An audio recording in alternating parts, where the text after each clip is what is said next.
S.W.Frost is now live streaming Diablo 4 Thai no art offers please RD shift week.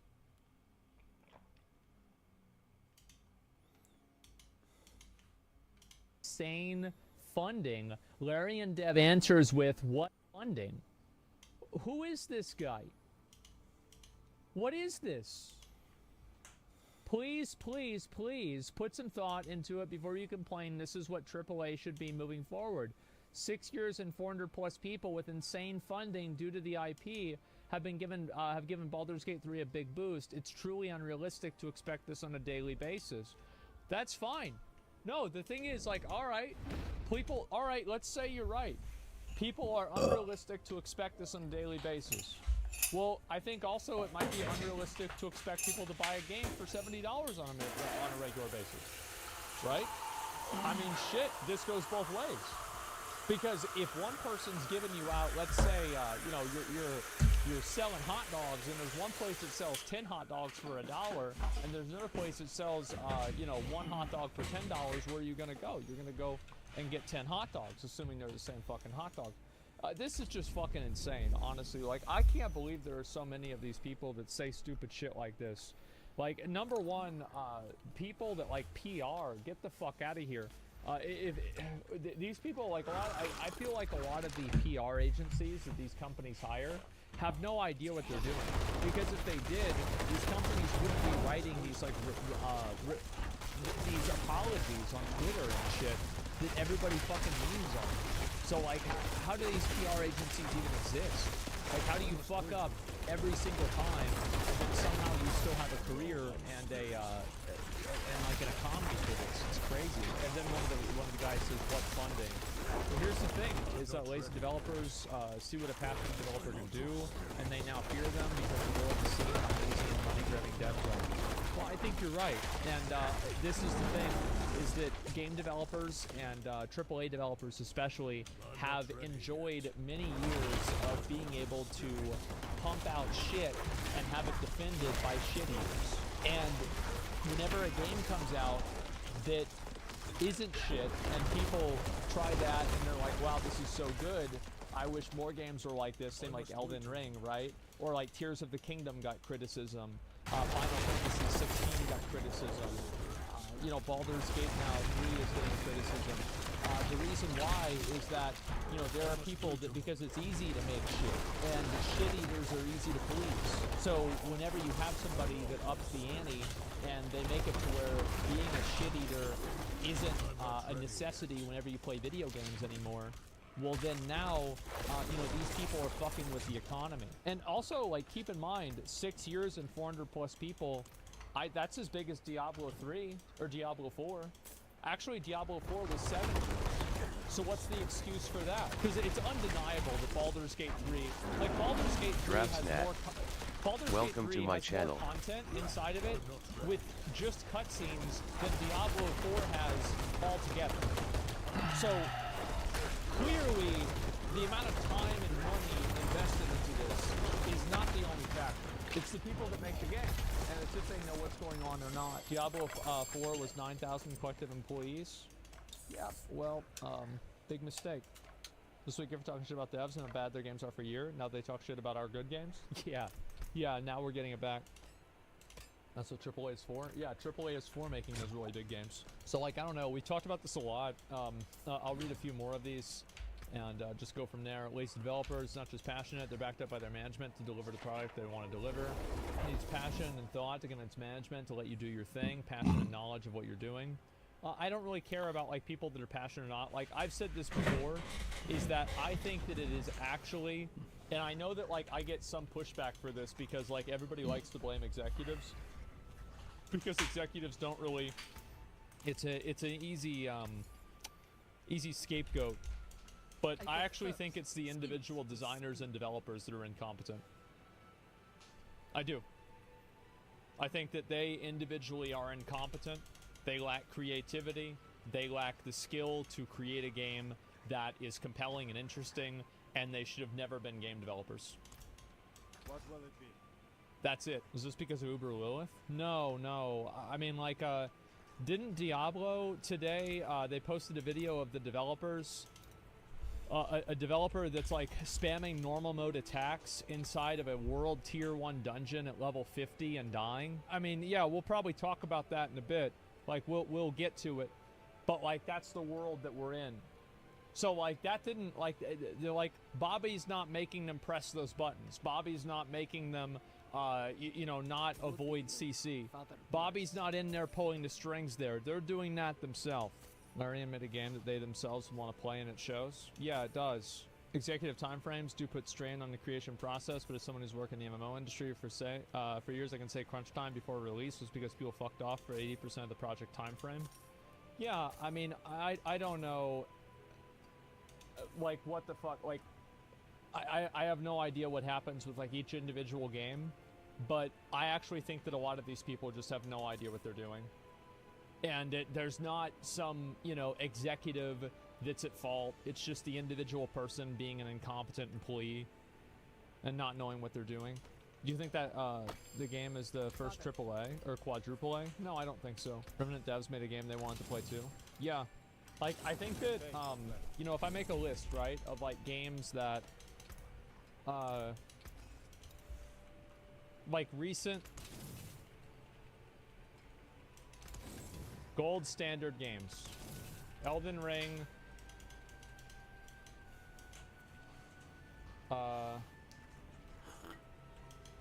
Obviously,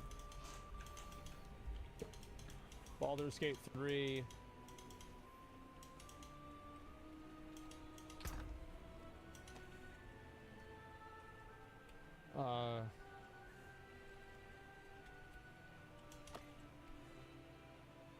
I would say probably Minecraft. Yeah. Valheim, yeah. And this is in like the last 5 years, let's say. So yeah. Sekiro, I mean, sure. See if I make any more of these. Valorant, yeah. Fuck, I'm trying to think if there's any more. Yeah, Path of Exile. God of War, Hades. Like, each of these games, like, I'm sure there's probably a handful of other ones that I'm not, like Hollow Knight. Like, for example, I haven't really played God of War. I've seen things about it, but I can appreciate what it is. All of these other games I have played. And like, so I might be missing a few of them. Like, people are saying Divinity Original Sin, Red Dead Redemption 2, Pikmin 4. Like, I haven't played these, so, like, I don't really know very well. But I at least played some of the old God of War games. So, like, each of these games are what I consider gold standard games. These are games that you can compare other games to as how close to those other games are they, and that determines how good they are. And the truth is, a lot of these big studios, I don't think that really, like, how many big studios really, I mean, like, I guess you could say From Software is kind of a big studio, right? But they're not big on the same level as, like, Riot or Ubisoft or Blizzard is. But they're big. Nintendo's big. Square Enix is big. I would say Riot is huge. You know, the people that make God of War are pretty big. So, yeah. Bandai is big? Yeah, but Bandai's the publisher, not the developer, right? Bandai Namco published Elden Ring. They didn't develop it. Yeah, full complete games. Yeah, fucking no Rockstar games then? Well, I mean, they haven't, I don't know whenever Red Dead Redemption came out. Like, anyway, all I'm really trying to say is that, like, a lot of the games that, like, we have a lot of very good games that have come out. And I think it's really not a surprise that so many of these good games come out of mid to small size studios. I think that's probably what's going to happen more. Is that you will have, like, AAA home runs every once in a while, but I don't think they're going to be, like, super popular. Well, now Minecraft is 13-year-old. No, Minecraft is, like, probably the most popular out of all these games, maybe besides Fortnite. I think it's more popular than Fortnite. Like, Minecraft is an incredible, amazing, gold standard game, and people will be playing Minecraft in 20 years. Like, that's just the truth. It's an incredible game. Like, I'm not personally a fan of it. Right? Like, I'm not a huge fan of Minecraft, but I can recognize and respect it. So, yeah. And they released it full games. Yes, exactly, it's full games. So, League of Legends, Apex Legends are pretty gold standard? Yeah, I would say so. I don't really keep up with it quite as much, so it's hard to really say. At least Apex, I don't really play League, but I play Apex, or I did. So, like, you see this a lot happening with, like, these companies trying to come up with excuses. Because, like, every single time there's, like, some new game that comes out, and there's just some massive problem with it or something like that, I think that gamers do get more frustrated, but I'm not sure if that frustration really turns into sales. But what it does seem like is that people that are frustrated are moving over and playing different types of games, right? Like, look at this. This is on Saturday. Almost 800,000 people came back the next weekend and played Baldur's Gate, which is like incredible that it's held that much viewership. Now, obviously, Baldur's Gate is a boomer game for sure, and so obviously boomers have weekends off more often. So it would make more sense that, like, basically the older the audience for a game, the more that weekends will probably play a factor in how many people are playing the game each day. Like, just, you know, logically think about it, right? But still, there you go. Often these companies do have an idea of what they're doing. They're not trying to make a game, they're trying to make money. Yeah, good point. Yeah, I'm talking like 30-year-old boomers. So, yeah, let's see here. What is this? Developers, True, Kamau, W. Larian Dev. Exactly, yeah, of course. People are missing a point. It's not the developers have to create the best, but it's much detail RPGs, driving the games being made without live service or microtransactions in mind, and that they should be feature complete and functional on release. I don't even, like, the thing is, I like live service games. I don't even hate live service games, and I'm not even, like, against all microtransactions. Like, I think free-to-play games with microtransactions are totally fine. I don't care. I don't like loot boxes. We had a fucking 3-hour conversation about that. We're not going to do that again. But I don't like loot boxes. But microtransactions fundamentally, like, you have to have that, and it's, like, a different way of like making a game, and it's a newer way of making a game. For most people aren't passing of the game. Well, I think also, like, there are some games that are made into live service games that don't really need to be. Like, for example, there was that Suicide Squad game that was supposed to be a live service, and I think that's the way that people felt about it. It's like, why is this a live service game? It's basically this bullshit, right? Yeah, an ESO. Well, ESO, I think, is a live service game. It's interesting because it's live service. That was Final Fantasy 16 Gold Standard. The game is feature complete. You know, crazy word.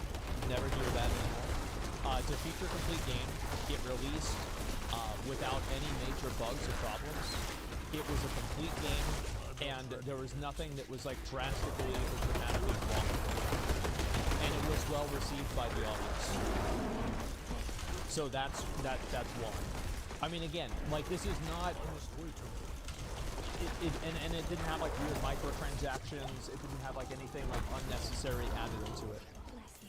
So it's just a game then? Well, yeah, but like we don't have those anymore. Always online games have limited lifespans, and that's by design. Yeah, so it's extremely inconsistent though. 10 to 10 boss fights, main story missions, 2 to 10 side quests and filler. Welcome to my channel. I can understand that people aren't fans of like everything that Final Fantasy 16 has.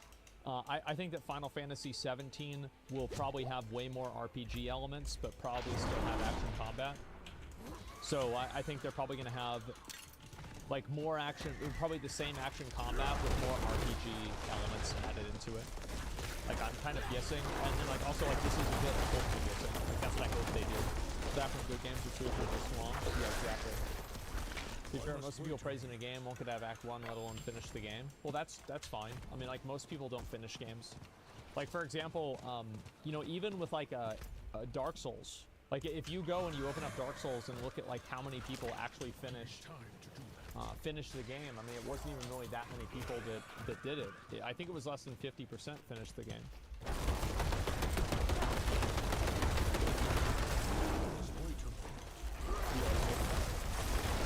Every Final Fantasy is another push and re-establish design. Would be surprised Final Fantasy 17 can be different from 16, but still learn from it. Yeah, that's what I'm kind of expecting. Final Fantasy 16 was missing too many RPG elements. People liked it in the other games, and I couldn't help but notice it either. Yeah, I did too, and I think that, like, for me, I don't really care about that stuff a whole lot, but I wish that there was more character customization for sure. Yeah, I could go back and talk about it for a long time, but you guys see what I'm saying. Let's see here. But yeah, a lot of people don't actually finish games. See here, like big high quality games come out to meet the standards of Baldur's Gate 3 met. Think about Diablo 4, Cyberpunk, games like that. How much time and energy they had poured into them for them to be subpar.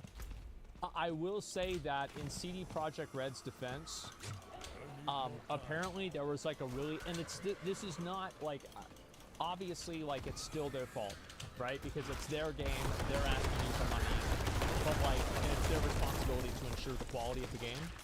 But apparently they said something like there was like their QA developer was like some weird shady company, or there was some problem with it, so there was an issue with like the testing of the game. I don't know if that's true or not, and I think that they have improved that. And also like a big studio, especially like CD Projekt Red, like they had that, like they released Witcher 3 and it was really good. People like that game a lot. So the company has a relatively good reputation. So just because they released Cyberpunk and it was bad, I don't think that they've really destroyed their reputation. It's just that their reputation will be on the line if they release another bad game, like or for their next release. Like if they release another good game and everything about it is good and it's fine, then nobody will care about the Cyberpunk release and people will just be like, yeah, they fucked up, oh well. But if they release another fucked up game, then people will turn the studio into a meme. For sure. Of course, they've ruined their reputation. No, I don't really think so. I think enough people like The Witcher. The Witcher's popularity is so huge that it's like with World of Warcraft. Like, how long did it take for Blizzard to destroy their reputation? And how long were they making bad games before that? Like, I think people started disliking Blizzard in like 2015 or 16, and they started making bad games in like 2011. 2012, right? Diablo 3, I think, was just fucking garbage on release. So yeah, it takes a long time for those things to like really have an impact. But let's see here. Okay. The bar has been raised. Yep, that's true. Crying about it won't change anything. Yeah, I think so. And again, it's no surprise that they're going to be upset about that. The IP can survive a bad run and bad devs. What it can't survive is whenever the community terms, which is what's happening. Yeah, that's definitely what that's what Overwatch had happen, right? Like Overwatch, I actually think that Overwatch, of all of the Blizzard IPs, Overwatch is like by far the worst thing. Because like World of Warcraft, you either like it or you don't, and a lot of people at least positively like Classic WoW, right? So they'll still be like nostalgic about Classic WoW. People aren't nostalgic about Overwatch in the same way because it didn't happen 15 years ago, right? 18 years ago. You know, they didn't grow up in the 90s playing, you know, Overwatch, the, you know, the Doom game. So this is in the same way that like Warcraft 2 was, or Warcraft 3. So it doesn't have like that tenure. It doesn't have like the amount of scope that World of Warcraft had. So WoW is effectively just like, it's grandfathered in. It's going to always have fans, and it's going to always have people playing it, no matter how many shitty expansions they make. But Overwatch is different because, and even Diablo, right? I mean, people like Diablo 4, and Diablo 4 is great for people who are casual. Like, basically, Diablo 4 is a great game until you actually try to be good at it, and you try to play it a lot, and then it's not good. But it's one of the games that people that don't give a fuck about being that good, and it's like couch potato gamers. So because of that, they go through the campaign, they play a little bit of World Tier 3, maybe they do World Tier 4, and then they pretty much quit the game. So Diablo 4 best game, maybe it's bad. No, I don't think it. I don't think it's a great game either. Like it's just, it's a good game for casual players. It's Babby's first ARPG, and it does a great job of being that. It does. I think it's fun. No, of course it's much better. Yeah, exactly. But like the point that I'm making is that. Like, I think Overwatch is like that game where the community actually doesn't give a fuck about it. And people actually don't like Overwatch anymore. Where, like, they make a new announcement or something, nobody cares. Like, if I go, like, for example, let's see, can I open this Overwatch? Let's see what Overwatch has recently tweeted. So this is the first one. Xbox Game Pass. I guess we'll look at this one, and then we'll look at this one here. So this is somebody complaining. These are all just like posts that are increased because it's so much fun. So somebody like that. His story mission, feels like it's good. Best update in years. So people are actually pretty positive. I kind of clicked on this assuming that it would be negative. People are more positive than I would have expected. So maybe this isn't true. Here we go. I won't be playing. This game is PvE. Yeah. Got it. And so that guy's not happy. Yeah, maybe there are people that are still happy about it. It's hard to say. Look at the Reddit. Yeah, maybe the Reddit would be a better indicator. I'm not sure. Huge for Game Pass. Yeah, I think this is probably just people talking about the Game Pass in general.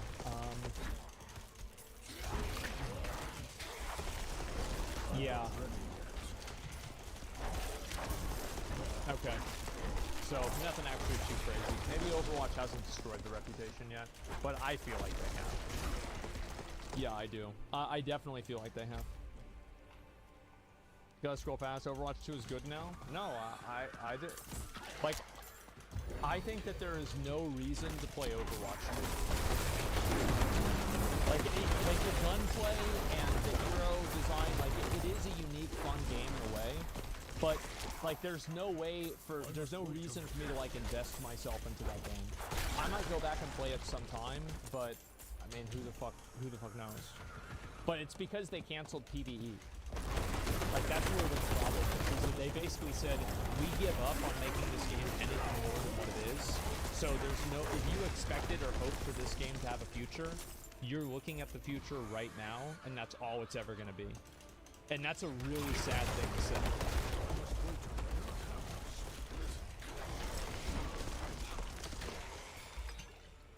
Greetings. Hello. Hello. Greetings.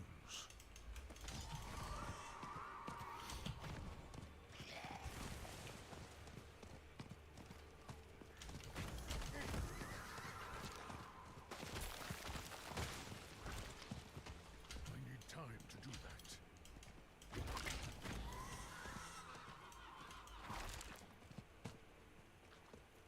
Greetings. Hello.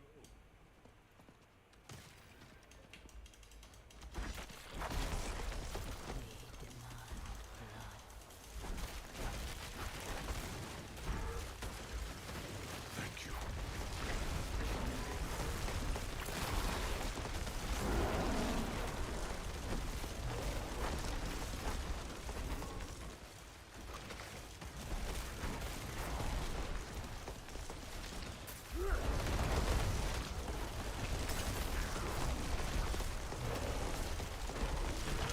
I'm not ready yet.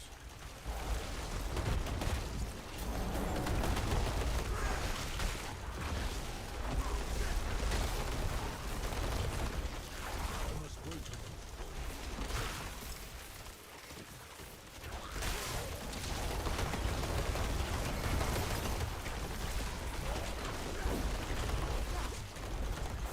I'm not ready yet.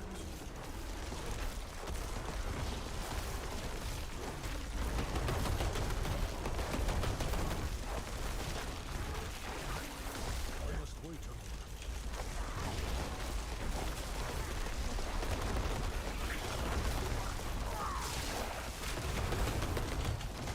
I'm not ready yet.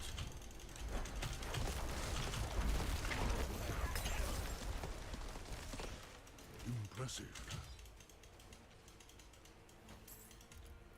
I appreciate that. Thanks.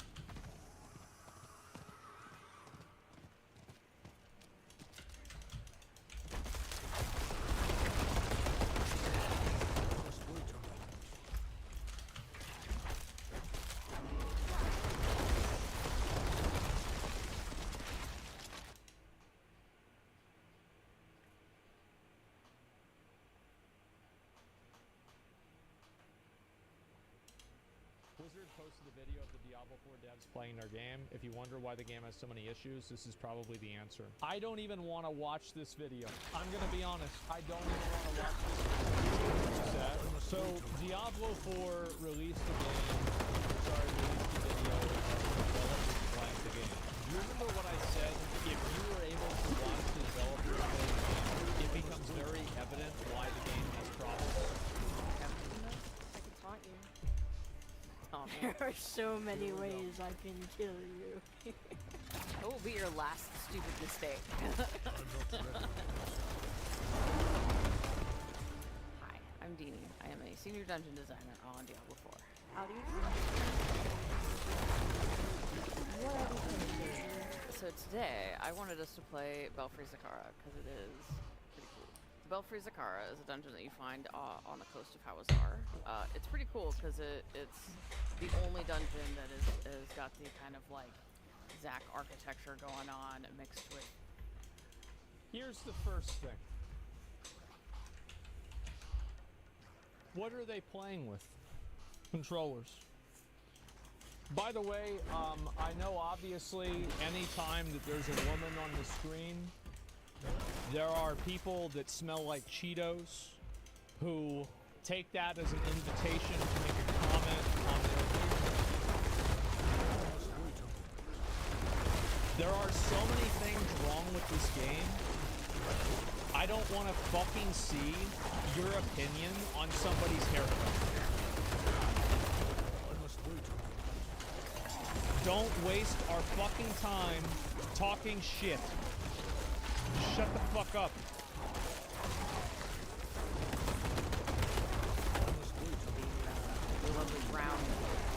They're playing with controllers. There it is. And Rod also says that he plays with controllers. And this is why, for example, controllers have auto-targeting for corpses as a necromancer with corpse explosion and raised skeleton, but we don't have that on the keyboard and mouse. Why is that? It's because they don't play with a fucking keyboard and mouse, so they don't see how it's annoying. Place, so it makes it like super unique and a super cool place to visit. So the tile sets are basically the look of like they're all the different like looks of the dungeons that we have in the game. You know, your standard caves or your crypts, or in this case these are like Cathedral of Light themed or Zakharum themed. Our dungeon artists have this really cool thing they can do where they can add themes to stuff to make it stand out. So we've got like gore if we want like body parts and stuff like that, or like spider webs, things like that. This one, however, happened to get a drowned theme, and it is the only dungeon of its type in terms of art. I think that actually the drowned matched very well with the Belfry Zakara theme, just due to the fact that what we'll find later is there are bells going on in the dungeon, and so everybody knows that there are drowned bells, and for them to be in a church with the church bells, it fits very well. Are you telling me there are bells in this belfry, Zakara? Yes. Alright, Josie, tell me, what do you do? So it's a little bit of level design with procedural creation with the tiles, as mentioned previously. And then other times we're working with encounters or like adding little goodies. Wait, isn't this tile set used in Diablo 3 in Act 1? Inside of the catacombs? Because you come in through here and there's like the two tiles, and then there's like the stairway down to the bottom. Yeah, I haven't played the game in 10 years, but I remember that tile set. And she brought that up, and it reminded me. To spawn shrines, as we currently see. And every now and then there will also be cursed shrines, and that's a fantastic event Deanie actually created. I had help. Oh, well, I mean, everybody has help. It's a collaborative. The cursed shrines are great. I'm happy about the cursed shrines. They should do more of that. It's a collaborative job. People will create. Why is it that we don't have a unique that will make all shrines cursed? Why is that? Because that would be fun. Yeah. It's fucking stupid. No, it's not. I would use it. Also, the cursed shrines have a huge disparity. So for example, the ones that spawn oppressors only spawn waves of 3 or 4 mobs, but the ones that spawn the fallen spawn like 10 mobs at a time, and then they also spawn the larger NPCs and the shamans. So like there's like a huge like difference. Like you're either fighting like 3 mobs or 4 mobs or like 15.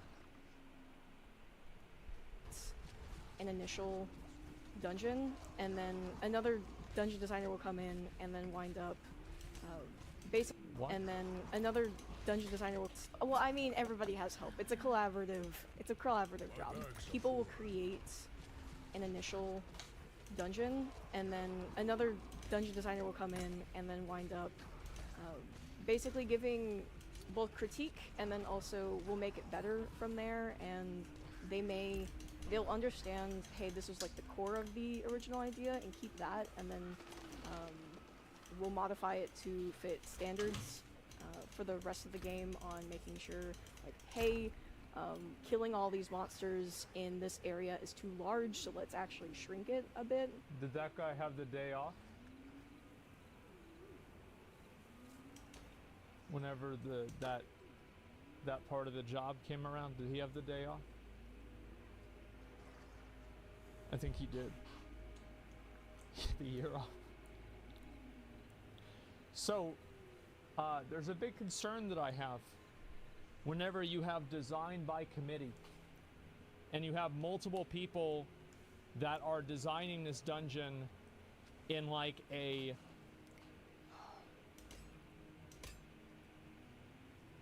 It's like in a disconnected way. Like, how does that make sense? But we still gotta go find another belt. Yeah, we do a lot of play tests. So when someone has a dungeon ready, they'll be like, "Hey, can people play test my dungeon?" And we actually have standing meetings specifically for like when someone has something that they want to have play tested, and we'll all get together and like play test it, and then we have a board where we keep like feedback and stuff like that. So people can have like notes or whatever, and we'll talk about like what was good, what was bad, like what kind, like when we'd offer like suggestions on like things that could change or things that could improve it, stuff like that. We try to involve as many people as possible, and then like Josie said, usually at some point we tend to like swap designers on dungeons because collaboration is very important, and it also makes sure that I mean, I'm gonna be honest,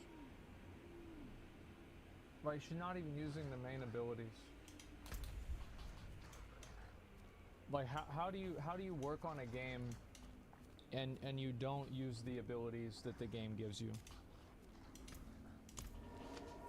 How is this like why would you do this?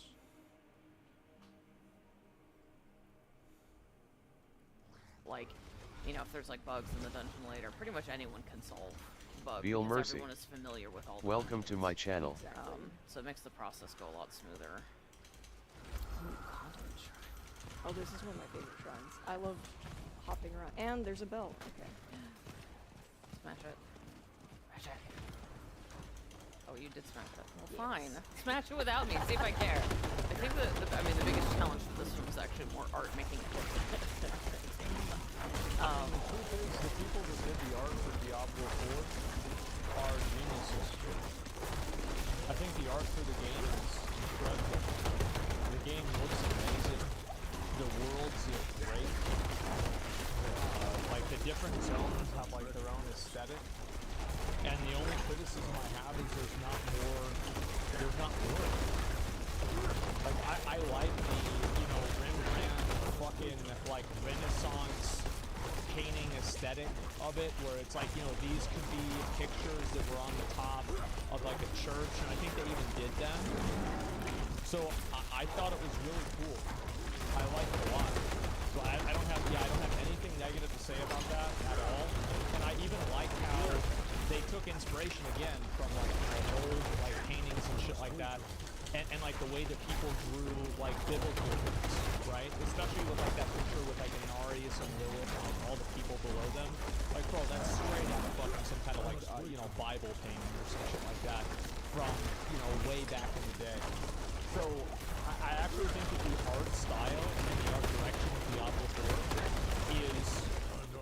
I think it's immaculate. It is an incredible fucking game in terms of the way it looks. I like the one. But there were, I mean, some of it's also just like, you know, making sure it still like fits within the area that it's in. Trying to find spots for those really big belts. Like we had to make sure that, like those fit. I agree. Yeah. You know, and making sure that usually our biggest challenges are trying to like reduce like backtracking as much as possible. Yep. So I know that's the biggest headache that everyone has. So we're always looking for ways to improve that kind of stuff. So Dini, how did you wind up going into game design? I don't understand how, like, if you wanted to fix backtracking, why not just get rid of it? Like, why is it that, like, the goal is to, like, in every single dungeon, why is it that there are a bunch of annoying objectives? Like, the objectives are in the way of being able to play the game. Story question. But I actually kind of Like for example, like, there's every dungeon, what I want to do is kill the mobs. Like, I want to kill them off. And I'm not saying that we should only be able to kill them off, because that's the way Greater Rifts were, and I understand that that's boring. I get that. But, like, you want to hear a really good example of a dungeon? Old Deer's Cave. Old Deer's Cave is great, and I think Champion's Demise is great. Because there's a minimal amount of backtracking, and, like, you know, with Champion's Demise, you go over, and then you meet, like, that area, and then you go down one way, and you come back the other way. And just rotate that, and it's totally fine. So let's roll with PoE instead. Yeah, I think, like, in terms of, like, map flow, PoE has better map flow. But I would rather have, like, I don't want to, I would rather have the dungeons that we have in Diablo 4 in terms of hot take, but I would rather have the dungeons we have in Diablo 4 than have Greater Rifts. Because I do think Greater Rifts turn the entire game into, like, one specific meta, and it's kind of boring. And I think that dungeons should have some form of objective, but I feel like the objective is always, like, this annoying, nagging thing that you never actually want to do.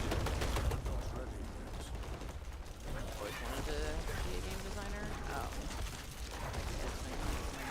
The days of Nintendo. You know, back in, like, the 80s, you know, game design was kind of a, like, you had to know someone kind of thing. So, I ended up giving up on that initially and went to school for architecture instead. Got through most of an architecture degree, realized this is really not what I wanted to do, and then game design programs started popping up all over the place. So I hopped into one of those. I have died. Hold on. I hope that happens to them more. Maybe then they'll see how annoying getting chain CC'd is in the game. I do. Because that's what happened to her, is that she got frozen into a fear. It's fucking annoying. Some World Tier 1, yeah, no, she could have played better for sure. Definitely could have played better. It's just like, I don't even know. Like, it doesn't make sense to me. Like, I think that Blizzard really had a huge L with this video. Because they put two people that, like, clearly, like, they don't have a lot of experience playing this game. They have no idea what they're doing. Anybody that plays the game knows that. And all it does is open these two people up for criticism and hate from an entire community. And the people who made the decision to release this video should be ashamed of themselves.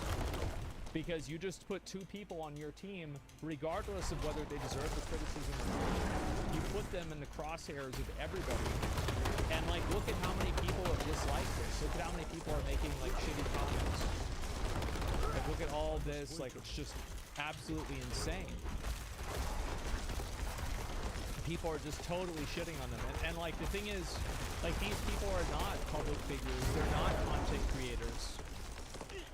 Like, they're not used to being, like, in front of a big audience. And so this happens, you release a video publicly, and then, like, this is, like, kind of one of the reasons why I didn't even really want to watch the video that much. Is that, like, I almost feel bad just for watching it, because I think that it makes them look bad. You know what I mean? They're throwing him under the bus. Yeah.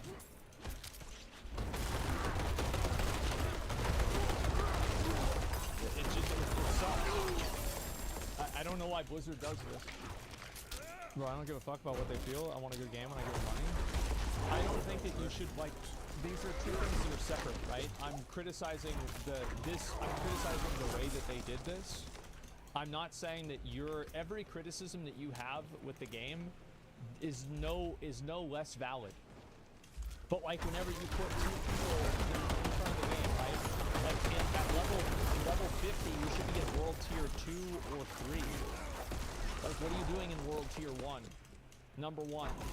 Like they don't have an elixir on. It's like these are obviously probably just like pre-made characters. And again, like you can logically say that, well, you know, these are people, it's like not their job to do this. Like I personally think like if you work on a video game and you have enough of a role to be on camera and represent the company, you should know how to play that fucking video game. You remember whenever Final Fantasy 16 guy came on and just completely destroyed that boss? He's like, pass over the controller here, bro, I'll take care of it. Yeah, that was fucking awesome, wasn't it? Remember in Path of Exile, whenever that guy sat down and he 1v1 the boss and he died, and he came back and he beat it? Yeah, that was fucking awesome. But you have people that don't understand the game, and they're making a video, and it's like, how do you not edit this video and think to yourself, what would the community response for this video be?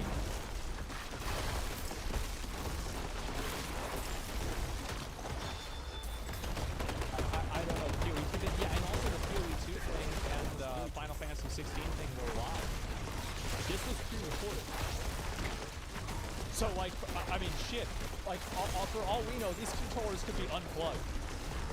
And it's like actually 2 other people that are playing it. Like, we have no real idea. And then, yeah, so then I went to a school for game design and learned the basics that I needed to know. Got myself an internship somewhere, and then the rest is history. Nice.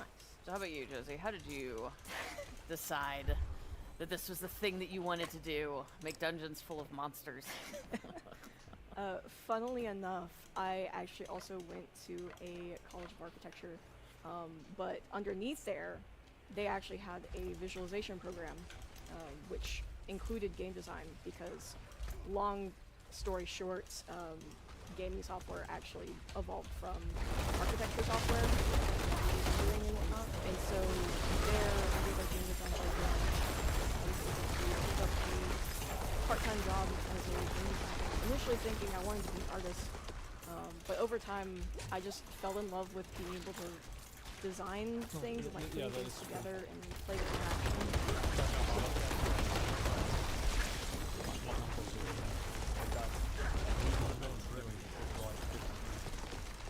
Really focusing on making levels and environments that people can play. I feel so like elated just due to the fact that being under NDA for so long, which granted I haven't been on this project as long as Dewey has, but being able to finally be able to tell friends like, oh hey, here's the game, go try it, and like tell me what you think, and being able to see everybody just so happy with it and taking critique and like responding to it as fast as we can, just overall loving to hear people post about it.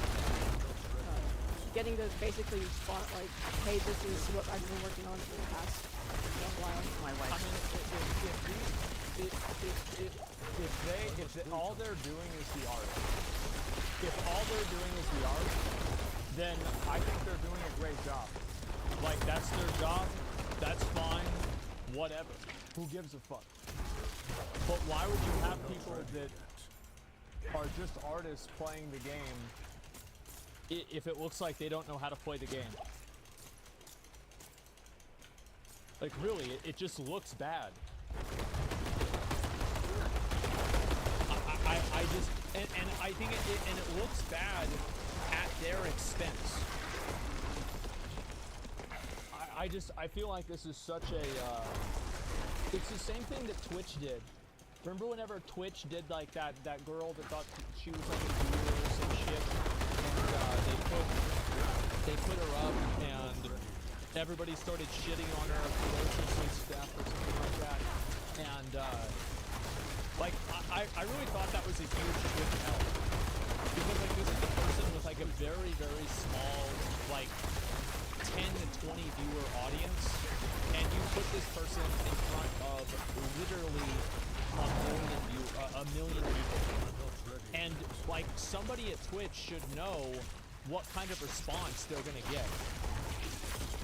And I just think it's so inconsiderate to do that. It's naive. It's irresponsible. I think, yeah, that's a better word. It's irresponsible to do that. Family is huge on Diablo, so it's been a lot of asking me like where everything is and like where all the stuff is hiding. Which I'm like, well, I can tell you about the dungeons. It's about as far as I get. No, it's been pretty cool though. Like it's they. I want to talk about that comment a little bit because I saw some people talking about this in the subreddit, and I actually agree with it. I think that it seems like Blizzard's game design philosophy and their game design structure is so fragmented that there's no cohesion and understanding of the greater whole. Like, everybody is so disconnected, it feels, from what they're doing versus what the game is as a whole, that things are added into the game and designed that are not congruent with what the game actually is collectively. So you have all of these small pieces, and everybody makes their own puzzle piece, but nobody tries to make sure the puzzle pieces fit together. That's what I think happens. So it's like, you have something get added into the game, and it's like, yeah, this works in this circumstance, but because people are so isolated, it seems like whenever these things get added, it's like, well, what about how it's going to affect this or that? Yeah, those barricades? Yeah, exactly. And it's, again, I think this is just I think it is an outcome of Blizzard being so large it has become a bureaucracy. Because I bet if you asked a lot of the guys that that make PoE, or the guys that make Remnant, for example, or the ones that make, I don't know about Final Fantasy 16, I'm not sure. Because it's like, it's a Japanese developer, so like, I don't really know what they do. But I bet if you asked a lot of them like how the game works, I bet they would have a better like cohesive understanding of it, rather than just understanding their tiny little niche. And it's like, how can you really develop and do your job properly if the only thing that you understand about the game is your tiny little part of it? There's like a metaphor of like the 3 blind men and an elephant, where like each blind man touches a different part of an elephant, and they say an elephant's something completely different, right? Like the trunks, the legs, the, you know, fucking, the nose, the ears, right? And I feel like that's what we get here. The wings, yeah, the wings of the elephant, that's right. They don't often get together to play games. They've got like a Discord server going, so it's kind of cool, like watching them. It's about as far as I get. No, it's been pretty cool though. Like it's they don't often play together. They've got like a Discord server going. It's kind of cool, like watching them all like go through and actually get together and like, you know, play the game together and stuff. So it's been kind of a mini family bonding moment. I think the other thing is like this game is so expensive that initially I was thinking.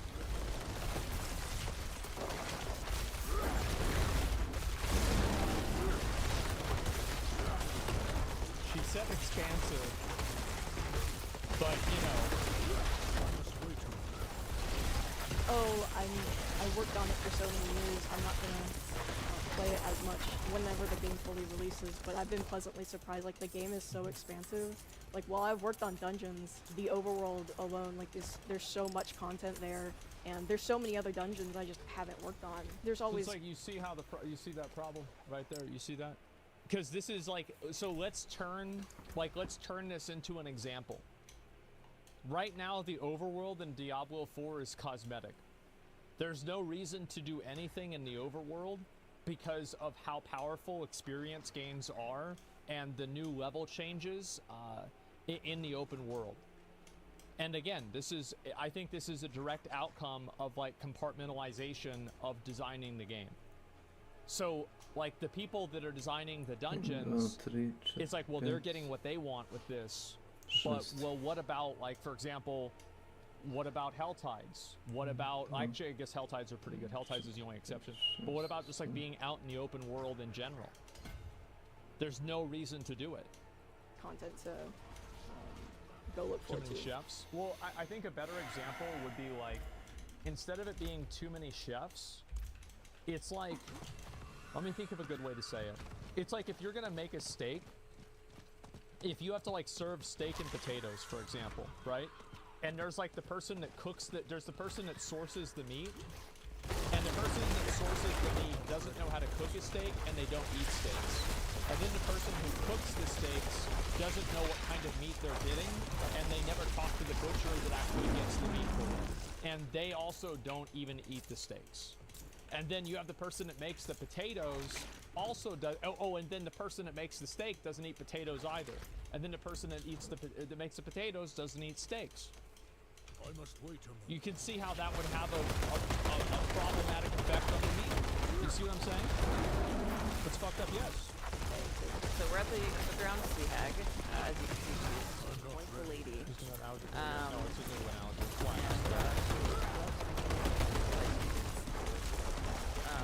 Yeah, she leaves puddles on the ground that you have to make sure you don't. How does it feel? How does it feel fighting a melee monster that puts pools on the ground and then stands there in the pools? How does it feel? It's fun, right? Super fun. Step on or get pushed into by the waves rolling by, like that. She was actually the big boss of the BlizzCon demo back in, was it 2019 or whatever, when we announced the game. Oh, really? Yeah. She was what everyone fought. We had this like cool sequence with a cave that was like flooded and you had to like drain the water, and you'd find her at the end or whatever. One of many. She is also one tough SOB. I remember the vampire boss being also quite I'm not ready. difficult as well. Vampire boss. Alright, can you stop? There we go. That's my blood health potions. I gotta get more. I feel like I average games. I don't know. It kind of depends. Like one of the cool things about our dungeon group is that we all kind of have like different games that we like and different games that we're good at versus not good at, or like, you know, some of us are a little more casual, some of us are a little more hardcore, and it's kind of cool because then we can try and find this like balance between all of them. Is this music from the game?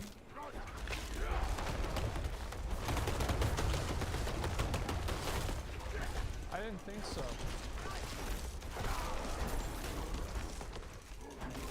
What does it say that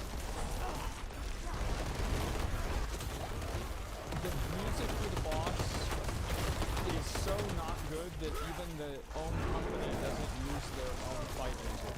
Come on, that's a stretch? Is it? Is it a stretch?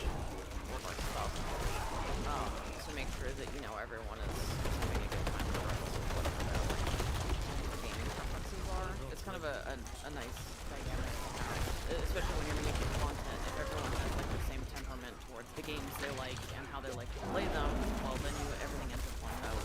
But when you have to kind of in the end, you know, find the balance.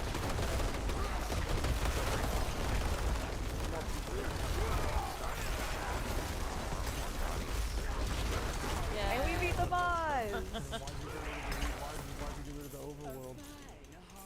I really want to make a fanfare, but it's the wrong genre, so. Do we have any emotes? We have... I can say hello. I can talk in. Oh, There are so many ways I can kill you. So, fine. there it is.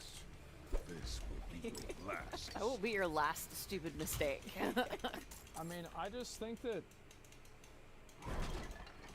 I think Blizzard takes such a huge L with something like this. I do. I think that it's just such a massive L. I don't understand, like, what they were thinking by putting two people in front of a massive audience, publishing a video on their main channel. Like, how did nobody see this? Because if nobody, like, whoever approved this idea, that person needs a huge, like, they need to go through, like, fucking internet training. You know, you need to explain to, yeah, they're completely out of touch. I can't imagine, like, this is so, like, all this does is it confirms a lot of people's concerns about the game. That the developers don't, like, they don't have a proper build. Like, yeah, you could say they're talking and it's like, whatever, but, like, that's not really gonna come across. And that's what I'm saying, right? It's like, I've streamed video games, I understand, like, being on autopilot, talking and playing a game. But I also understand whenever you're putting something out for an audience, what that audience is going to respond with. It's out of touch, and I think not only is it out of touch, and but I think it's also irresponsible, as people said, is that, like, you put these two people here, and you put them in front of a huge audience, and you say everything negative that you thought about the game, or like the way that the design is, it's true, and here's your proof. You see kind of how this is a problem? Expecting artists to be good at playing games, it's like expecting I'm gonna have a really hot take here. I think that if you're in a senior position for a video game, you should know how to play it proficiently. That's right. Yes. Absolutely. It's outrageous. If you can't play a game proficiently, how can you design a level for a game? Because you don't know how people play the game because you're not doing it. Think about it. So we have all these problems with, like, running back in dungeons, the dungeons looking the same, and then we see people that make the dungeons that are playing in World Tier 1 at level 50. Oh. You think Miyazaki plays his own game? Yeah, I bet he could probably, I bet Miyazaki could probably beat Dark Souls. Yeah, I bet he probably could. I got a good feeling about it. Didn't they try to say they were only the artists? I might have missed third. Well, that's what I'm saying, right? Is like, even, so, like, what is the logic? Again, I want to explain this, right? What is the logic behind bringing people on that are artists for the game to play the game? And this is what I was saying about messaging. Is that you can logically, I think that you, like, I can forgive, I don't think it's that big of a deal, right? It's not like this is the end of the world. But I do think that it is problematic that you have a, you know, you have people that are representing the company, because not everybody is going to be like, oh, well, they're artists, so it's okay if they don't know what they're doing in the game. Because I'm going to be honest, if you're a level designer and you don't know how to play the game, like, imagine if somebody that was a Dark Souls level designer didn't know how to beat the twin gargoyles, or couldn't beat the twin gargoyles. Imagine, like how big of a massive disconnect that would be. Yeah, there's no way someone would be so adamant about making a difference in the game without having gameplay. No, but yeah, I think that I think there is no way that a person can make an argument to me that it is not a massive fucking handicap that you have people that are designing levels and designing core features of the game that cannot play the game. I think there's no way that you can argue that as, like, an actual good thing. And I don't think you can even argue it as a neutral thing. the disconnect between devs and the product they're making. Exactly. Level design affecting boss mechanics and also run back, so now players can and everything like that. And again, also, like, if these people truly have, like, all they do is the art for the game, then why would you have them playing the game if they don't know how to play the game? Why would you have them? Like, can't you, like, is there nobody that works in their PR department that can see the impending problem that that would create? And again, this is something that puts them in front of criticism for tons of people. One thing I mentioned was making areas smaller because it took too long to do. Yeah. Enchanting costs, no paragon reset button, shift stack, horrible codec system. Yep. Are you saying a technical game developer should know level design to work on it, kind of bias? No, I'm saying a technical developer should understand how to play the game. They should have an intimate understanding with the core product and the whole of the sum of parts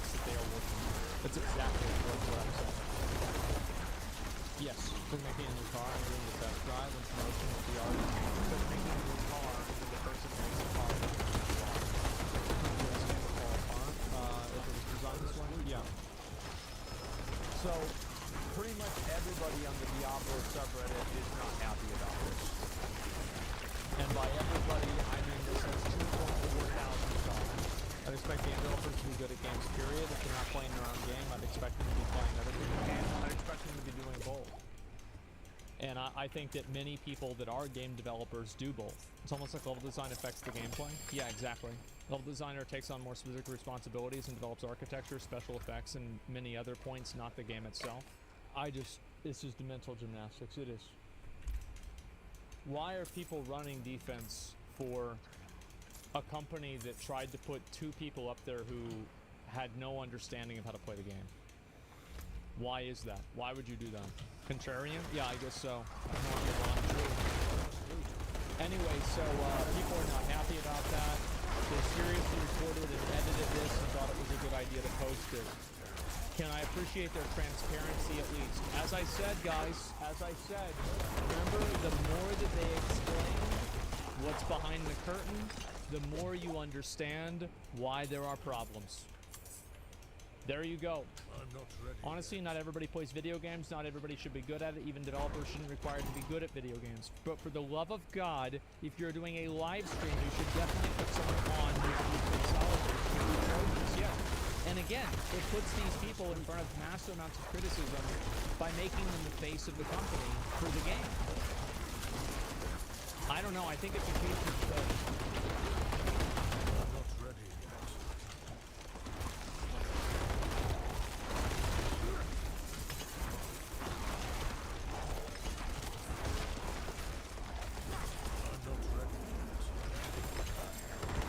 Spaffa.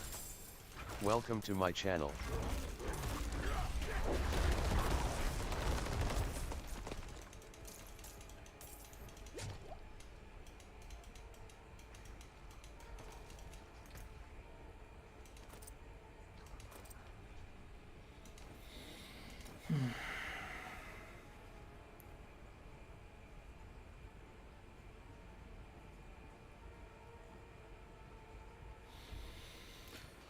Cooldown spirits, a life regen. I guess it gives life.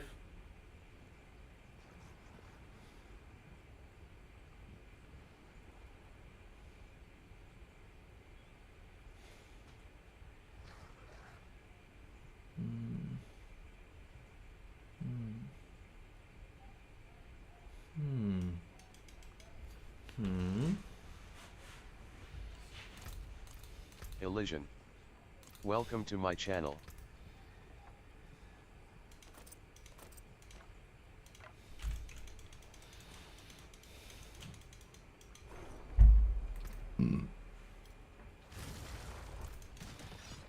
Maybe.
All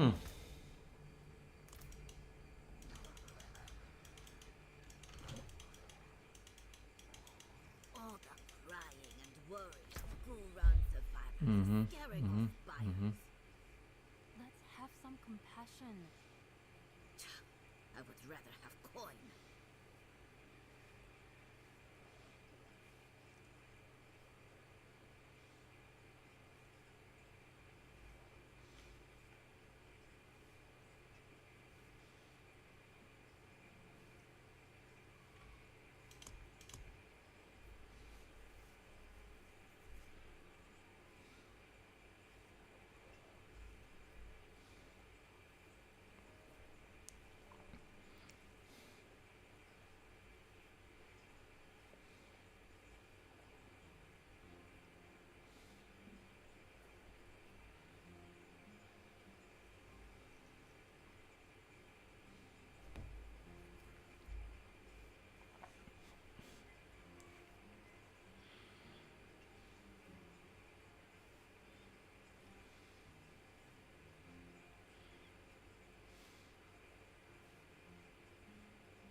So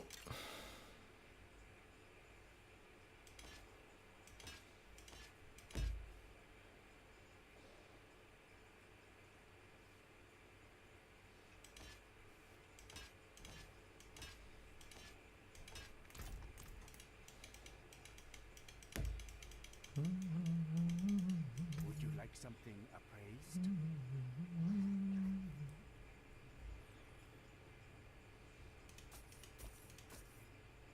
I thank you.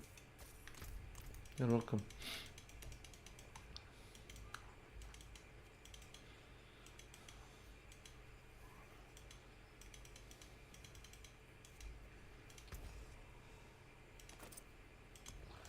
Riddle me this, riddle me that.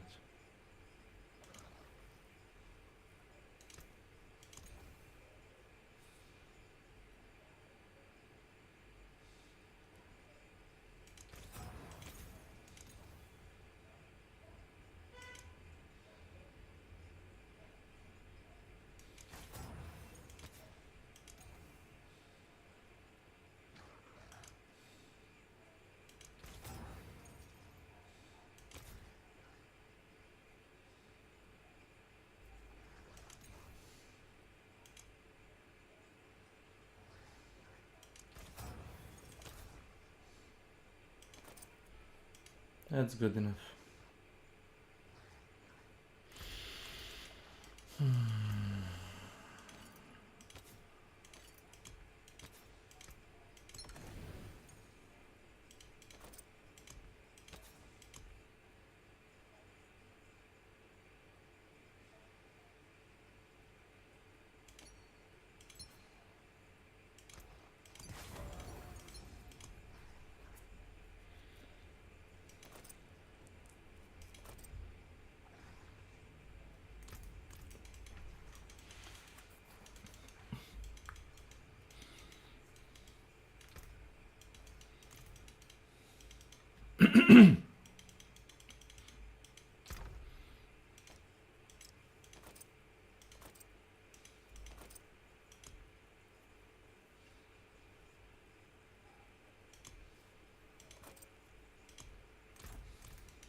Need steel work? Repairs?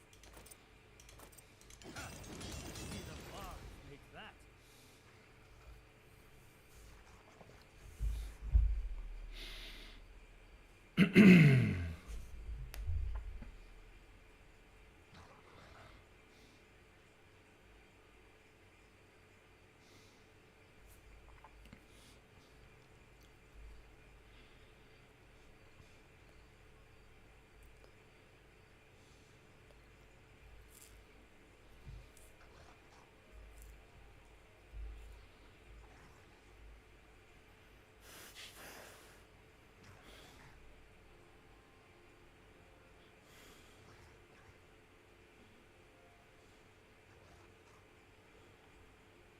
Almost everything.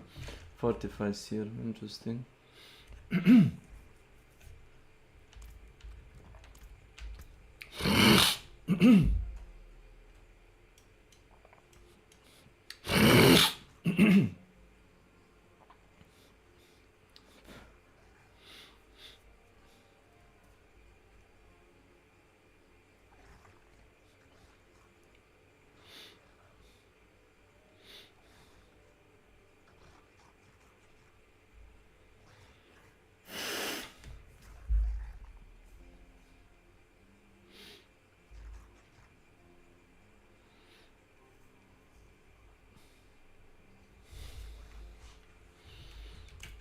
Hmm.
Daka says, thank you for all you do.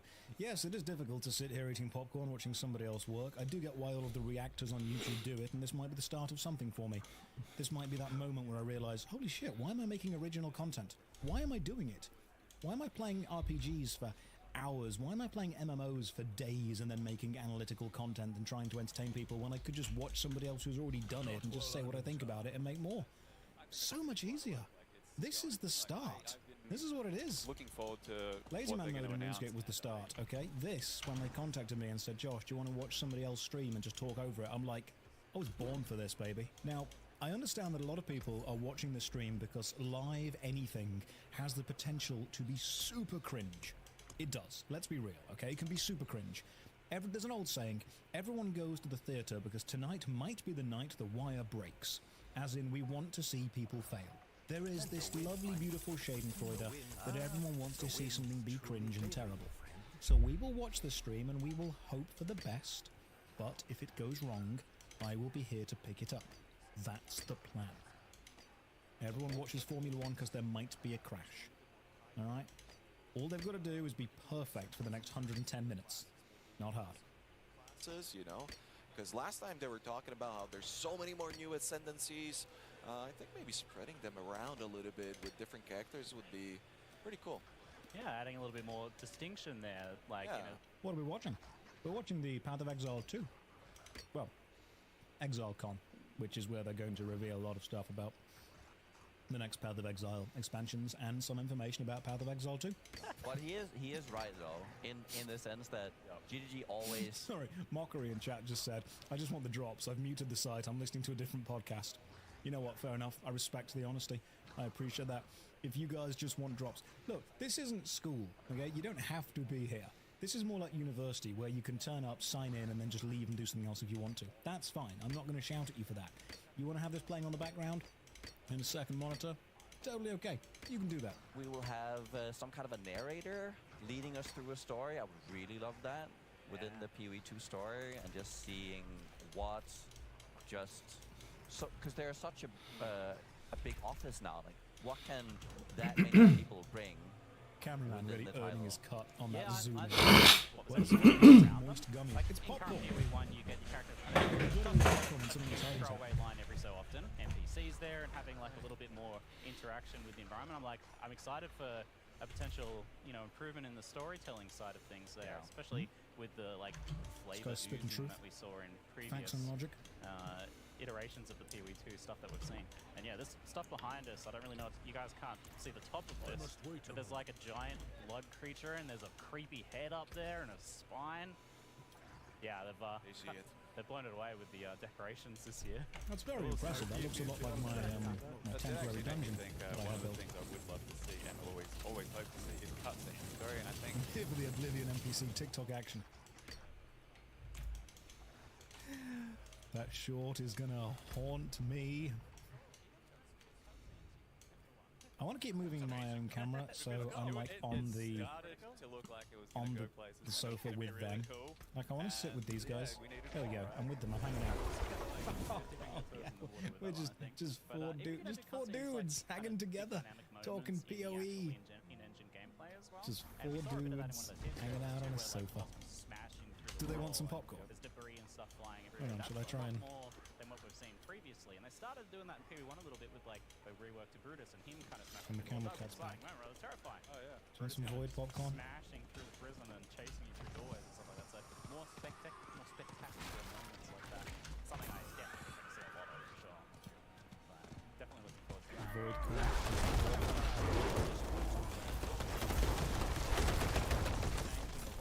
That's something I've been particularly interested in. Is this change to being able Take to have access to more Have it if you want it. skills, and then You maybe don't want it? a gameplay style I'll have that it. supports using those a little bit more. So a bit more opportunity for situational combat. Not everything has to be like a super hard fight, but the occasional moments What where about you guys on the you're sofa?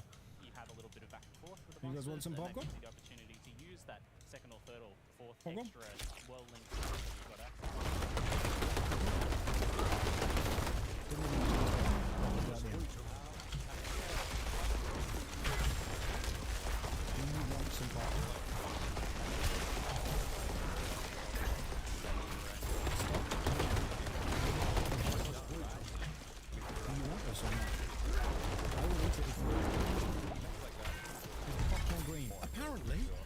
It's golden. I'm trying to let him smell it. Smell the popcorn. More skills as always. You know, how could you not want more skills? Apparently they don't. But if they're doing the skill linking, I've just joined what's going on. I'm trying to offer them some popcorn. They do not want it. Just interesting to see how you can I'm a bit offended, personally. because you have to make a lot of choices. You can't just have everything. He ignored the so void. All of a sudden, you have to build into Never a few things and never choose ignore the between void. right things at the right time. And I think that makes for a much more dynamic gameplay. You know what? I think I'm going to be real. I think I'm reacting a bit too hard. I think I'm putting a bit too much effort in. I'm just going to sit here on my phone for a bit. When it comes to sockets, I feel like back in the day it was like, oh, if you're playing a summoner, I'm just going to watch a load of videos of that guy that puts various things in jars of alcohol. Is anyone else getting all of those recommended to them? I left something in a jar for a week or until something interesting happens. What an absolute legend. God, I love him. I'm going to sit here like this for a bit. Not used to reacting. I can't do it. I can't not do it. I've got to. Thank you. Thank you for the popcorn. You're welcome for the popcorn. I'm glad you enjoyed it. Yeah. Just looked up shocked expressions every 30 seconds. I can just, yeah, I'll just react like that. Just every now and again, just be like, different items that you find that as you're going have a little bit more freedom, a little bit more kind of breathing room than what we feel like we have with the skills. There we go. What about you, Newbie? No, I was about to say, I've nearly nailed the O face, like that. But then I realised saying that would give you a soundbite. And I don't want you to have that. That's a bad idea. Thanks for the thumbnails. You're welcome, Visa. I've got you. Thumbnails are done for the year. Never hired me. Sat there going, Josh, no. Don't say O-face on the restream. That's not what we want. I'll message the dude. I'll be like, hey, are we nailing? Am I nailing it or am I nailing it so far? How's it going? You happy with this? The message be like, is it going well? Am I doing well, Dad? Is this good? But no, to be fair, they would love to do it. 101%. I'm not 101% based. You are. Yeah. Am I going to play PoE 2? Yes. Shorter gap between like the content you're doing and then the reward you're getting for it. Whereas the the reward that comes, a long time down the line after a lot of stuff is realized, that's a lot harder for a lot of people to. You think I have a good camera and you can't look away from the sweaty chest? Okay, look. Two things. One, it's very warm in this room. It's very warm in England. Two, I could change that, but I'm not going to. I know my limits. I know what you guys want. You awful, terrible people. I'm not ready. Josh looks like the average historian talking about global warming. Well, it's globally warm in this room. I'll tell you that much. He's on to us. You filthy person. Am I at least wearing shorts? I'm wearing jeans. Can I pay you to read stuff so I can fall asleep? Absolutely. I don't want to read. Global warming. Localized entirely within your room. That's it. I'm not ready. No.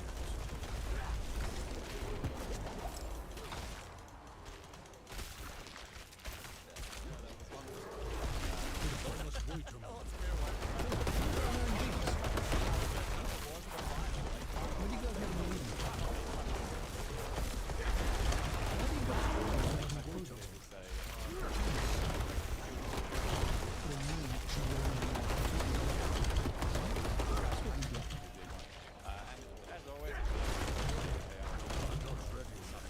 Gonna be real. When I got the email saying, hey, do this master stream, I was like, yeah, cool, I'll play those up again. I mean,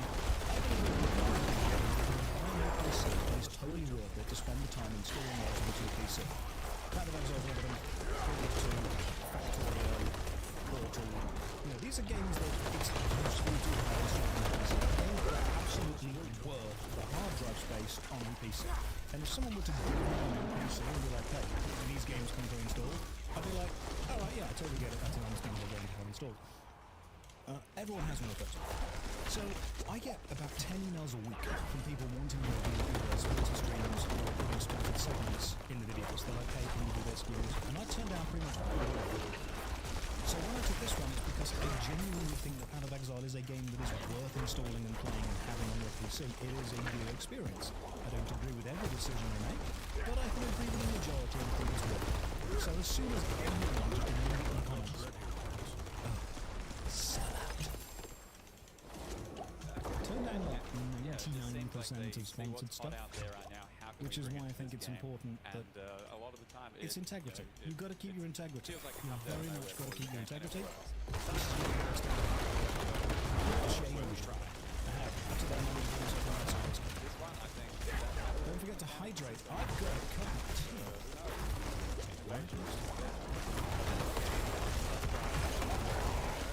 Just a second.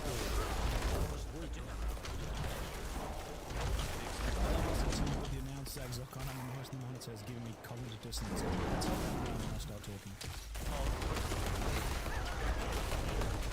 Installed harder in PoE 1 than we have on this keynote. Yeah, no, I'm just hoping for the Cross isn't a big wrap up of the story. Again, the thing we're seeing behind us, you know. Possibly an ascended Santa-like creature. No, this is We know how active. that works out lore-wise. When am I acting in The Witcher? Soon as that puts going back, I'll sort it out in the world. We're putting pressure on it. Putting some pressure on it.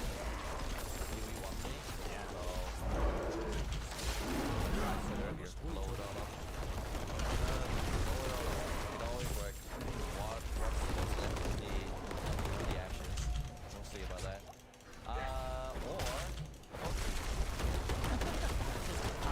Or the other option. Yep. There's always and/or fishing lead. I mean, we've had gardening. Surely we can have fishing actually at some point. And as the like final, just like a meme send off. Kiwi one. I think Crystal curses the garden. That's the number we're waiting for. Fishing, MMO. That's the connection. I like how their idea for the end of it was just blow into the water. Alright, cool, sweet, that's good. Is it finished? No? Once the story is finished, blow everything up. Fantastic. Future and maybe exploring new lands, so it basically is a whole new world in one sense. So some sort of send off. I thought maybe it was just a little thing, some little send off incorporated into the game. Maybe there's some sort of like update to the end game, something like that. You can couple that with something. This is just going to be using that game for like an hour and a half. I just want to point out I was aware when I did that.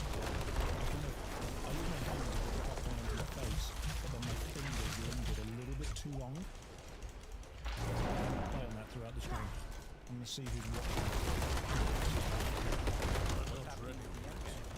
This is the stream moment. You guys have any thoughts on that?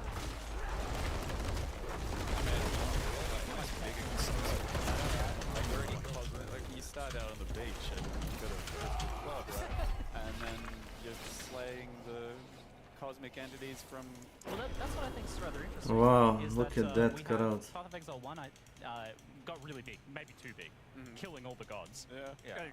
That's like the storytelling thing is like, you get to that point and it's like, okay, you gotta kind of pull it back a little bit. And it looks like it might be a little more humble. And now I keep an eye on down or up. Frozen again. Frozen Kingdom. Someone sat on Twitch and immediately they just sense there's an Englishman eating popcorn with too many fingers. You must find it. Going up. Someone is looking for a very specific fetish. Top screen once. As soon as I get a hot tub, dude. Where, which Xbox we're playing now, which Xbox we're playing before, how they incorporate the story. It's kind of like a wild system that is,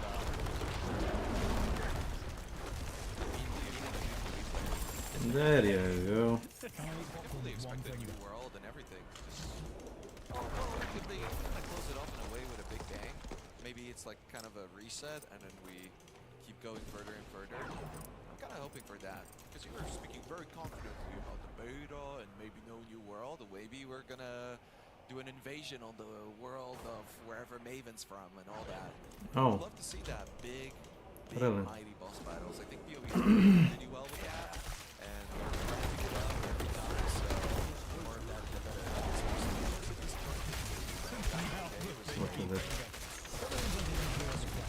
Look Yeah, at that piece of shit. getting better and better, and those like spectacular moments of those big boss fights. This is the beach episode of this stream. That's what this is. So this is the fan service episode. The rest of it is the plot. This is fun. I know that. We know that. Let's just go together with it. Have a good time.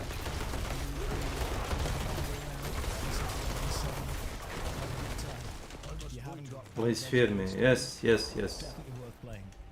You know, whenever I say anything good about a game, I get a lot of people messaging me. Shut up, just hate everything. Well, no. It's possible to like a game and enjoy it.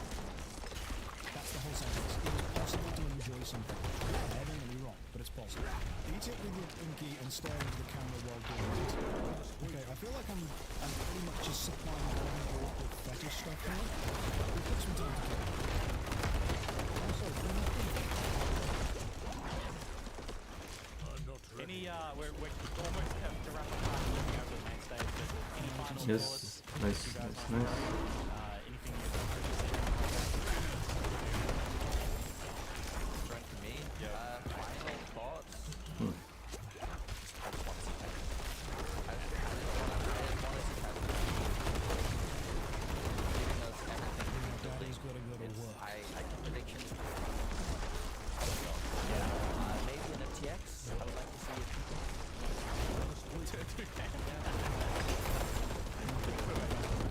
I would just love to see nervous Chris Wilson up on stage. Yes. Like, for as much nerves as I'm having right now, like doing this sort of thing and waiting for the reveal, it feels on stage and feeling everything. Said I shouldn't rate audiobooks. Here's the thing, loads of people are asking me, saying, you should rate this, you should rate that, you should do this, you should do that. I would love to, but getting in contact with people who do those jobs is basically impossible. You can't just walk out and be like, hey, I've got a voice, want me to read stuff? It turns out that all of the audiobooks are narrated by a very small number of narrators who are all working with very big agencies. TLP. I would absolutely love Welcome to my channel. Come Remnant. Yeah, but I just wanna finish this dungeon. You know? Well, I can come to the voice chat. I gotta do it like really fast. Yeah, we can play Remnant. But as I said, wanna finish this fucking room. I don't wanna like leave defeated because the game keep throwing fear and cold. And what was the last status? Yeah, the random AoE fucking shadow bolt. And I got sniped by this fucking thing, the bow, the fucking skeleton with the bow. He sniped me from like off screen. Because of course, why not?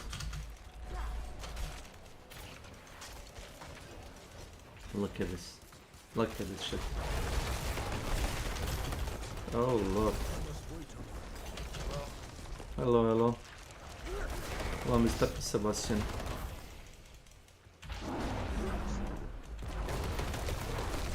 I just wanna finish the dungeon and then we can play. I don't usually play the dungeons because the map, the outside map, the overworld of Diablo, is like huge. So there is like zero reason to play dungeons, like unless you wanna do something specific like this. And I would like the other RPGs to do the same thing. The only game that I played like that was Grim Dawn, which has also a huge overworld. So how did you wake up so early?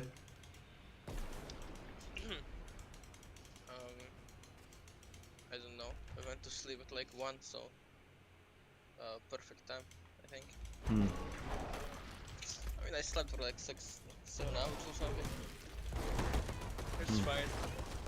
I usually wake up like this, but when no one's online, I just go back to sleep because I'm bored as fuck and I don't want to play alone. Yeah, reasonable. I went to the stream yesterday.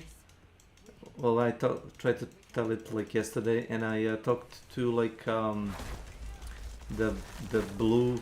Well, you call them like Fat German, but it's like one of the rare devs that is actually looks like a man that he knows what to do, but they made a crappy deals with the server hosting, and that's why they had to like to make a client side hitreg because they have a shitty server infrastructure. So he got killed because he kept looking outside. What the fuck is this? Ah! I can't move. I can't move. I've been feared into the wall and into the stun. So I got 3 different CCs on me. I couldn't fucking move for like 10 seconds. Then I keep spamming space to dodge and I was dodging into the wall. And there was no use. And I asked the developer about the flashlights. Like in a... Yeah, I know you probably are pissed off on Hunt Showdown, but I don't even play it. But I can comment on the gameplay, on the mechanics. So I asked, like Hunt Showdown has a fucking 4 tool slots, and do you really want to expect us to sacrifice any of our tools just for the fucking flashlight? So why not make a flashlight like a default, like in every fucking other FPS game?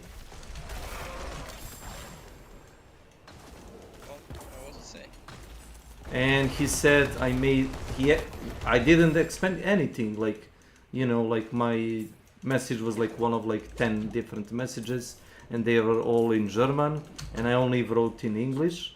So he actually took the time to switch to English and answer me, you know, I read your message and you know, I think you have a valid point, but you know, we're having like a, you know, game and I cannot discuss right now, you know, that's like how did he rephrase it? That's like a game design thing, you know, and I cannot discuss about that. So it's good to know that like they are thinking of like changing stuff like that. That were like from day one. The flashlight is useful, but there is no space for fucking flashlight. That's the problem.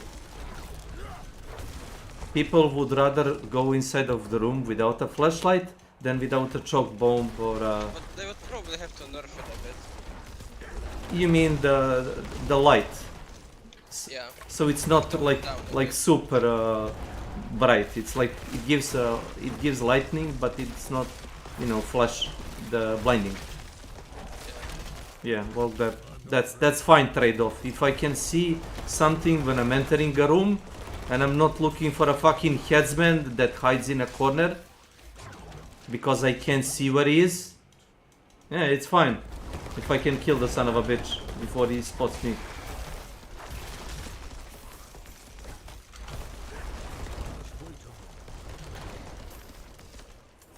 Did you see that video about Rakta hiding with a headsman next to the wall with a fucking knife? Throwing knife. I've seen a few videos about headsmen. Like, it's retarded. It's retarded. How can... Yes? Circuit we got yesterday, you get a weapon mod that imbues your weapon with shock. You do shock damage. Yeah, the one that was a secret, you mean? Yeah, the one where you craft the engineer. Oh, wait. You craft engineer with that? No, it's just like, you know, like at the pedestal where you craft the engineer, the thing that was next to it.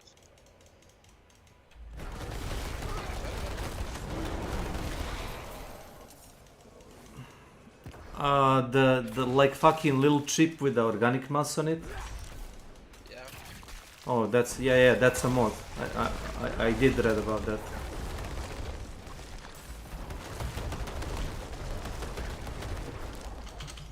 So in that basement you can find an engineer class thing. But well, that's what you said, where you crafted. Well, it could be, I guess. The what's it called? The class mod thing is usually a key item. It's not a crafting material, you know. The fuck!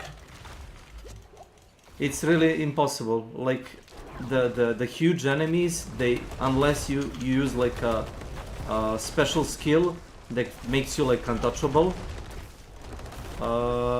they knock you out and then they keep beating you while you are in animation of getting up, and that can last about 3 seconds, and for 3 seconds you are getting pounded and CC further. It's not. I'm having like a it's probably the same in World of Warcraft, I'm gonna assume. No, when you get stunned there, same ability stuns you for less on the next hit, and less and less. But it's not a stun.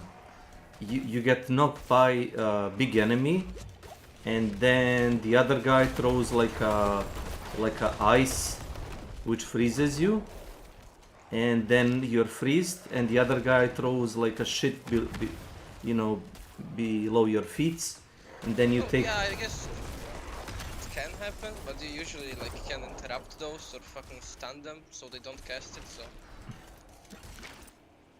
The problem is, I can't.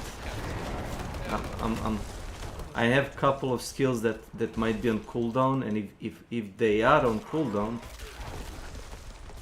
you know, nothing can be done.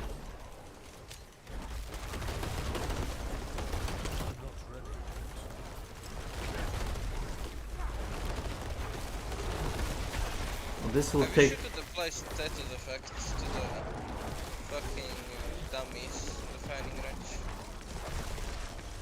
The status effect with the. Yeah, you can't apply it to the fucking dummies. Oh, do you think does it shows? It doesn't. They don't bleed. The damage keep popping up, but it's not like it says, oh, it's a bleed. So I guess you could go into the area with like an easy mobs and just try it on them. If you can find it. Once it took me an hour, and I keep resetting and traveling. It says the best way to like spawn the blood moon is to like go to the ward, and then go back to Yisha, and you know, keep traveling back and forth because it resets like a chance. And I keep doing that for like a fucking hour, and then I gave up and went to bed. It was depressive, and sometimes you just get it like out of blue. First try.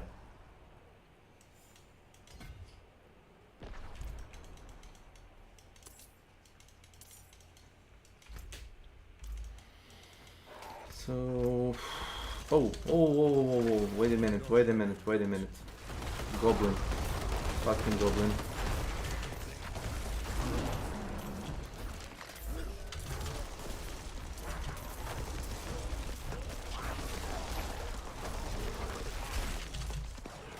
Great, good job. I'm not ready yet. Wait, there's like a... There's a portal here, wait, can I open it? With the item we got from the labyrinth? Which one? Did you went back to the labyrinth? No, I mean Isha, but the portal on the map looks exactly the same, like on the ones on labyrinth. Well, try it. It works on the stones, you know, the fucking touchstones that teleport you, and yes, some of them can be found on other like levels. Like in War 13, remember the cargo ship that you got the armor and the Tommy gun? Yeah, basically that's like a fucking stone, teleporting stone that connects the labyrinth and the ward.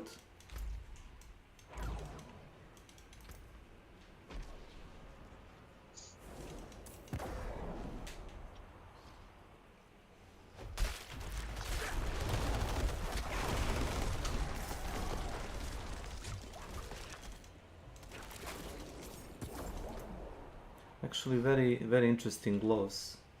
It gives you like a chance to freeze enemies, 21%.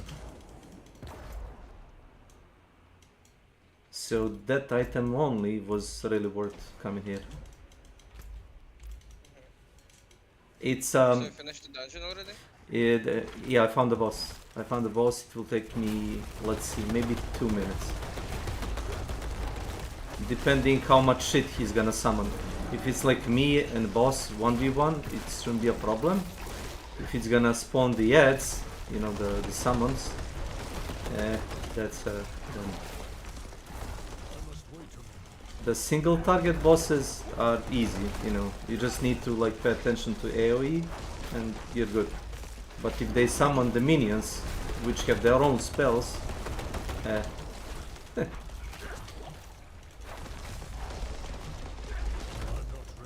oh, did you see the shield build video? Yeah. It's kind of a busted, you know. Yeah, but you need to like program your health to be at exact value. It's kind of funny.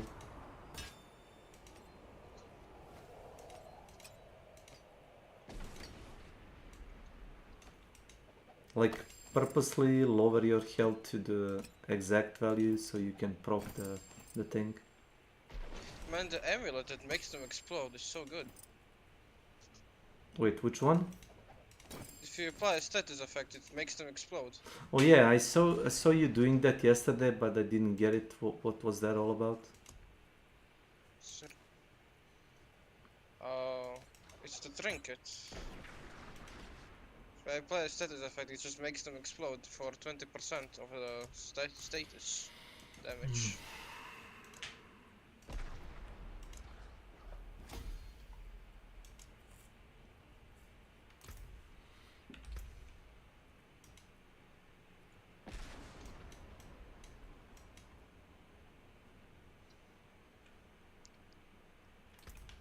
Oh. Okay, let me sell this.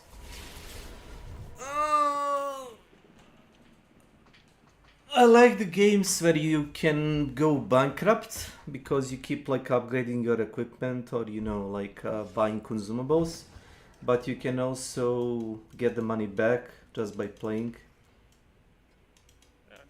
Like, you know, there are games where you get like a end game and there is nothing to be bought. You cannot spend money on anything. To buy 6 automats. Dracula Like is 2-hand automats. welcome to my channel. Hello Dracula, what's up? Good deal. Father bless. Hello, hello. Yes, bad Dracula. My friend Dracula woke up also. Same as you. Jizz. I'm gonna be playing Remnant from the Ashes with a friend from Slovakia. Yeah, I think I remember correct. Wow. Insane. I mean, was I wrong? No. So? Okay, let's see if I can open it. I can't, because it's not activated. Well, you probably can activate it somehow. Let me... I'm gonna teleport to you, I'm gonna see what you're doing. I mean, because the portal wouldn't show on the map if it wasn't usable, right? It even shows 3 question marks. So Does it show something on the map? yeah, it's the portal, just the portal. But You it's can... not activated. You can Google it if you want. I'm gonna Google it because you don't wanna like cheat. So I'm gonna do it instead of you. Because it's probably something that can be interacted with. You just need to know the area. You don't have quest items on adventure mode. Oh. Okay. So I would need to unlock the labyrinth on adventure mode. No. Somehow. No, no, no. No, you can't. You cannot access labyrinth from adventure mode. Oh, then that's unlucky, I guess. I guess I won't open the fucking portal then. Maybe it's bugged. Oh. Nah. It's probably just a rare spawn or something that you can get in Isha. One of the labyrinth portals. Well, can't access it, I guess. Oh, the Romanian guy sent me the fucking... Yeah, watch this RTS. He sent me the Titan Quest 2 link. How is this a thing? When did they announce this game?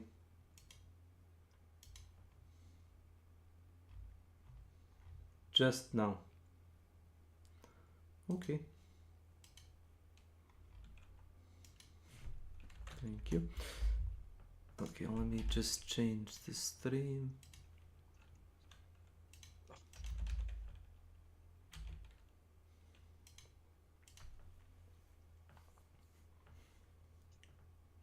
Yeah, changed it.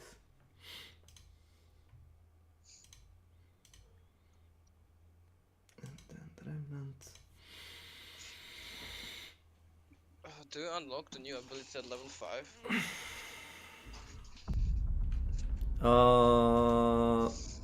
I don't remember what are the thresholds for the abilities, but the abilities are usually like fixed. They don't upgrade, they just unlock, you know. Yeah, but does it unlock at level 5 is what I I don't know. asked. I wasn't paying attention. I just level up and oh, I got a new skill and that's it. But being that you got one skill on level 1, I'm gonna assume that Yeah, you I think get it's 4 levels, it's perks, and then 5th is the ability, the and then the like... 5th is probably ability, and the either 8th or 9th level is you know, like ultimate, like final skill, which is like usually very strong. Like a medic has a like a group AoE, like a heal, which also revives everybody. Oh, it's pretty good. 2-minute cooldown. Yeah, but you are also a sitting duck, like you have to be somewhere where the enemies won't hit you, but hey, but you can revive everybody that's not fall out of the map. There is that also. Yes, that's pretty good. Because remember a couple of fights where we had with the bosses, you just like fall into the abyss and you know, you And can't. it's a 3-minute cooldown if you get like res bite. Yeah. Look, you see this? Oh, this is a Isha, right? Yeah. So you know what this is? This is the starting area of Isha. So this connects back to the labyrinth, but you cannot access it from here. So there is no way to do this. It just shows you the connection, but you cannot go back to labyrinth from here. It's Well, let's go to Neruk or whatever it's called. Yep. The giant planet spaceship.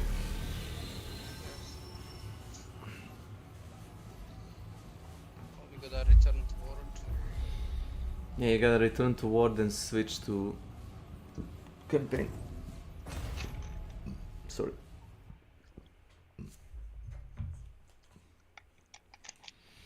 Maybe one day I get Blood Moon again. Apparently, you know the old man that sells the potions? The one that you talk to, the one that talks like endlessly for hours? He got the new potion. Remember the one that we found on Neru? Where we like jump puzzled and get only one potion? When you find the potion in the world, the old man is gonna sell you the copies of that potion.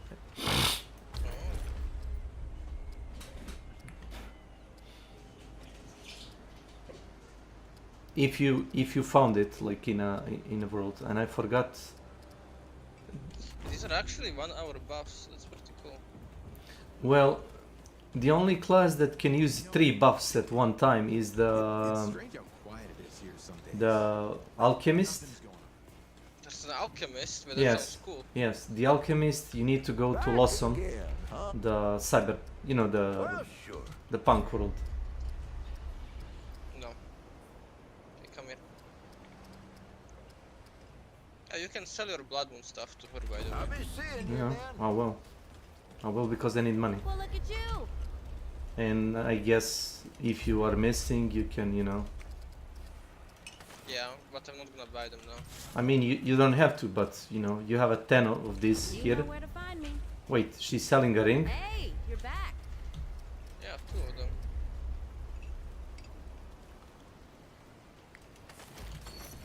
Come back if you Engineer need heavy anything. weapon. Did you bought the ring? No. Did somebody bought it? No, no one was here, man. It's just I bought it. That's why I'm asking. I don't know, because I didn't do anything with it. So Let's go. just started selling it, man.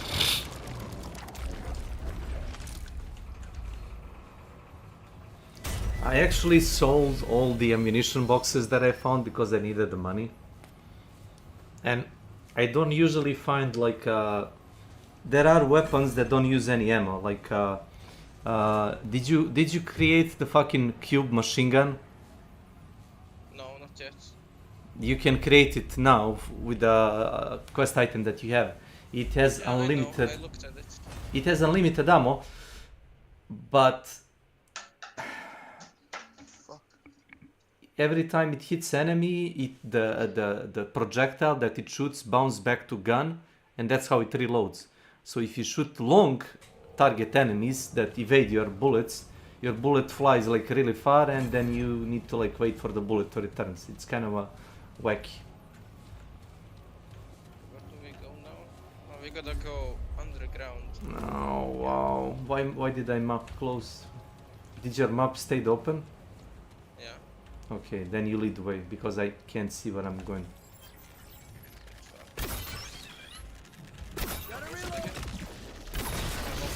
Bum is Yeah, we're that? going the wrong way. This way. I mean, it's kind of a logical because this is your world. I kind of visually know where to go. Wait, is that it? Can we go here, by the way? It's To this the, way. Can we go to the tower? Do you see the tower? The little one? That? Yeah, can we go there? Yeah, I mean... Oh my god.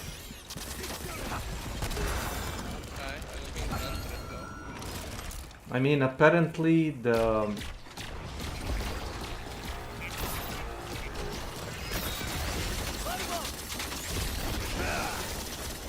Oh wow, look how many of these fuckers are.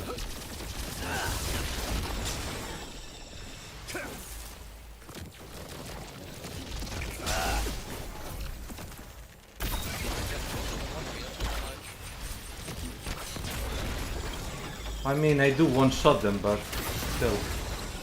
Oh, I know, because... the lead and shit.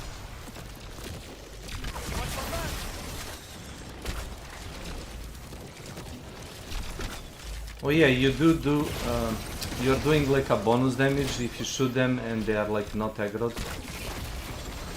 That was mechanic from the first game and I think it works here also. Okay, be careful. I'm sure that's not the last of them. Okay. I mean, I think that's even the direction we need to go, right? Yeah, it's this way. That way. You know, like when we went underground, the portal was there, just like the main mission. Yeah, yeah. I think it's entrance. Watch out, fire!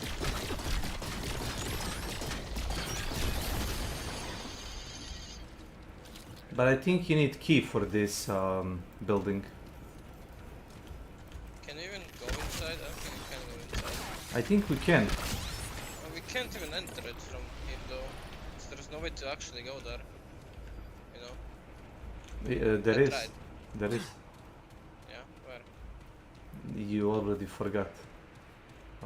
There was like a building with an entrance, but we didn't have a key.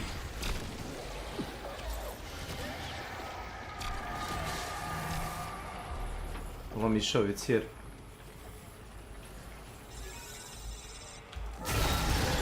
Oh, a fucking spirit.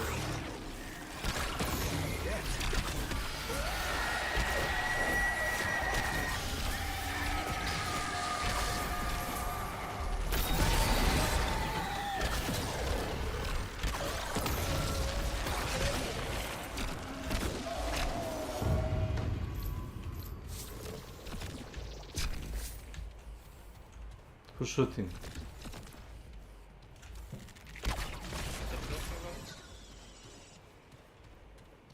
Yeah, there is a building right here. See?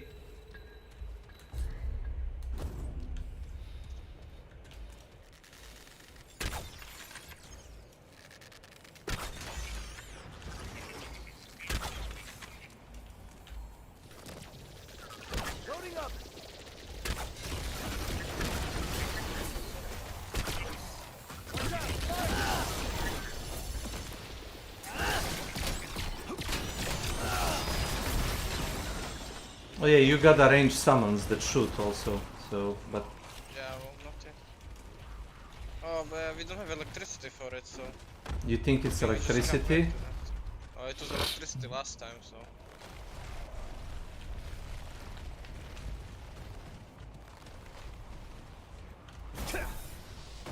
Just go to the main thing, and then I think you can probably open it from there.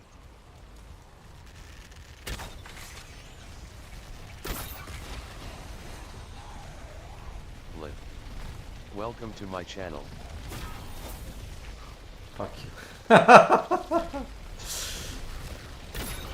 I mean, technically, if I collect the scrap, it says it has a 15% chance of getting the ammo back.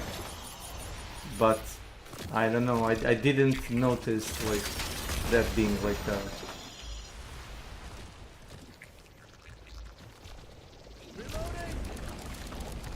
I wish I could move from watching the map. On showdown style. Yeah. Yeah, come down.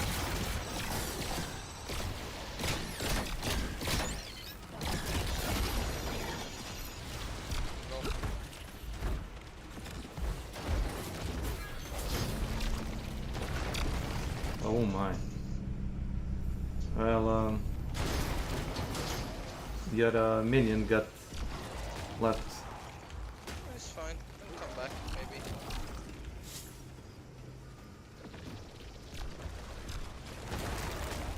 Back. Put away the door, please.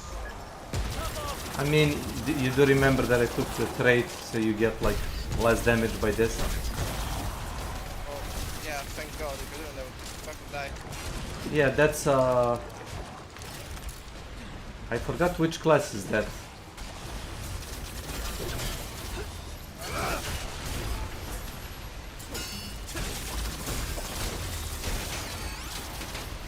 Oh yeah, dog handler. When you max the dog handler, you get the friendly fire perk. It's kind of It'd be obvious. nice if we found a weapon that has built damage. Like, you need to activate it. You know, like a flamethrower or something. Shit would be insane.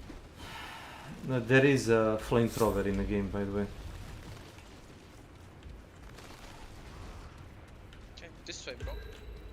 I was looking for the room.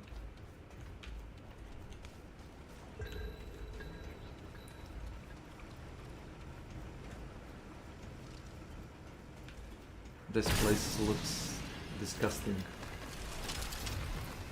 Wait.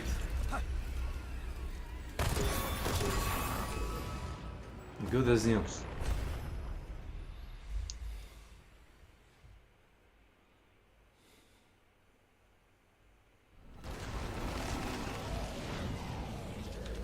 The hatchery. I don't like that, man. Fucking Prometheus.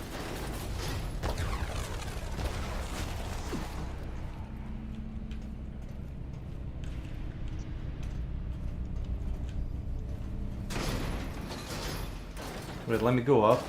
I wanna check the mid floors because on one of the videos I saw like a guy showing like a secret room that can be accessed only by like moving from the elevator.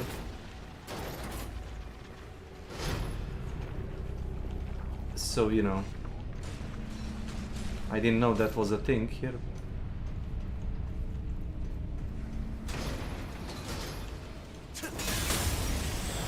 Oh, nice.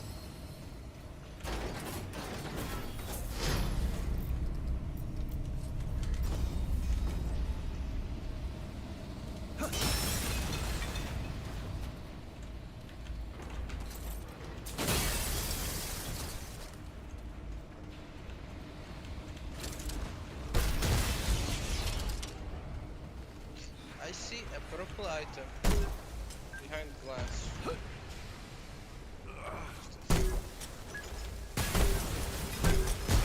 I will probably need to activate the fucking Power or something. yeah. I mean, look at the door. It's red. It's not working. You didn't hit by grenade by the electricity.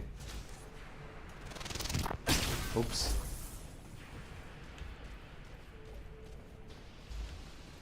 So is that a weapon?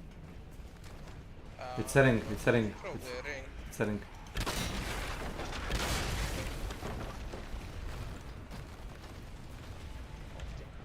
Power is Oh, come here, come here, come here. This is like really easily to miss. Look. You needed to destroy the fucking things. Oh, so we... Well, yeah, the power was on apparently because the fan was turning. Wait, what is that? Nothing. So... Oh. Maybe this is the way to the ring. Yeah, it is. It's the same room.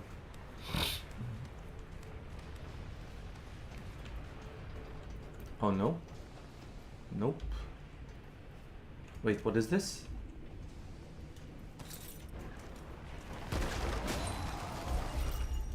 A ring? Gain 5% of max counter shield after spending 25. Oh! Oh wow! So while you are sprinting, you regain shield.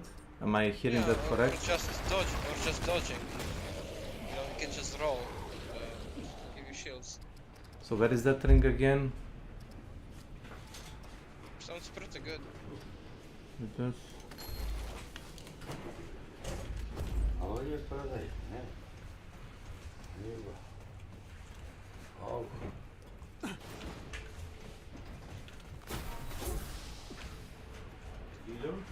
Да.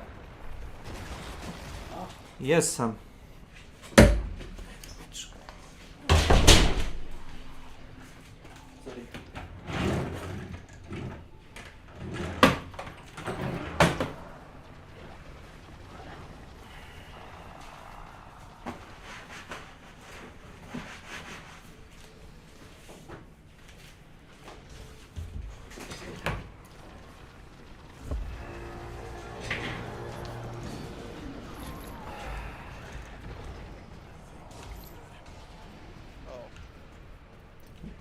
Sorry, I got distracted. I got too tapped by the guy that's...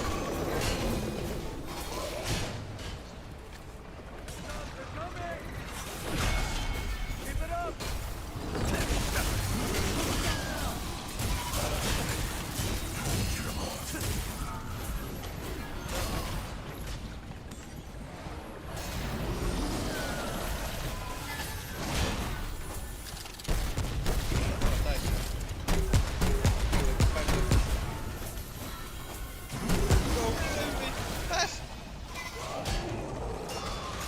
How?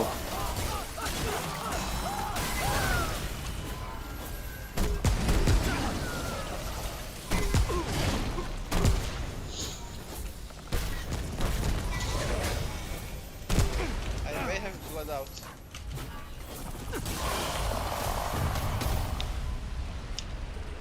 Wait, let me do this.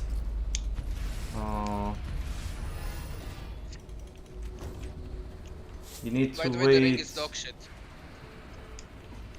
But does it not work? It works, but it really doesn't matter at this difficulty, I think. So better get the iframes then, because I get the ring that extends the iframes. Yeah, I'm using that too. I think it's better.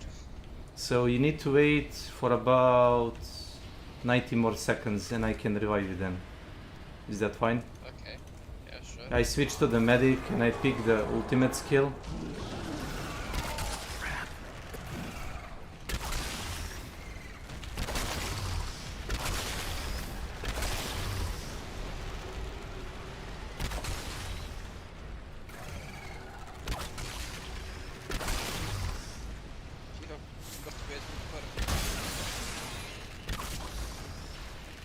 Every time you change a class, some of your skill points get refunded because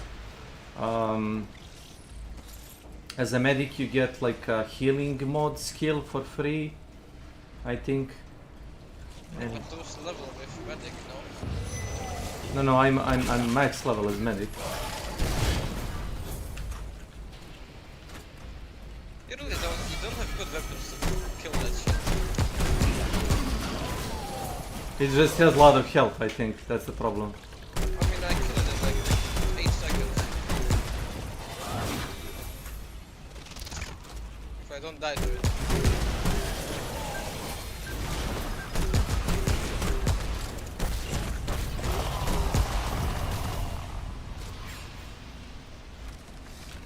Money well spent on upgrading the grenade launcher. Almost done. Let me do it.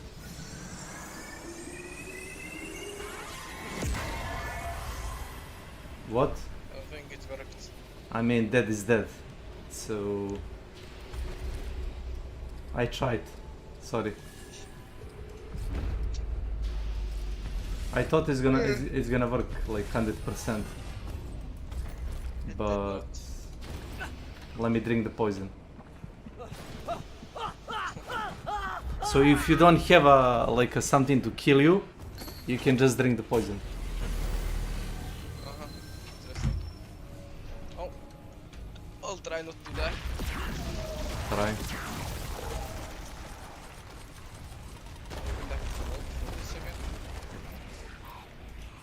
Wait, let me switch the ring.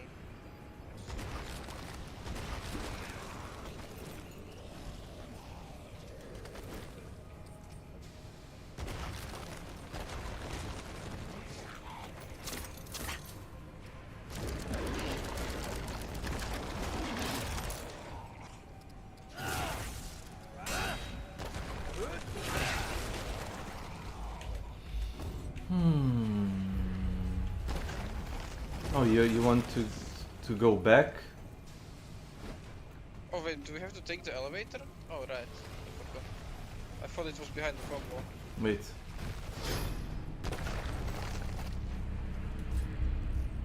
Yeah, the hatcher is downstairs.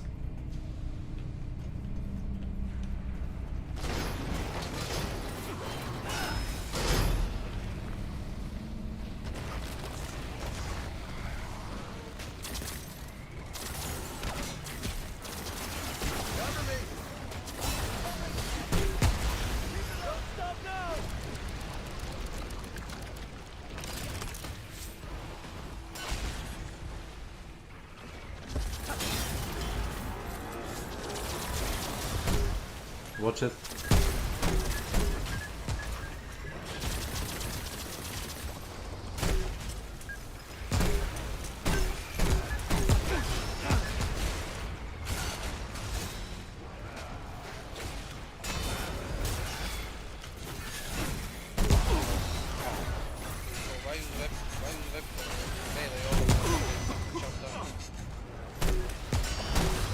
Too many bugs. Wait, how did I get shield? I got shield. From me. How? Medic, second ability. Oh. Oh, no, okay, that guy is too fucking tanky.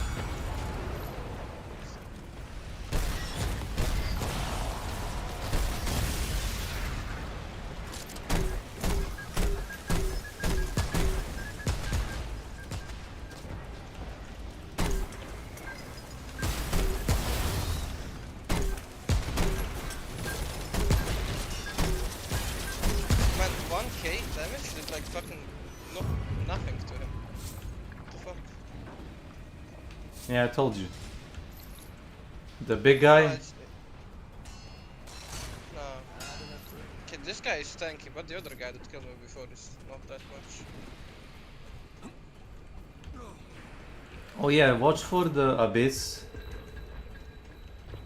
Like there is like a couple of areas where you just vault in, or you jump into, and it's just like insta death.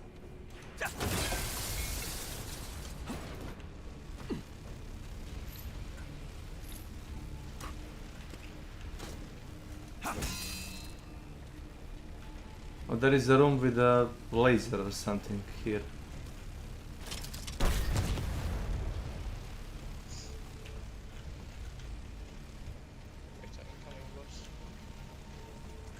What's this doing here? This looks like it was important once.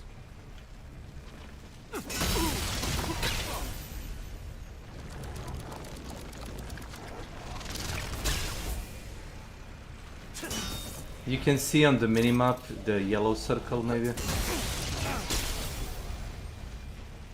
Yeah. Great. I wonder what this is.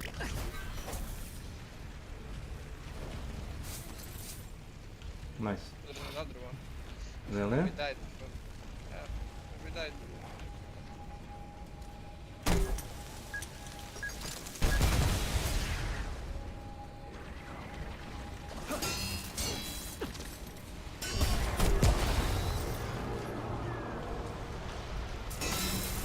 Give them all you got.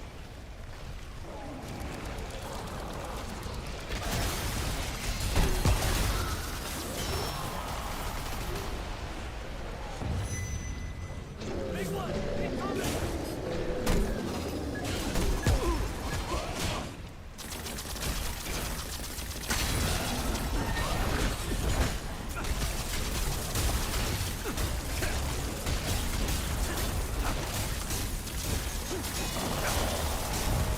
I keep hitting it and it kept trying to get behind me and I was just like rotating camera and just like hitting it.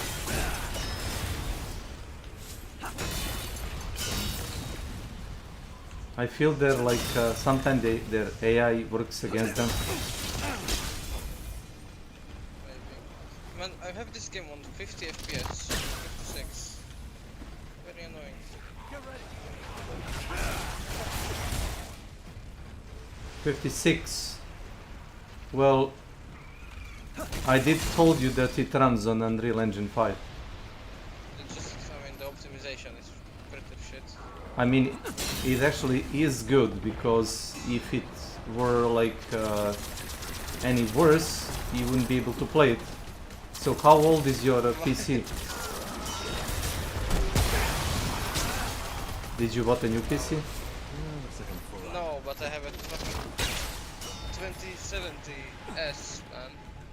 Yeah, but what's your you know, CPU? i7 7th generation.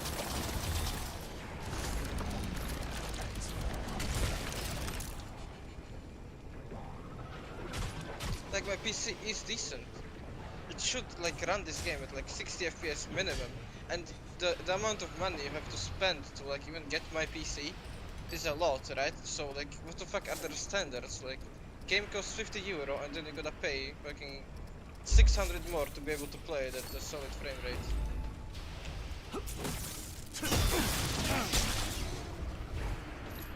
Okay, this is fucking retarded. Rectadial Box Suck. Yeah. Welcome to my channel.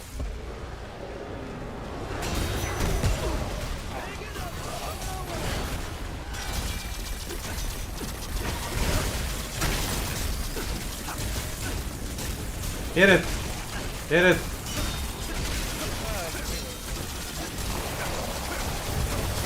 Was he trying to escape from me? I don't get it. I had like a 10 free hits of melee.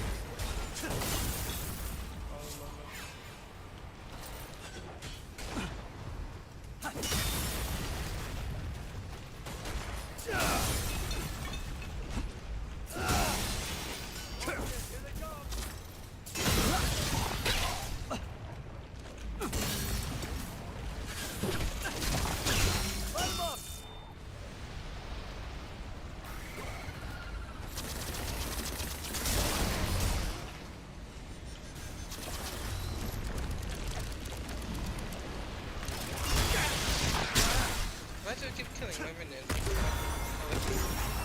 What? And then you heal them. Yeah, because I can. I might not be a doctor, but I can help.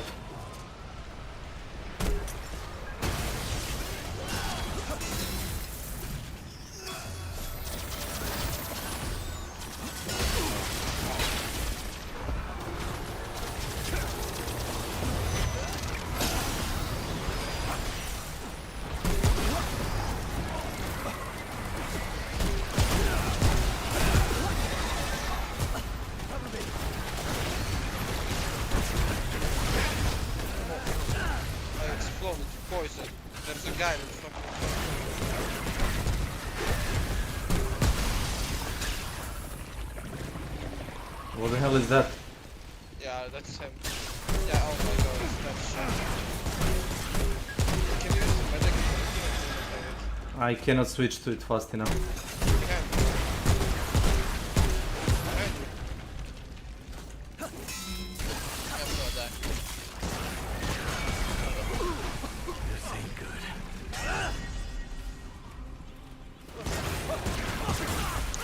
Maybe I can get like a checkpoint. I mean, that guy fucking killed me.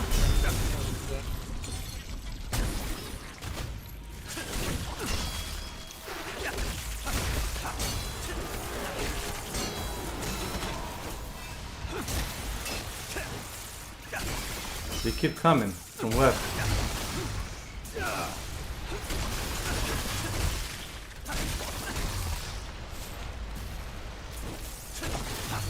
I mean, they die like in one hit.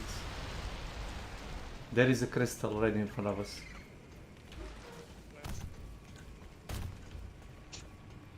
And there is a boss. Of course. In combat. Do you wanna see the boss? No, I wanna explore first. Yeah.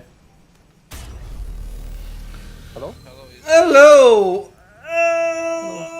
Snake, did you watch the video I sent in general? But what's the general channel that you have? I can't see it. What do you mean you can't see it? I'm a blind, It's I just, guess.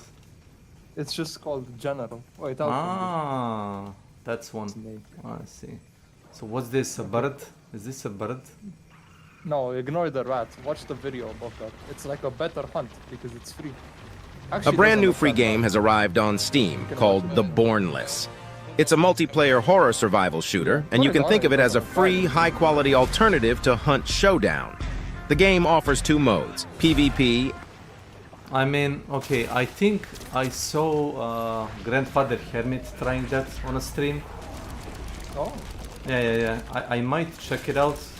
It's not Oh, finished. It's not finished. It has like missing stuff, but as like a concept, I think it's not bad. Yeah, it's pretty cool and it's free, so why not try it out at least? Honestly, that's pretty cool for a free game. I mean, the only reason people are like clinging to like fucking Hunt Showdown is because there is realistically no competition. True.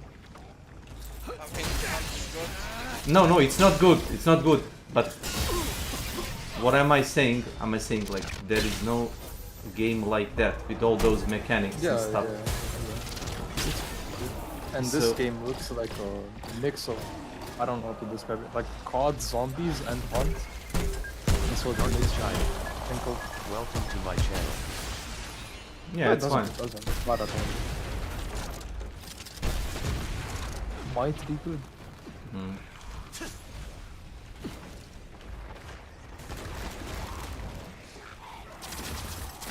I think if Do you you wanna be if, here for 40 minutes and find out how you get to the purple item? I'll just go to the boss. I mean, maybe we need to turn the power on and then get back. Yeah. I can just Google it when you kill the boss if we don't find a solution, how to get to it. Let's go to the boss. You playing Ramen? Yeah, why not? He bought the game and I didn't finish it, so why not? No, I'm just asking. It's fine. Oh my god, I don't like how Asking- that shit looks like. What shit? Boss. Balls? It's Like oh wow. You already fought this like a normal enemy. Bro, I saw a pigeon get absolutely fucking violated today. Okay, So, the fucking hermit is the boss or shit. Whatever that shit is called.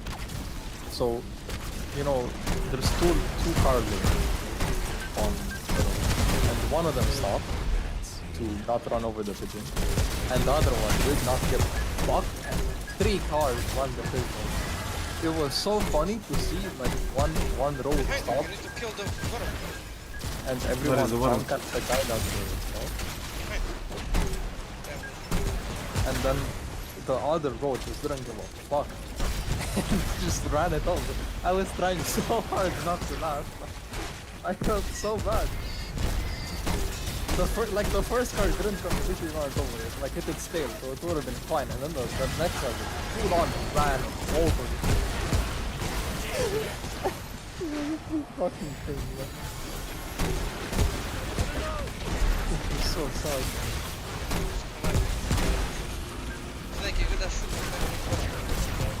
What is the word? Well, I don't know which one. I think it's on one of the backs, maybe. Yeah, it's out on this back. Can you rest me?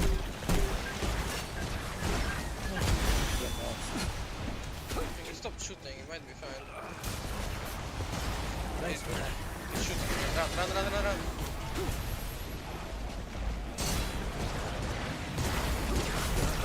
Okay, they both shot now in red, I think.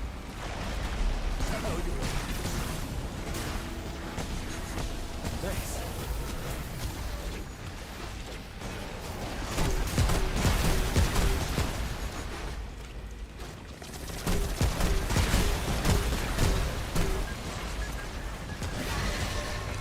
It's on this one, by the way.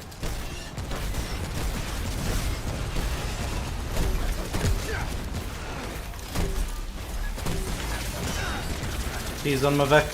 Shoot me, bitch. I'm shooting it. Shoot it again.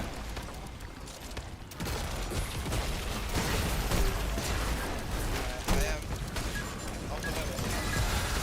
Can't you melee it? Yeah, hit me with melee. Hit me. Come. Thanks.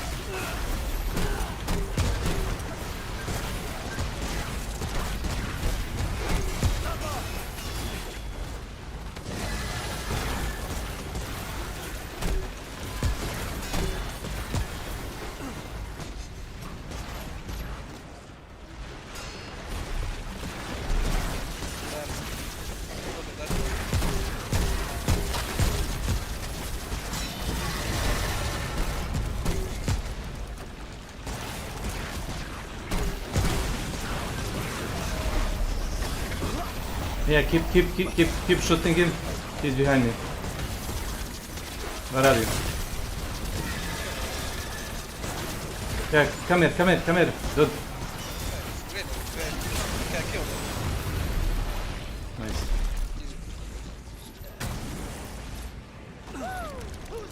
I'm feeling that he's supposed to like be draining your health, but I'm like out healing. I was shooting you too, by the way. No, it's fine, because I told you that I took the trait so I can do less friendly fire. Yeah, and I know, that's why I didn't die. If you didn't have it, I would just be dead. yeah. So we kind of outplayed the game.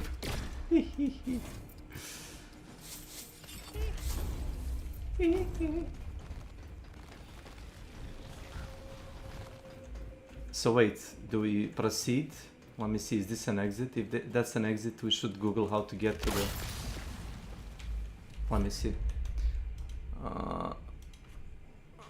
Remnant to hatchery locked door.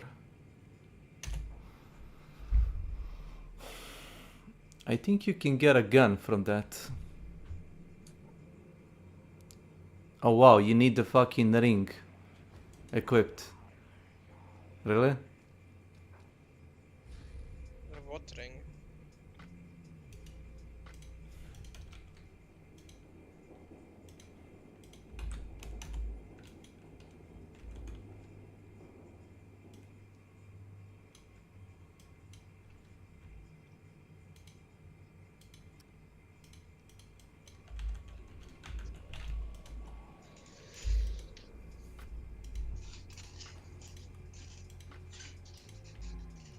Oh, this is how you get the ring, but we already got the ring. So do we go back and just use the No, let me see. How to open the door in hatchery dungeon. So...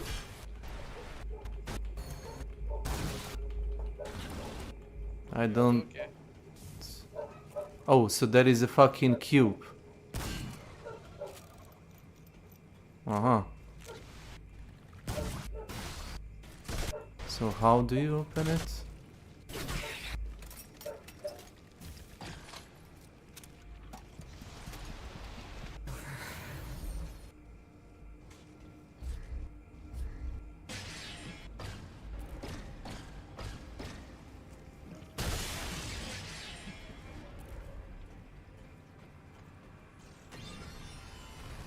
Oh, so you followed the cables. Wait, I was right the first time. Oh my god.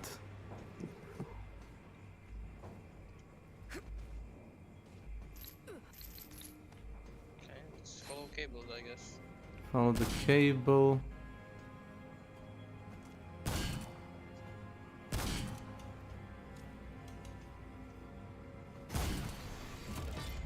Oh wow. We were close, by the way. Oh wow. That's how it is. So you basically have to shoot through the small window to disengage the force field. You know the ventilation shaft we were? Yeah. So yeah, go back to it. Now if I can remember.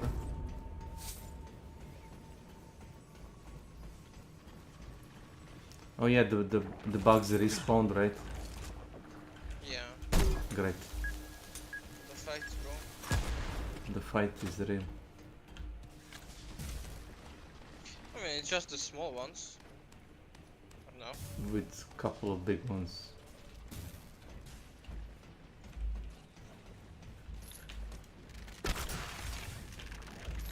This is like combined fucking arachnophobia and worse.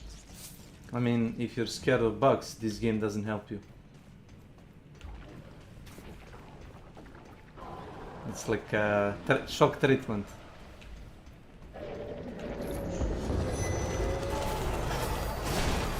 Well, I'm bringing you a friend. Hello? Hello, sir. May I interest you? May I interest you? Why did you bring this big guy?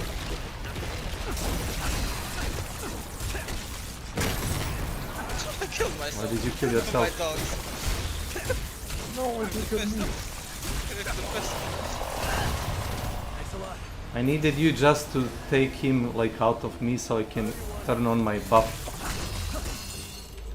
Nah, I used the pistol as fire, you know, like it was a pretty big explosion. Why did you use it point blank? You can't carry anymore. No? Why do you use your grenade launcher point blank? Because I have like a reduction. Oh listen, I thought I was far enough. No. Did we get there even?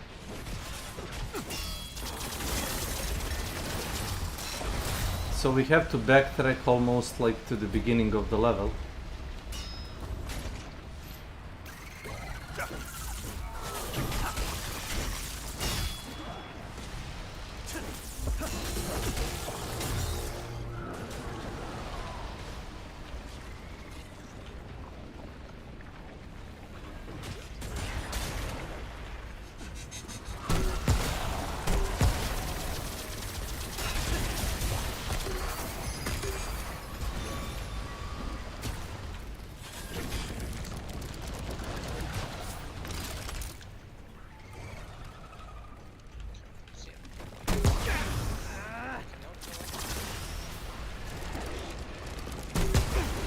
I got legs again. Bro, why missing armor? Tank? I'm quite missing 4 armor. What the fuck? So where is the room? Okay. It's right here. No. Let's find the small room with the ventilation. Oh yeah, it's right here.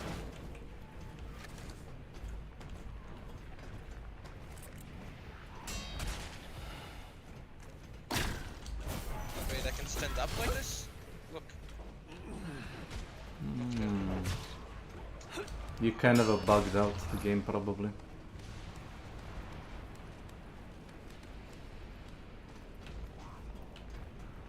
It's here. Look, what the fuck? Shoot the blue capsule.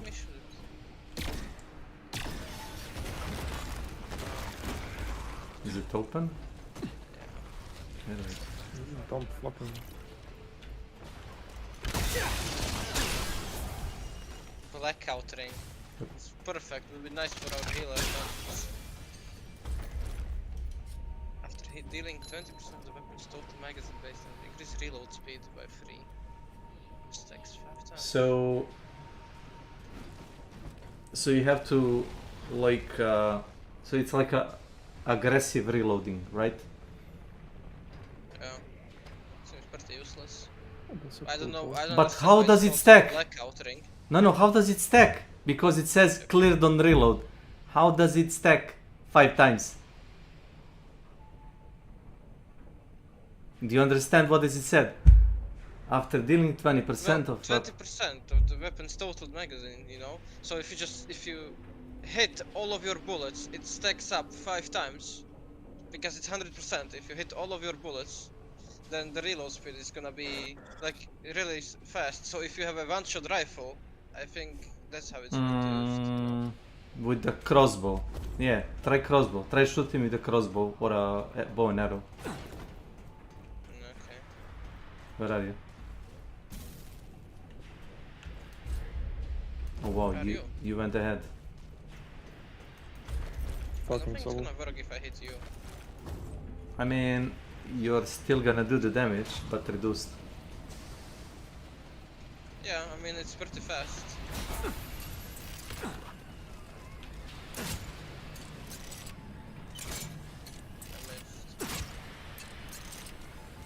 I think it's faster. Does the buff shows up? You know. Okay, it shows up when you hit this, but you only get 2 stacks. But how can you get more than 2 stacks? I think you should get 5 stacks if it's one shot. If it's a one-shot weapon. That's But I'm gonna guess your weapon isn't upgraded, so that's why you're not proccing. It is not upgraded, but why would you need to upgrade it? Do you have some weapon that's like a one shot? Did you upgrade the bow maybe? Yeah. Try with the bow. Yeah, try to pump the attack. Yeah.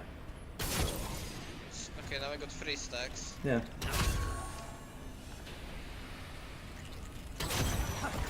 No, not the bob.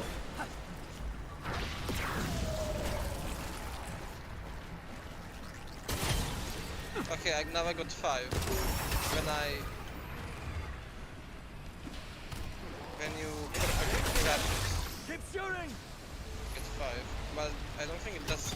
Like reload speed on the bow matters, does it? Well, it should be like it's not the reload. It's like time that you take to like pull the next arrow. I mean, it's faster, I guess. I think it's useless though.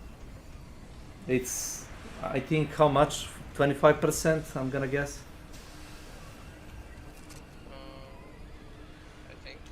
And you got a 3% times 5, which is 15. 15, yeah, but you got the other rings that also increase your reload speed, so you can stack that probably higher. Yeah, probably can. So by itself it's not much, but if you stack something else, it's probably gonna notice. Really good. Do we kill ourselves? I mean, just run back, I guess. do you wanna create something of a bug that we just killed?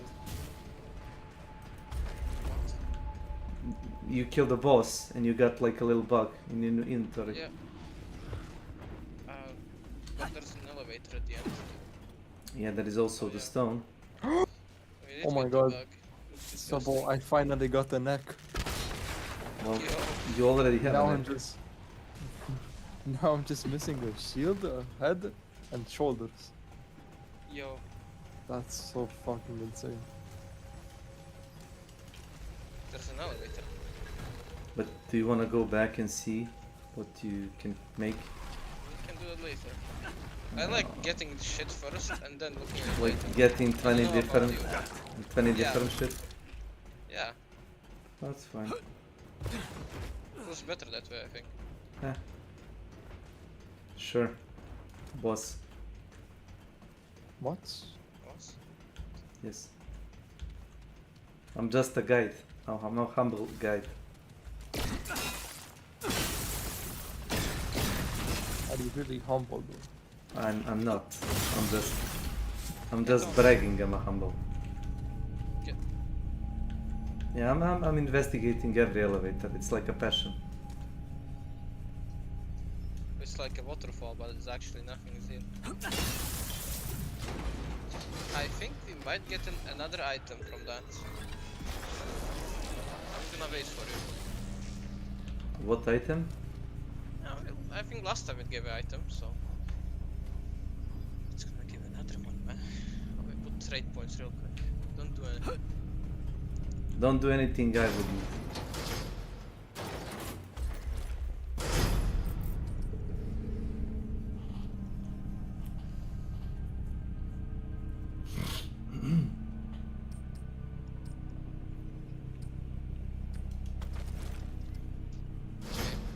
Here? Let's go.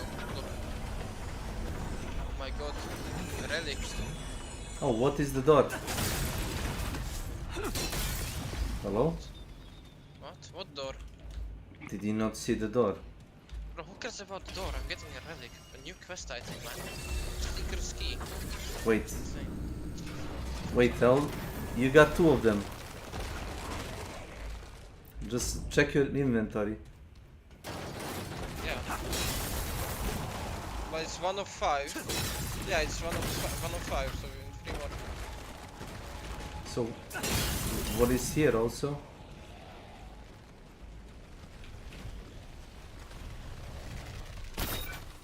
This shit looks like another really complicated puzzle for some reason. You mean it could be a puzzle or something? You're telling me a glowing white orb under something that looks like you can fucking press it, isn't? Yes. I mean, can you shoot it? No. With a laser weapon?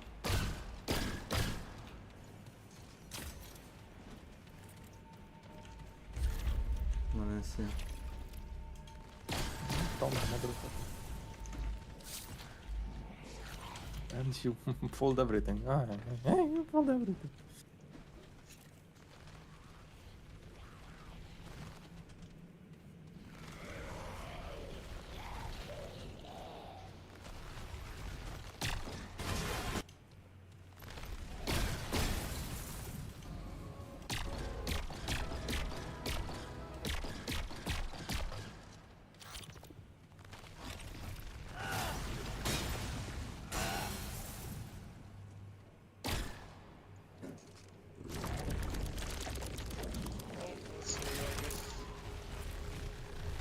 Oh, there's another white orb right there.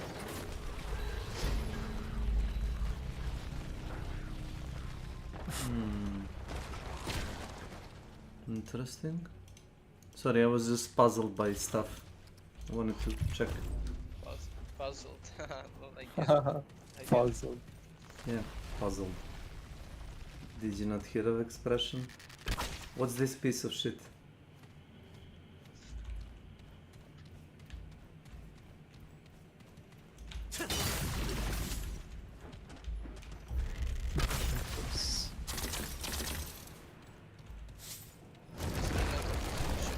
That was money, and you always need money. Even 15. Bro, when you get to 60, you just tell me and then we can like fucking gear together. Wait, we are playing on Apocalypse. Why am I not seeing more money?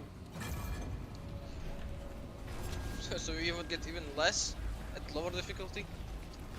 Exactly. This game's fucking shit, Exactly. man. That's the only reason why I would play an Apocalypse. Not for a challenge, for money. More difficulty, more money, but I'm not feeling more money. I played on Apocalypse so I can get like more time out of the game, you know what I mean? So it's like harder. Yeah, it is harder. When you get to the Night Weaver, you're gonna regret that. I don't care, man.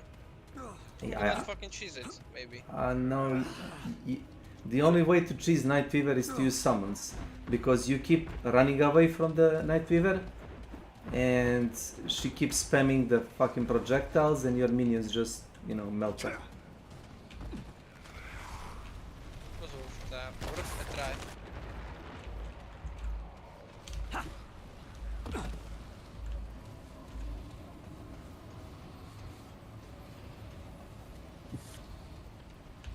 So, if you see a giant drilling machine, tell me. There's zombies. Did you not? I heard you, man. Okay, thanks. I found zombies. They're mudskins. They're what? They're actual mudskins. Yo. It's not only zombies, I'm afraid. Yeah, but also Americans. They are war machines, so I guess we're right. How get it?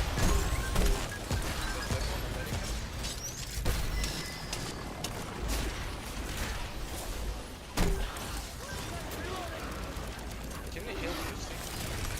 Yeah, come here. Can you shoot me? Shoot me with something. Yeah, more. Yeah, stop.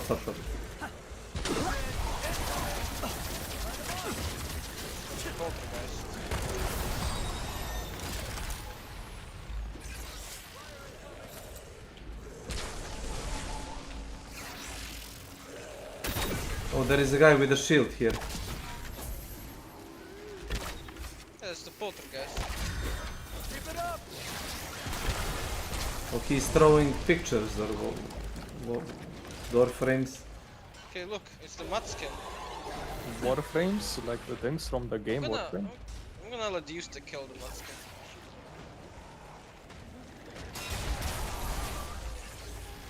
There is another poltergeist, by the way. Yeah, he's he's out of range. Oh shit.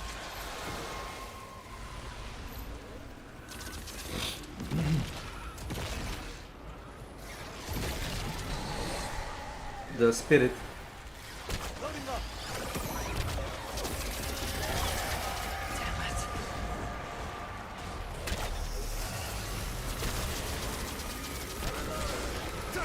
Oh, the zombie.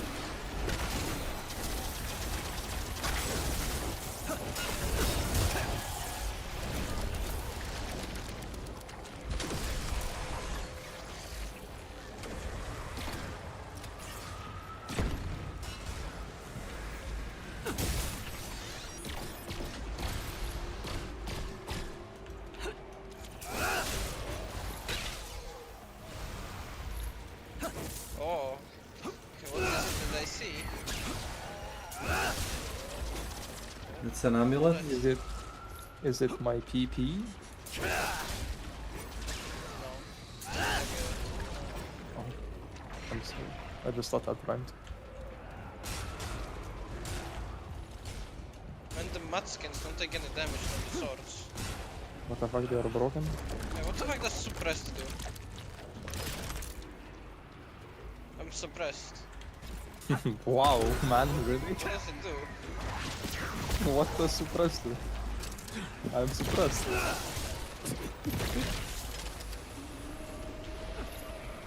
Yeah, what does it do? I don't see. Like, What does it do? Probably can't use abilities or something. no, I just did. What the fuck, what is it? Your snake is just like quiet, not saying anything. I'm just like listening what you're saying, and I'm like, you're not making sense. I am suppressed. I have a debuff. It's called suppressed. Well, you're suppressed, obviously. What does it do? Be stupid somehow, like. You, man. Lol, you're just suppressed. Lol. Like, what do you mean, man? Do you have to overthink it too much?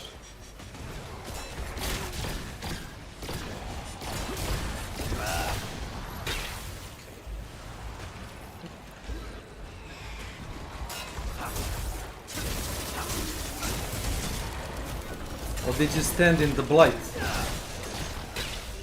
I got molested by one of the fucking zombies while I was trying to melee them. Give them all you got!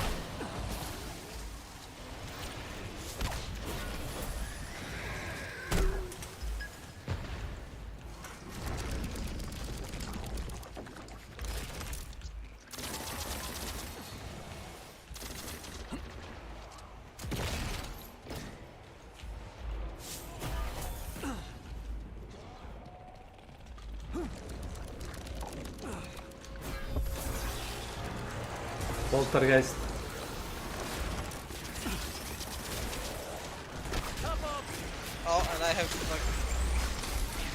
Three Americans behind me.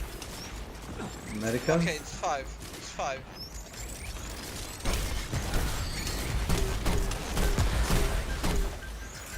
Well, I'm gonna use heavy ordnance on them.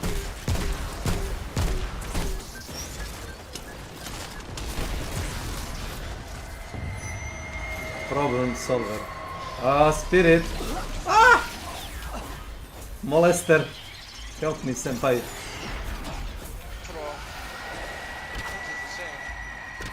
What is lookbook? Coming. What? Ah, this one's orange. Why is it orange? Orange, like the internet provider?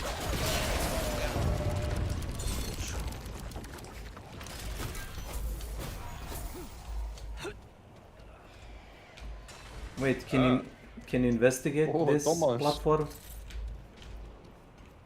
You want to play Mythics, bro? I'm leveling up, man. This one. Coming. Okay. I mean, I've been here already. You can find engineer helmet, the navigator helmet, below the one, not the alligator, navigator. I love the alligator helmet. It's spelled differently in Serbian. Navigator. Navigator. It sounds really bad. Navigator, no. Yeah, it's a navigator, but whatever.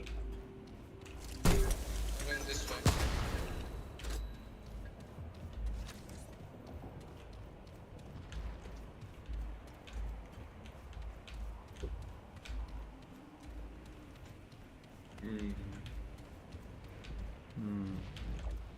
Yeah.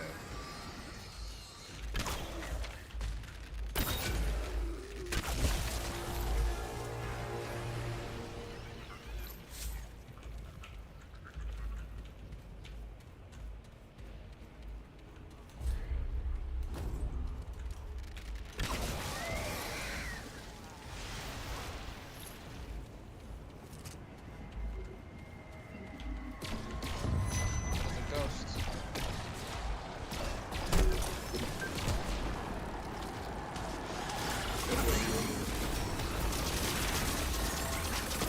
Americans.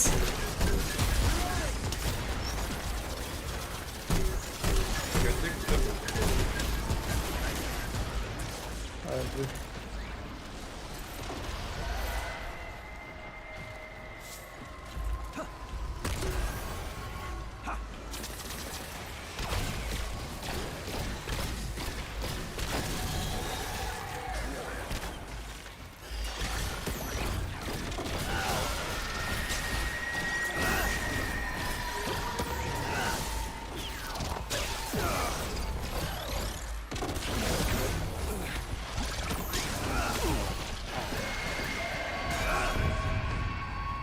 Oh, GG.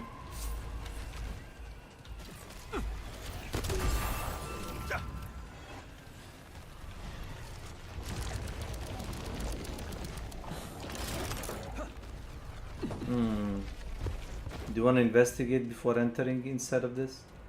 It's the checkpoint. Checkpoint? Oh, I think you can get a cool weapon inside of this, but you need navigator helmet, as I said. Alligator. Just find it then. Alligator, yes, alligator. Hey, can we rest so I don't have suppressed anymore? But you're gonna respawn all the shit around us. Okay, I'll stay suppressed. Would you rather be suppressed? It's my favorite. You don't even know what does it do. You just say I'm suppressed. By a I'm pretty sure minority. it just reduces the cool, like increases the cooldown of your shit. But you don't even use your shit most of the time. Ej, I do. I just use it ja to bym go może die. spłacał 25 euro. Za posrałem za internet. That's too much to ask. Da. Paka ty paka. Da. How do you even enter Super. this? Ne. Ne, ajde, jel ti kak se zove, možeš mi onda poslati Man, the bleed fucking deletes the poltergeist. Ajde, čujemo se. Jel?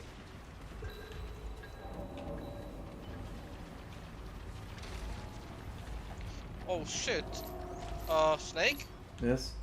There is a blob made out of shit chasing me. Let me check it out. Did you get level up? It's not taking damage. Kill it. Ow. It's taking damage, alright. Killed me.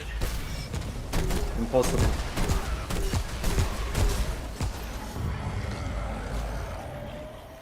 Thanks. Wait, That he probably hit you. It wasn't me. I can use upgraded Usti. Wait, can you? He has evolved. Oh, you wanna use the range, Justy? Okay. To give a bit. It's gonna be like a six you wanna? cooldown because I see a window that's broken, and it shows that you can enter this building, but I don't know how. Wanna help with that? I'm gonna break you. I must break you.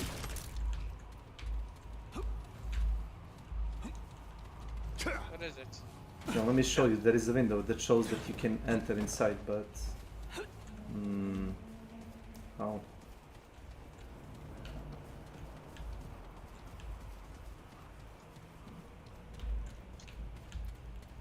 While you are fighting some giant blob, I actually researched a bit. Bro, researcher? I'm a guide, I told you. Bro, researcher. Unfold on the skin? Researcher, the skin. Yeah, look at this. There is clearly something inside. But Is there? there is. But how do we? I think I found it. Oh wow. Oh, I'm blind. Crazy researcher right there, bro. Well, I had to drag you here somehow, right? Oh, you don't have helmet. No, there is a weapon behind it. Like a really cool weapon. Oh, I see. It scans your head. Yeah, so you need the helmet. Oh yeah, it's like Prometheus, as you said it. This is like a navigator. Taking damage adds 1 stack of bulwark, which individually falls off for 10 seconds. Wait, that's pretty good. But where are you gonna take more than 1 damage? Taking damage adds 1 stack of bulwark. Wait, can you equip it? Equip it. Do you have it? Wait. Guideline 1. Preliminary inspection. Let me find it again. Before entering the gravitonic load limit, yeah, shoot me. you are required to perform control. Oh yeah, I got the 5 stacks of bulwark. I mean, you should take it for yourself, since you keep shooting yourself with the fucking grenade launcher, so it just gives you bulwark for free. Upon entering the load limit, but before Yeah, but I got a... How much? Let me read you. I got 2 points per second, which is actually 3 points per second health regen when I drop below 50% of health. Well, yeah, but how is that good if you die in 2 hits? I mean, I can try, I guess. Guideline 4. Securing operator. Once the self-diagnostic I think the regen below 50% is pretty useless on this. On this level of difficulty, you are it one. Heals you to 50%, and then you just die anyway. You die because you're at 50%. Yeah. Damn. So we need to find the helmet. Yeah, there's something beeping. So apparently we find a big digger machine, and below the digger machine there is a guy with a helmet on. Digger. All they do is dig, you fucking digger. Shut the fuck up, you digger. You digger?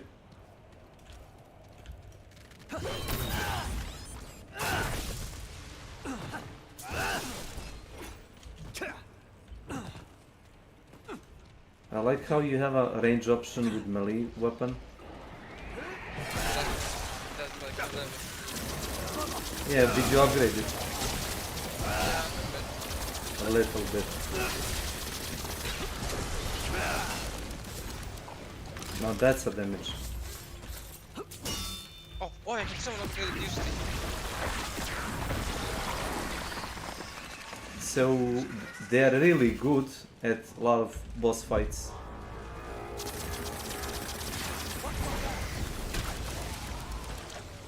I think they're really good in general.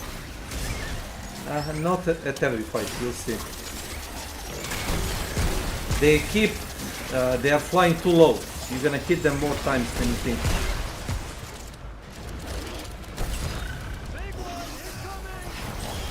Oh shit, run. Oh, it's a Bob. Bob the Blob. I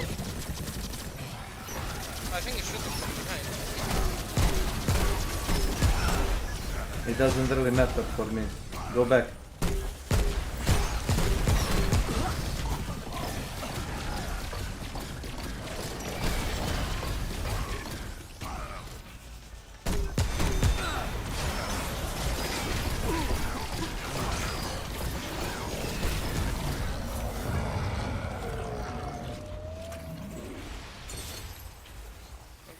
You look a lot better now. Yeah.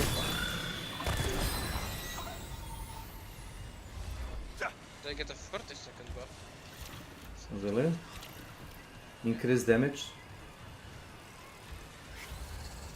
Yeah, they get it for 30 seconds of 20, like the balls. So you just deal the minimum amount of damage, not to kill them? Yeah, I mean, shoot them once. That's like 2 damage. Yeah, because you have a default like take less team damage trait because of this class, I think. Pretty annoying. Reloading!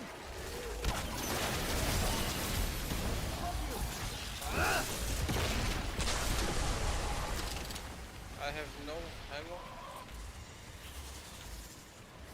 Well, use your sword, I guess.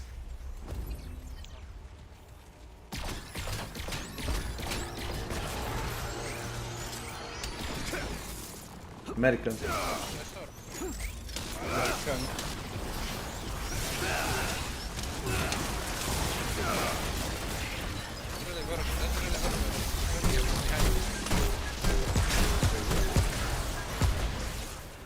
This works.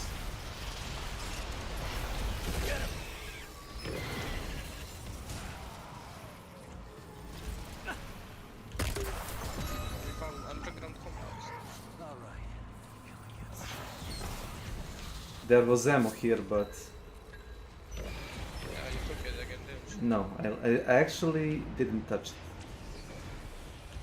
Definitely. No, I didn't. I swear I I'd did. like to touch something else. Wait, it's dying. Save you, see.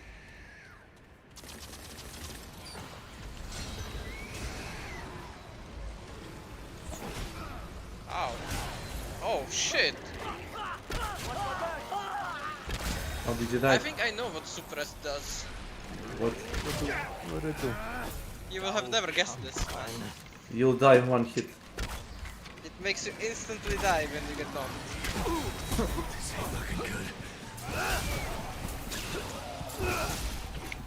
I mean, just go down. Probably there's a crystal. Baby goes down, oh yeah.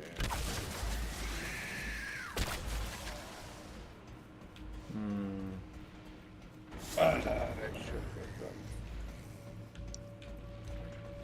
I mean, isn't this the dagger shit you was talking about? Yes, but apparently you can go below one of these.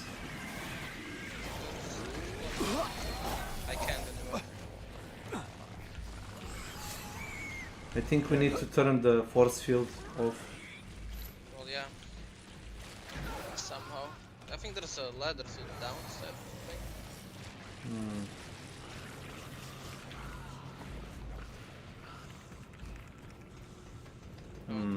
I can do that, right?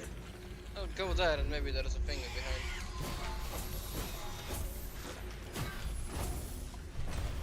Now we go back. Does this work as a respawn? Yeah. But like this. Yeah.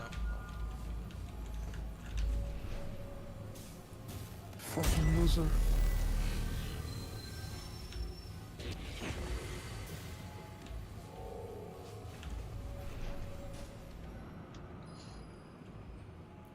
By the way, don't summon your minions while you are transiting. Sometimes they'll just like despawn or something like that. Or while you're touching. Holy shit. Sabo. Yeah. I got another swipe, but it's slightly stronger, but it's just another swipe. What's a swipe? That's so I cool. think Druid tank is really fucking boring from what you're saying. No, it's fine. It's yeah, It's it not is very, real, it's real very good. fucking good. For now, it's very fucking good. Like, it's fun, you can have lots of abilities, like at least when I played it. But yeah, like, you need to know what to cast. There is like an offensive and a defensive I mean, you need to know what to cast. There's 5 abilities. I just got the 5th. Do you use the moon, like the moon fire? No, I don't even have. No, it's just like you get moon fire in Bristol, I mean in Berkeley. Oh, that sounds cool. I get like 6 abilities. That's so cool. Flawless Diamond. Welcome yeah, to my it's channel. It's the same with fucking Ballad, you know, like when you're leveling him, he just has the ability. But it's more fun. When used to do a lot of damage. For now. No, like right, like Remnant. Oh. It's fucking insane.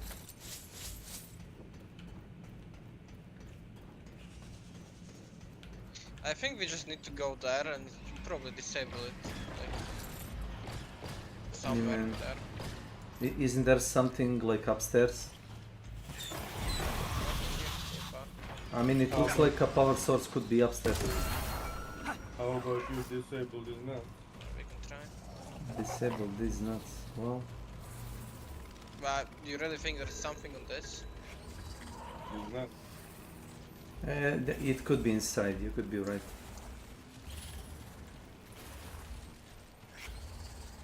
This says unexplored, but we can't go there. If you look at the map, look. No, it says explored actually. What the fuck? Why does it say explored on the way to the poison? Because I think it shows the portal below the poison. Oh yeah, it does. But I can't even fucking say it. Oh. Okay. Okay, let's go to the portal then. Okay, just a second. Don't mind me, I'm throwing up. So, wait, there is another part of the map before you go there. I guess, but we're probably just gonna find something else. Shouldn't we just do this first? That's like a progress mission, by the way. Welcome to my channel. It is. It doesn't say it is. Wait, It just says, is it an optional? yeah. Oh, It doesn't say that it's around the square. It's a square, I think. It is not the exclamation mark, so. Yeah, I'm coming.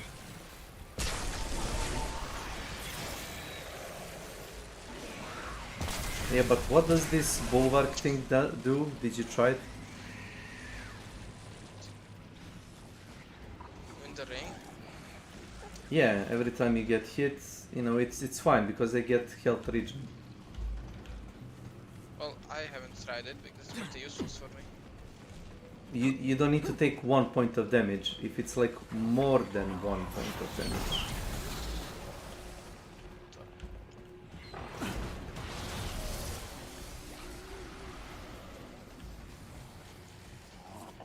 I mean, Yeah, but I don't have anything to like proc it more than 2 times, I will just die.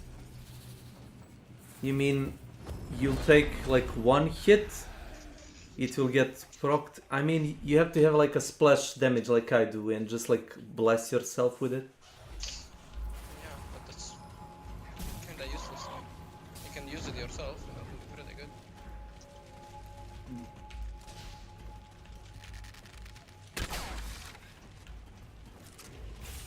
Huh. Wonder what happened here.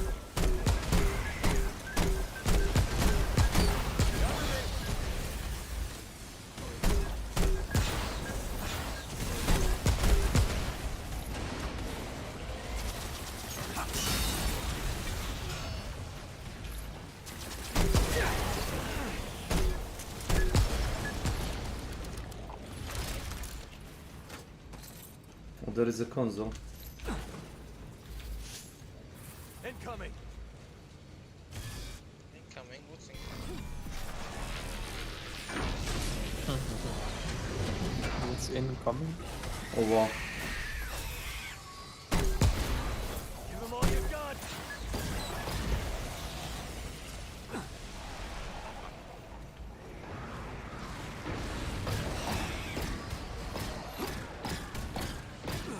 Man, my FPS in this place is really what the fuck? I have 47 FPS in this place. This game is so good, man. What the fuck? I mean, if I tell you, it makes no difference to me. The only... No, listen, the only area where I noticed that what you're saying was the Lossum, because it has a huge streets and a lot of architecture, and the level is huge. Yeah, that's what I noticed the stuff you're talking. Well, yeah, good for you, but look at your fucking PC, man. There's other people that are complaining about performance. If it works for you, doesn't matter. I mean, yes, I could be a minority, I guess. What the fuck? You're black, Snake? Yes, I'm a... It's a very black individual. I'm a very dark person. We need some kind of a bug to open this door. Check it out.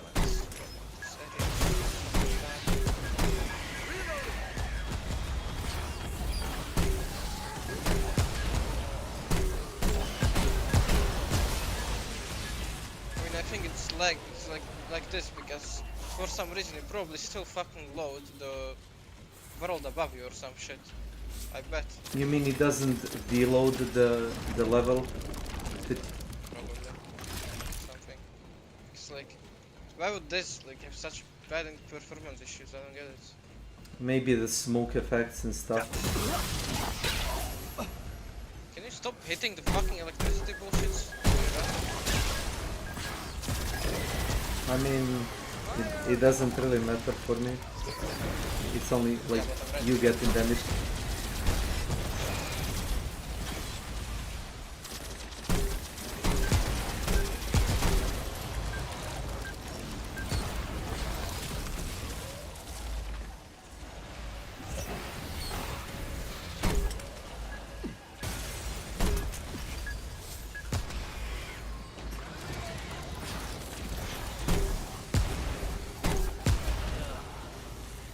They keep jumping out of these pods. That's interesting.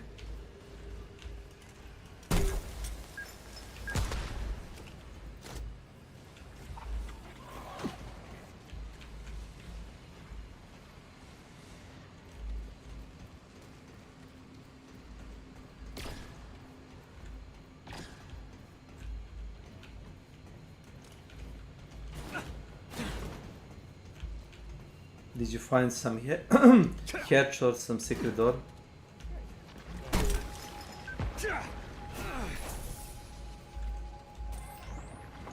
Received from House Nithna 5 prototypes of what the Small call the Axion Dream Cells. Prototypes have been inspected and there is something about prototypes.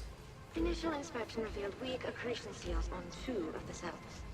The custodian and drafters all assure me that, even so, specifications remain well above what is required to withstand a Nexus 4. Verification. Come here. Maybe it's this. Accretion seals were not replaced for the remainder of the evaluation. But it is recommended that the Small improve their quality assurance processes before the process comes.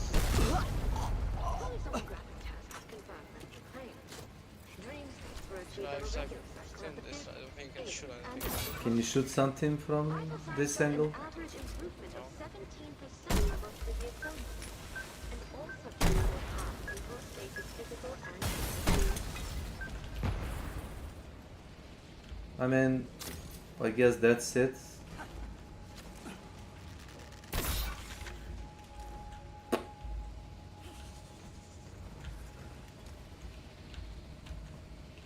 Maybe stuff in a distance. Do you have a sniper rifle maybe?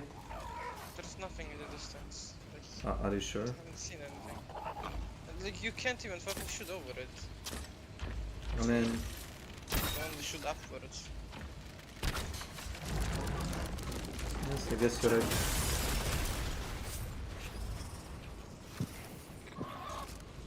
I mean, isn't it better to overthink than not think about it at all?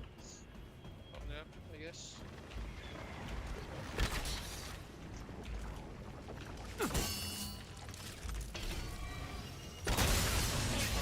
We can open the door.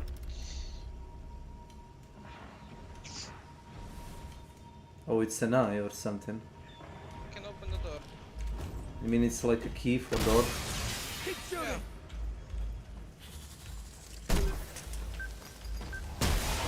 This one. It is.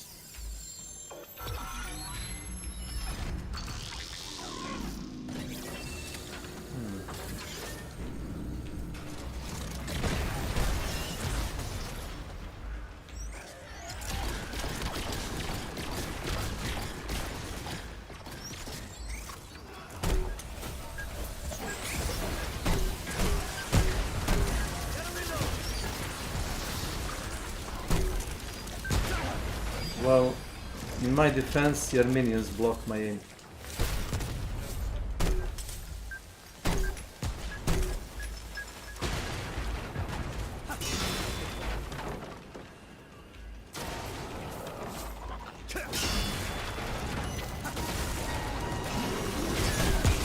Oh wow. I don't like the vertex.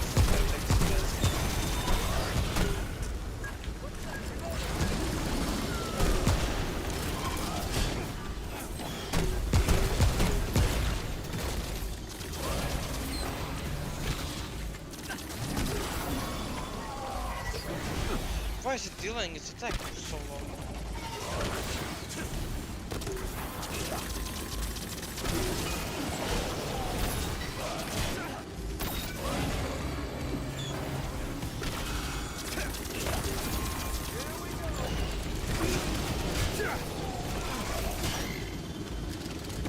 Oh really?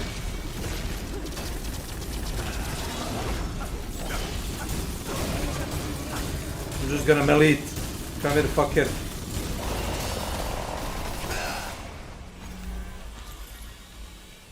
It keep evading me.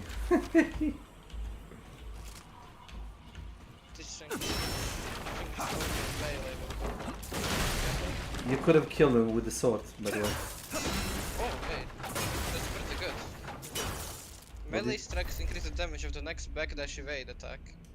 Wait. So What's that? if you melee and then you do the backstep special attack, it does more damage. Wait, is that like a skill or something? It's the mutator that dropped, man. Oh, I didn't saw it. Oh. The damage of the next backdash evade attack. Oh, that's the thing that you're using actually.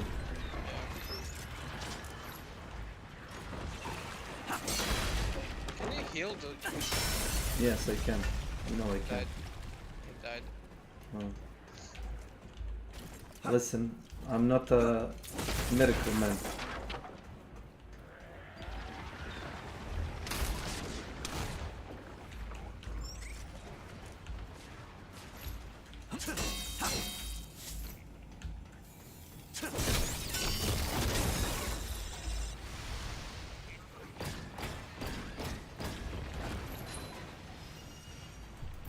Fire!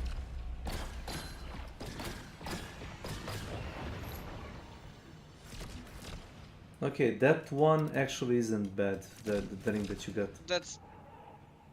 Isn't that the one of the one for the build? Yeah, I think you're right. That's the fucking same ring that you need for the build. To make a endless loop. By the way, we can't open the door we found before because I think it's a different symbol. So. Wait, there is a floor above us, I think, that we can't I've explore. been there already. How? I mean, you see it on the map. I've been above you, that's where I found the ring. Mm.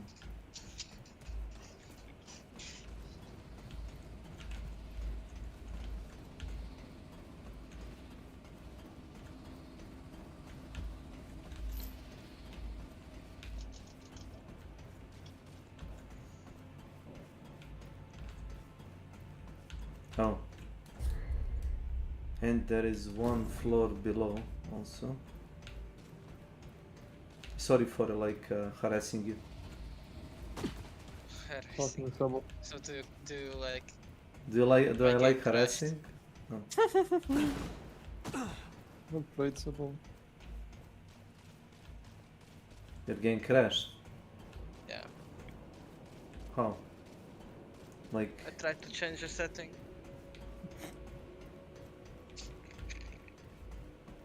Well... The graphic setting? Yeah.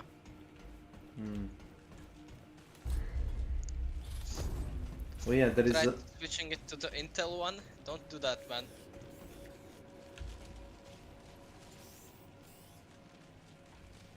Do not switch it to Intel XESS. I have no idea what it even is. Why did you try to do it? Because I don't know, it's thought it would maybe be better than DLSS. I'm desynced and I cannot like do anything, so I have to like wait for you to host again.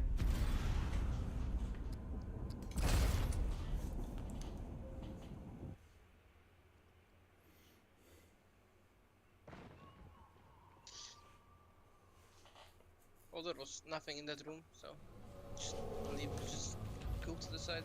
Yeah, there is like a whole different side. I saw where you are. Join. Oh well.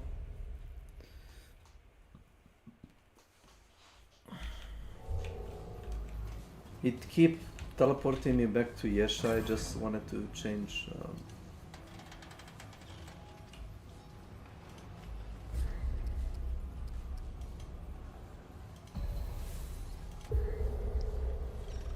It says failed to join. Can I invite you?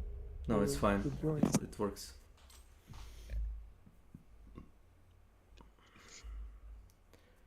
Tried so hard and got so far. Touch it again. No, touch it. Touch it. Touch it. Touching it. What? Man. He has touched it. I touched it.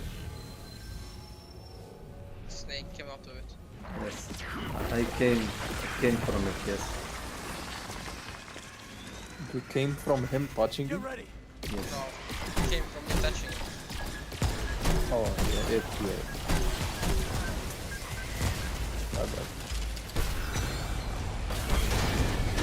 You still do a lot of damage to my minions from the grenade.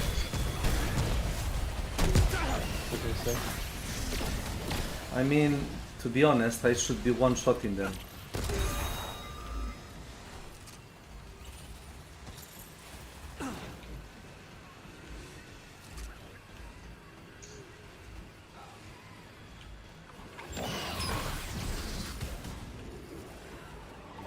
Okay, so where are the doors that we initially found? On the other side. It's somewhere close to this area, right? Yes, it's here.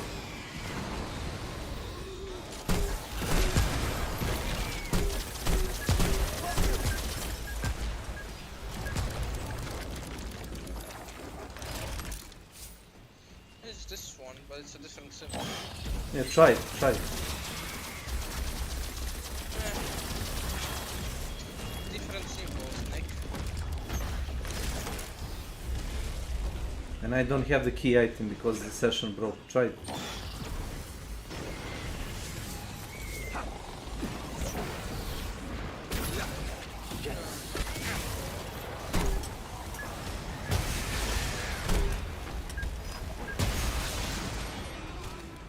I don't have the key item either. Interesting, Maybe right? maybe we used it. Do you think it's a one-time use? I mean, it looked like it disappeared. Wait, do I have the mutagen? Yeah, I do have the mutagen. So, I think it was a one-time.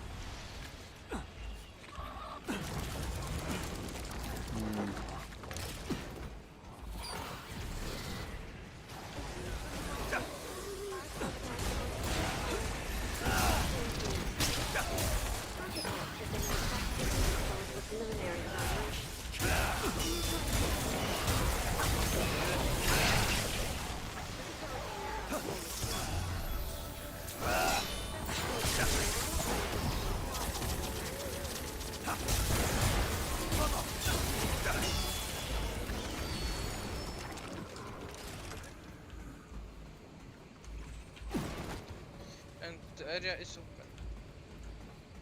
Oh my god, man, these fucking people.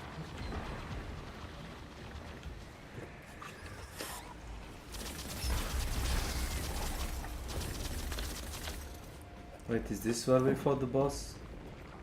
No. Yeah, this That's is. where I found the item. Oh, No, we fought the boss here. in a different room.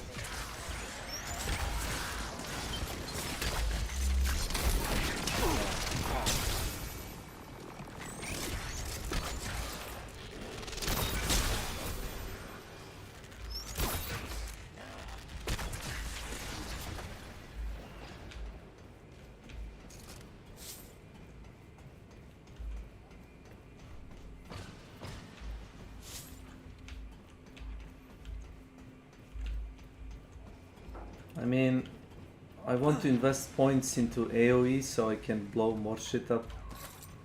Yeah, including me. I mean, you're taking like 10 points of damage. You're not gonna die from that. Still staggers. Yeah, well.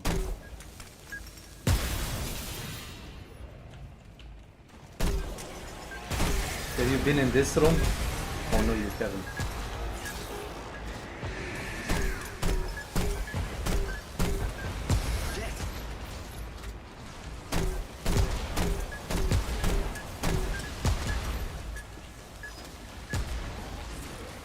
I think it's safe now, relatively. Why am I taking this man?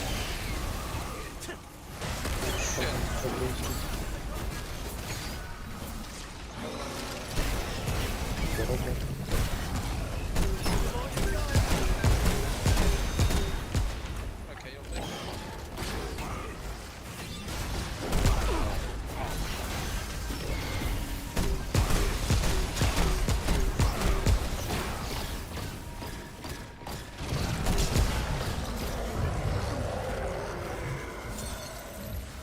Oh, I'm pushing him. Oh, so funny.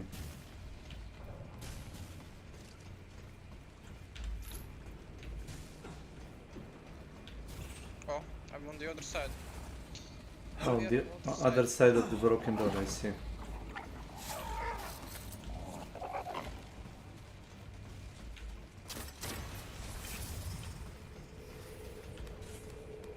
That's a trade book.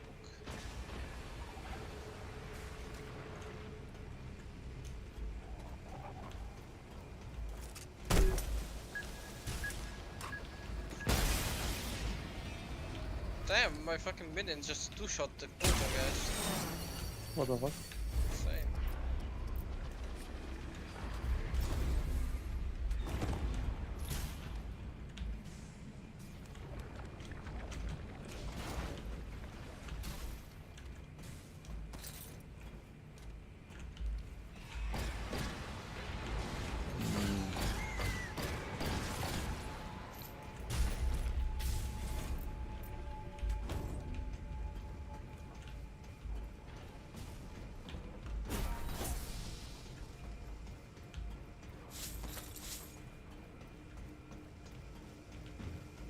I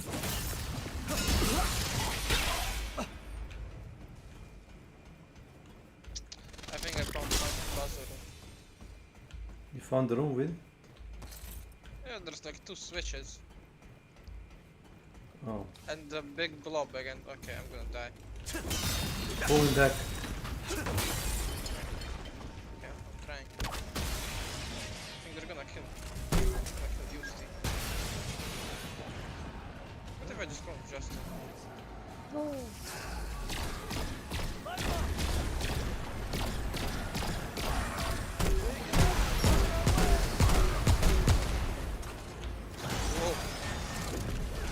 Whoa.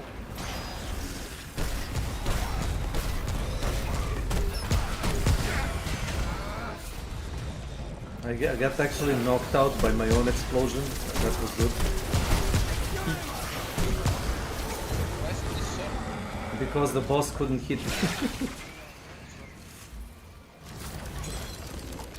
What the fuck, man? Sword Oh, is my gonna- sword wasn't working, like it didn't shoot the thing. Why is sword gonna- He has a shooting sword.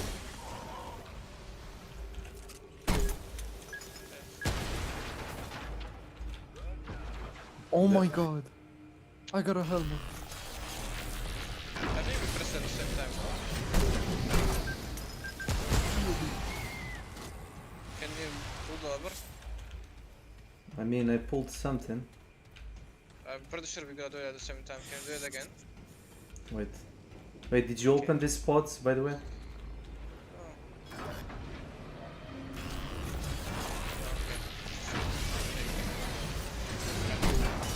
Oh, there is an item here.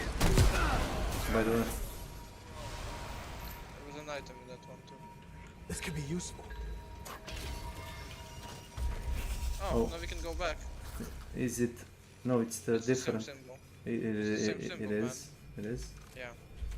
Oh. Let's stop this shit first.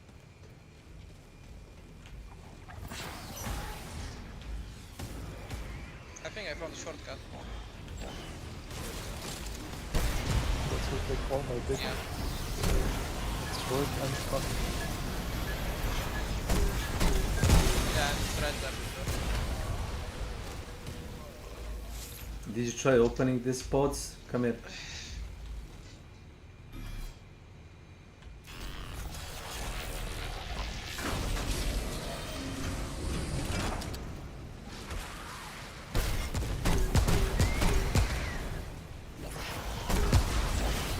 But this guy attacks no damage. What? Yeah, they look different. It dies to melee really fast.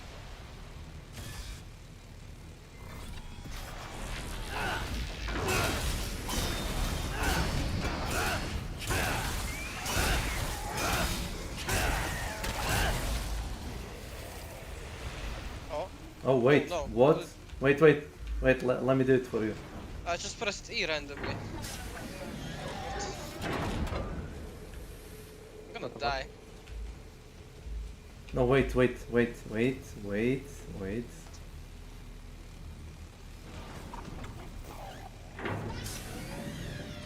gonna fucking die, man. That's fine. Oh. Oh no. I told you. I think this is how it's supposed to happen.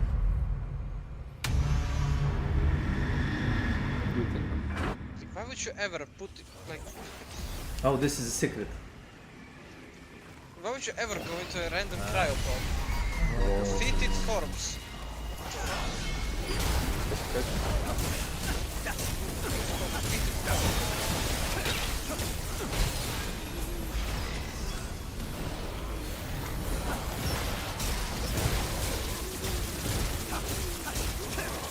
Is this the boss? Come help me. This is the boss. Come hit him with melee. I know. Use the buff. Boss is the red one, man. Yeah, am I hitting him? I was killing the ads. It was like 40.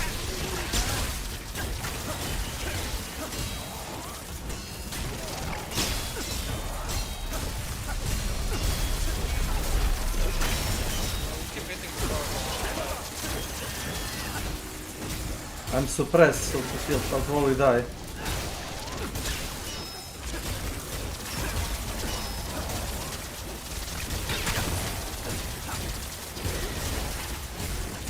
Can't you just hit him with a sword?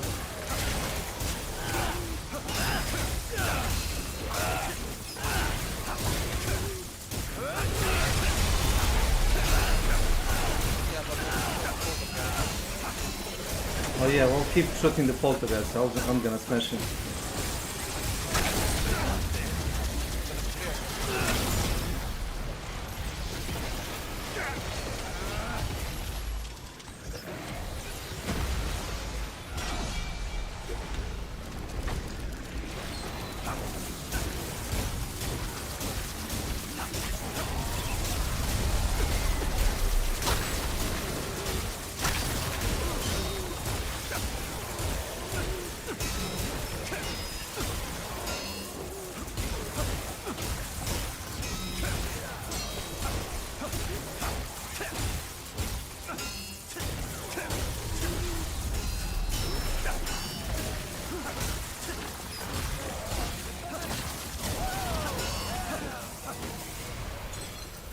It's kind of a broken fight, by the way.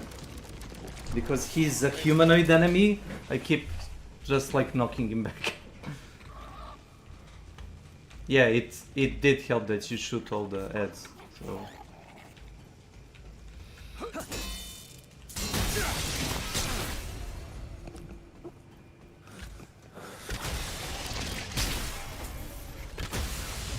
Was it a mutator?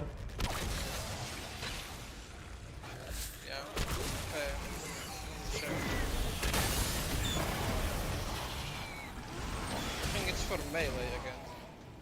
Yeah. Melee hits generate 5% of max ammo capacity reserved for both firearms. Oh. Cooldown 10 seconds. So you get ammo by hitting stuff? I don't think you get much though. It's probably shit. 5% of max ammo. I mean, depends how big your magazine is. Well, if your magazine is big, how is gonna like 20 bullets help you? Ah. It's kinda like shit, I think. So is there anything more downstairs? I don't think so. Unless you can jump down.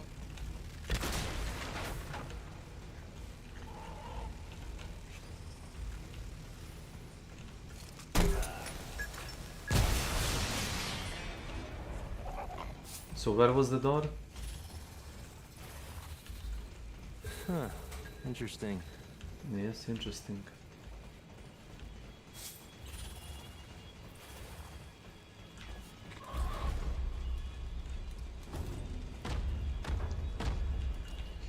Open up, FBI.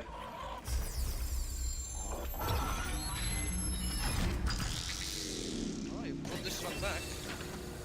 So do you have it? Do you have it? Oh, we get the suit. Like that. Oh wow, really? Wait, this is armor. Nice. So what's the weight? Oh, it's really low. Oh, I can finally try light rolls.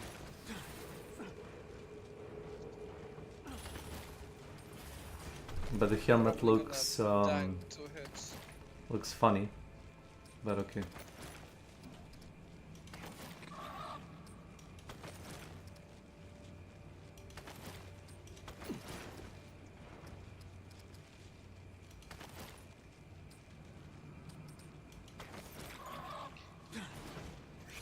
I don't think like sacrificing armor for a light roll is gonna be a good idea.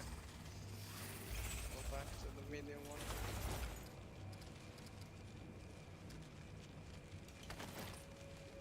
I mean, I have 82% of armor, you know.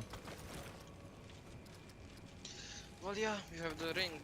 So. No, it's not the ring. It's the class. The class that you're using as Not using it. Fucking simple.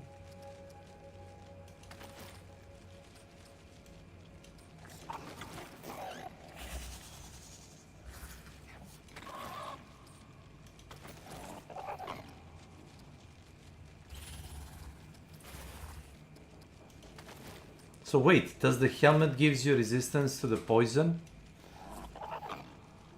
No, good idea.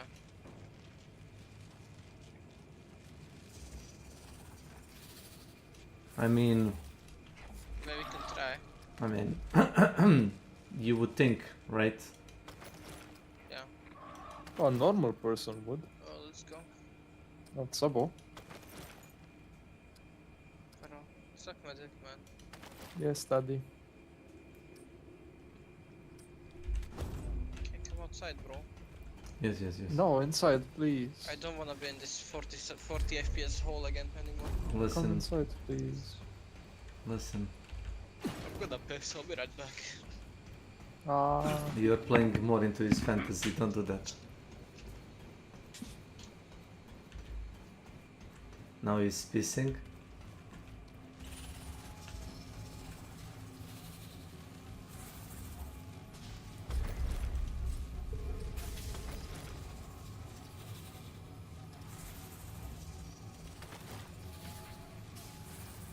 Oh, the fashion souls.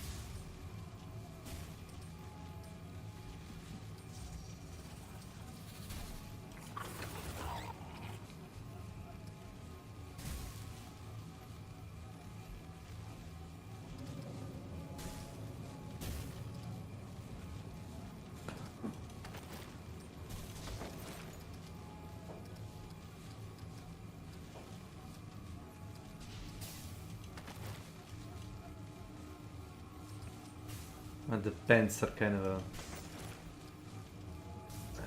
Can I say gay? Yes. It's really gay. Why wouldn't you be able? I mean, some people get... Hello, puppy. Come leave, bro.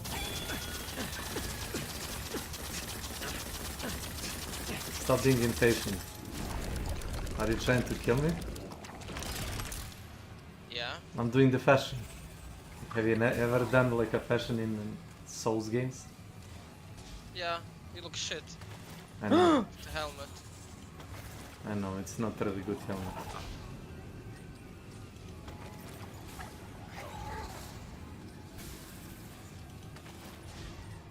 Let's go, man. Just a second. No. What if I blow you up, like right now, man? Try. Yeah, blow on me.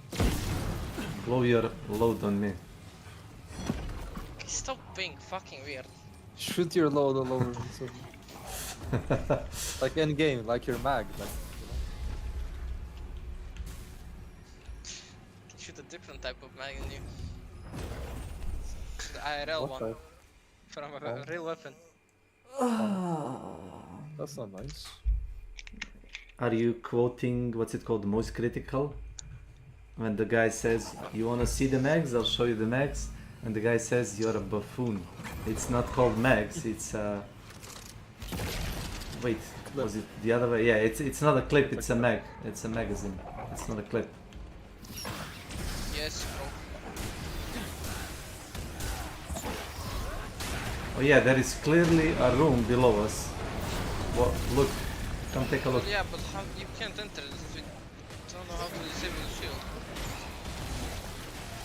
I mean, we were in the underground facility.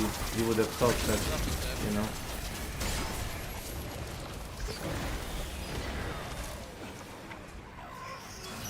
I think that's not the area that we are looking for.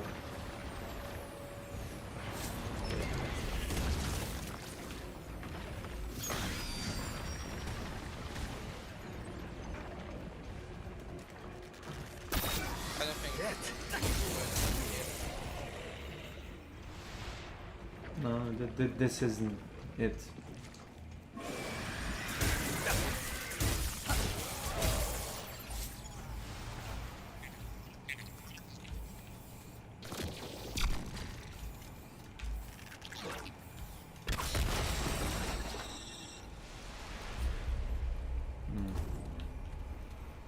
You need to come outside. However that sounded. You wanna try the gas mask thing? No, try complete set. No.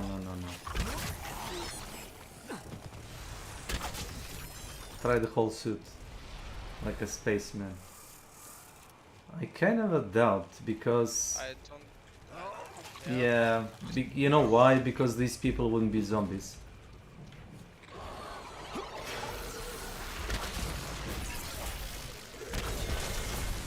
The description is pretty interesting.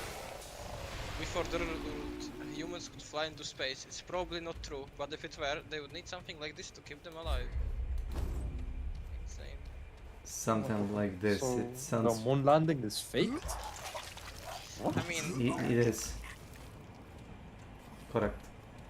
listen. Wouldn't it make sense for it to be though? Like Yeah. for that time.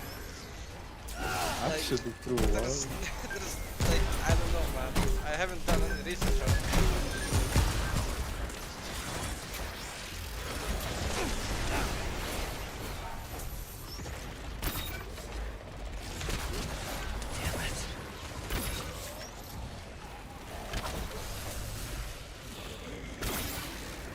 Can you help me giant second shit? Yeah, well. Sorry, I had my hands full. The bug, is it the bug? I have my anal full of its fucking slime, man. What? Help me. What? Help me! Help me! Say the last word, man.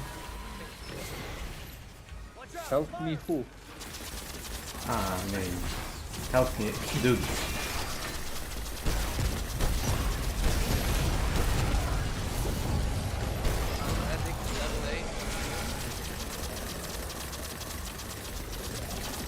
I mean, if I remember correctly, you get your load of bottles back when you. That's the wrong word again. I wish I could get your load. What are you saying? As a medic, if you heal somebody, you should get your thing back. Oh, because your medic is not a main class. Yeah, I didn't pick that up. You took the. Craft it. You didn't craft the medic. Impossible. No, man, I didn't get the fucking set at the beginning because I didn't pick him as my main. No. You can just swap it out if you want. I already have medic and I will need to craft the shit.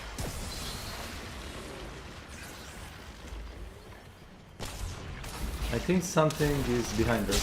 I'm not really. Why do you keep walking into me with the retarded fucking stuff? It's not me. I didn't do that.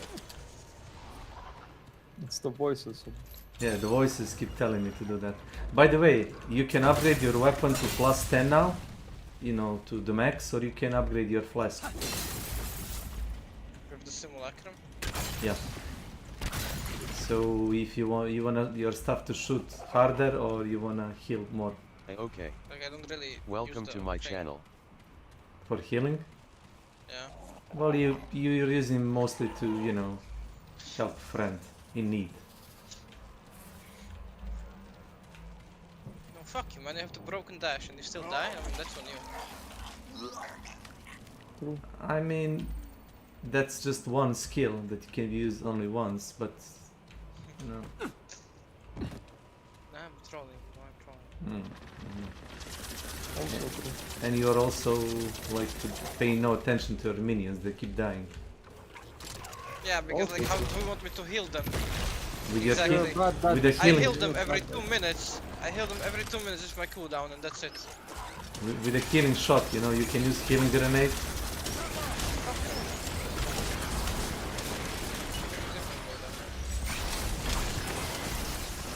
Boom.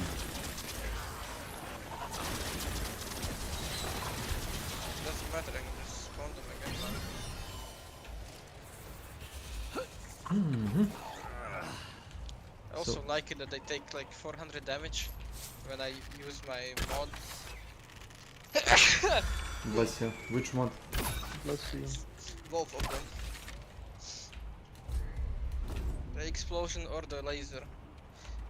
If I shoot something and then they're behind it, the laser goes through and it does a shit ton of damage to it. Wait, were we in this building? No. Where are you again? I mean, look at the map. I mean, Pretty far. I mean, this isn't really a building, it's something. This is probably some stupid secret, like equip a item to open the something. Super secret? You know, like I did in Yisha, you know, to unlock a shotgun for you.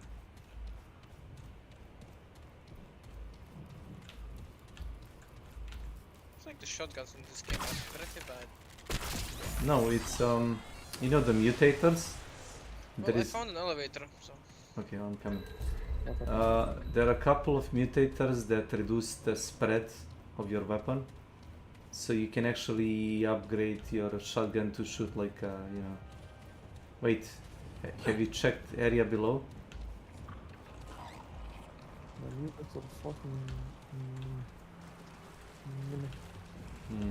There's a lot of blood. Are you really in a hurry to get inside? You don't wanna... Man, if we go inside, I'm I pretty mean- sure we can come back. I mean, you can come through this. Don't be shy, Sabo, just come inside. Just come inside, yeah.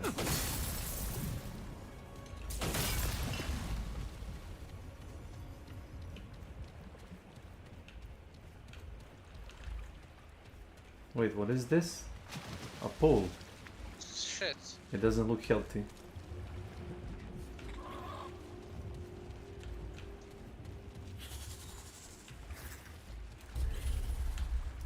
Oh, so there is just like one tiny bit part of map that we can investigate. Wanna see what's that? I have 0 bullets. I mean, maybe it's time to try that amulet that gives you back the ammo. Which one was it again? I mean, was it an amulet or a ring?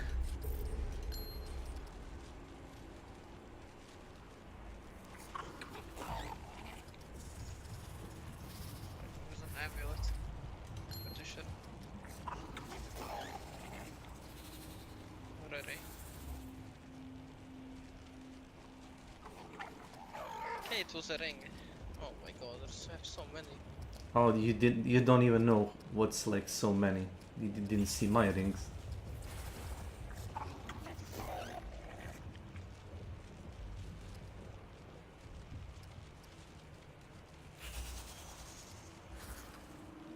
Increase ammo pickups by 50%.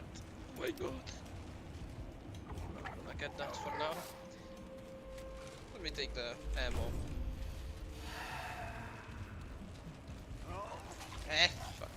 Shit, man.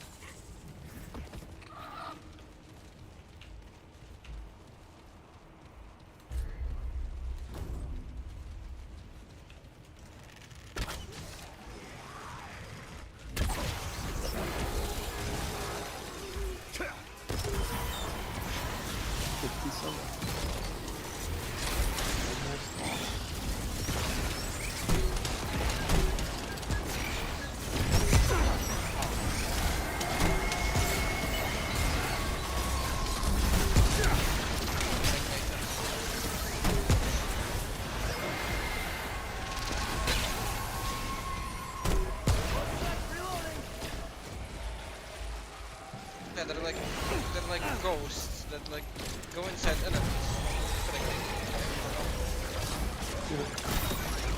They leave.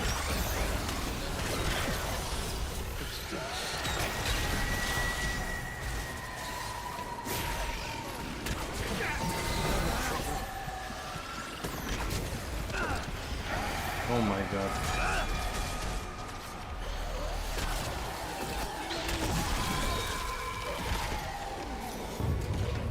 That...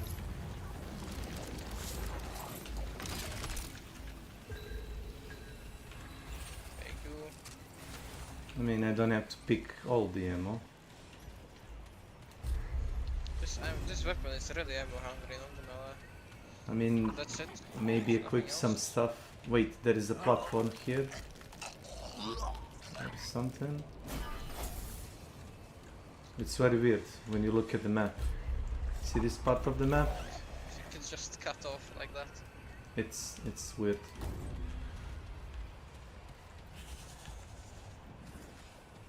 So we haven't found the engineer mask?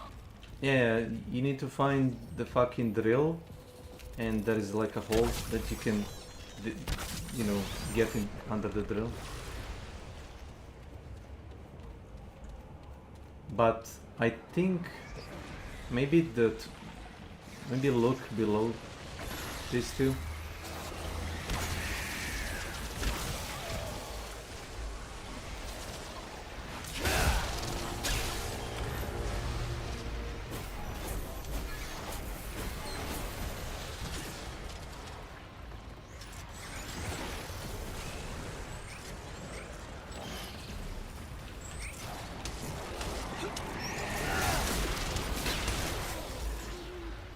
Oh no, Snake. Yeah, I see. Stain is after me again.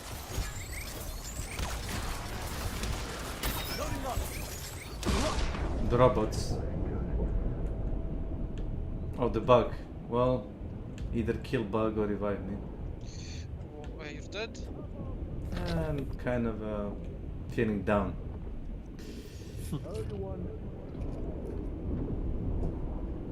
Oh, thanks.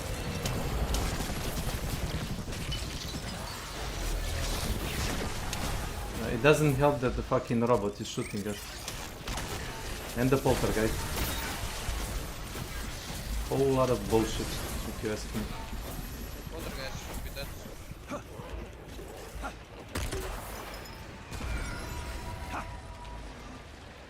I have big problem. Yeah, the My bug. God. Oh.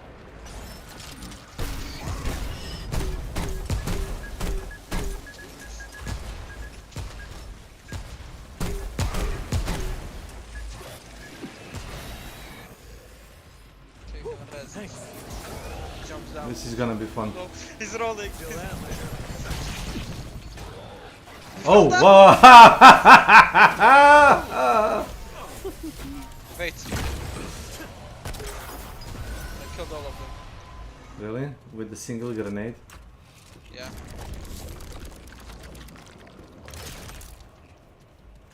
Well, that's a deep hole. That's We what got she we said. get no loot if he does that. Hey, we can still explore. Yes.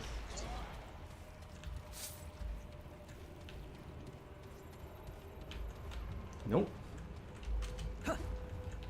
Not like this. So, is there like an area below this, like things?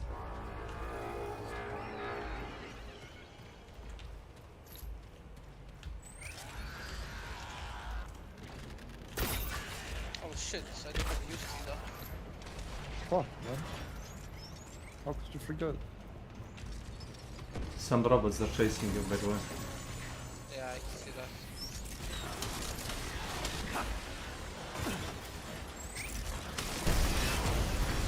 I really like the sound cues enemies give you when they're about to attack you. Makes you like Aware. react to it a lot easier. Like, I don't even know that there's a guy behind me, right? He just screams and I roll instantly and I dodge the attacks. So, used to just crit for 1k. Baby Lily. That's a lot, man. Welcome It's to like my he's channel. HOP twice. I'm fucking huge. Light him up! When are you gonna get a different used He already did. In a long time. No. Because like the first ones were the balls, now it's some flyers. The third one is like a big guy. But, Oh, you already got the second one? You got flyers? yeah. Oh, whoa. Come here, come here.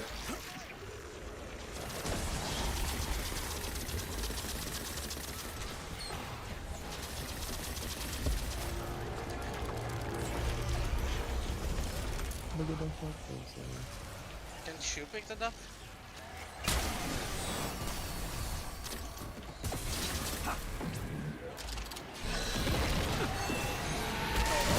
Oh, the purple one. Great. We haven't seen a purple one. Not yet. Poltergeist. Another poltergeist. Behind you.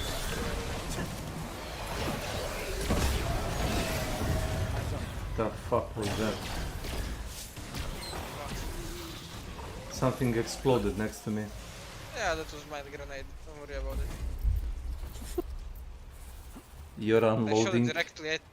shot it directly at you. Because you were right next to it, so I was like, why not? You're unloading yourself on me. Yeah, I'm unloading my grenades on you. Okay, I'm just gonna upgrade my AoE, so I'm gonna see if I'm gonna hit you every fucking time now. Kill me. I didn't say it. Yes. In Minecraft, yes. Man, I need more spirits. Like the mod generation is fucking insane to have. Did you not buy the stuff that gives you unlimited respect? No, not yet. I like my build so far. No, you can respect like any second. Yeah, for I free. know, man. It actually at 1.0 it was like every time you want to respec you have to pay, but now you can just buy one and respec unlimited. That is good. It is, because they give you more options. I mean, I think having a more limited perks is better than unlimited. Because like, I saw one guy complaining that it gives you like 0 customization and that having unlimited gives you more, but how does unlimited give you more customization if you can just have everything on max? What the fuck? Is he fucking retarded? Whoa. I mean, Okay. He there was is an American basketball player, if you know what I mean, so. I just killed 3 robots with one shot.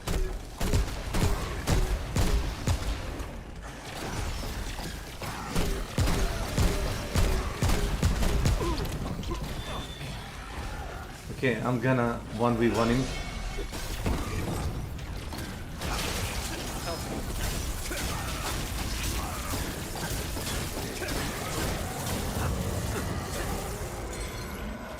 Oh, so this gives you, I think, resistance to stagger, so the enemies won't knock you out. How the fuck did you put his body all the way here? Really? Did I? Oh, it ragdolled. It ragdolled. It's probably because of the FPS. What? I mean, the more unkept you have like FPS in the game, the more physics became odd. Does that make sense? No man, it was just a ragdoll. Funny ragdoll, you know, you shot it far away. With a melee, man. Funny ragdoll, it doesn't have But to do it anything. didn't ragdoll that far for me. I'm just saying.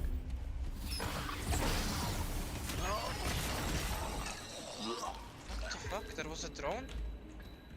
I used to kill it though. Wait. Easy. Is there something here? It looks like it could be. Why would they made it like this? Maybe because the brain dead can't balance the game for optimization.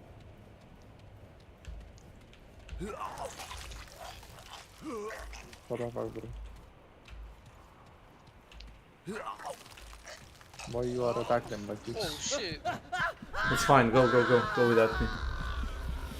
I died in a poison.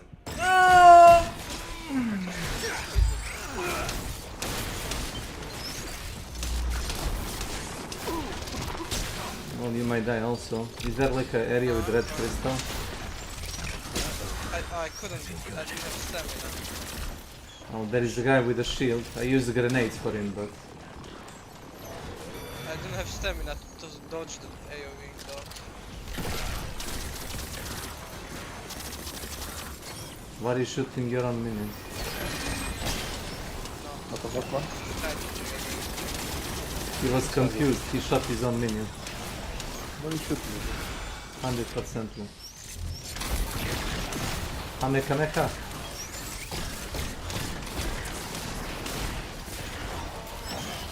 Oh, the zombies also.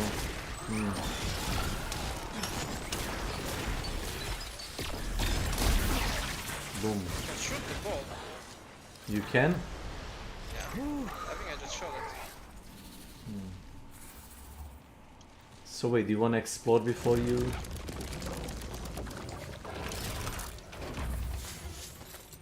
Nice. I mean, there is another elevator Dungeon? here. I can take that and Yeah, maybe. yeah. I'm still getting all the loot that you're getting. You know, it's fun. Sabu, why did the level 13 balanced druid do 400k damage? What? How did he do that? That's more than like I did it. Bro, I did There's the mythic. like I did 80k. Oh, it's like whole dungeon. No, on one boss. Oh, what? How did he do What that? level are you? I'm 58 and he's level 13. Oh, bro. you're almost 60. Man, you're gonna get ahead kinda. Wait, there is an elevator in the area downstairs? No. Oh. Doesn't look like there is. This is the main. Fuck, man. No, it's fine. There. Yeah, we're just gonna respawn there. Jesus, some what the fuck? What is that? I wanna keep playing Remnant and it's fun. I also wanna like level up with you. What level are you? 62. Okay. I mean, if you Like, want to... just keep playing. I don't wanna like fucking. Yeah.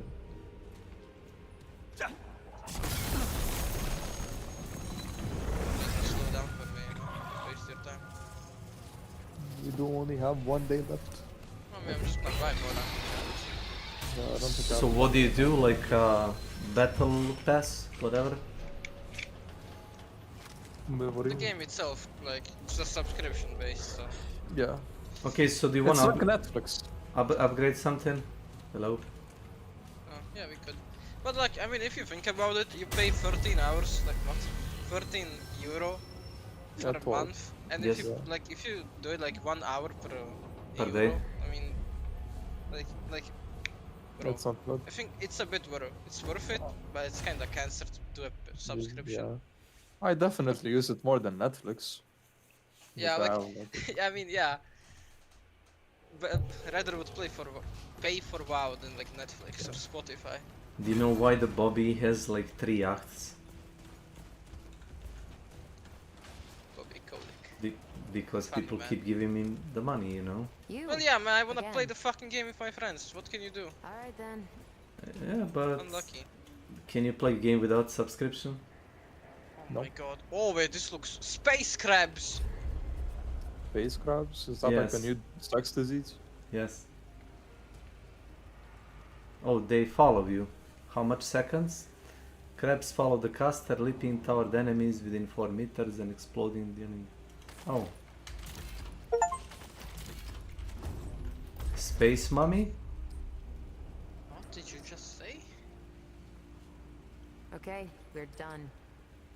I mean, I'm usually healing, so you can use the space crabs. Yeah, that's a space gun. It's not that bad. How goes it, friend?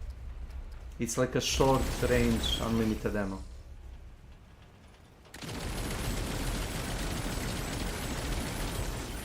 Be safe out there.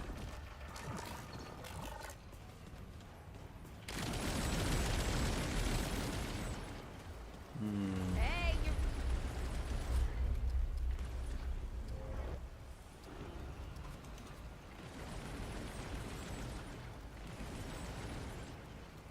You want me to sell you the upgrade materials? I have 200 iron and 200 forge iron. I mean, if you don't need it, sure. I'm gonna sell you some of them, so you can upgrade more weapons. I think the biggest issue is me not having money. I need mean, galvanized iron. it's gonna stay here in the shop, you know. So, anytime you have the money. But there is also like, is your game open to your friends only? Yeah. Yeah, that's fine. Because if somebody randomly joins, he's gonna clean your shop. Yeah, fuck that guy. So, you have more iron. Come, take a look. How much galvanized iron do you need? A lot. No, tell me how. 15 or something. 15, that's not much.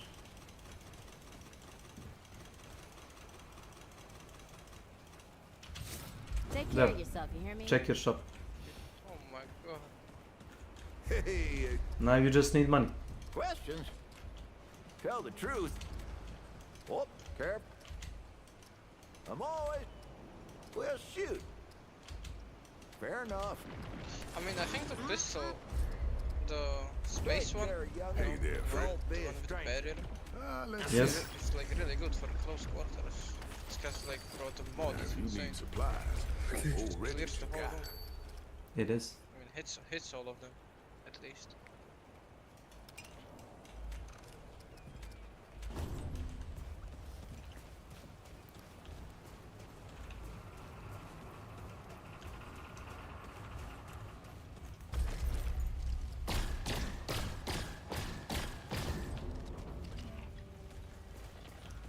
So wait, let me upgrade my thing.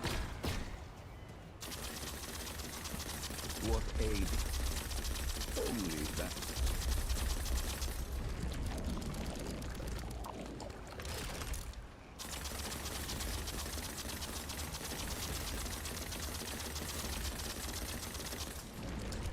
Wait, can you upgrade your mutagens? Because I Yes. haven't upgraded mine at all. Yes, you can. I don't have money anymore.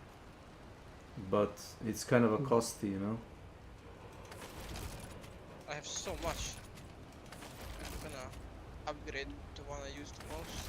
I'm gonna upgrade the bandit, so it, you know, gives me back the fucking grenades. Play Yeah. safe on each. I'm using momentum a lot. So, yeah, what I can tell you, just like upgrade the one that you use the most. Don't upgrade all of them because it's like a Well, yeah. waste, really waste. Yeah, I upgraded the one that gives you more crit damage for critical hits. Stacks 10 times.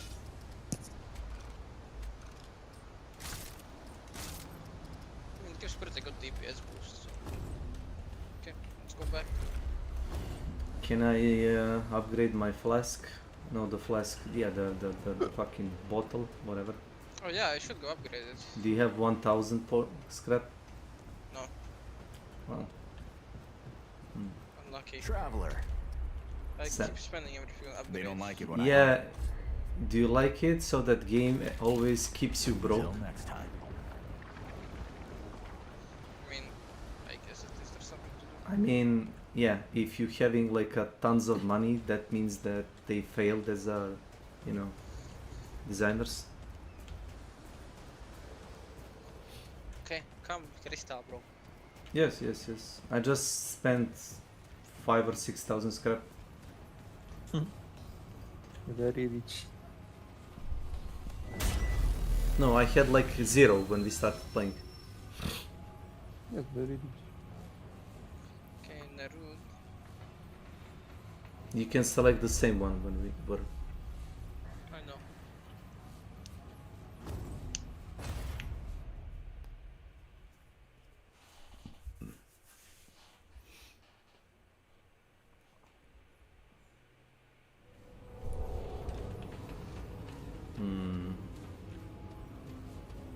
So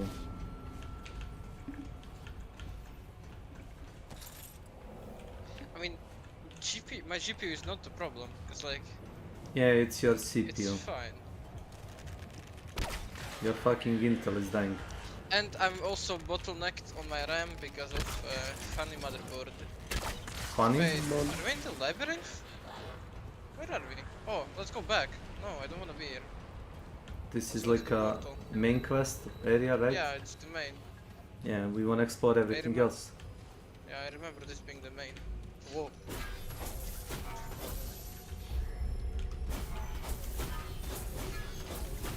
I wonder how much damage the mod does now. I upgraded the pistol a bit. Wait, which one? The one we got from Yeah, the laser. space The laser pistol, that one. Yes.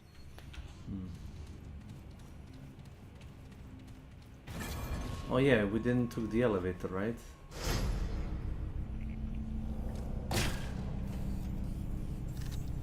It's kind of a useless if you shoot me.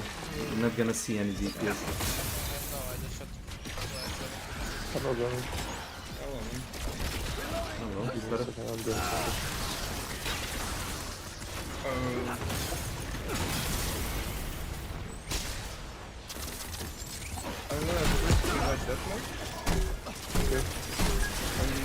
level 6?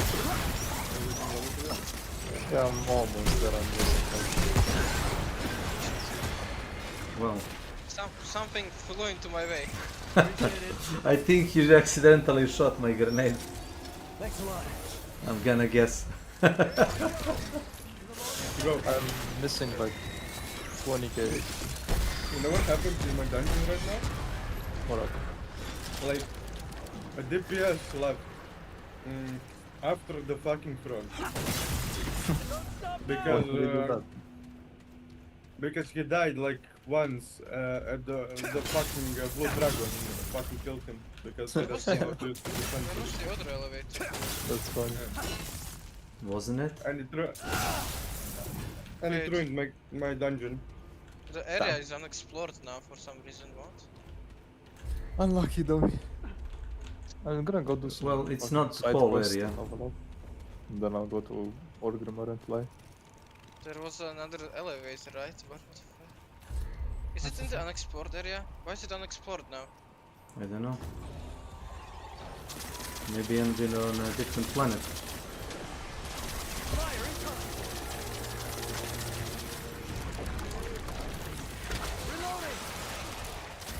Two poltergeists.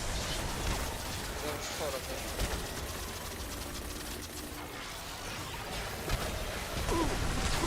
Back to 4, I guess. Oh no. Cover. Need cover.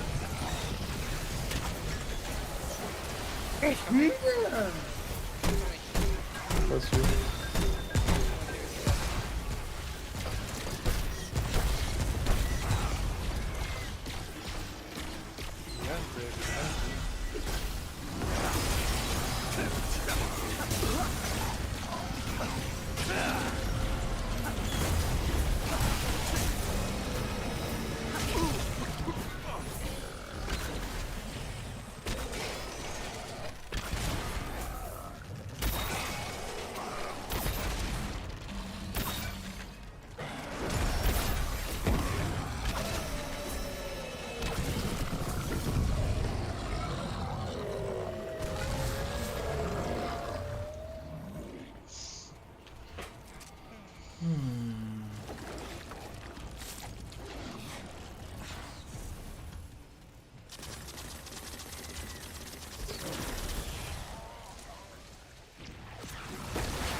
What level do you start with? The ZK. Probably 40. What's the main one? Yeah, that area What do you mean? is unexplored. I didn't make one. I started level 10 because I was the Zambler skull. This map was a space route. Yeah. When you play Zambler skull, they all start with level 10. Or any other bridge.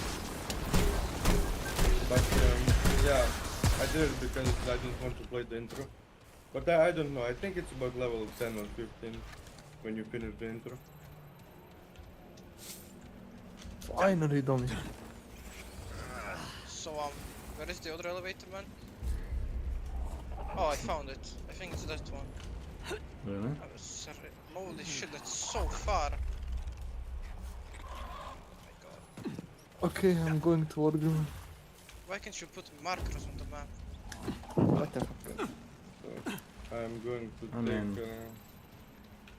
No, it's just straight this way.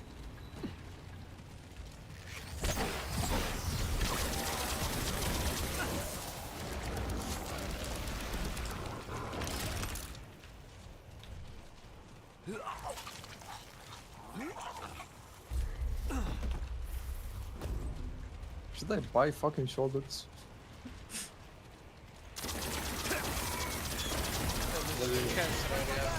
I still don't have shoulders. Oh, got them.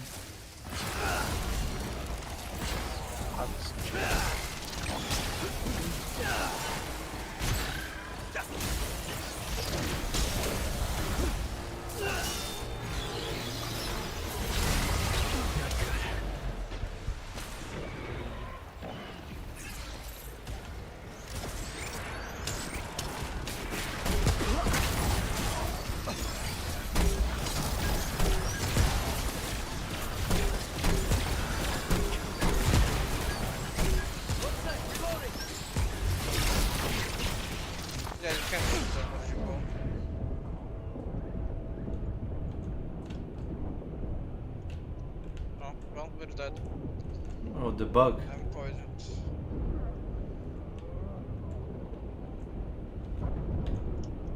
Well, you might want to, before it changes target on you. Oh, yep. And again.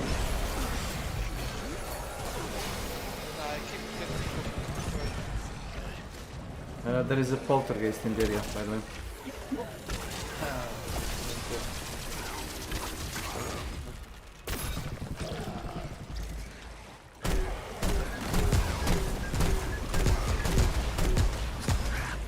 I ran out of backlog.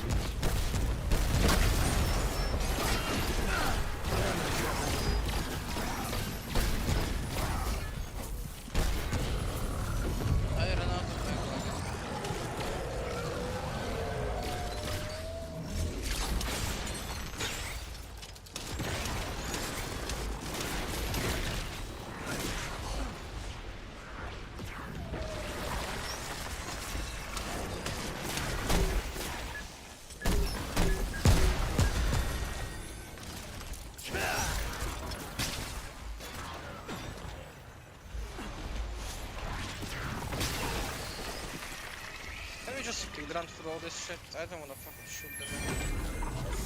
I mean, we did try it, but remember, you know, they won't just like let us through. Going.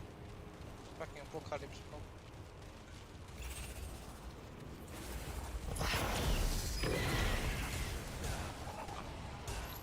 Do I need to do the Dragon Isles wait mission to go to Dragon Isles? No. Yeah. Won't have the quest line.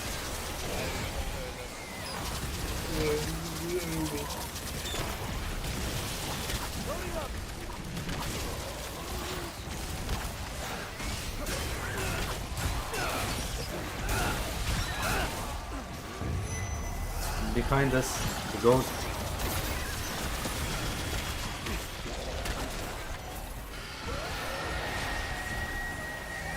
Love it, man. Thanks.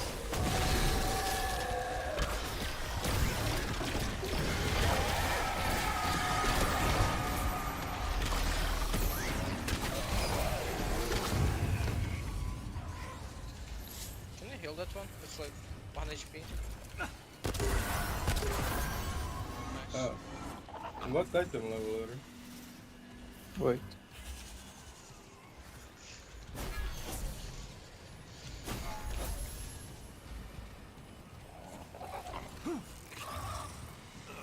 I am 151. It's huge. We need to play BFQ. If only I wouldn't get waste and legs every fucking dungeon.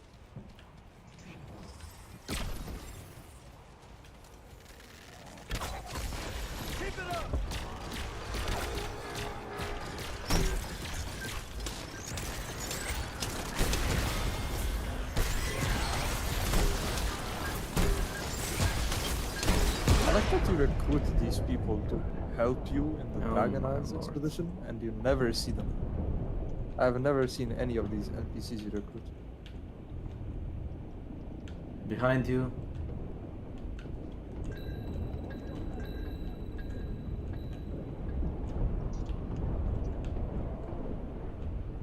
Oh wow, there's too many robots. What's going on?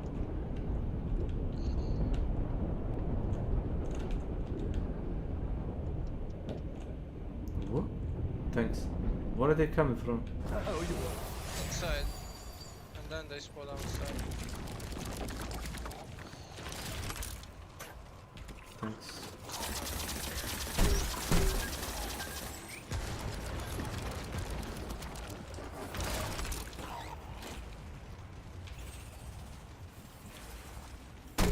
Oh, baby.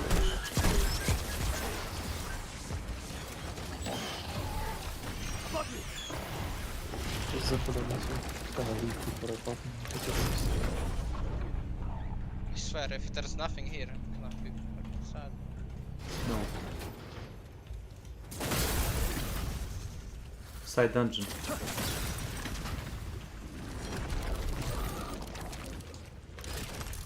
Can't wait for 40 FPS again, no? A wall?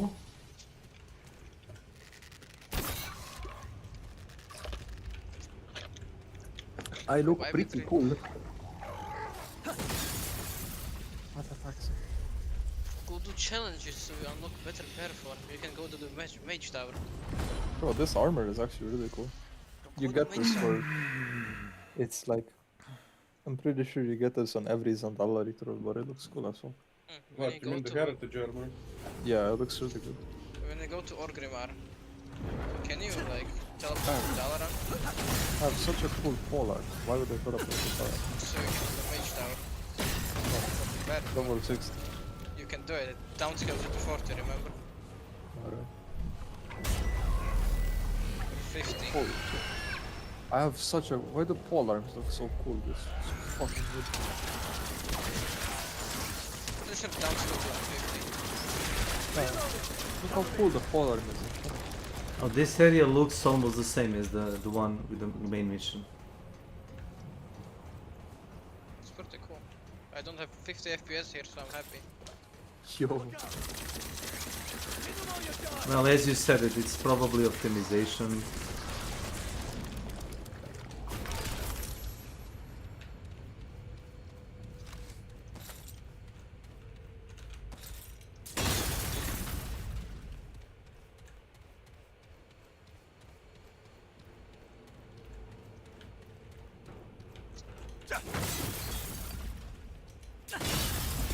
Alright, I can just... I'm pretty sure I can just start with any quest I want. Yeah, I can.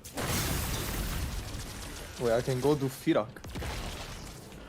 Yeah. Can I even wear the item if I'm not good? I probably can. Probably need to get on this one.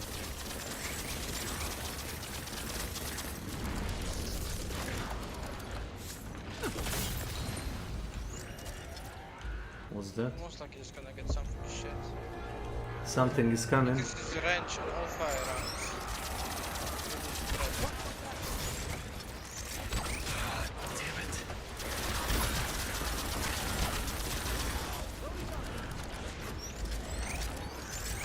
Let's just... Let's wait for it.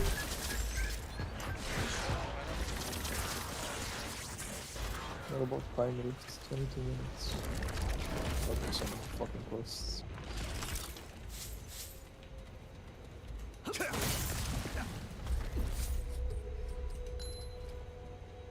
I don't think you should just do every quest on your ult. Just do what you actually need. You know, like... Do the world quest. Did you unlock the world quest? Yeah, I have them. I can do them. Do them. Do the ones that give you items. So you get better item level so you can keep the Dragon's dungeon.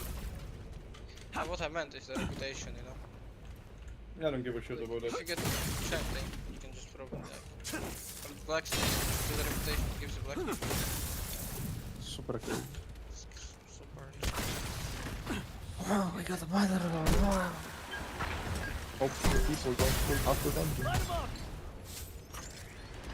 Underload is a fun one. If they don't pull all of it. Oh yeah, you get gold for it. Oh shit, They snake. pull. Oh my god. What killed you? Funny eye.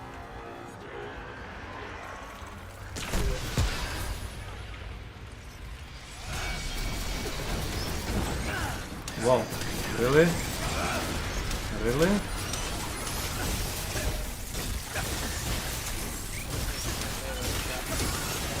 I don't think you can melee this.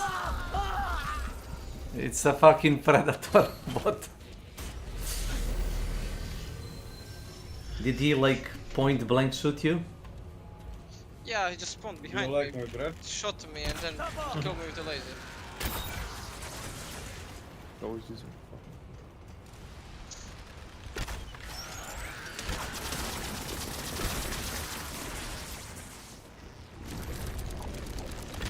Do you see the little robot, by the way? Yeah.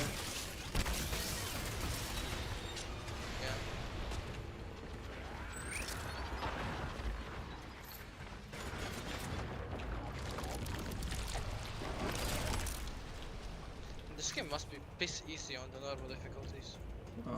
Piss. It's not like that. You just like take less damage and you get only killed by bosses. I'm gonna assume.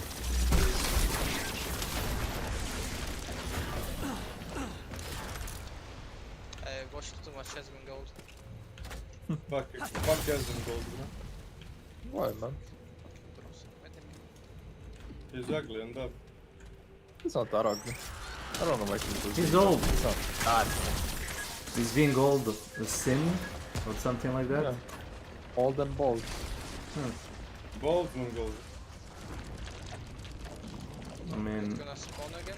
he's fucking rich bald man, so you know. He's rich but doesn't live like a rich person. Yeah, why would you? Why would you wanna, as he said, why would I wanna get into Ferrari to buy food at McDonald's? I can just drive a car like $200 worth.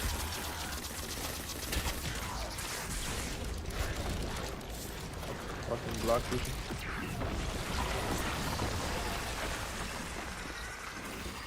Was there something in the middle? That's what I wanted to ask you. I think there is. Yeah, this thing. Look down middle. Underground area.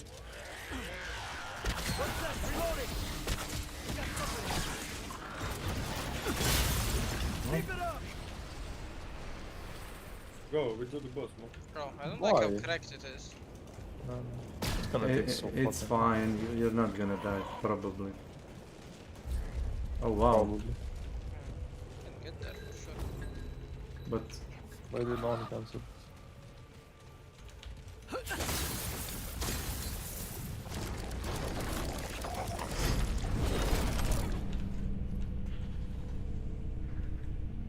I keep looking to see if there is like something on the ledge. Yeah, there is. Yep. I mean, it's a kind of a long way up, so... Wow. Yeah, the lightsaber. I think that's what's this?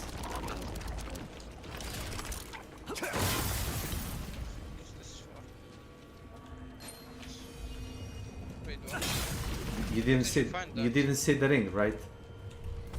Here? Yeah, there was the ring right there.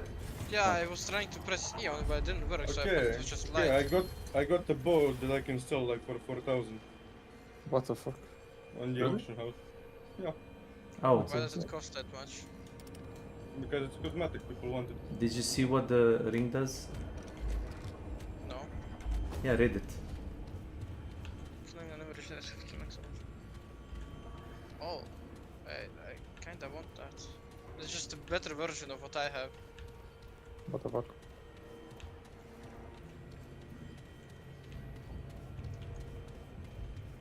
So wait, there is more? Another elevator. Oh, so there is a secret area that leads to another secret area. So watch for the entrance again. Oh. That guy jumped off. Yeah, I'm just back here. But wait, Wait, where are we? there is more. There's a chest. Wait, there is more. That's it. Oh.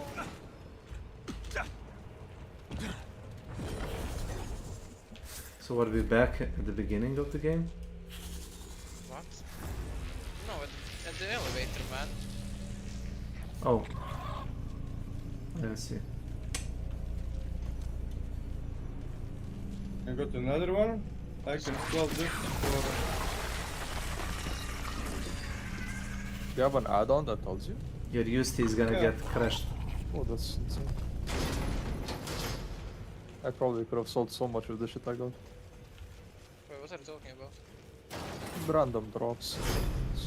Oh, yeah, I mean, I always sell that shit, cause like, how the fuck am I supposed to know, man? I don't have the auction house add-on. Okay, you can go to the auction house. And Yeah, check I'm it gonna out. go to the auction house with every item I get from a dungeon. Yeah. I'm talking about green items, not every item.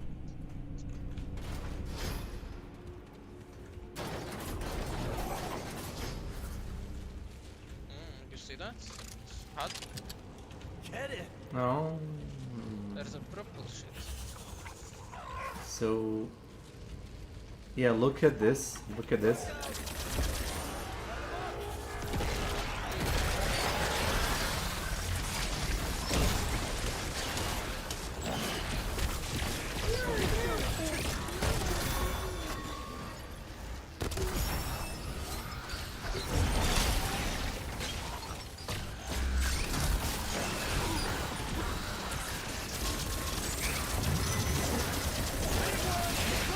Behind you. Wait, maybe he should grab me.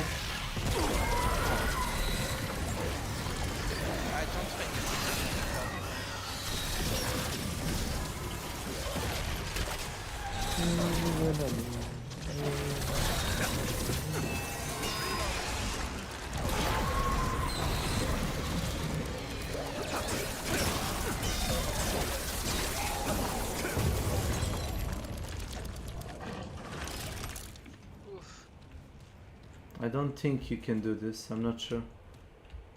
You just get there from another sacred if you progress. For sure. That's how it's been so far.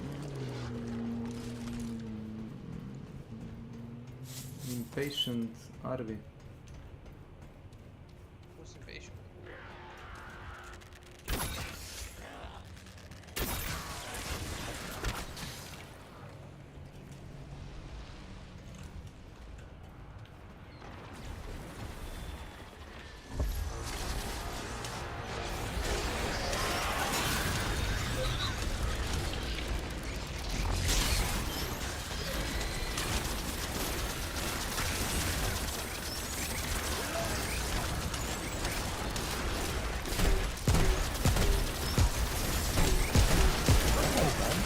Oh no. Every time. Every time. 1 second.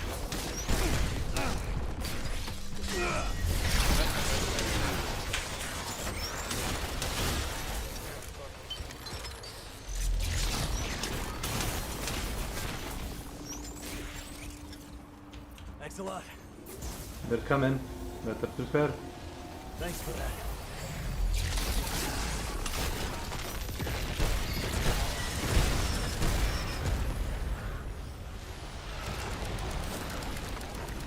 What?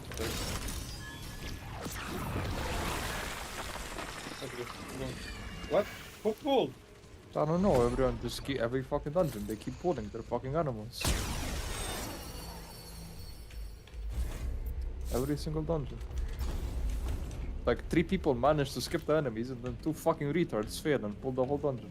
I got pulled like fucking kill yourself. Why are you slime, bro? It's a magic effect. And we have a priest. No, we don't have one.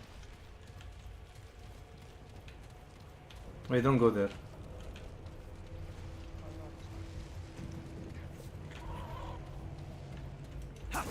Have you seen the hole? I found a ledge here you can jump on. Jump it's on, too bro. far. Let me see. It's too far down.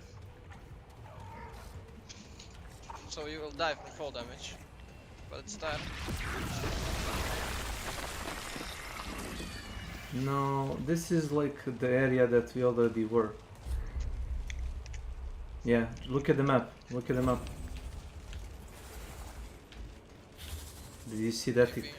Yeah, it's exploded. But there is a shit here.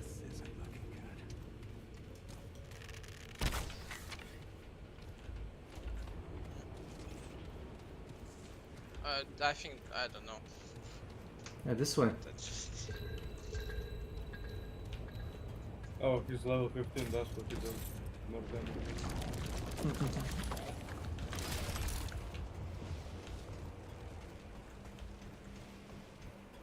Do you think you can parkour this on this and that?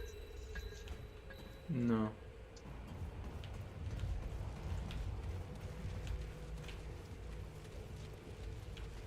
It's very intelligent level design, you know?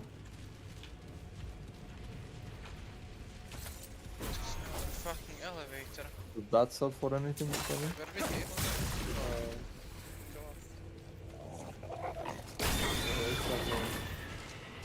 Unknown.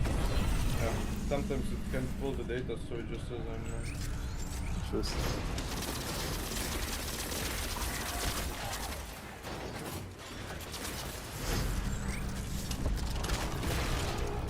Did I shot him? Yeah. How about I shot you, baby? No. That's not cool. You're not cool. Degenerate. That's insulting, but okay. That's all you can do pretty much, so don't worry about it. Yes, all I can Holy do shit, is what is that? Snake? I don't know. I can't I see. have a problem. Big problem? Big, very big. I have a big solution. Calm down, man. It's chopped down. But what is that? Oh shit. Can you come down?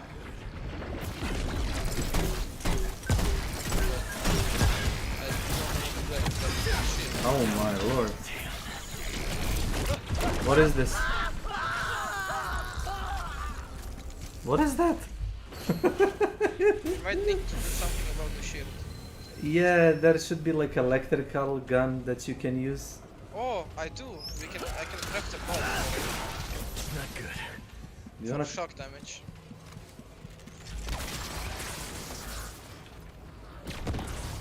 How about summoning your minions?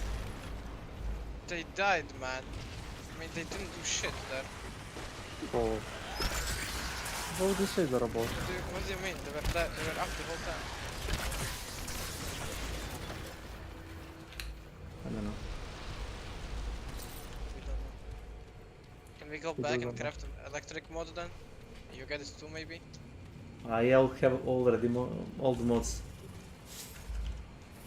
Then use it then. Well, why would I use it when I can do this? See this? Whoa, you got it. Ah yes, melee the enemy that spins. That's literally not has that's not whirlwind. melee. It's a range. Okay. Sure. Oh, now You we don't gotta believe me? get back. I said sure.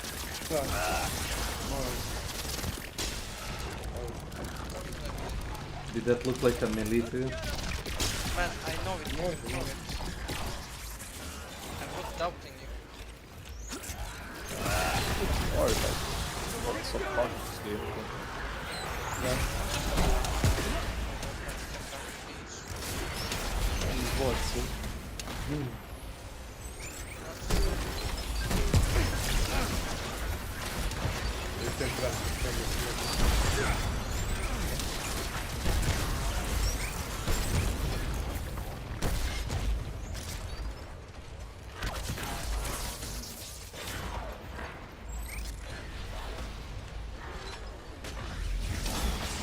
What?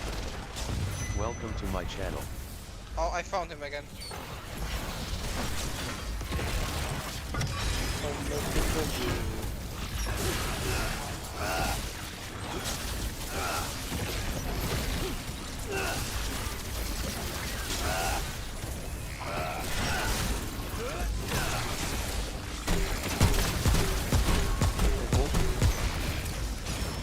gonna do this event.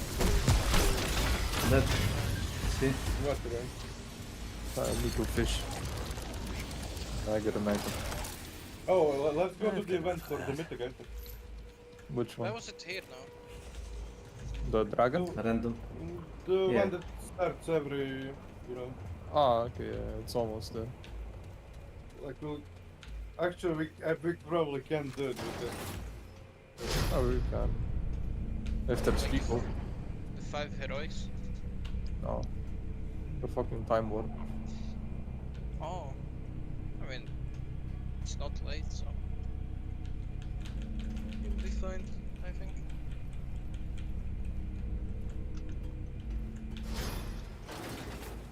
Man, dying in this, I think going back to all the enemies is kinda cancer. But you How don't many lose quests are we? anything. Yeah, it's time.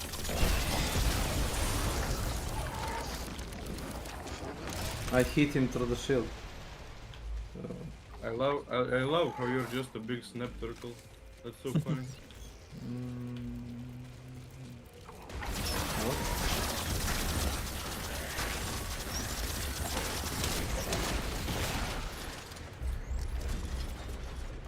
So how many minutes into the starts? I start in 6 minutes. You have a clock. In game. You got 10 minutes. Only where I can fly. Take me to Valdrakia, baby. I found the eye again. Another eye. Great. I see you. I get it. I see.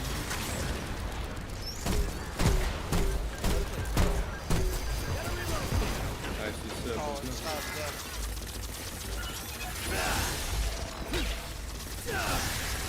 It can bleed. Yeah, it bleeds. If it can bleed, we can kill it.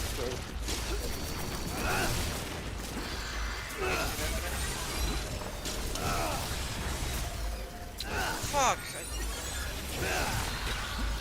Killed by another robot that was leftover. Last one. Lol.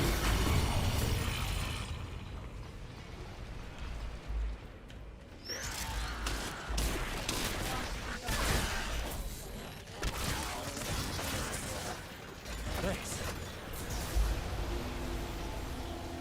Thanks a lot.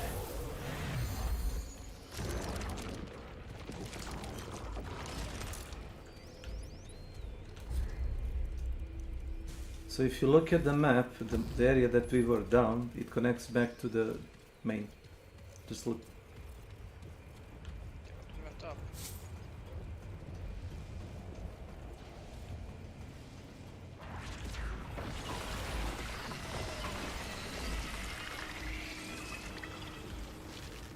Watch my back.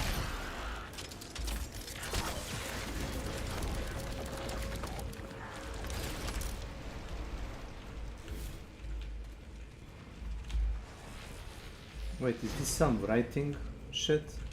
Yeah. No.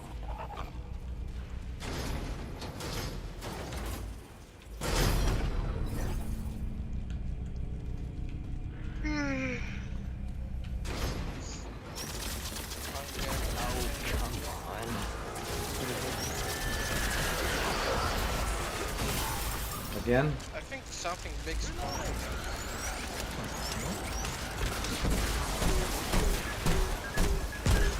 They all died. I saw that.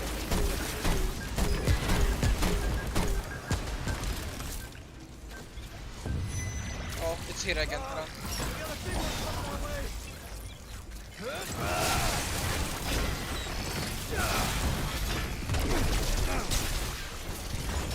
Oh. It has like some eyes following it and I do so much damage.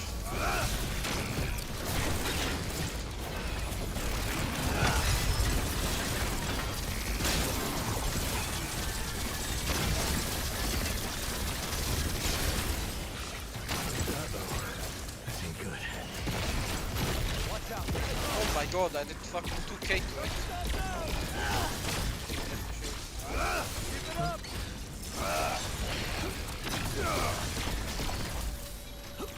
I think the pistol does some damage.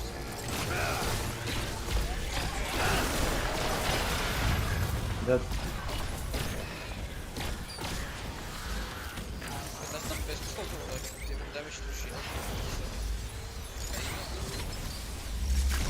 they find us. Man, fucking Justy blocked my grenade again and I blew myself up.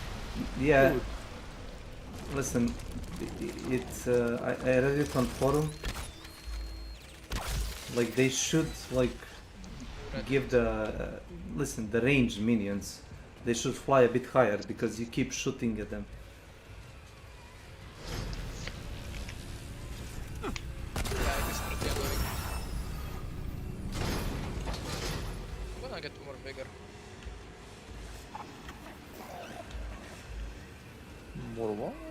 Bigger.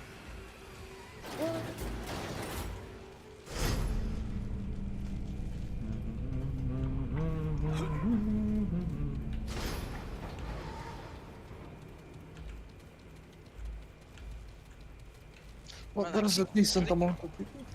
I keep pressing F because of hand showdown. What's the F? Use? Interact. Why do you keep using F as interact?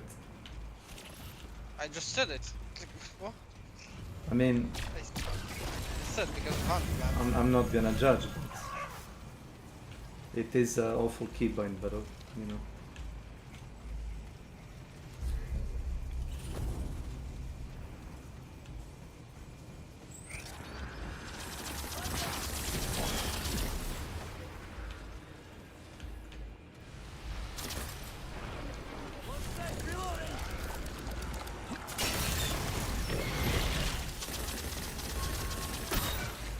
When I have the bleed weapon stacked, he used to just fucking goes in front of it.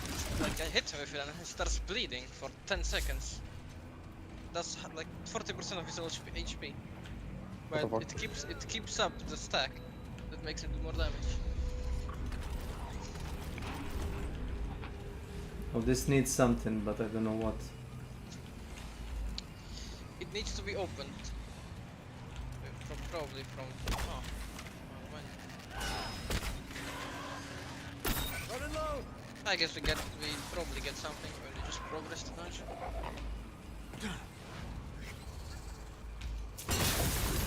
I think we should rest. I have fucking no ammo. You It's wanna not rest? safe.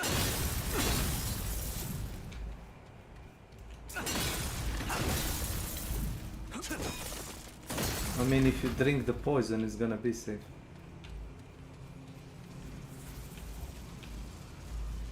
Wait, what's this? Oh, that's the item.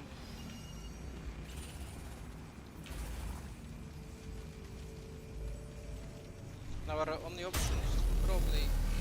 Okay, we'll try jumping down. You mean go around? We'll try jumping down. Where? Will that kill you? Amen. There is only one way to find out. Now reset.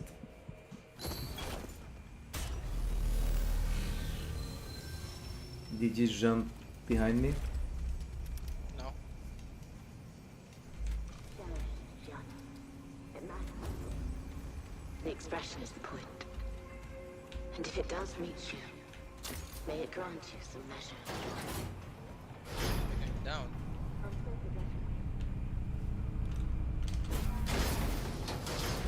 I guess we have to roll up the time.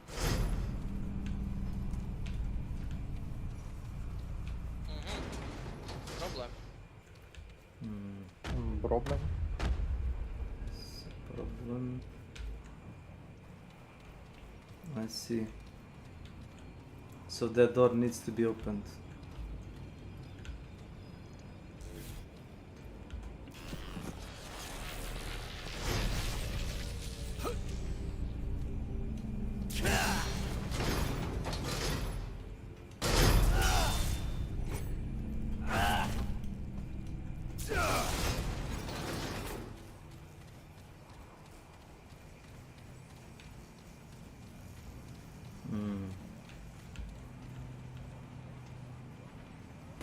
I mean, this looks you could survive it, but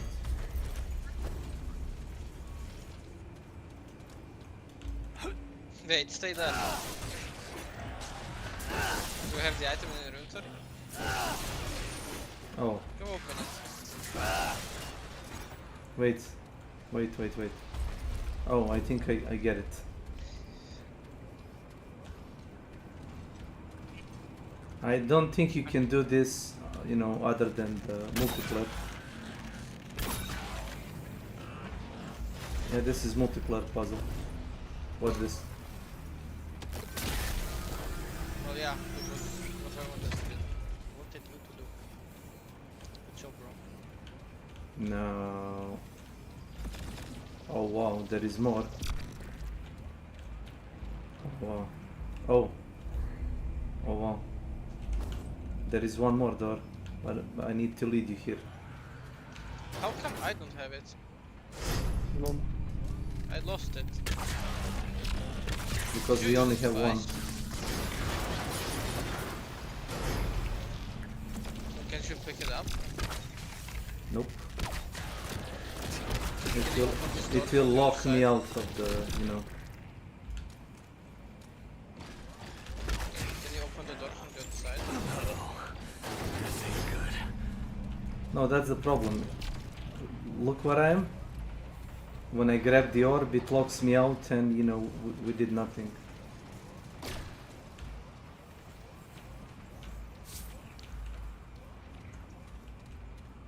Wait, come out. Come out, come out. Oh, I forgot about this.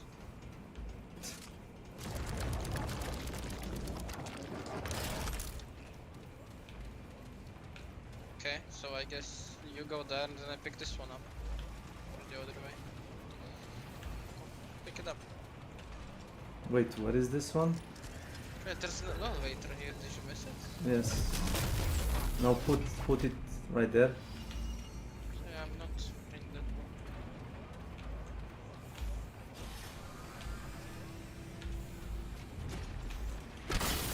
Come on. Damn.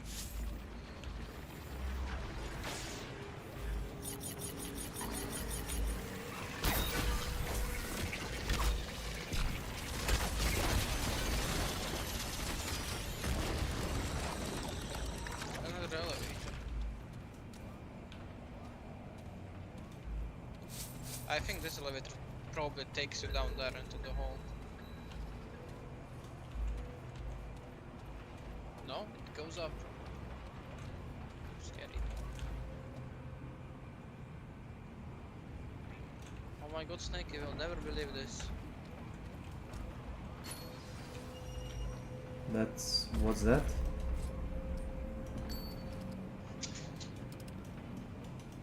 That's the head of the robot. That's a pretty good amulet, I guess. You guess. Oh, so wow, it's kind of a weird because it decreases any damage taken, but once it passes, it actually makes you take more. Well, yeah, the first hit is reduced, and then the next one you take more, but 50% on first one and 15% increase next one. So it's kinda like the for the 45. bosses that double tap you, basically. I guess. So why didn't you take this elevator here? You tried.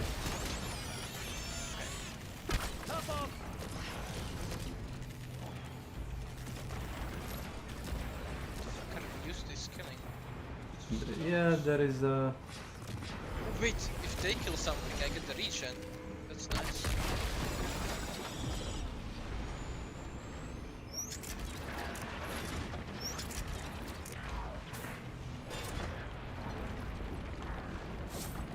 I found another of the orbs.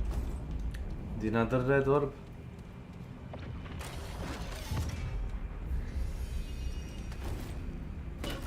Now I can go up. Yeah, but I need to use it to open the door here actually. Can you take it out actually from that one door? Or no? Like take it out from this one. Take it out. From that one? Yeah. Because it's useless now. So there is nothing here? No, I already took it, man. I see. So we take this one and leave that one behind? Yeah. Otherwise you wouldn't be able to get here. And Now I need to go open this up. shit.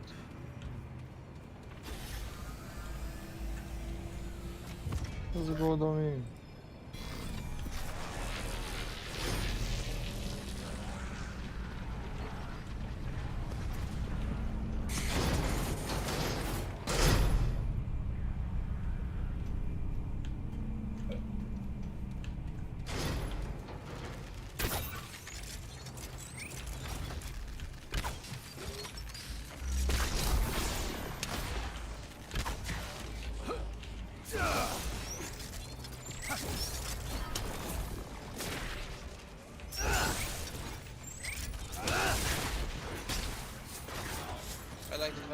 open the chest, I get a lag.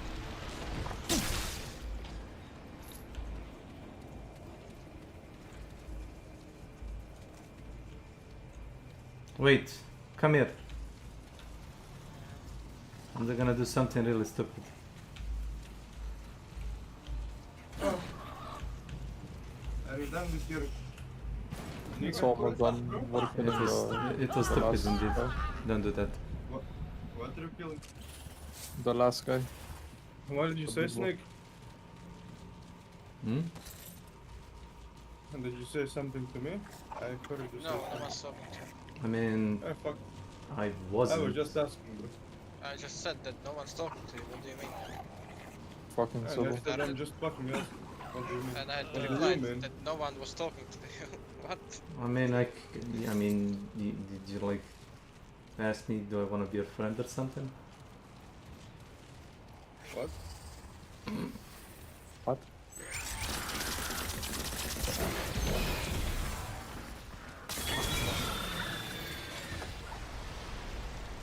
Do they go crazy every time you do that? No, see, no. I don't know if you can do this alone. Yeah, you can. But, Hmm. yeah, I mean, Mm-hmm. you need Yes. to fuck it up and you can't follow me. Yeah. You fucked it up. You need to kill yourself. Yeah, what? No, I think he won't die. Well, you'll die. How could he kill himself but not die? Yeah, It's a virtual suicide. Damn. Unlucky if you don't kill yourself, you would need to have to do this again. Mm. Fucking snake. Yes. Super pro. Watch out, flyer!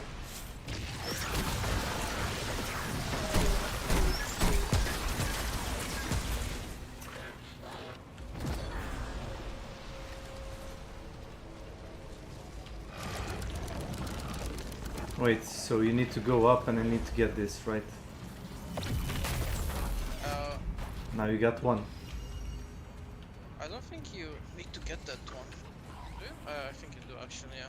Yeah, go up.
Actually, wait, I don't think if the minions... Well, bro, sometimes the minions are so fucking weird. Like, they kill it, I don't get the ring effect, but when... And then they kill it again, and I do get it. How the fuck does it work?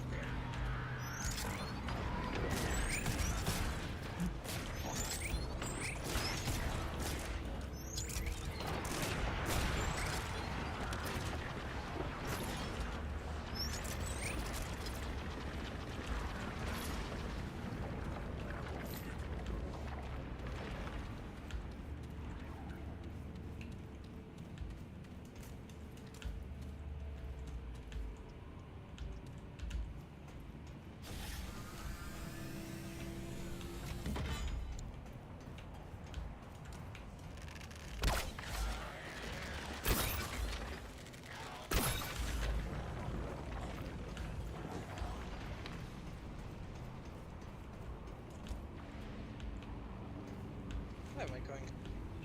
Oh, wait, what? I see. You're below me. Oh, right, it's for... Okay, it's for the prop light of that. I can open this door.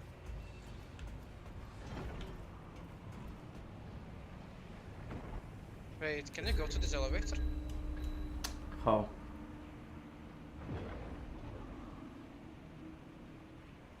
What's up there? I don't know. Maybe I can give you a shortcut actually. Through where? Here. Yeah. Is there like an Shortcut. elevator? I see this. So this door. Isn't this unlocked? No. This was locked. This was locked 100%. 100%. Yes, I it's think not I even unlocked it 99%. This door.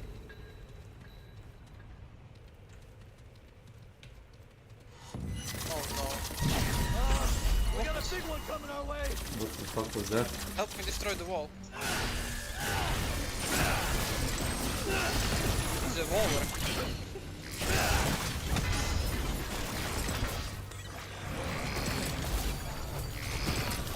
Oh no, well this is bad.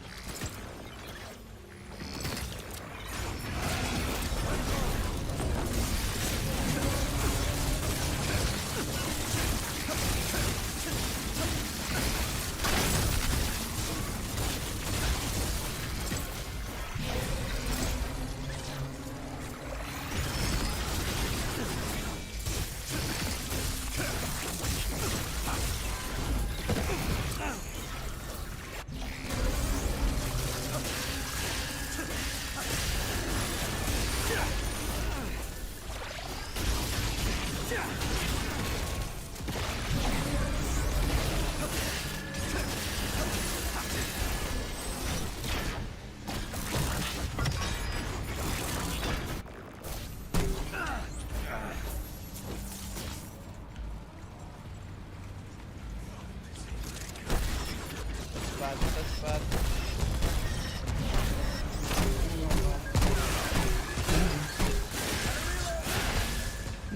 Get him. And there's no one, not a single person in the dragon pit.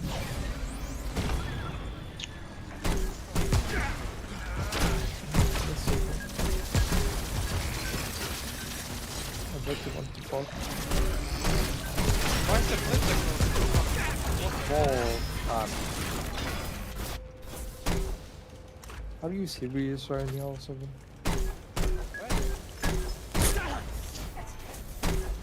Are you serious right now, bro? Little bro cannot be serious.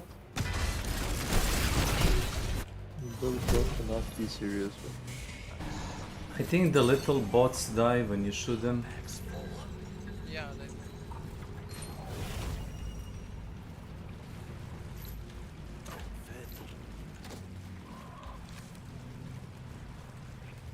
So wait, what did we got? Like 2 rings. Get the mutator in the ring. Skill duration by 25%. Shots from this ammo have a 20 chance to return spent ammo to reserves. Isn't that just a better one than to have? Yeah, well, skill duration. No more room. So how do we unlock that? Well, there is a shortcut, right? And I There's can. an elevator. Yes. Wait, let me go back. Can you make this? Yeah, I can use the elevator and pull the thing out, you know? Yeah, but there isn't anything like Maybe there the is. thing you put it into. It's not here, man. It's on the other side? Maybe. I don't know. Let me steal that one. Wait, no, you already used them. I cannot take them back, right?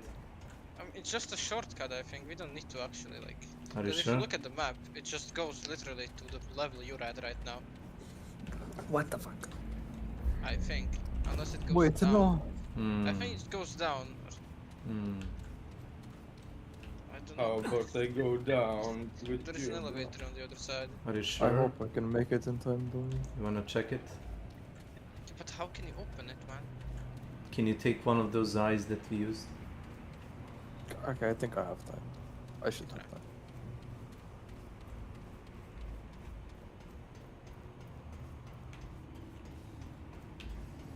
You most def do that. Can't get- It's this shit fucking dungeon. What are these shit dungeons, man? Why? Why they add them? Look at me, bro. Bless you. Yeah, it looks pretty good. Fine. Those are cauldrons from Torgas. Why can't I ride you? That's so retarded. That would be funny. You wanna ride somebody? I want to ride you, Snake. No, please. I don't think you can. I'm a big man. Like, Can you put it there? Yes, sir, but I can put it wherever you want. Yeah, let me try.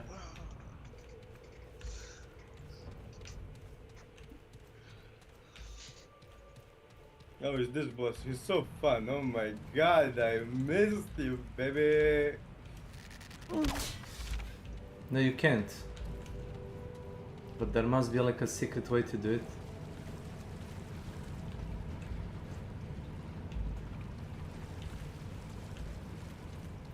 Can you go to me?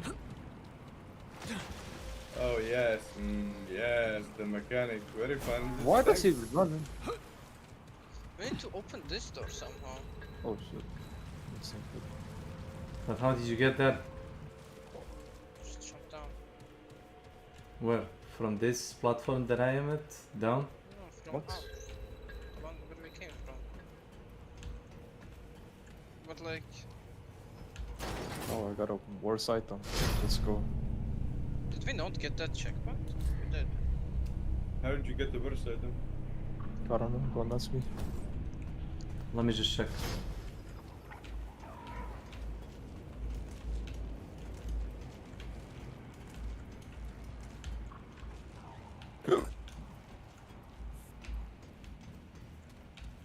Wait, this thing Yeah, is go there, go there, to the left. No, go back, to the left. to the left, yeah? And? No, not the elevator. Just go, continue. Go to your left. Yeah, but this door is closed. But you have a cell. Yeah, but can you open this for me somehow? No, because Yes, it's Abby. blocked. Bro, Domi, shut the fuck up, man. You're so fucking weird. What do you mean, Sabi? Why are you getting agitated? Okay. So you can't open this? Maybe. Check. Definitely not, because this one is locked. That's the only way to get up there.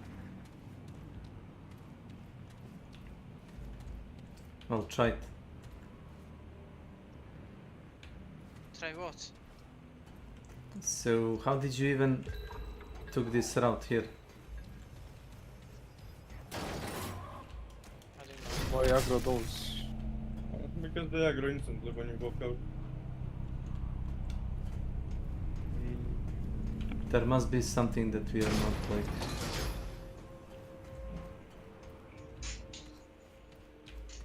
This shit is weird, man. Wait, let me just check. Time for cheats. Stop shooting, bro. That's not fair. Yeah, there is a secret room here. You know?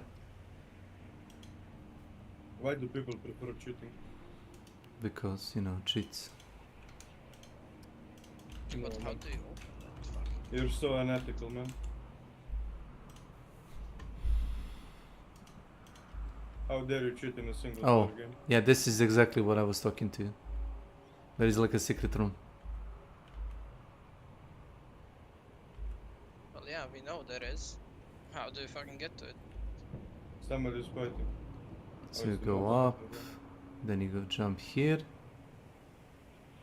and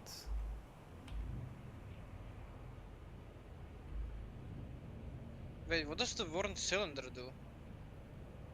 you give it to the Wait, does it give you gunslinger? yeah, try to equip it Oh, I have it for some reason. because you bought the ultimate edition, I think.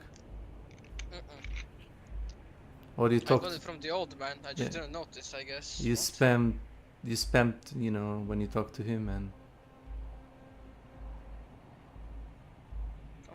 What did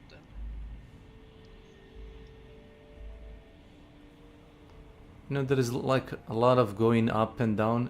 You can rewind the video that I sent you after like 4 minutes, and I think that's the part where we are when it shows like how to open the last door. Oh, I see. We are fucking blind. 2 blind fucking men. Yeah, what did we miss? Just watch it after 4 minutes. You'll get it.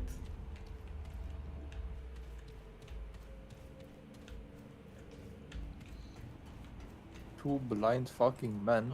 Yes. Why not Watching two up. blind men fucking? Exactly. Okay, I'm watching after 4 minutes. Yeah, just keep watching. Watch like 15 more seconds. Is he gonna shoot something? No, it's like retarded. Oh! Oh! And why? Can you Lol. go down there? Yeah, but how? Yeah, I see where it is, but how do you go up? I mean, it's at the checkpoint we have, right? And there's a hole there. Yeah, how do you get through the hole? We already have the checkpoint. Can we Wait, teleport to it wait, somehow? wait. Where is it? You go up. It's here, no? No, wait. You go up, and on the bridge, through the door.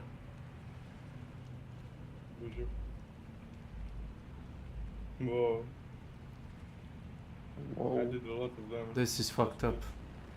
I really love Breath of Syndrome. No. Oh, you actually no. send the elevator up.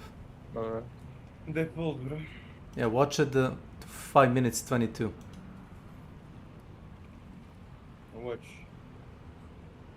Jesus Christ. Oh, the one tip thing we don't check. Yeah, I check it every time. I check it every time, but I didn't see that. Okay, can you go now, please? But which elevator is that? The I one think on I'm your going left. to it right now. Not sure.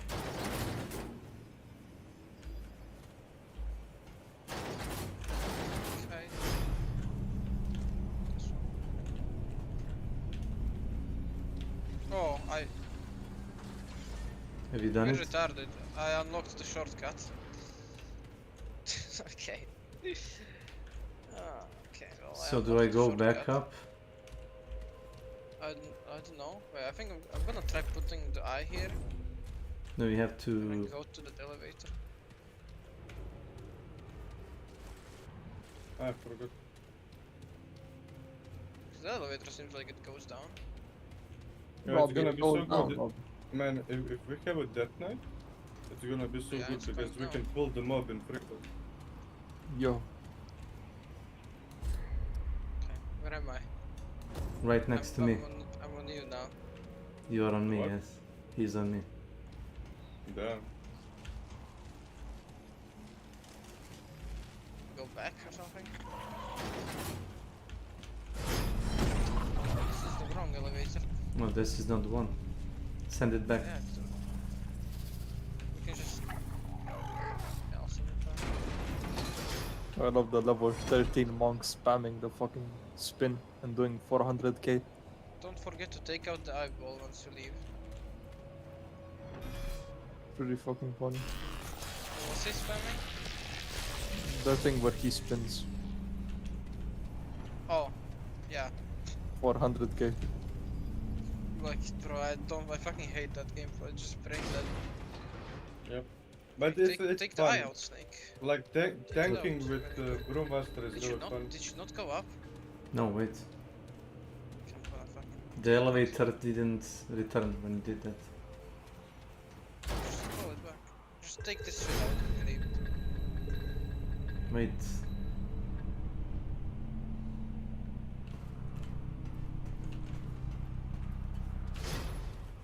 But if I do that, I cannot go in.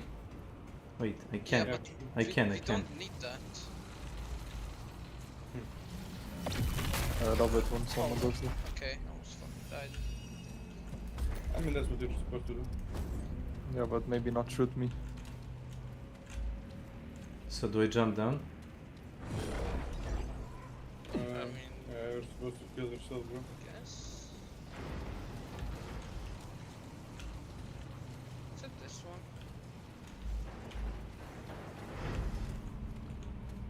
Well, I found the elevator that you're supposed to go down. I got it. Now I put the eye in. Okay.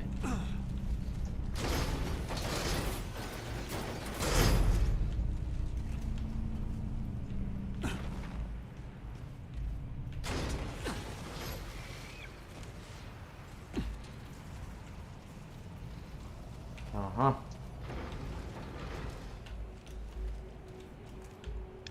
Insane. Shielded heart. I bet it gives you fucking shield. Yep. Grants a shield for 100% max health. 20 seconds.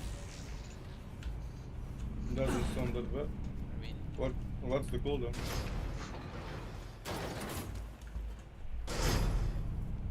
There is no cooldown, I think. So you can just swap instrument to spell. I mean, you have a limited amount of hearts. That's the problem.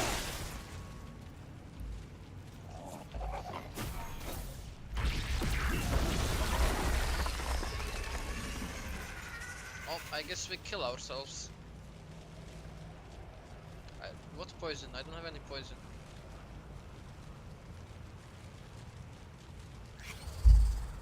So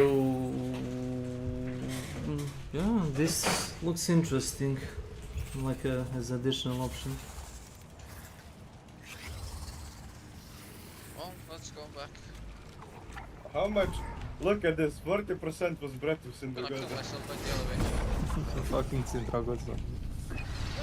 No, it's a really good tool. It's a really fun. But They but made that's it what good because they made it good because she's black. Yeah, literal. What did they make good? Oh no, ability he has. Like, it's a really fucking good one. Oh shit. Wait a second, Mr. Sebastian. We might have done everything. Yeah, I think we did everything, so we just leave this. Wait. Man, this shit took so long. I hope these people cancel Inner Flames. I do. But I don't know, do they cancel it? Wait, don't do that. But Inner Flames.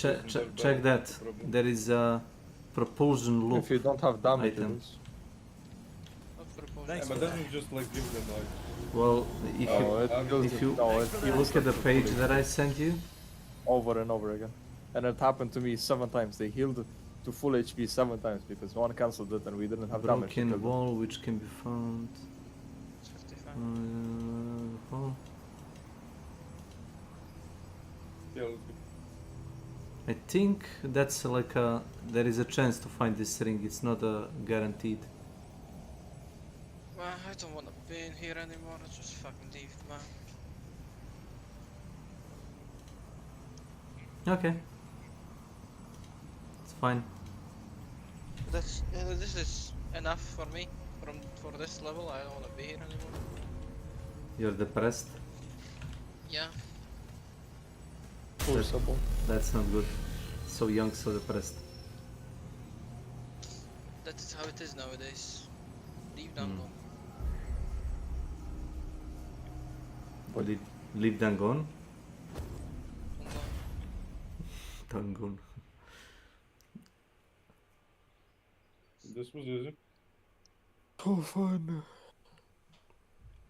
What the fuck was that? Sounded like a dog drinking water. Something sexual. Why you think that? I Okay, don't so know. do we go to Timeless Horizon now, right? That's the main mission. There is one more door which didn't explore. Look at the map. Wait, did we? We explored all of them.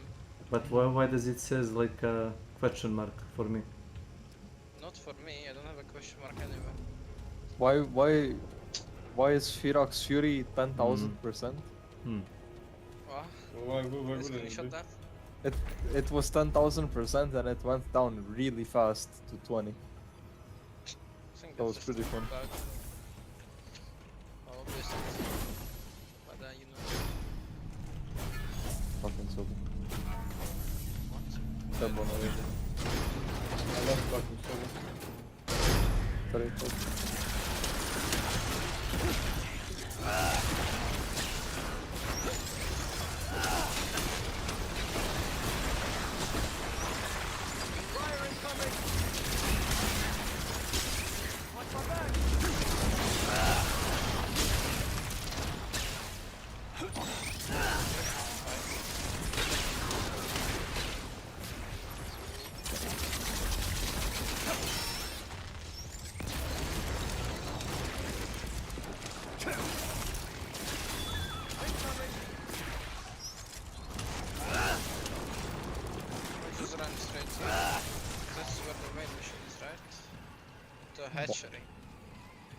hatchery where the main mission is? Nope. Pretty sure it's that, no? Mm-mm. I'm in trouble. Is it the respite one?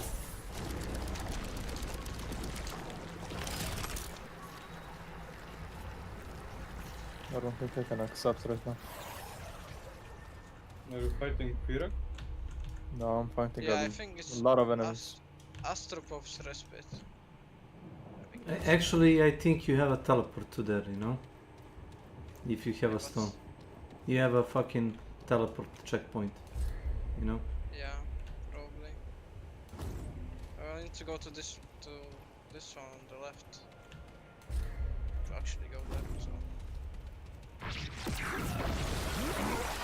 Go. No, go to the dungeon. The Snake Man dungeon. Let's go. Snake Man dungeon? Yes, they see us. Yeah, it's a dungeon made for you, so. Snake people dungeon, interesting. There's a lot of snake people in there. And weird looking dogs.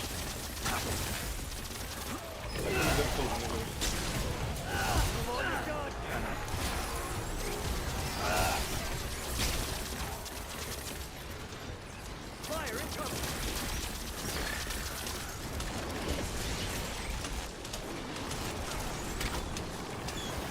Running low.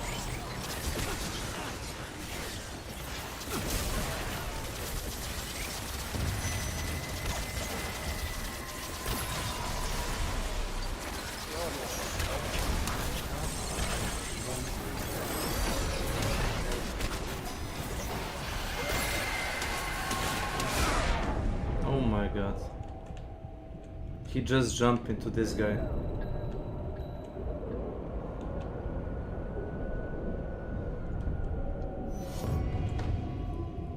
He just jumped into the dead guy and one-shotted me. Here. Yeah, I was trying to see if I can escape. Thanks, but that was nonsense.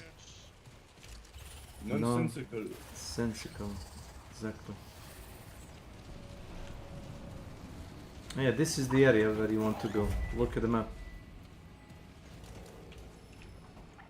Is it? Ah, look, it's a square.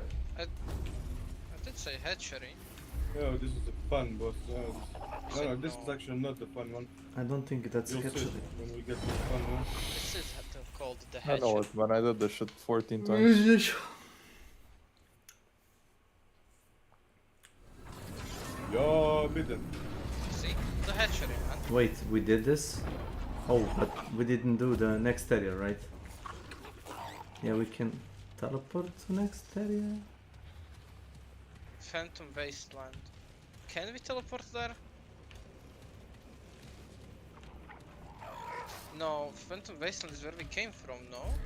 This is confusing. Good job. That's a cool polar. Wait, let's try going to the different one. We can just teleport there. Hmm. I mean, I think it literally shows you when you open the crystal menu. It What the literally fuck? That tells looks you so where good. you want to go. What the fuck? No, it doesn't, because we've already been there and it says fucking explored. Instead of the main mission. Exclamation mark. So, Don't you wish yourself was that is kinda annoying.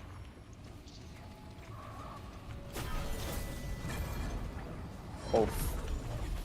Yeah, let's do Okay, Leatherwood. Yeah, okay, it's this one, yeah. Azure It shows Leatherwood. it on the checkpoint map, but not on the actual map.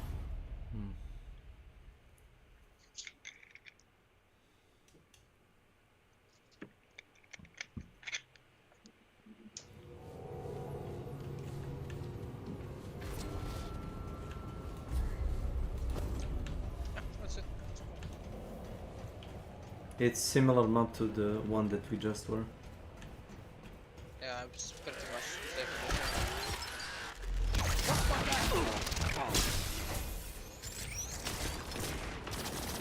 Who calls them, you fucking dumb motherfuckers? Yeah.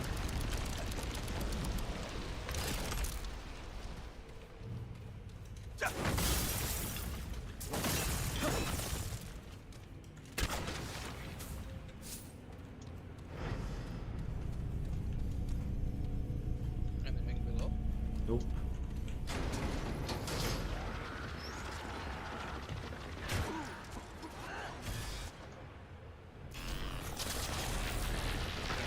Whoa, you level up. Wait, you said exactly as I leveled up. What the fuck? Are you Yeah, watching? no, how did you guess that? Yeah. Are you in the walls or anything? I can't say that. You can neither confirm nor deny. It's really rare to level up in this game. Like, it takes a long time. Yeah, bro. That's so amazing, bro. It is.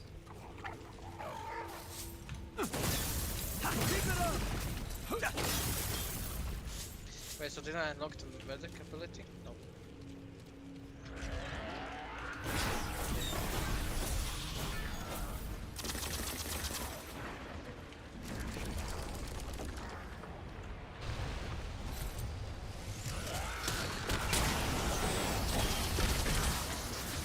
Look at my damage, bro. What up? I have to heal myself. Are you outplaying them with swipe and Look at the crash? healing, bro. No, can you look at what I did the most damages? That's a amount playing them with the raise. It's a better swipe. Just a better swipe. Oh yeah, I remember. A lot better swipe.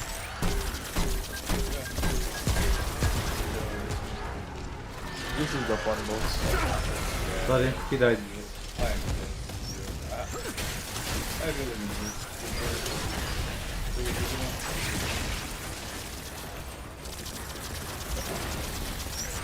Oh, yes. My dragon. Oh no. No, no, no. No, no, no, no. Oh, it's a new and unique mechanic.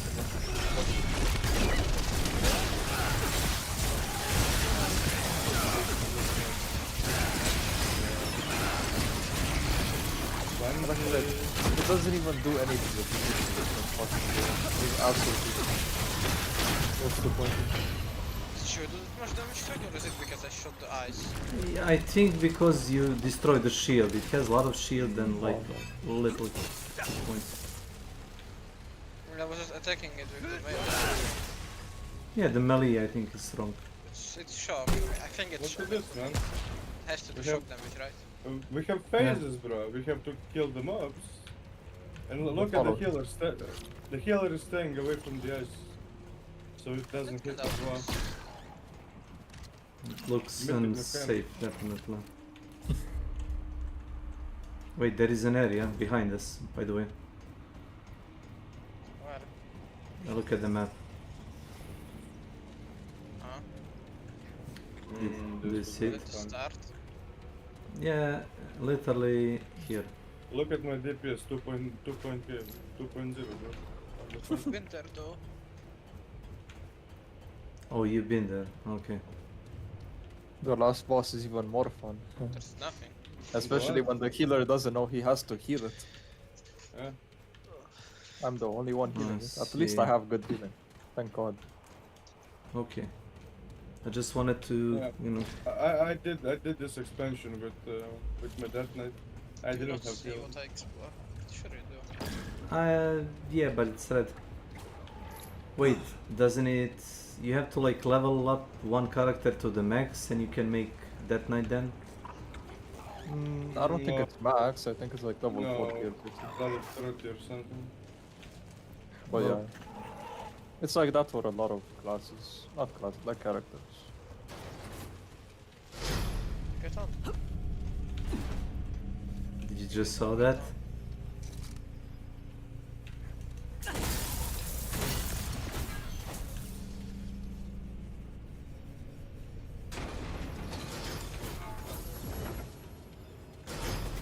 Thanks.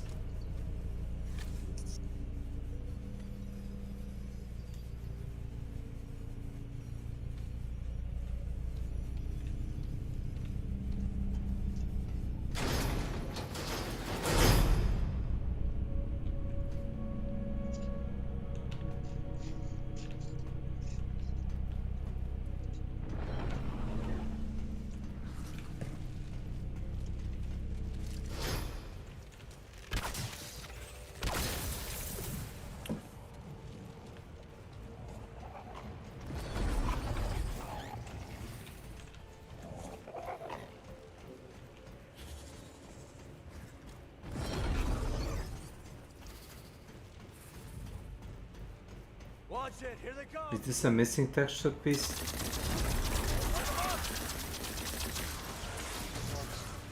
This. It's a black area.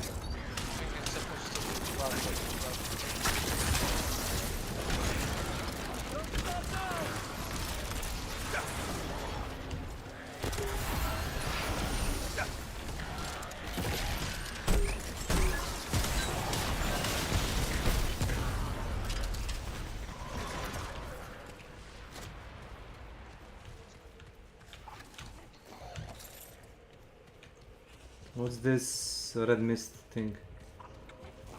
Death.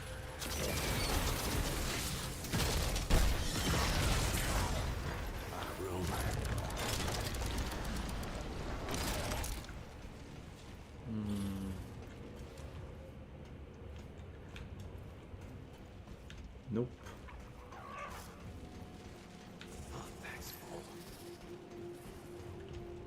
Come on down.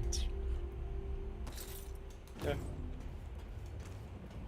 Pretty fun.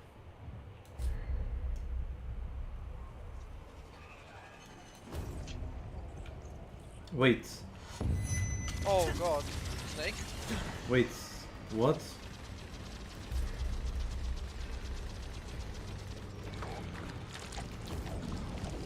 Oh, this is a secret area, by the way. Yeah, that's cool, but I'm finding an eye. Yeah, run away. He's gonna die. Come here. Yo, that I'm rhymed. gonna die. Come here, come here. I can't! Okay, I like that you can just walk through that. Yeah.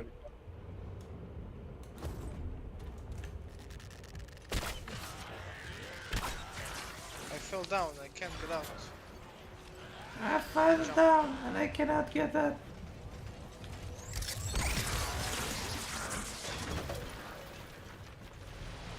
Okay, I Granny. think I went into the main area Damn it, I'm worried. by accident.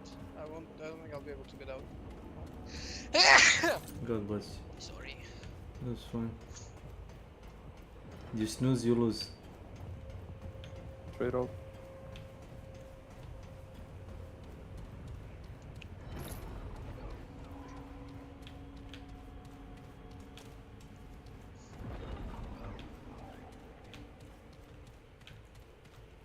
Wait, what did you jump in? The hole. That's In interesting. the red mist. Do you want to wait me? I mean, Yeah, just wait a bit. increases range damage up to 20% based on current weapon's overheat value. Hmm. That's pretty good. I mean, do you know which weapons overheat? Only one. No. I know. Nope. You know the big machine gun where the medic starts with the LMG, you know, light machine gun, and machine gun Okay. actually. Yeah, there is an elevator here. I want to see where does it go. I found something interesting. Should I like wait for you or Wait. are you exploring the other shit? No, I want to see where does this go. Well, yeah, you have fun. Don't fucking die. I'll be right back. I'm gonna make something to eat. Well, now that you're saying don't die, who knows? Just don't. Who knows?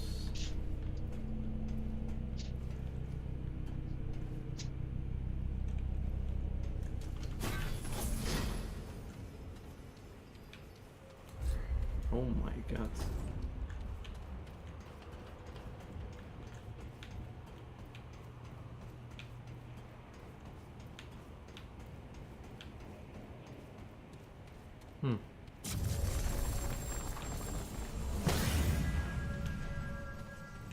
Actual checkpoint.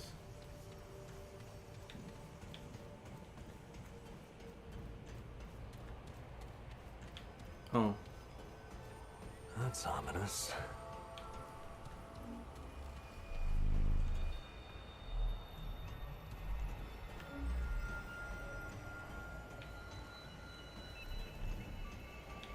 Wow.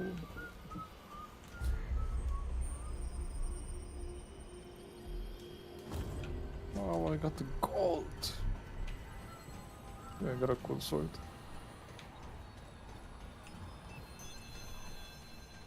Okay, what's your item level then? I think it's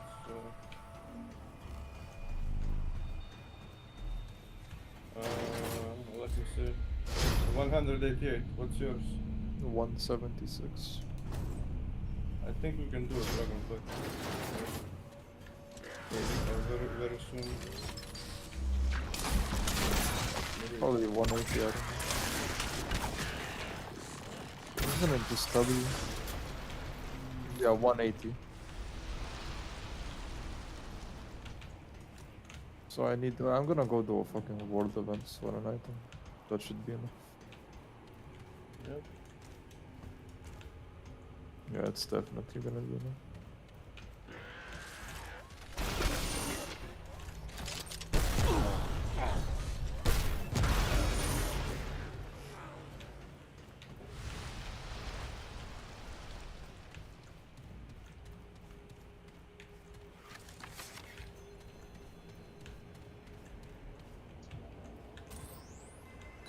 Custodian has sealed our tomb. Its by ineffable Rex, calculus has concluded Nerud will be impervious to whatever powers Alepsis Tora might bring to bear. Those who wish to see their creator face to metaphysical fate have taken this as a blessing and acted accordingly. Nerud's course has been set. Our doom is now inevitable. I cannot foresee what will occur. I only know it will not end well for the Brazier.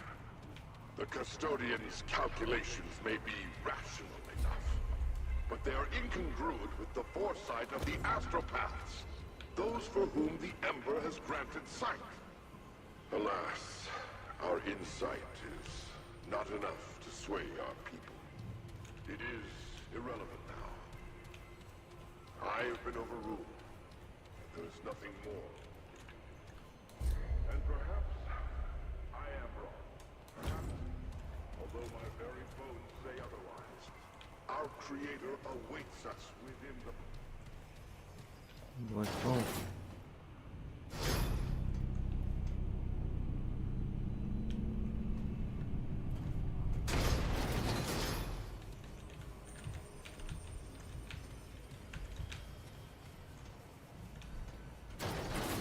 Okay, you can queue for dragon fights.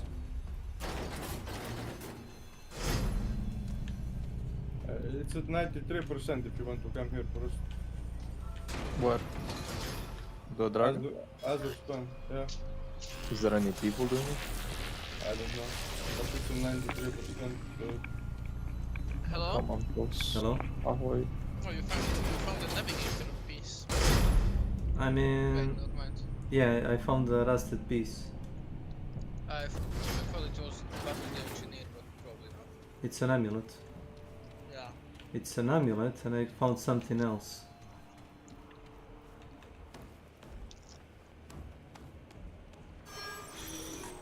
Yeah, but fine. I don't know.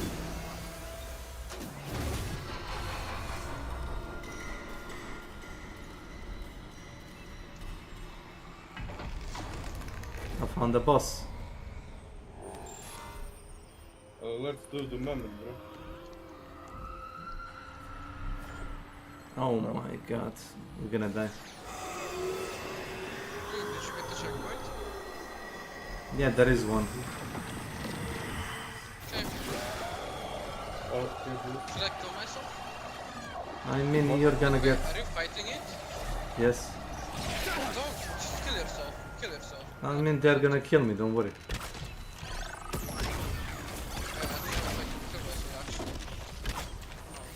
I can't kill myself. Can you drink the poison? Yo, man, they're killing the boss. The road boss. Come here. They're not gonna kill it that fast. Yeah, it's the blue giant. Oh, that guy. I don't think that drops anything. I'm not sure. Okay, so do you want to know how to get to this room?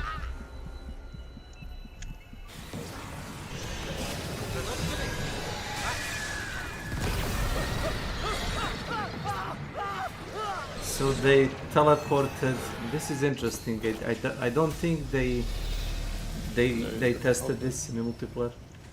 Oh, he dropped just a reputation. Oh, well. I mean, it just spawns waves of enemies around players. Might a bit much. Well, let me eat first though. I don't want to eat, man.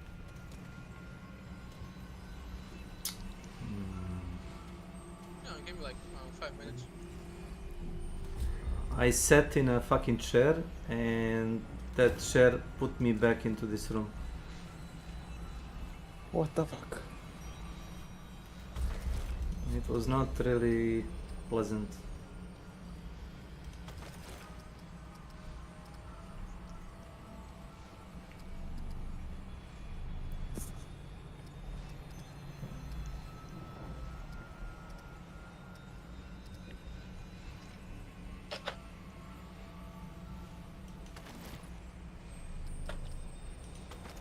Shit, bro, he's coming. Look at me fucking eating. Look at me. I look so fucking stupid.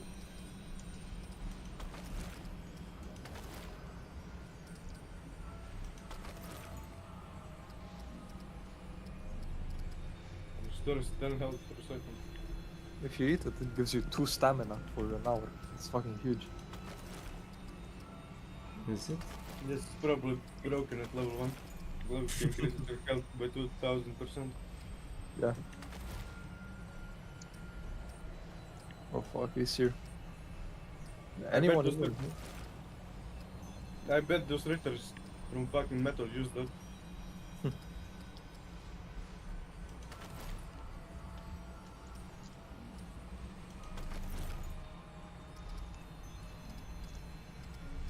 There's like a couple people.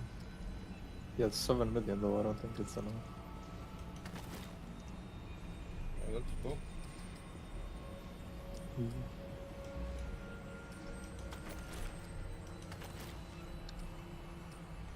Why am I pulling aggro?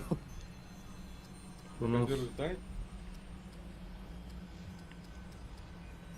But there's a fucking insane tank here. Why am I pulling aggro? I didn't even taunt. I just pulled aggro.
What's the second class that you have, Snake?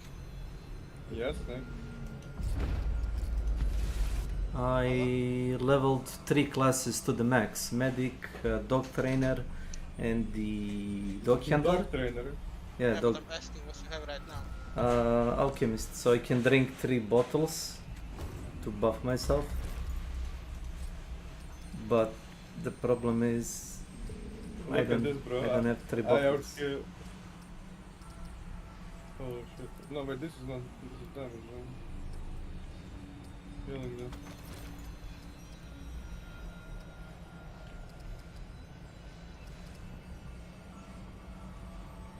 I don't like tanking him. Why? Does he punch a lot? Yeah. I don't have enough healing. Kinda. I think you do. Steelby. My cooldowns are Welcome too to big. my channel. You know what else is bro?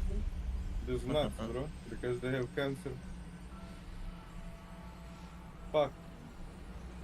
I'm so happy I'm playing a Death Knight and I have infinite healing.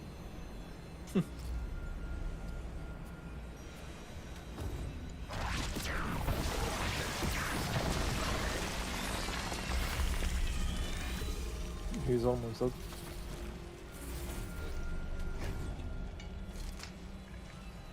Well, fuck. You ready, bro? He's Oh my almost God, dead than you are, man. I'm so far away.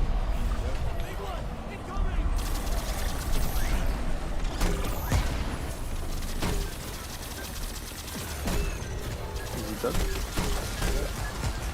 Hope I can defend it before. Yo, I got the weapon. Well, you can't use it, right? Yeah, come here. Lift the boat.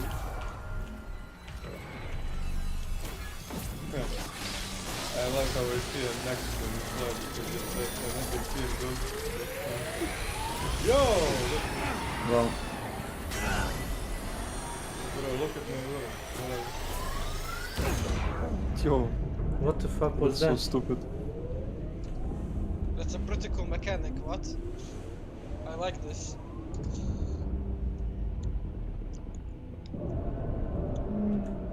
An interesting mechanic, indeed. Well, you just have to damage him, I guess.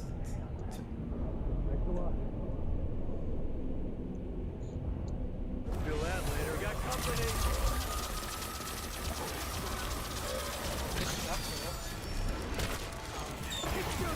Gonna go under the counter. So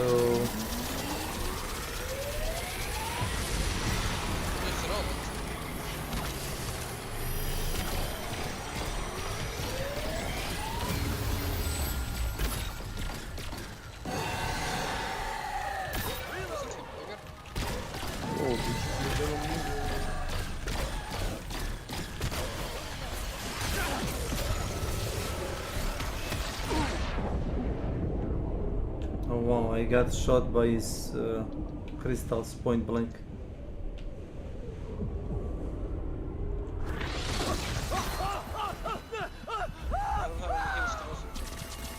Hey, you got only 3 kills, I see.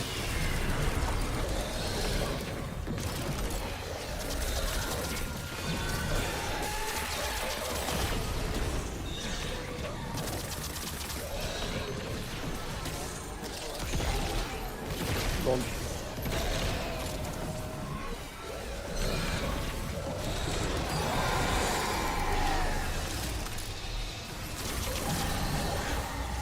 Wow, really? Yep. Yep, oh.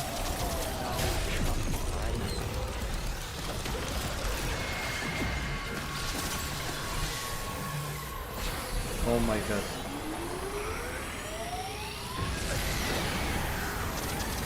I mean, you think we could do a make it 16? I don't think I could catch it. I took so much time. I mean, if you do like between 1.5 and 50 killer, it's fine. If we get one. You wanna try? I mean, I don't even have it. Wait, are they invulnerable?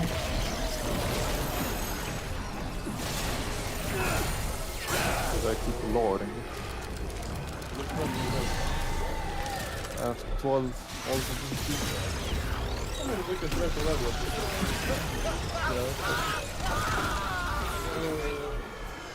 Come on here, Adrika. Do you want me to come on the team? It doesn't matter. Whichever. I think he's the only one that can actually do damage, then. Yeah, I don't. Playing on the paladin now, you think? Yeah. That's correct. I can just throw it next to the right. Yeah. I'll be right back.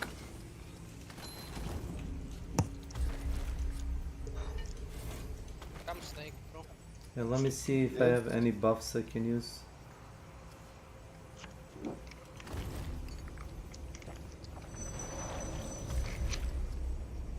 use some too, actually. If you have any. Not any that are useful.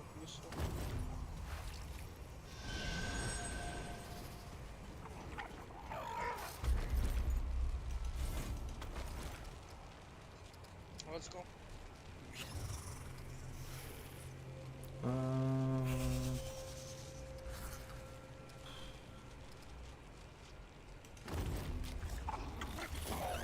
Maybe this one.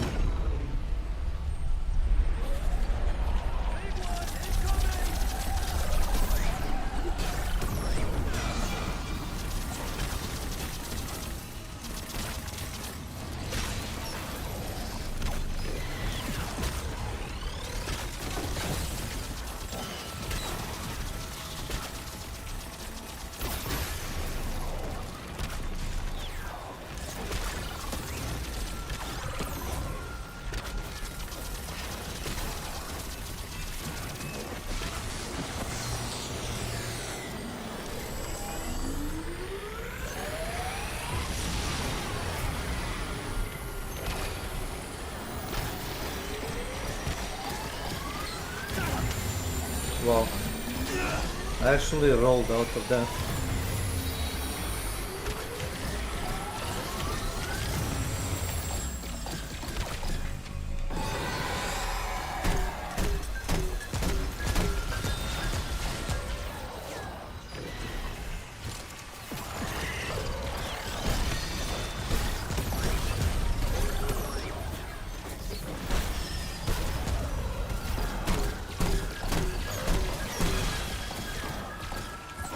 Sorry.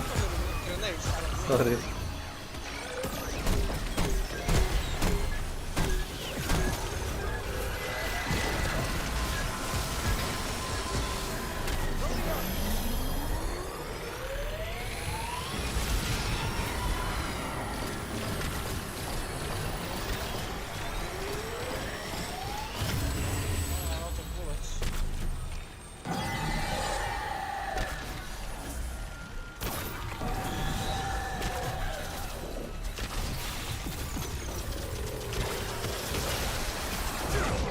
Wow, that just one tapped me. One projectile out of 3.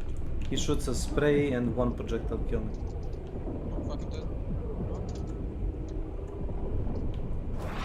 See? Just... Yeah, because you need to roll into it. No, just out of those fucking 3, 1 kills. That's very interesting. Yeah. Like, you would have think that maybe 2 of them need to connect, not the 3, but no. Just... roll into it and you're fine. Yeah, just roll into it. Okay, just wait a second. You won't wait, okay.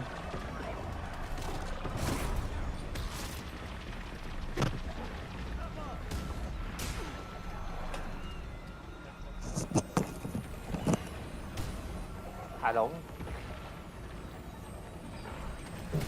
Hello. Hello.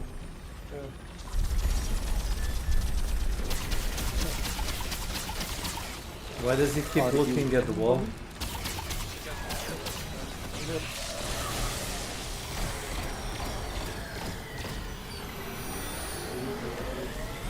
Yeah.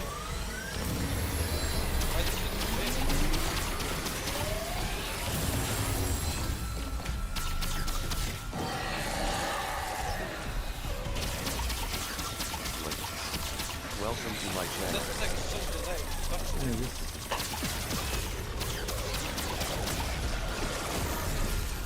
Как jest? Margarecie. Tu je možda u ovome... Kod.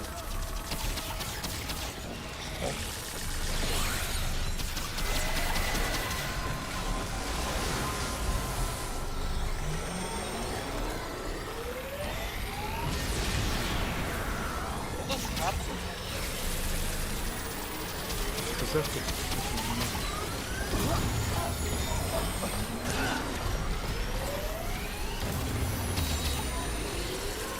Ja imam dovoljno da se different gold suppressor.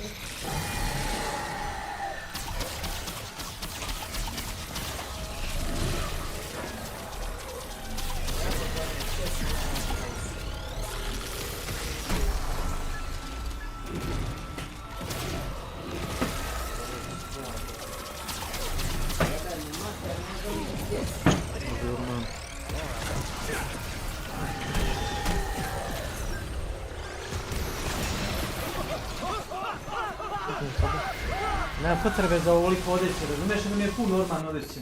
Razumiješ da nema potreba da nosim. Jesus fucking Christ. I keep piling the clothes in my And they think you're a woman. Yeah, they think I'm a woman. I'm a handsome woman.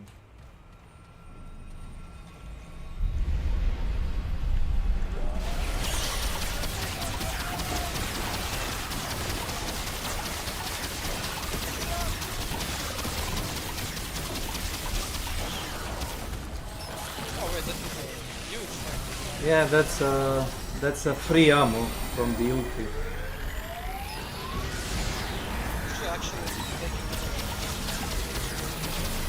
What do you mean by that?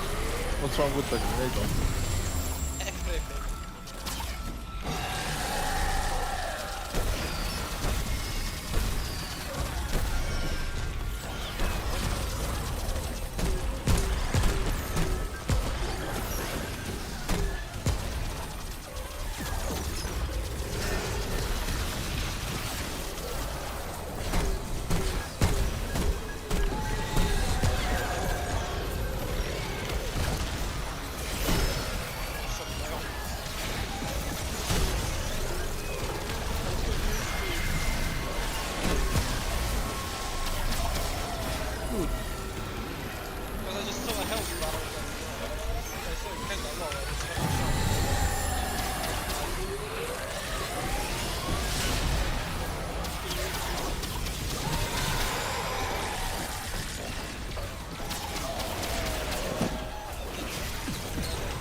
Oh, great.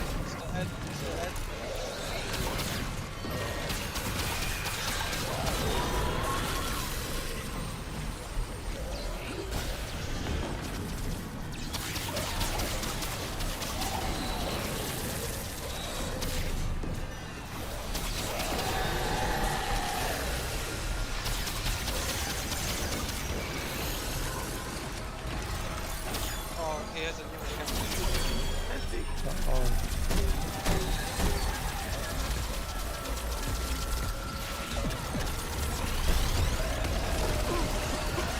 Whoa.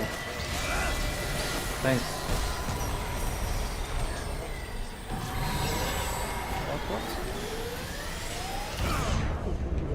Nope, I can't wait.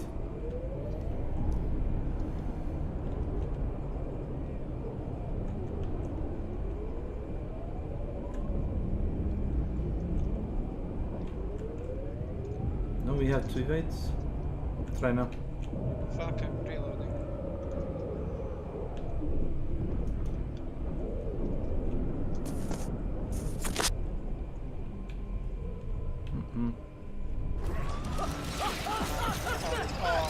I just had the window The only way to do this is to use the summons. Because you have to evade, yeah, you have to use summons. Nope. Because he is using his minions.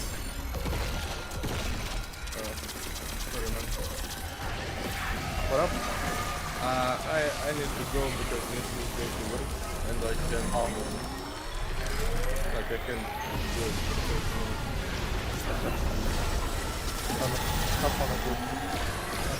I mean I'm not doing that because there's no way. Yeah.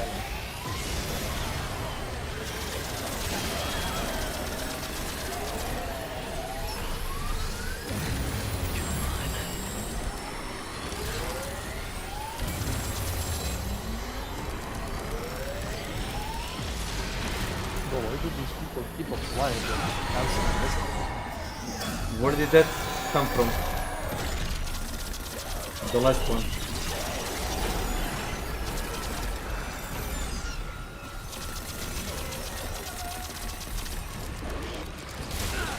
Oh, wow.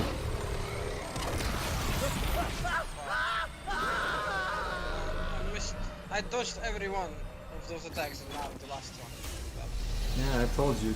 He does the double of them. It's retarded. Yeah, It's not hard. it's not. It's just. Wait, come here.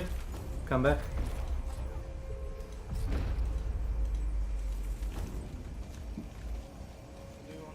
Yeah, I want to do something.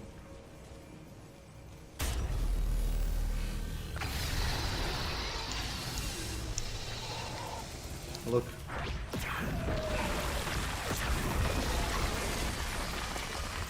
don't need to summon, but okay. His ads die really fast.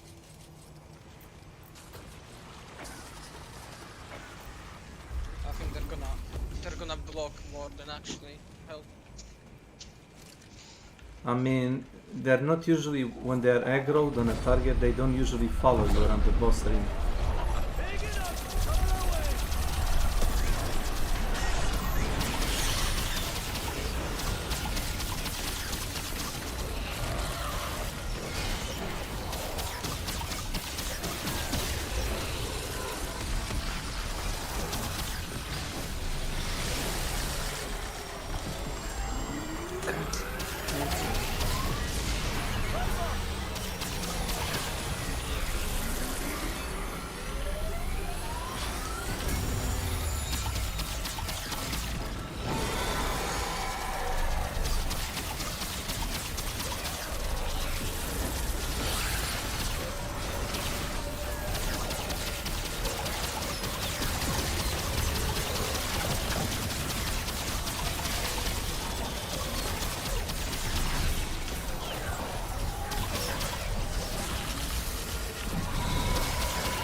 Oh, that's already second phase, did you see that?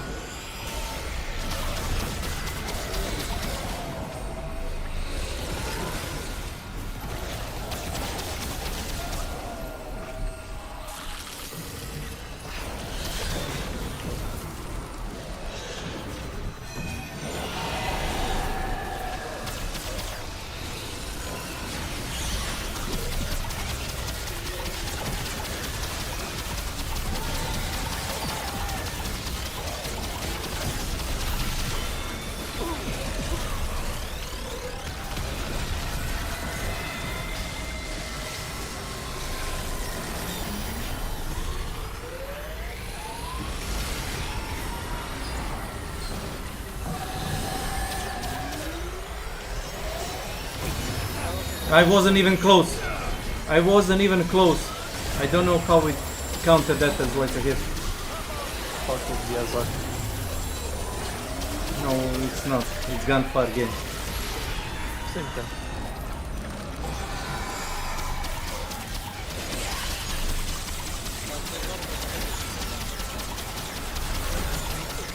Where are the lasers coming from?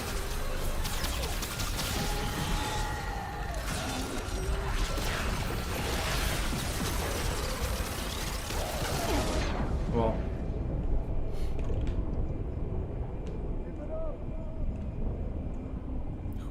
Who shot the laser? Are you okay, Snake? No, it feeling weird. It was this sync. Like, it has to be.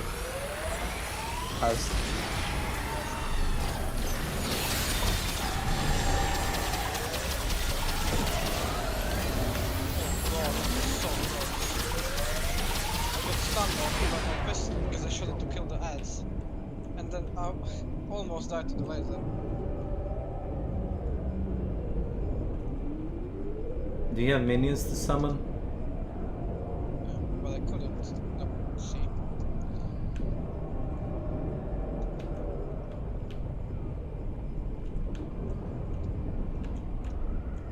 You have to wait. No, man.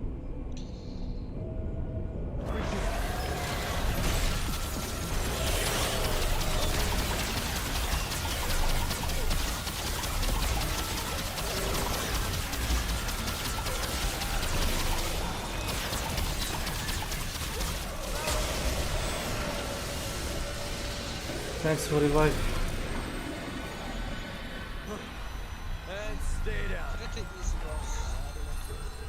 Well, if you just shoot him till he dies, it is. Just dodge.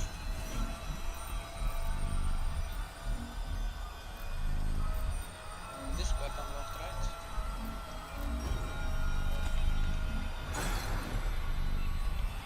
I wonder what you can craft from that.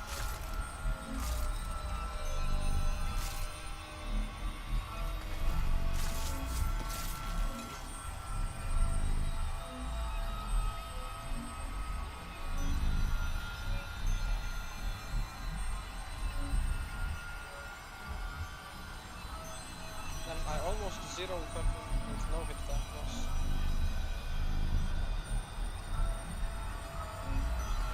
Okay, Snake, did you explore all of it? Or All of this map? I mean, there is one door. Let me show you which one. This one. yeah, there is nothing here. It's just the road to the exit. There was a chest. Yeah, that's it, I think. Okay, let's go to the. What? Maybe there's a checkpoint at the exit. You wanna check the stuff that you got? Yeah, I wanna upgrade and then I wanna go down the hall, just active main. Hey, no way there's something loaded there. Is that? See it. Nope.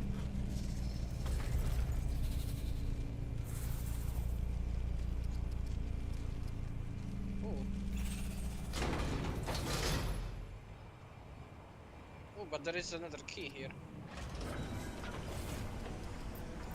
It's one of those keys. Yeah, main mission keys probably.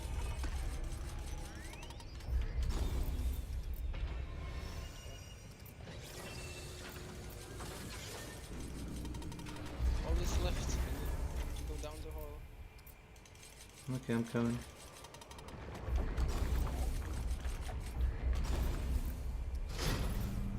Do we kill ourselves Why? to go to the hall because it's at the start? There's a checkpoint right next to it. Hmm. But this door here is the main mission, by the way. Which one? The one upstairs? Yeah, next to it. What? Is there something down in a hole? What? Yeah, there was a giant. You wanna go down my hole? Giant purple heart or whatever that shit fucking was. Something else? Was there something else in a hole? I don't know, man. I didn't explore it. Do you want to get to the checkpoint and go back in the hole? Yeah.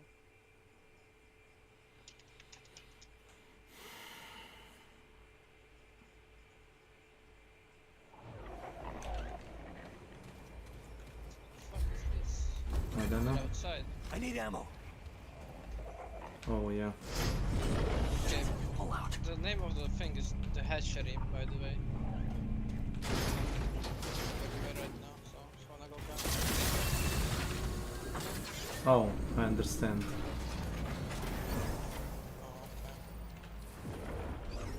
So there's a teleport.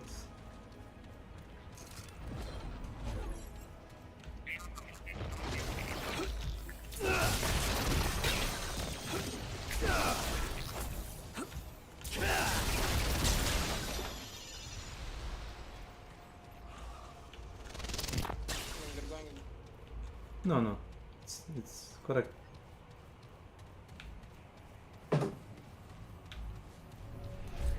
Think we can open that? Yeah, I think we needed. No, we got 3 keys.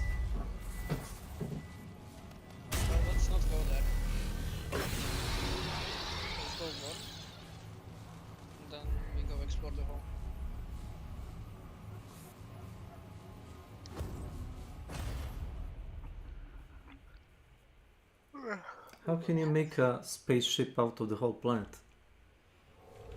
You just do. What do you mean? You just make a big spaceship. No, but how can you just trust it? Well, yes. Oh, Well, it's big. Has some gravity and shit. It's crazy. It's crazy, I tell you.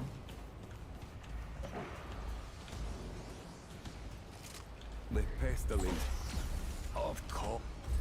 Wait. Okay, do not look at the mods yet. I'm gonna show it to you first.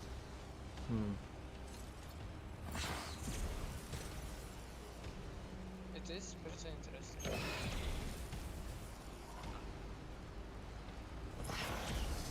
All roads. Charge.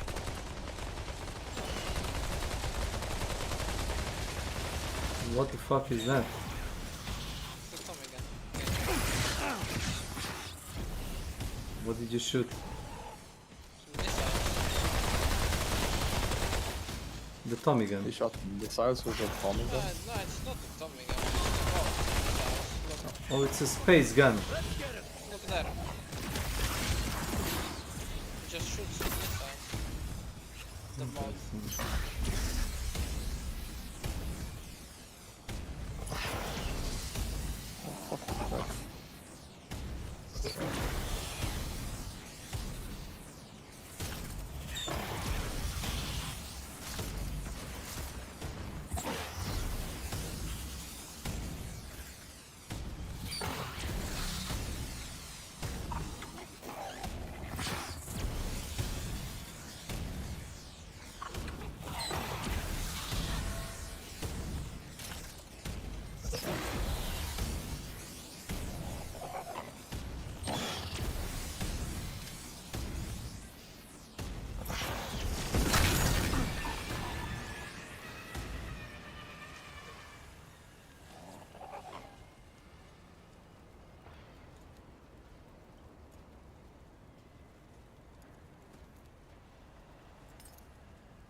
Yes. You. Right. Oh, this is a weapon mode. Yeah, it's one shot. So you shoot arrows. Missiles. Your minions are having fun there. Yeah, it's kind of annoying. What?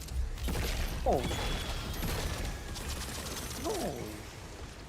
Come on. You're too loud, man. I'm sorry. You know where to Did you just kill them?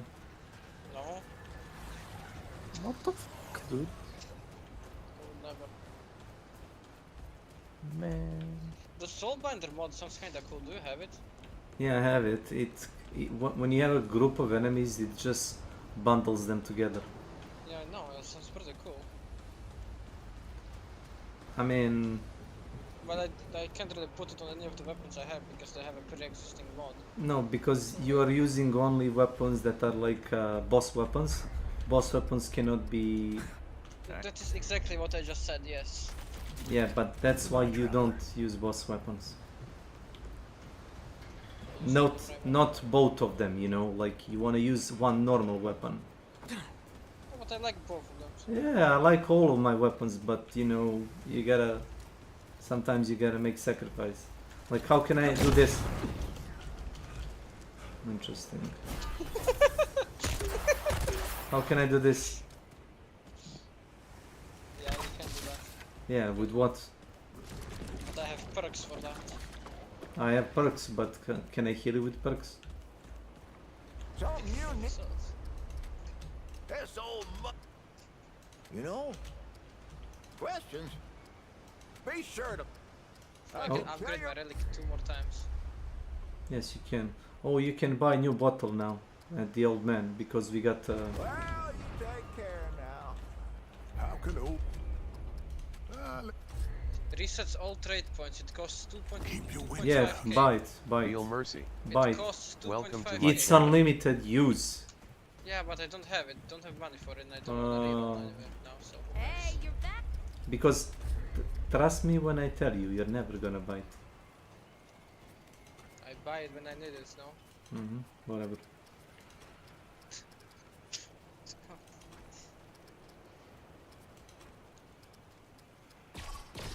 Take care of yourself. You hear me? Do you want me to sell you some luminite? No, it's fine. Are you sure about that? I don't Well, really look care. at You never buy stuff from this woman? Sometimes I want money. Okay, I sold you some luminite, so you you know. know where to find me.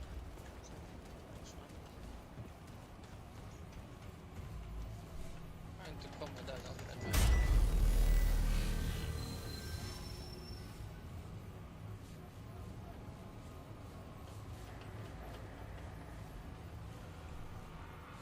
Where do we go now?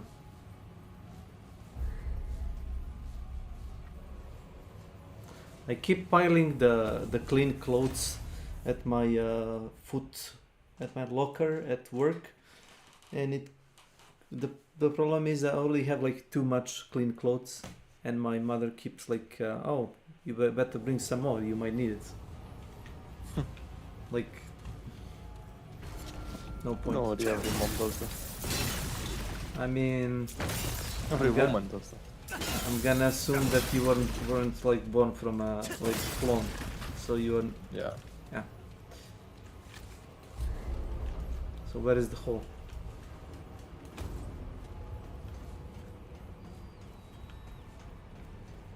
Hello? Hello? Ahoy.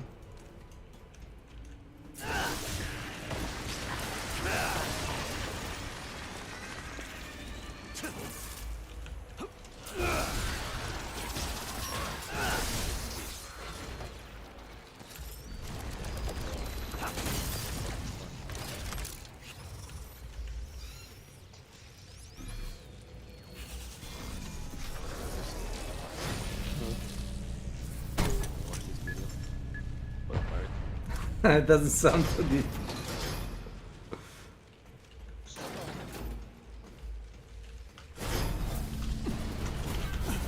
Man. I don't know why does that keep happening.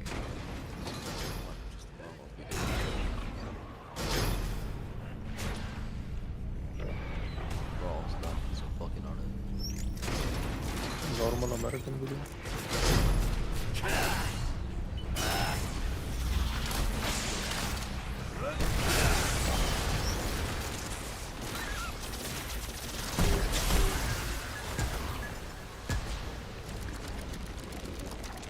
So well, my mage doesn't want to use Bloodlust, and he said that Bloodlust is for the noobs. Mages don't have bloodlust.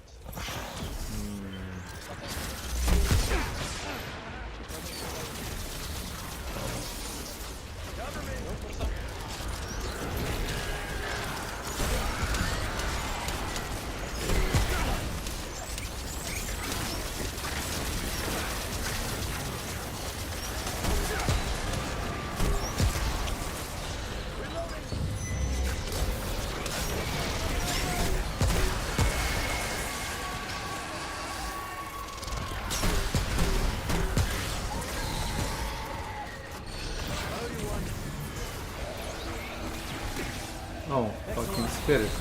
That's nice.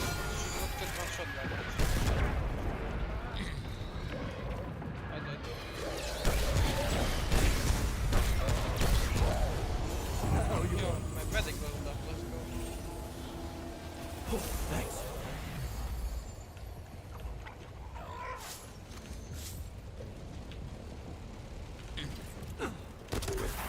Bye, guys.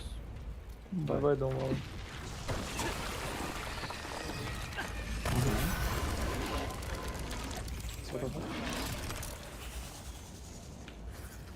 Where's the fucking hole again, man?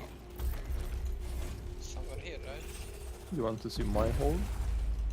Is this the right place for it? It is, right? I think. You don't want to see my hole? Okay. want to show you my hole. I show you my hole, yeah, you know.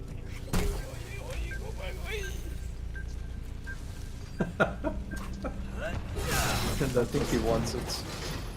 Like,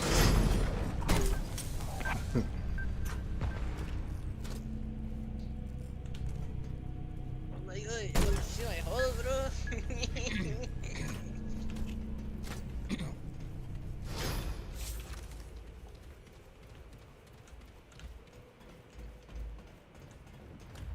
Help spirit.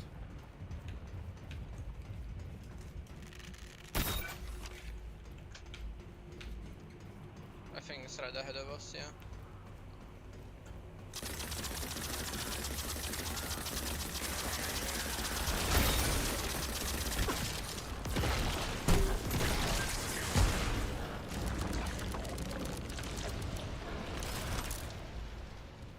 There's gonna be an eye that spawns.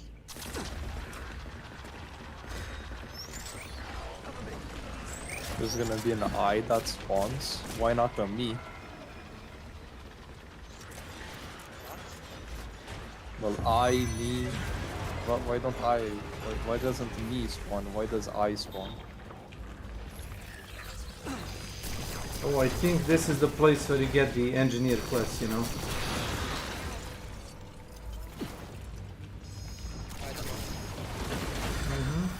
Oh fuck. I killed the eye solo, you can do it too. Oh, well. No, I don't want to. So easy.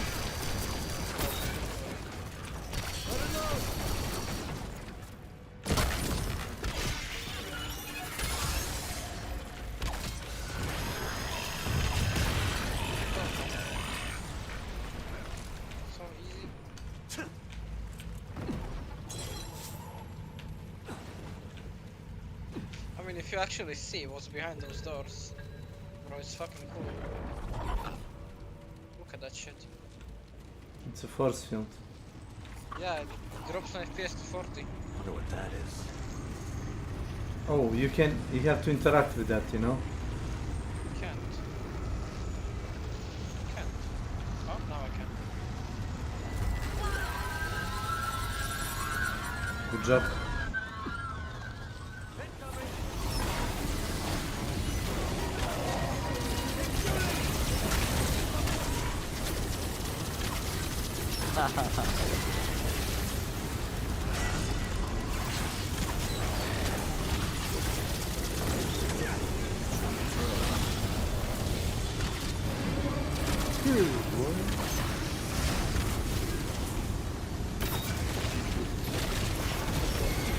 Honey, I'm gonna rape.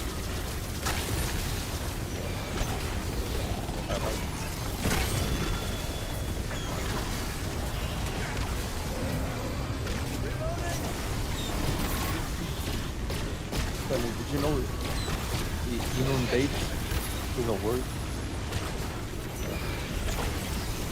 It's a really weird word, no? No?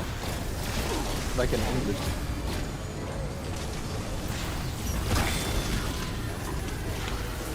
Did I?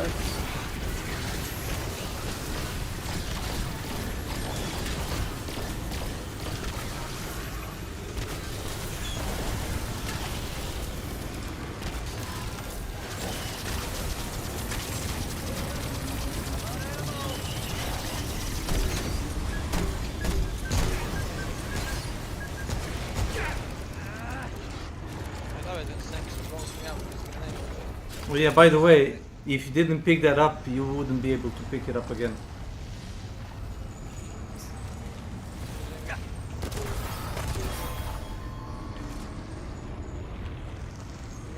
Shit hit drop.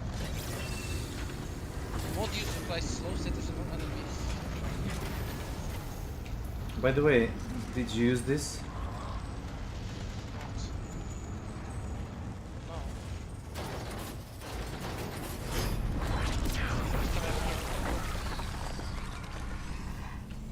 Fucking snake, bro. Yes. What about snakes? Fucking sub. Snake. What Snake. Can about you snake? put your snake in sub? You want me to put my snake in? Yes. Because he's a rat and snakes eat rats. Romanians. Wait, is this a butt sex thing? Oh no. Bro, shut the fuck up. Yeah, so what would you Okay. think of that? Is it everything explored? Nope. Pretty sure it is, right? Butt six. No, butt sex.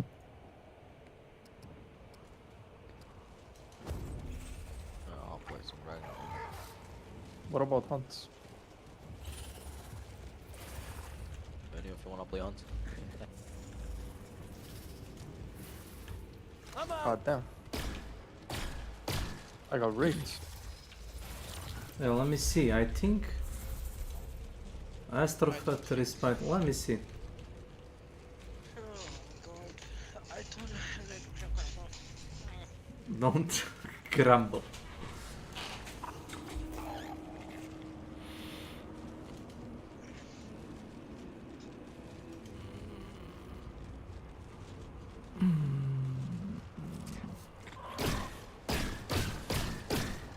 I hope my allowance fucking comes so I don't have to go to the bank and ask them what the fuck's wrong with them.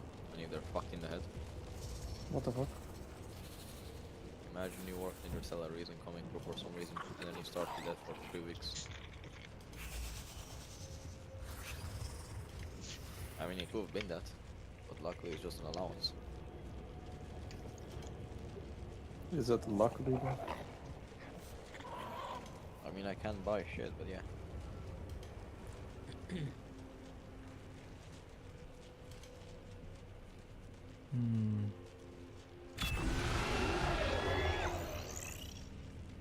It says after defeating the boss, you'll find the statue with the secret key. Well, we already did it. So, yeah, that's it. Nothing else here. Let's proceed. What are you?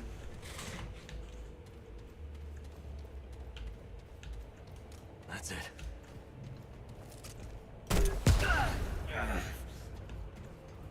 Let's go. There, start lost.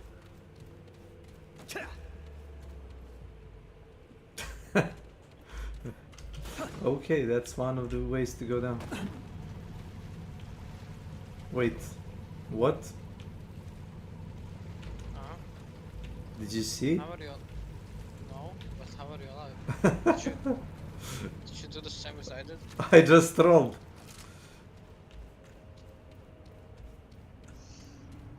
Oh my Oh, god. just kill yourself next to the elevator. What? Oh. Simple. Man, it's so funny to react that way whenever I said kill yourself What? for the 20th time today. It was so What? insane, man. Said it 40 times and he said, what? Bro, you kill yourself? In Minecraft, yes. Oh my So- god, bro. What? Die. Go to main area. Why? I don't know. Reasons. It's a voice like from anime, you know that trope where they say die and then the fucking dude dies in visceral voice. The choke porn. It's like, no. imagine someone saying, Shine, and then you just like die. Shine. So cringe, bro.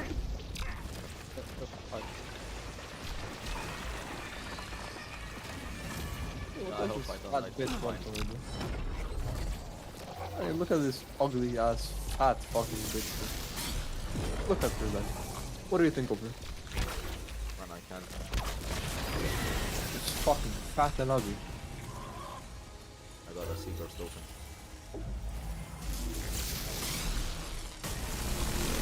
You want to get the white token? Is there one more?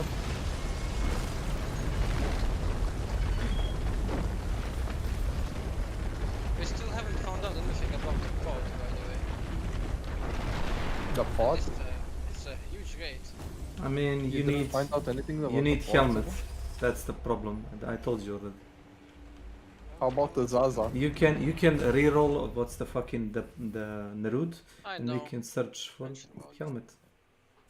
Or you do it on your world. I can't, I have to beat it first. You have arrived. Proceed to the elevator. Once you shut down the core, I will gain access and save Narud. Yeah. I feel like he's gonna destroy it. Can you destroy me?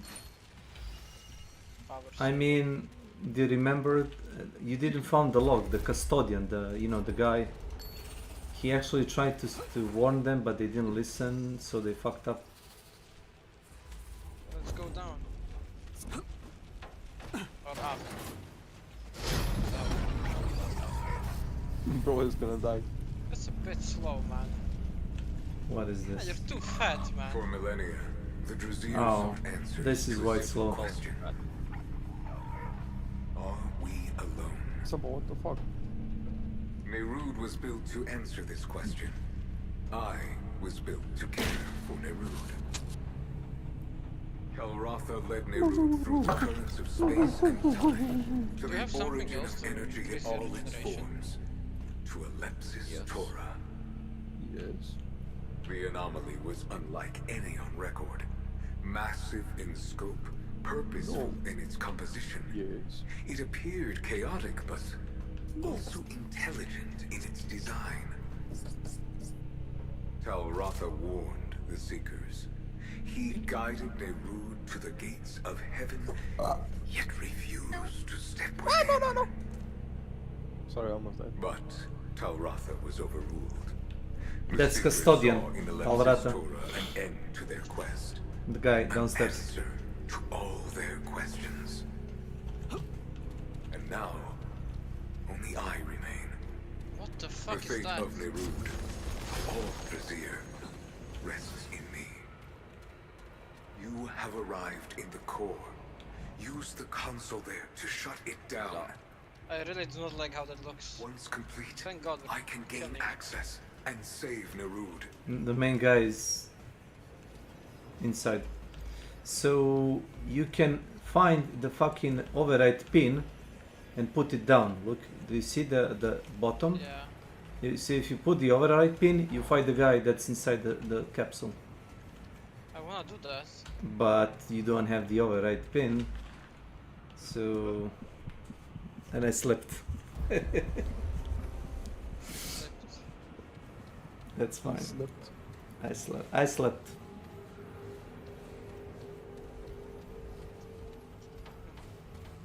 Do you want to talk to the guy downstairs, maybe?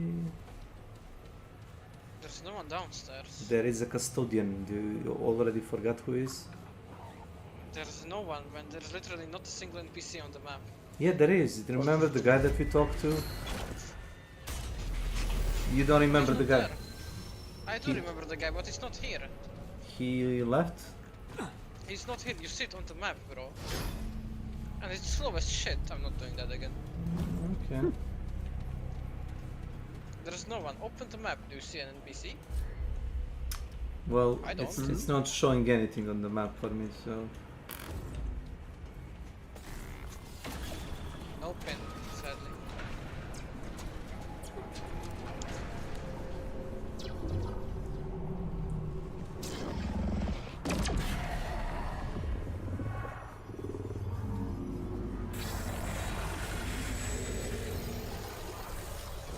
What the fuck is that? I think that's a virtual body. That's not a real body, by the way.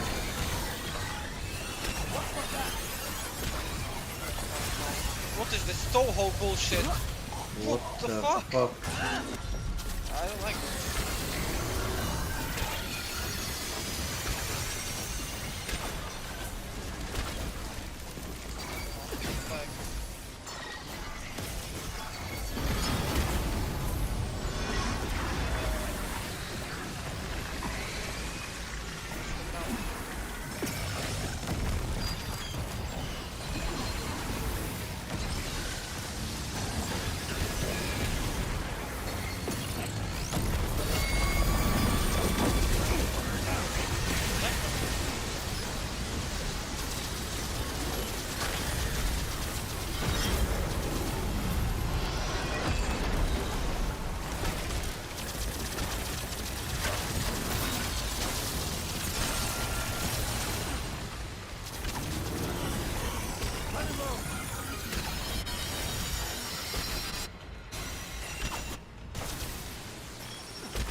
go next to you and explode. Sometimes fast.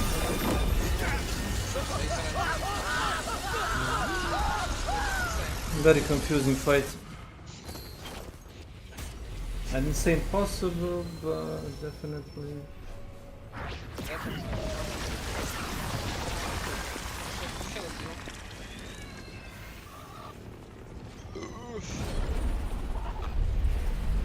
Where's the crit body though? The real body is inside the capsule. We're fighting his like. Well, I don't care about that. I'm talking about the crit.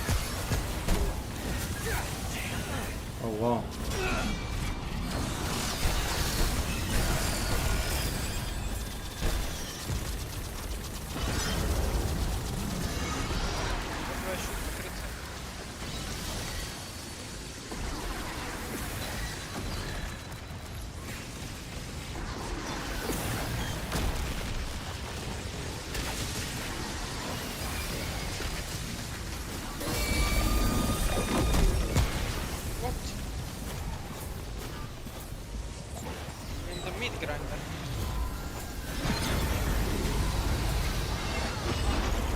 Oh, you died.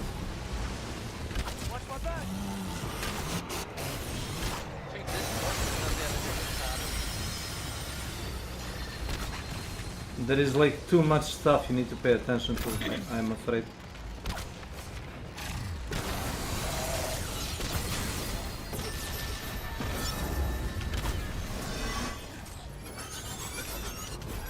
Why would you be afraid?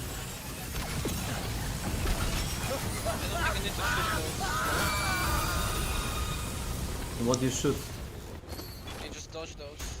It's like knowing there's a point. You can ignore his status effect if you equip the ring. Okay, it's probably what's the status effect?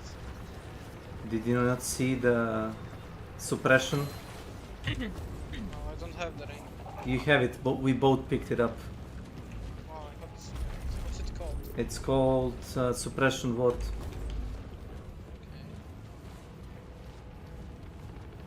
What would it look like? A ring. A ring. Imagine that. Man, I'm gonna fucking kill you. Imagine the ring being a ring. What the fuck? Kind of insane.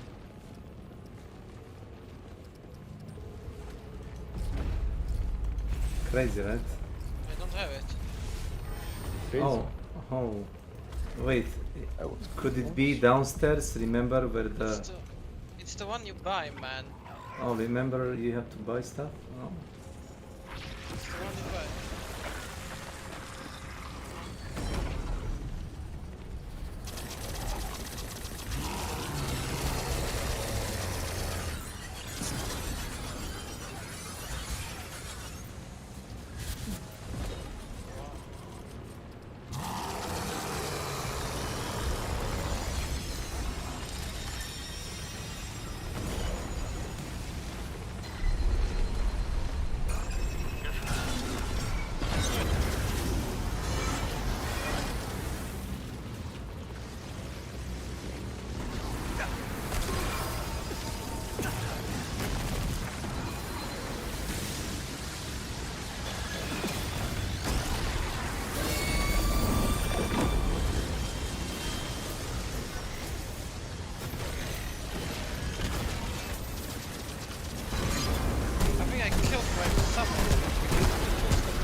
Mercy.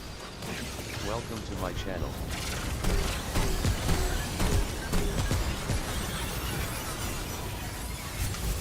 I don't know how do you do this? You cannot jump to them. How do you dodge? You can dodge those. I dodge those. Where? So we can definitely... Where? Forward. I just dodge them. You roll Just through dodge them. them. Yeah, I just roll through them. And that's how I dodged them last time.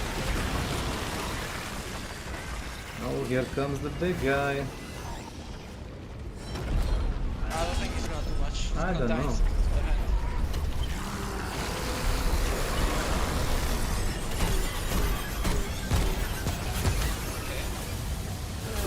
See, I dodged them all again. No, I can't. The game just likes.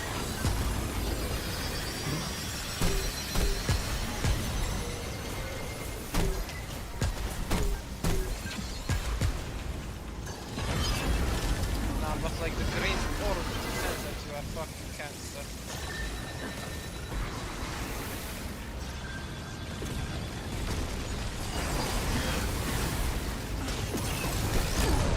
Wow. He shot it like right below me. Why does he always He spawned the fucking thing below me. I don't think summons are good here. You think he's gonna just kill them? Yeah. He will definitely kill them in the hand phase. This one's gonna be better. I mean, I'm going in.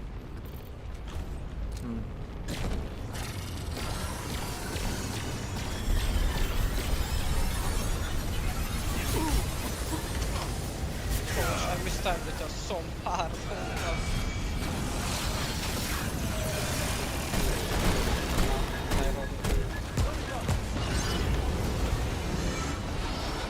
No need to call yourself that. So wow. How did you get killed? You can res me this phase. Okay. Can I res you?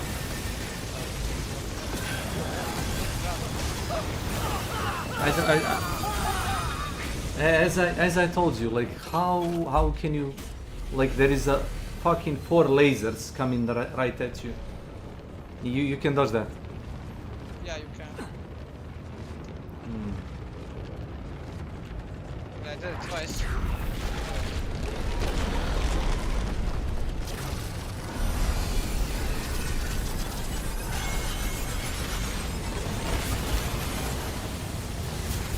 If I didn't have cancer, I like how it can be good.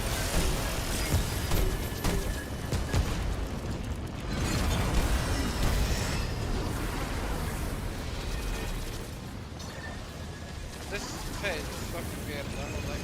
I'm just like looking at the floor and running like zigzag, and that's it.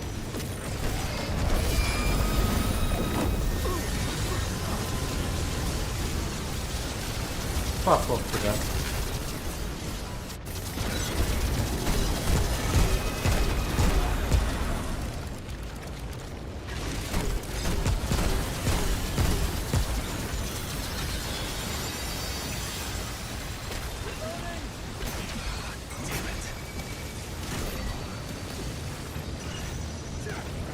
Like, I can't. All of them go after me, and none of them go after you, and I just fucking died. Feel that later. So like, you gotta fucking roll through someone, or time someone.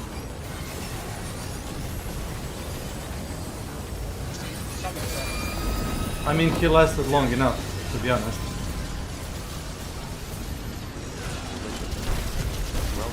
He takes crit damage in the hand, by the way. He does that.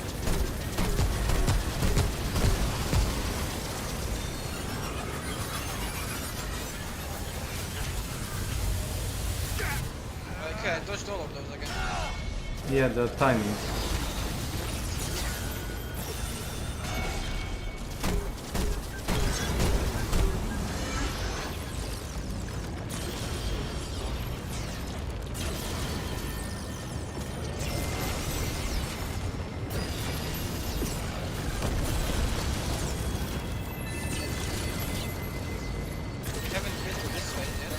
Well, my question, don't you think he has a kind of a lot of hit points? He does have a bit too much. Too much. Too much could be a understatement.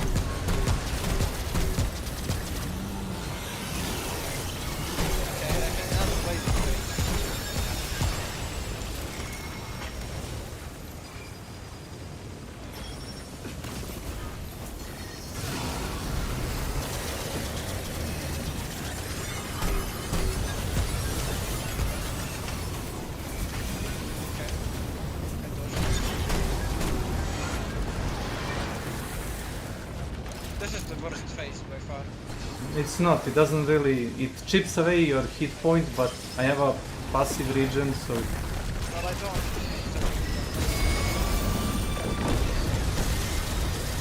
Shoot the bomb.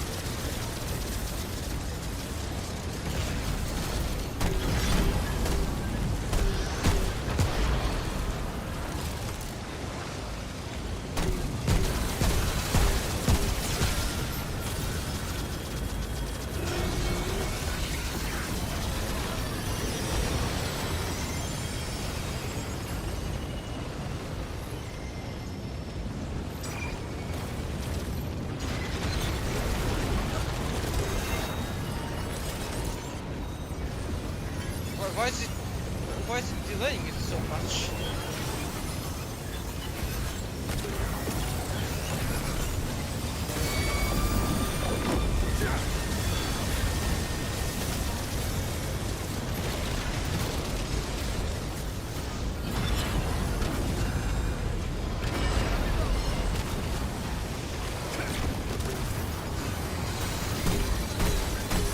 Can use the shield, medic shield. Well. Okay, I think I'm safe. You might be.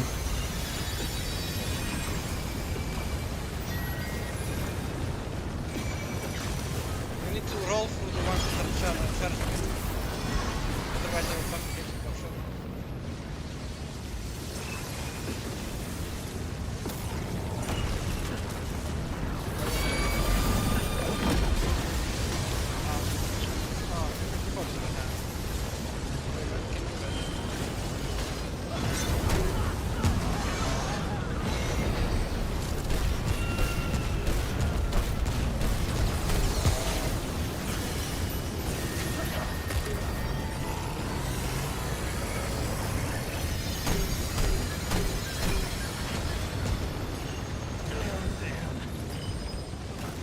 Here is a problem. Do you see the thing that it says under the boss name? You didn't see it, but I saw it. Like it says spiteful. You know what does that mean? The less hit point he has, the more damage he does. So the stuff, yeah. So the stuff that didn't kill us is probably gonna kill us now. Funny, funny.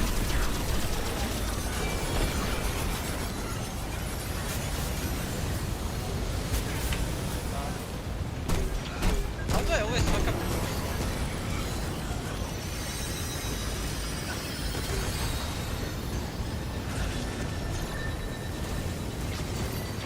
Oh, they're actually shooting my minion.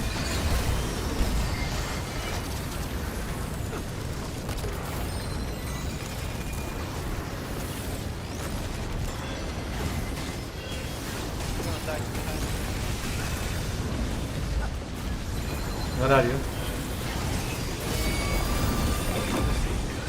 Yeah, it's spawned on me again. I'm safe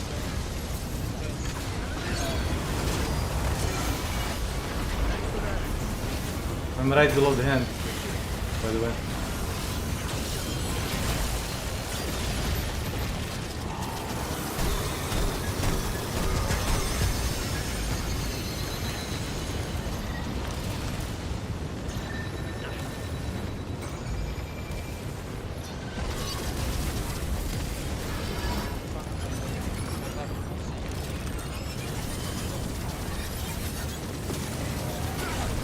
Wow, it spawned the hand right below me.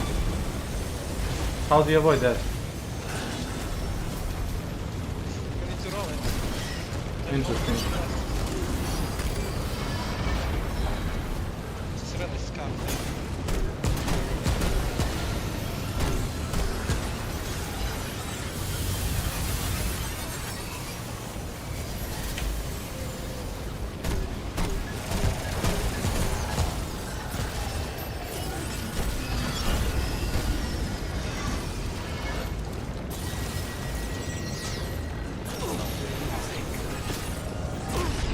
Wow. Again, did you see that? Oh, I think it's the head. Yep. Oh, I'm dead. I tried to shoot you to kill you, but You don't kill me when I'm down. no. To shoot you while you are down, so you get more down health. I don't think that gives me.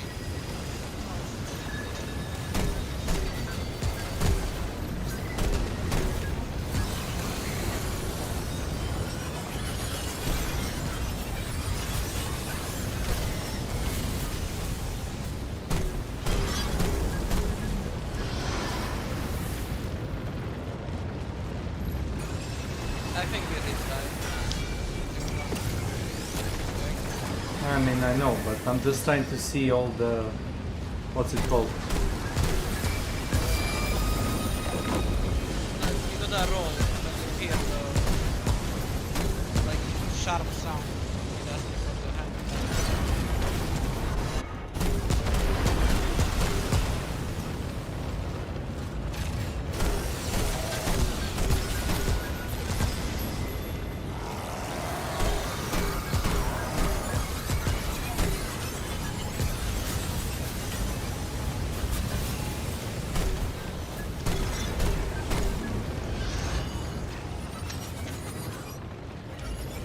Why don't you equip heavy armor if you have that dash?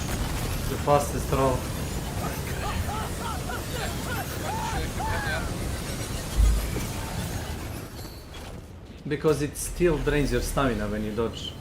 And I can like almost unlimited dodge like this. I mean, I can try, look. I mean, just do one round of it. See how it goes.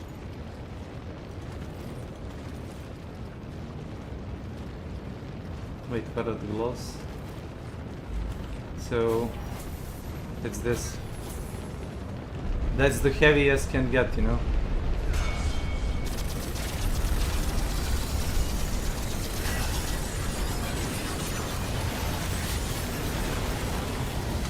Okay, one dodge everywhere. Yep.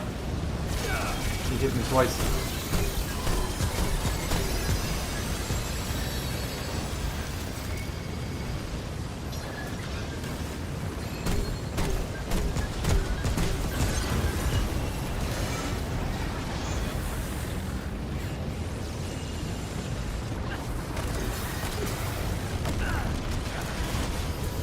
Well, at least the hand didn't kill me, and that's it.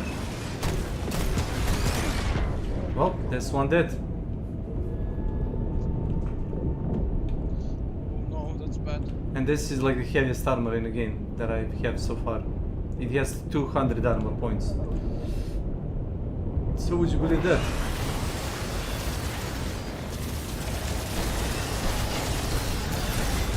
So far, so good.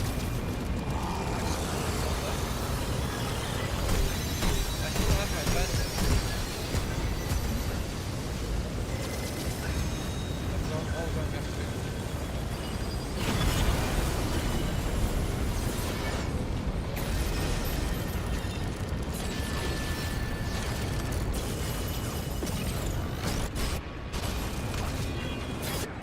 Wow, really? What?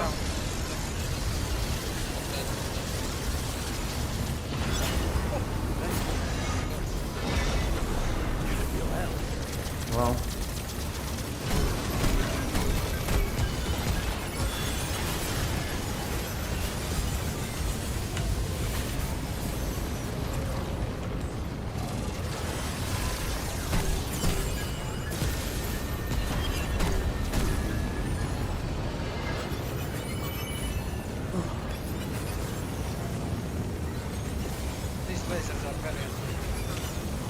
fucking hands from the ground are insane.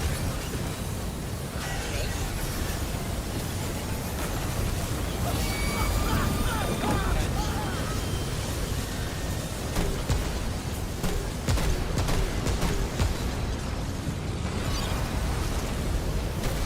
There is 3 hands, by the way. Do you see this? They just like they do so much fucking damage.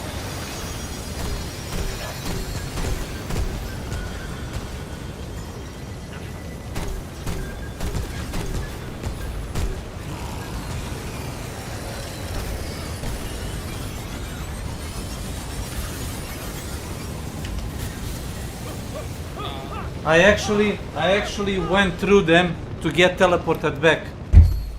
Would you believe me that? Oh yeah, you dashed backwards into them.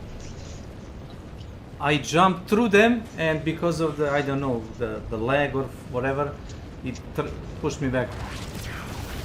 Now you dashed back.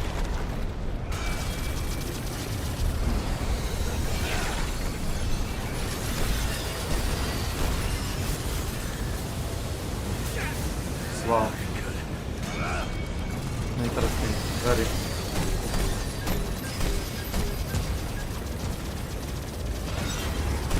think the mechanics are getting easier. Actually. Okay. I say that. Okay.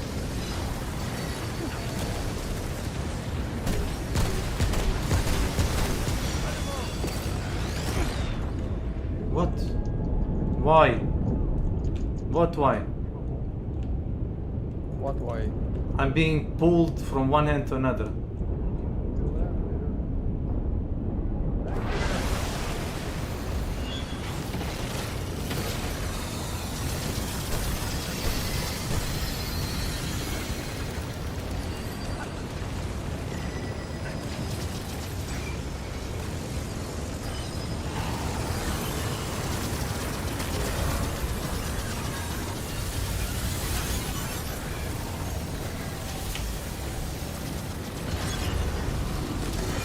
Try lighter on that.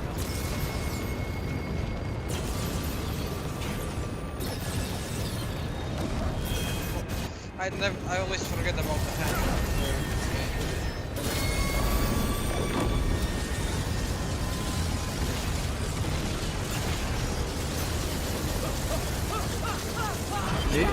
It's spawned right below me. Yeah, we need to watch out. For what? There is no queue. For the suction hand, there is. No, there is no queue. It just spawned right below you. There is. Not for the normal hand.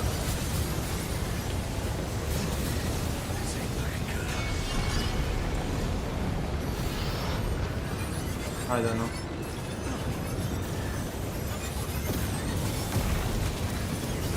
Can you even shoot those little cans?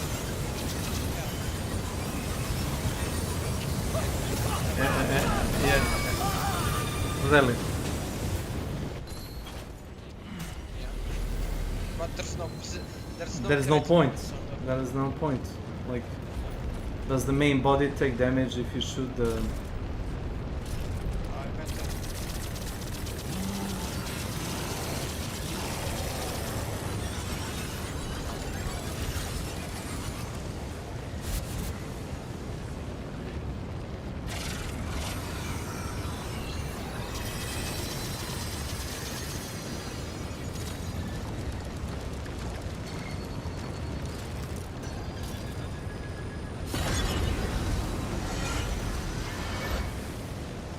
Why are you not inside?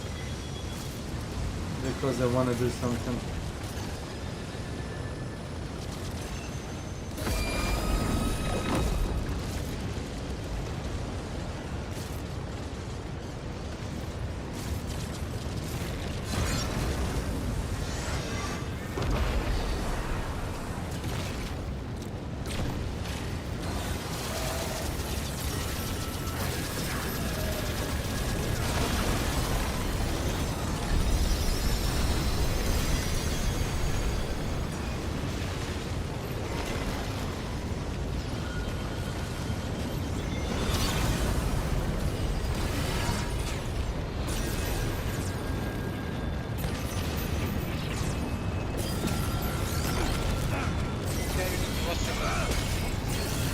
There was nothing on the floor.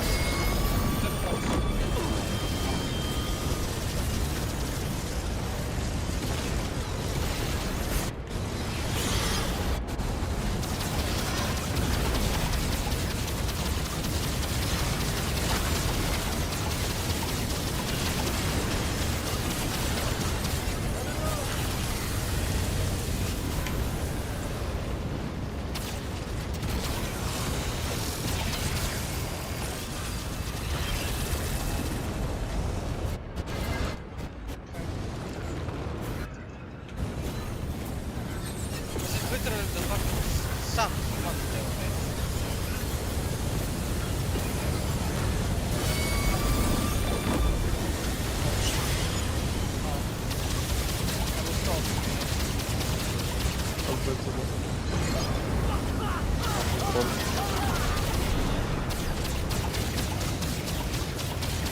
Why are you shooting behind? Then you fuck up and then you backseat. Good job. Oh yeah, to help him actually. Crossfire. Yeah, for sure.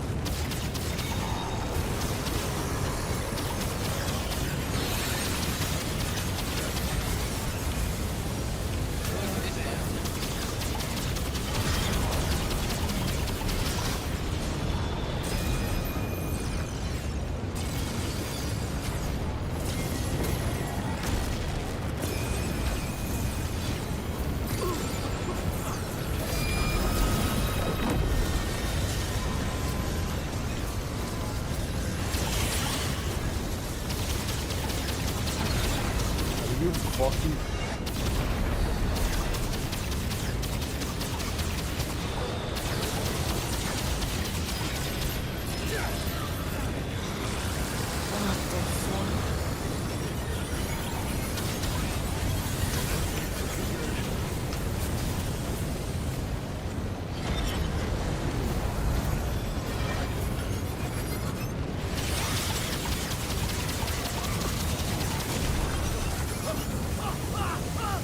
So... No, I don't understand. You see the little hands? They have a hit points. They have like a 5,000 hit points or something, and it doesn't really matter if you shoot them. Yeah, that's what I have a feeling it's gonna respawn them.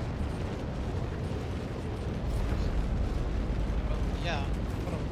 So can you just rest here? I wanna try something. Oh, I already went in. Okay, that's fine. Man, light roll makes it so much easier. Oh, really?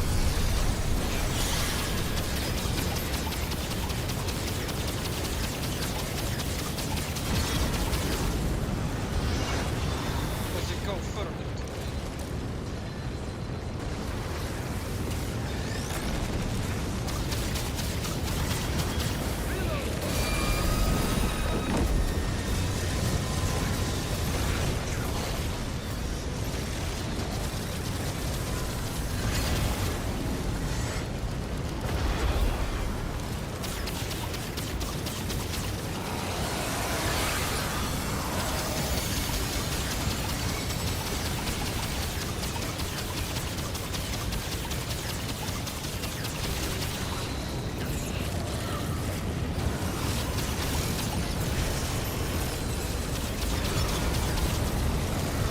But they keep disappearing. Yeah, it's shitty. Push for the hands. Oh my god, get right.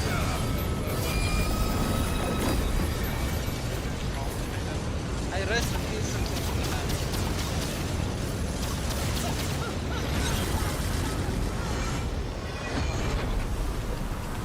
Why doesn't it go after you? I told you that it's bullshit move when it spawns beneath you. There is nothing. Like, what cues are you talking about? You're being chased by a fucking green lightning. For the hands below you, you need to look. I can't see them. They just literally spawn beneath me. I can show you every clip. There is no cue, nothing.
stuck with the DBS voice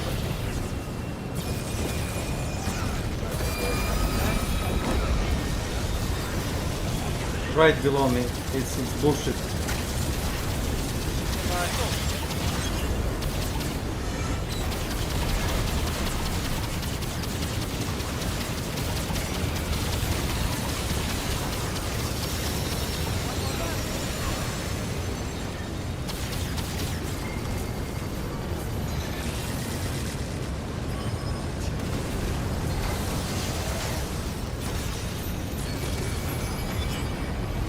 I like every little bit of There is a green orb behind you if you want to heal up.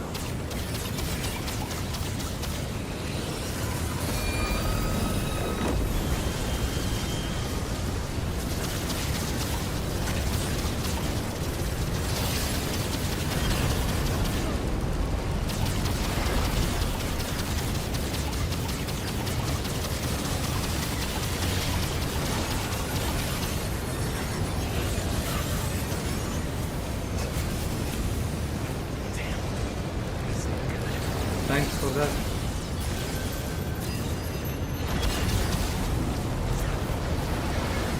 Okay, now.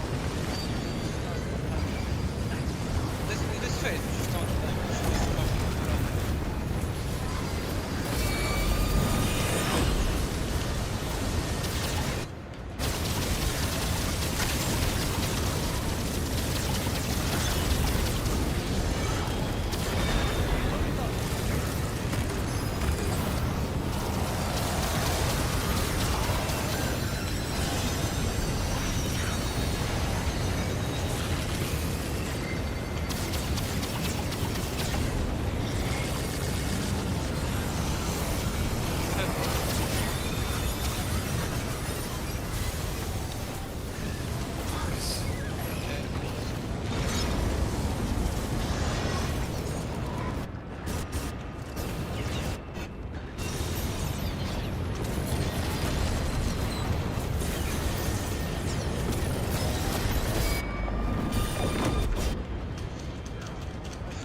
No, what the fuck? Look at this.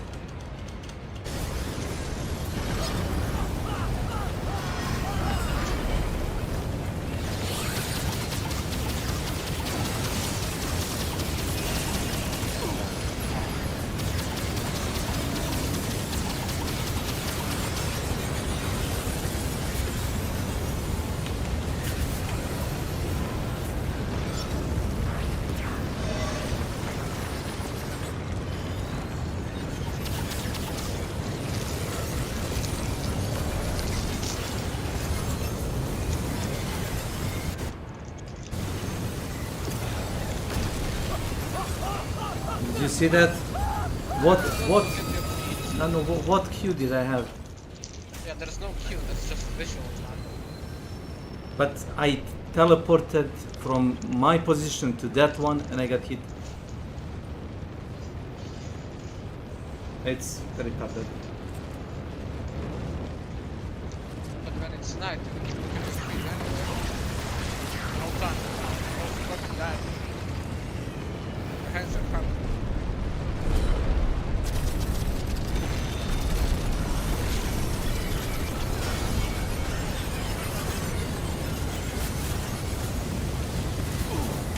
Wow. By the way, I have a tip for this phase.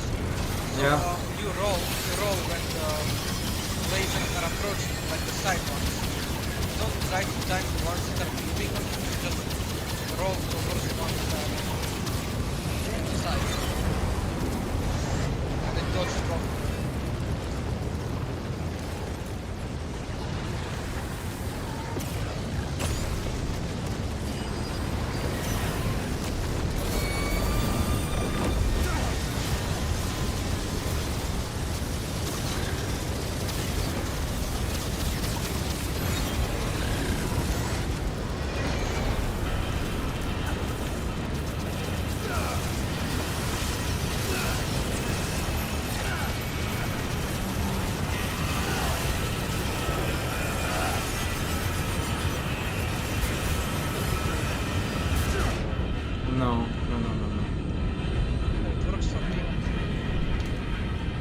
sorry, I'm gonna have to make a break. If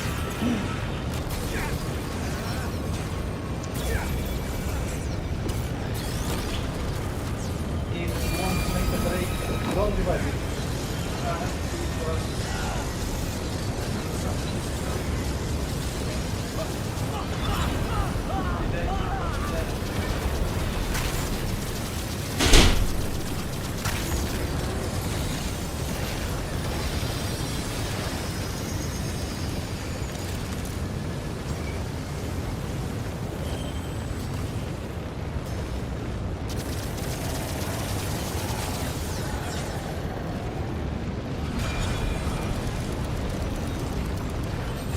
How fucked up this process. No.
This boss is pretty funny.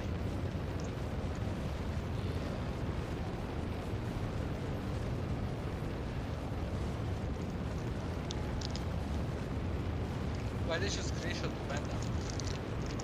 I was telling, I don't know who it was, I was telling Danny to look at how fat and ugly she is. I mean, she's not fat. Yeah, definitely. I mean, she doesn't have belly She's just fat. plus sized. Yeah, bro. She's, Plus I mean, size woman. she has Well, shut huge up, hips. shut up, man. She has huge hips, but not Shut actual, up. like... Shut up.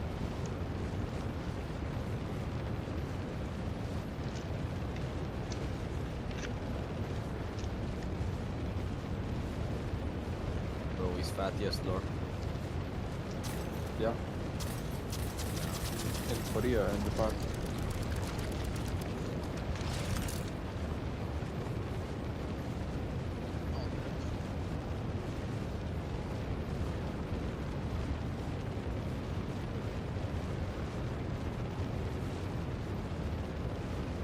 Imagine if Koreans weren't so fucking retarded. What do you mean? In what way? Fishing mob. Fishing mob? Jingu man neck? Fishing mob. The fuck is fishing? Fishing Bob. It's a guy named Bob who likes fishing. This is what's so hard to understand. Bob Fisher. Small float at the patches. The indication we have a lights. That's insane.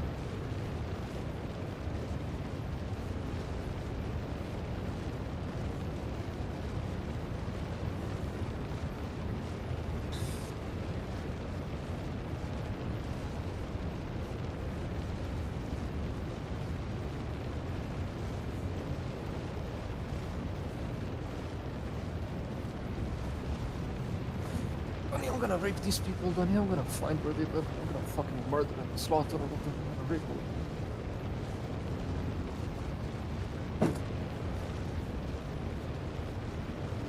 They're fucking niggers. They're niggers. They're Russian niggers.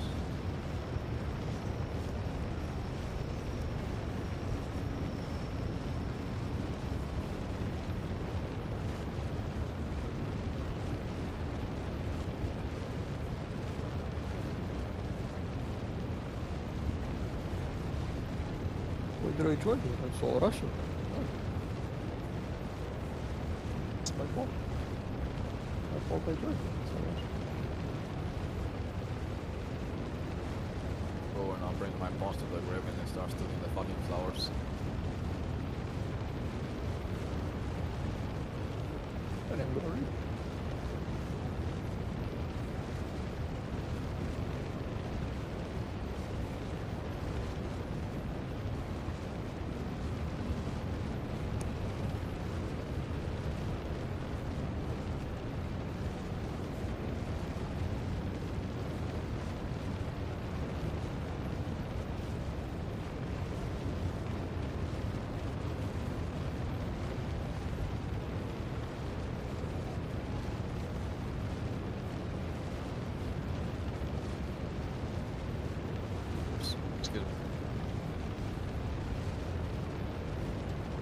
What if I don't excuse you?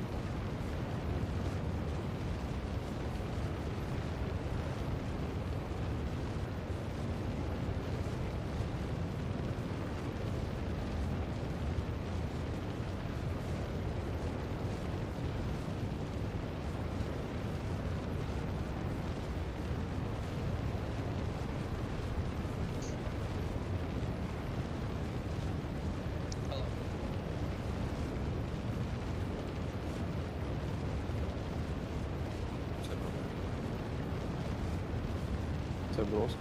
Yeah. Say brother. Say brother.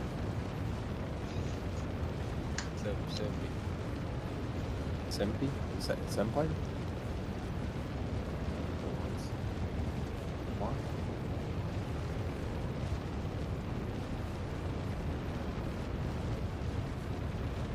I'll go for training. No. Senpai. I'm not leaving. Not like something on the village. Who are you referring to? I wonder.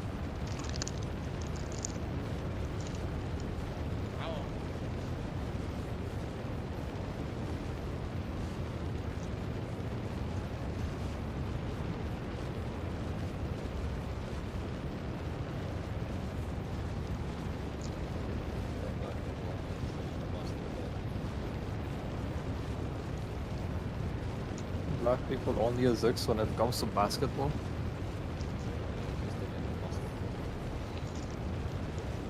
What? Man, you're stupid, bro.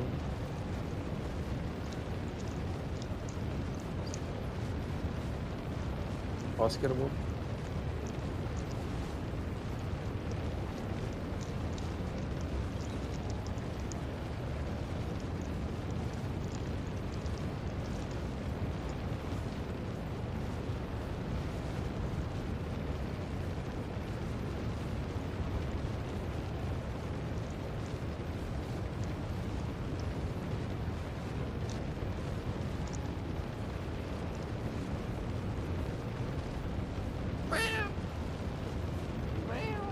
Can you shut the fuck up and realize how annoying and loud that shit is? Go That suck a wasn't- dick, neighborhood gypsy, man. That wasn't me though. What? What? That wasn't even Hang me your though. cat. It wasn't even me though. It's like, legit wasn't even me, bro. Little bro, you're kind of stupid. Little bro is kind of stupid, bro. What can I say?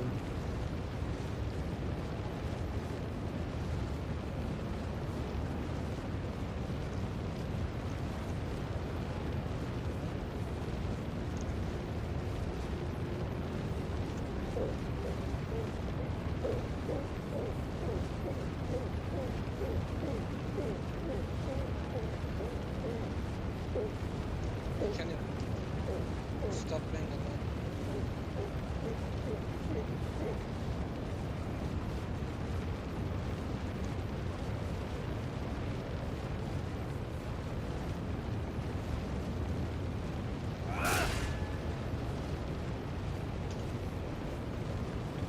Beg me.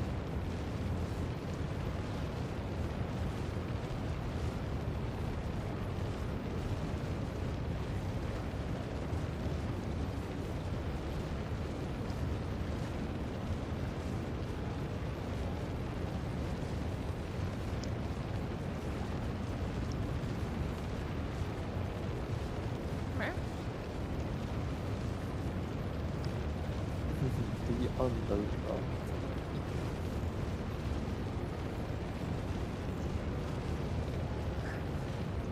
You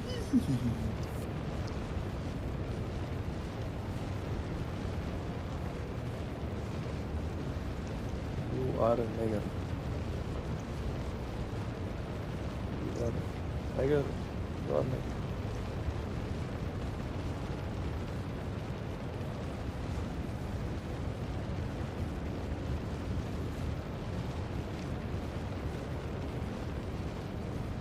Whoa.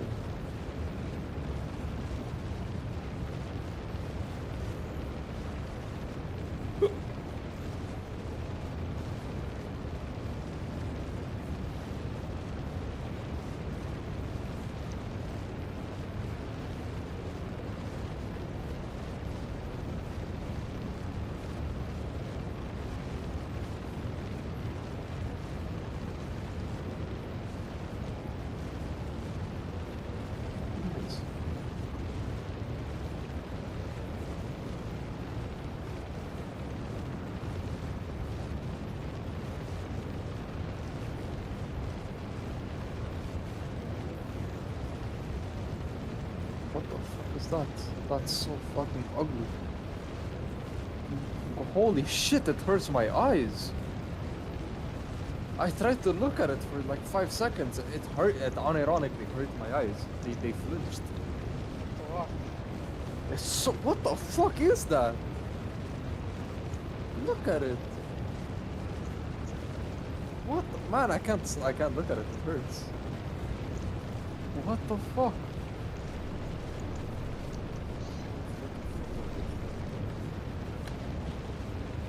Danny, try to look at it. Danny, try to look at it for 10 seconds, please. Genuinely hurts my fucking eyes. What the fuck is that? Oh my god. Every time I turn around and look at it, it hurts. What the fuck is that? Where did he get this from?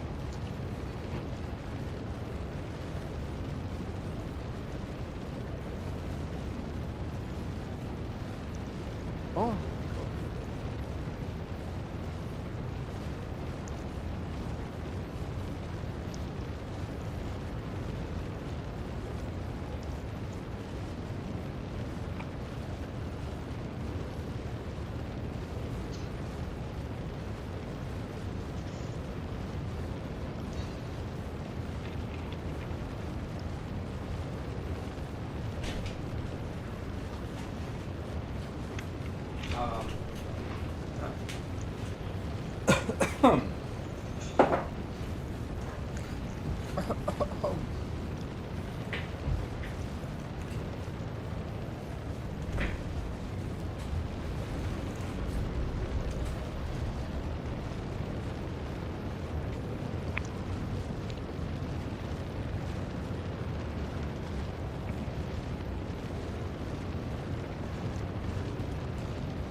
Oh, there is a good tip. Do you have a fire damage mod? Yeah. You can ignite the ground underneath the hand.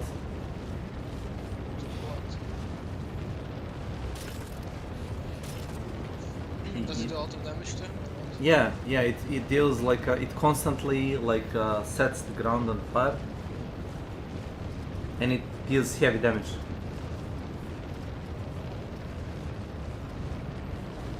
I mean, if you have it, but I kind of doubt you have it. I do have a fire. I have a witch. No, no, not that, not that. Let me show you. Rest, so I can show you. But doesn't matter, I already have a fire. Yeah, watch. This. See that? Oh, okay, I thought it would actually ignite them. No, no, it's this. See? I'm just gonna kill them with that. I mean, I'm gonna try if it deals a lot of damage.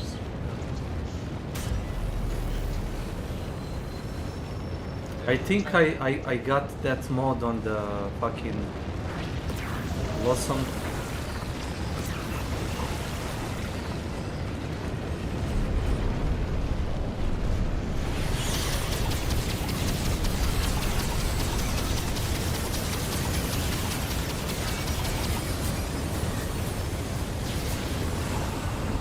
Why are the water heights so high? Because I was invisible.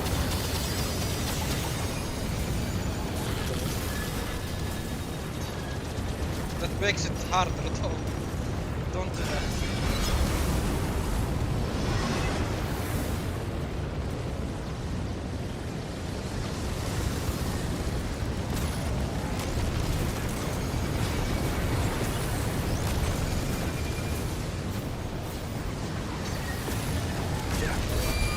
Oh, good job.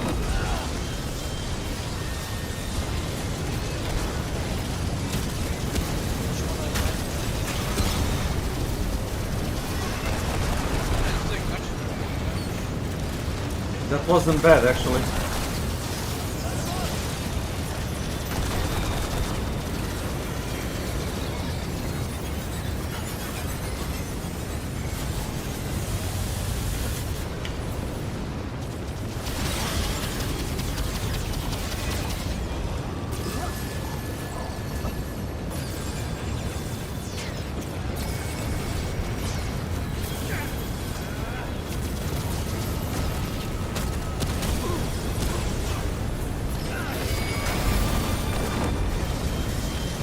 Yeah, you can open this sound.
If the railing wasn't there, I would have fucking shouted it out.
No, I mean I didn't hear you, but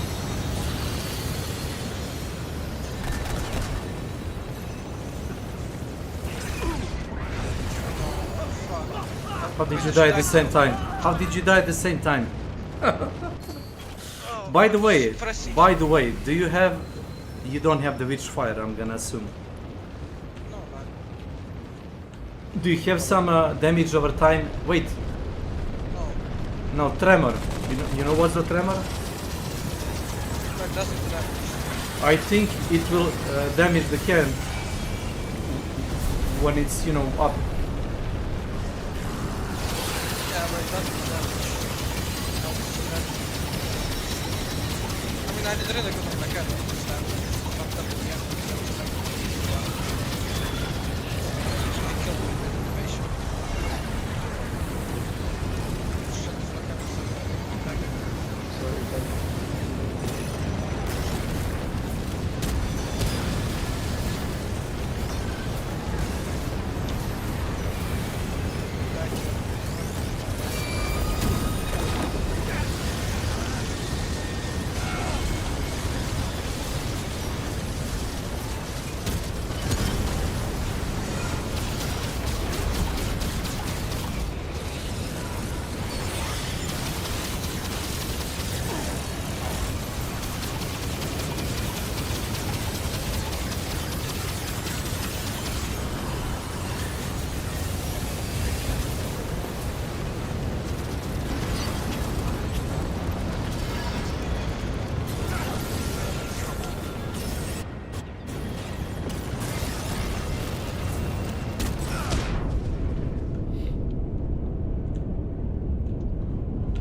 Thanks.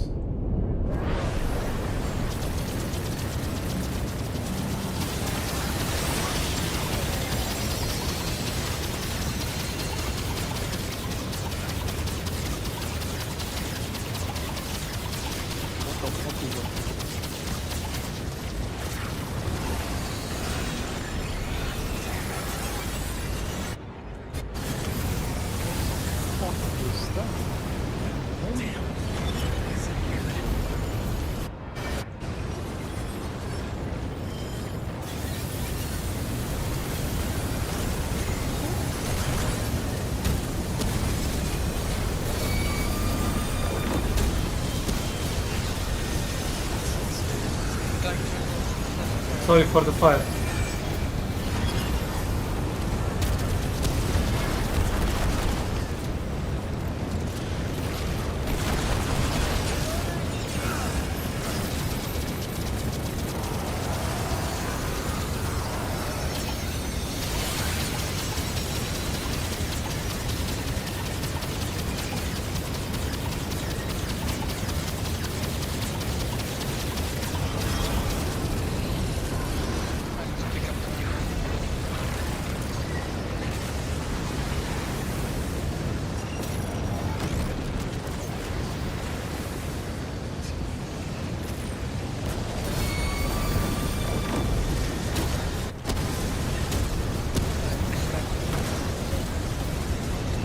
Well, it didn't help that he pulled you on the fire.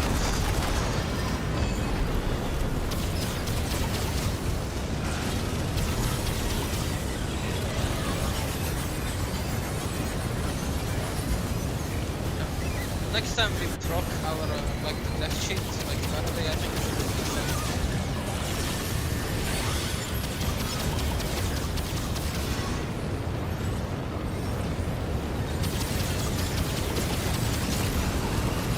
Oh wow. As soon as you start paying attention to the hands, the hand just grabs you in the ass. Yeah, that's why you should not shoot when it's dark.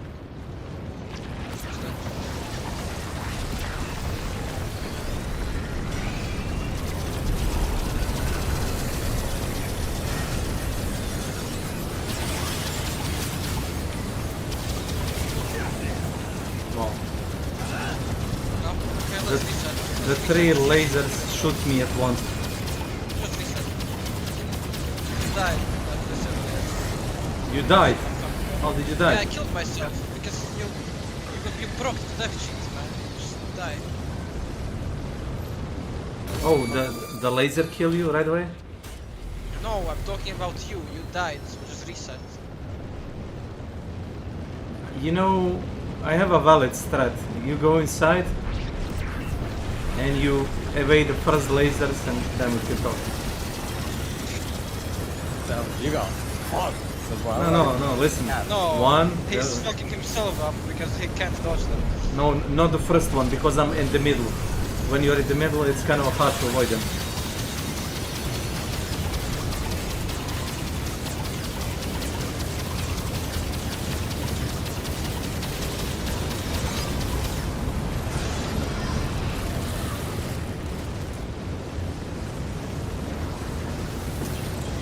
I think if you just run in a straight line.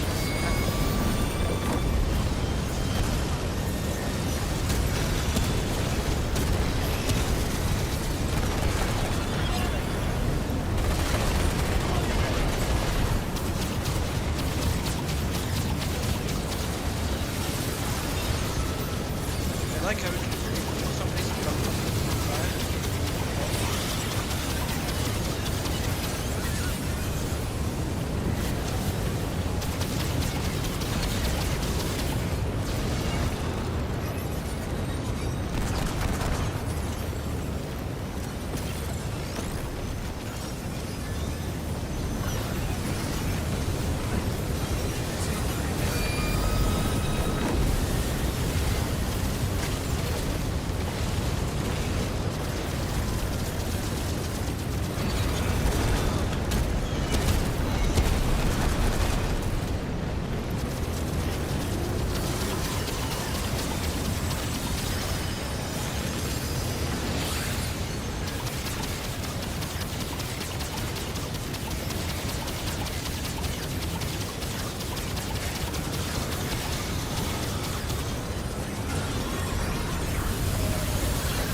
I'm alive. No. Because I equipped the witch fire.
I broke my death, by the way.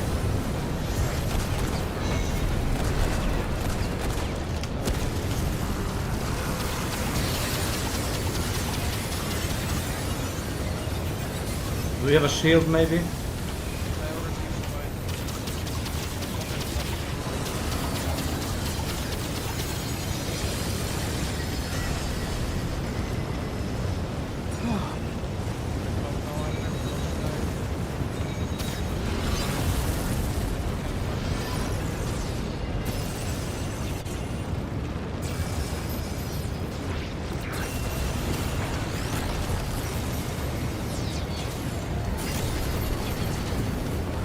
I mean, for this, you just try to run a straight line as much as you can. It's fine. Just shoot it. Shoot the hand. Shoot anything. It's gonna die.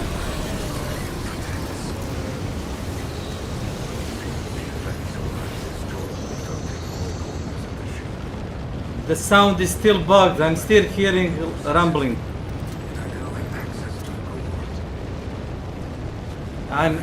I hear rumbling in my ears. non-stop. Yeah. That's a bug. That can't be normal.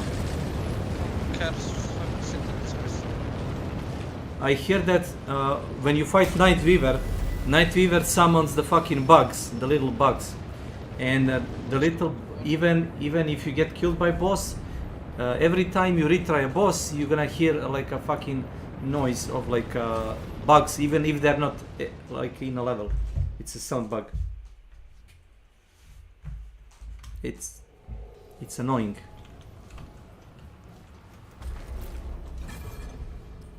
It won't kill you, but it will, you know, screw you up.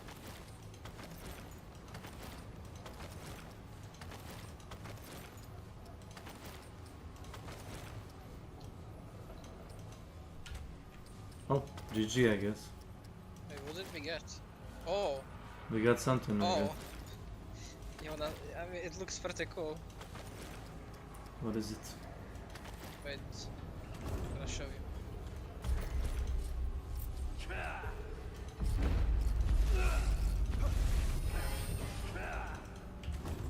Oh, it's a sword.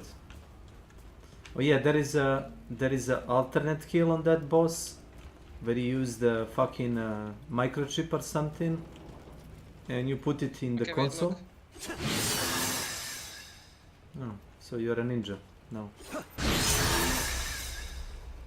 Hello, Metal Gear Solid Ninja. He's a ninja. You're the ninja. So every time I change the class, I have to respec because it fucks my build, you know.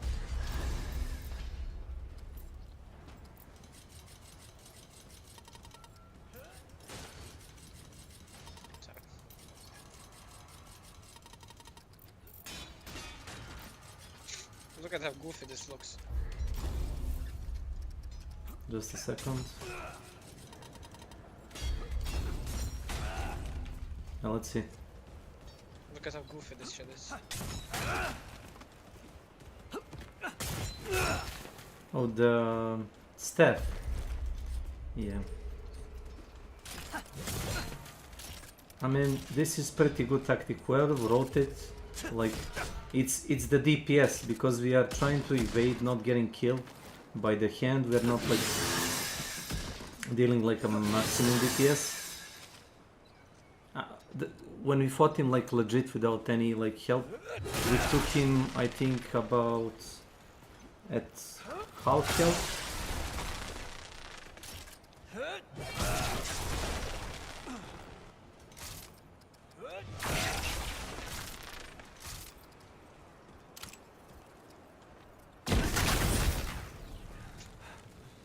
Not think that big.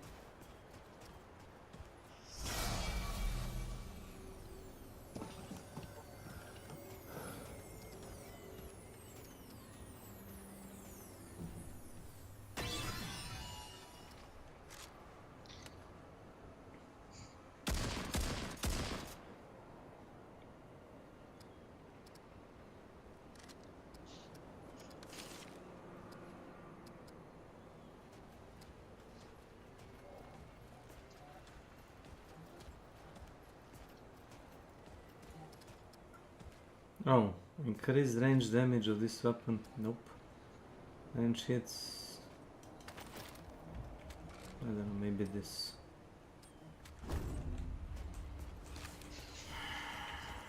So that's the only thing you got? The sword? No. Yeah. What is it? All right then.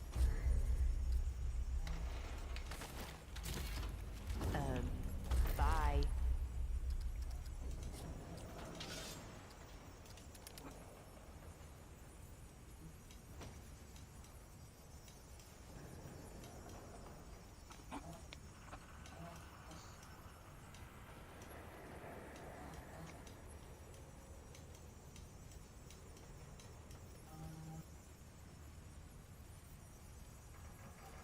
Who the fuck has a chainsaw or cars in his background? Who does that? Is Who that has you, that? Steve? Or Danny? Yeah. I can turn on By suppression. Yeah. You can try. Alright, let's... I mean, it doesn't bother me that much. Okay, it's on. No, don't hear anything. Okay. Do you wanna reroll adventure mode of Nerud to try to find a helmet? Fuck, no, I'm done with that place. We can do it later. Okay. Well, we can do it tomorrow because I have to go to, you know, work tonight.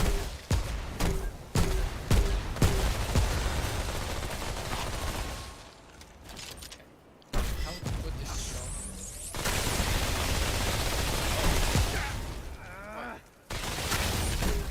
It's so good, it's shocking. Do you see the range of AoE? Yeah, wow, can't wait for it to shoot me in the head with that again. Listen, it won't kill you, look. Okay? Yeah, but the most annoying thing is that it fucking staggers me and it like, you know? Yeah, that's the point. That was the point, that it staggers you. How good do you think the shock is on if I shoot it on you? One second.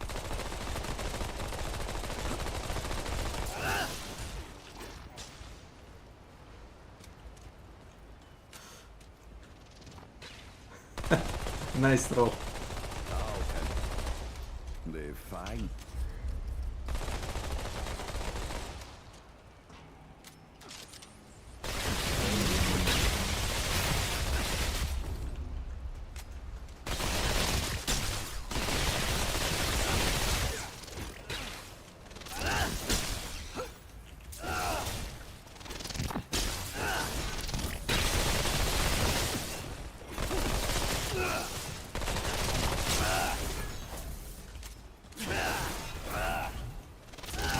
Like an anime fight. Yeah, you can probably hit me with a range attack, try. That would be kinda dumb if you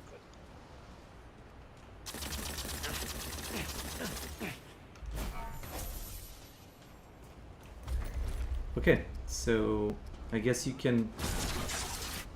Oops, that was such a... If you wanna progress further, you can, but I'm gonna play tomorrow, definitely.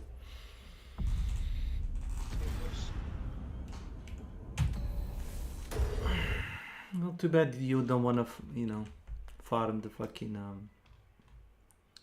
The engineer? No, wait, how do you get... On what location do you get engineer? I don't know. It's but, I mean, it's Nerud, but I forgot where. It's somewhere blah blah blah. You need to go. You need to get alien device, which can be found on at some edge of Titan Reach, but we didn't find a map called Titan Reach, right? I mean, when we do your Nerud, maybe we'll find I one. cannot play my Nerud because I didn't finish it. We have to like finish it, kill the boss, and then we can reroll. Yeah, but you have Nerud on your world, no? Yeah, but I didn't play it, so you can come Yes. play with me. But Yeah, so we can just do your Nerud. not today, because this was too much of a stress. Sorry, I had to look up the guy to see like what's like. There is no like I didn't read anything that can help except try to use fire damage on hands while they stay up. I mean, I think the boss was pretty easy once you like actually understood the mechanics, so... I mean, if you understood how to dodge the fucking lasers and yeah. if you don't get grabbed by the pussy. What? Wait, Hunt showed Well, yeah, for the lasers, you just roll when the side ones are like approaching you. Yeah, but for the hands below, you just run in a straight line, but try not to run into the shock, and you're fine. I can't roll. That's the problem. I'm just like teleporting. I mean, that's the same thing. And Yeah. if it's that bad, you can just remove it. Is there new DLC for Hunt after all this? Which one? There is. Oh. It's the guy with the bush beard. Bark. Oh, it's a Kane 2.0. Just look at him. Is it? Look at him. Even has a shotgun. That's Kane before he become like a hobo. Maybe. Look. Wait, so now I go unlock the Hobo Kane. the Bloodborne world. Yes. The I'm Lawson. gonna go do that. I mean, you can play it if you want, but never really like explored everything in it.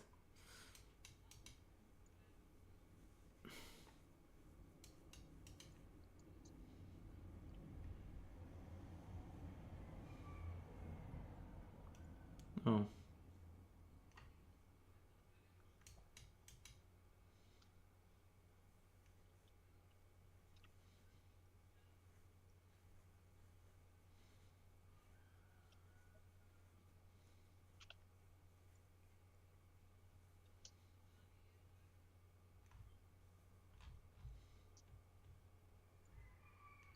Man, the enemies have a lot less HP now that you left. What the fuck? Like a lot. No, because Fucking trolling dog. it's not that. It's not that. It's like you want to know how does the enemy like scale on the apocalypse? I just wanna know how it scales when there's another player with you. No, Don't really care about the it doesn't scale like that. You're wrong. They scale based upon the maximum level of your weapon. Does that make sense? So you don't even have to have it equipped. So if your maximum like a primary weapon is like plus 10 and your secondary weapon is like plus 5, so your progress character level is 15. So based upon that, they do the math and they calculate you can take the mobs of that level. So they get... It actually does look like Bloodborne. What the fuck, I like this. Oh yeah, watch out for the cycle throws. They can one-shot you. I'll find that out myself. I mean, you will. It looks harmless. And it looks stupid. But it kills in one shot. It's pretty funny. Sometimes they shoot you with a fucking rifle and you'll survive it. And sometimes they'll just like throw a fucking cycle and like go empty-handed on you and you'll die from the cycle. Okay, you still wanna see how this world looks? It's pretty cool. I can't, man. And it's humans. I'm gonna have a nice time. They're gonna bleed. Where I came from fucking space future into the fucking medieval times. What the fuck? I'm gonna fucking rape. I have like everything in my loadout is futuristic, except for the fucking main weapon, I guess. Oh, Crytek is actually giving people tutorial how to uninstall Reshade. This is rich. This is rich. I'm not even joking. They put like online like instructions how to remove Reshade, because if you don't remove it, you cannot start the game. I mean, unless you hack the fucking easy anti-cheat, but that's another problem. Pretty funny. I wonder what all the people that were saying that Reshade is completely fair to use are gonna say now. Yeah. Well, they're gonna cry. It's completely fair, man. Just download it too, lol. It's fucking retards, all of them, brain dead motherfuckers. Yeah, it's legal. Everybody can use it. Why don't you use it? And now nobody can, I guess.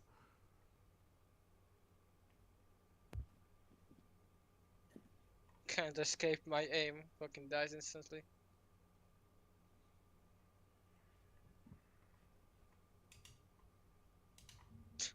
Used to actually blew her head off.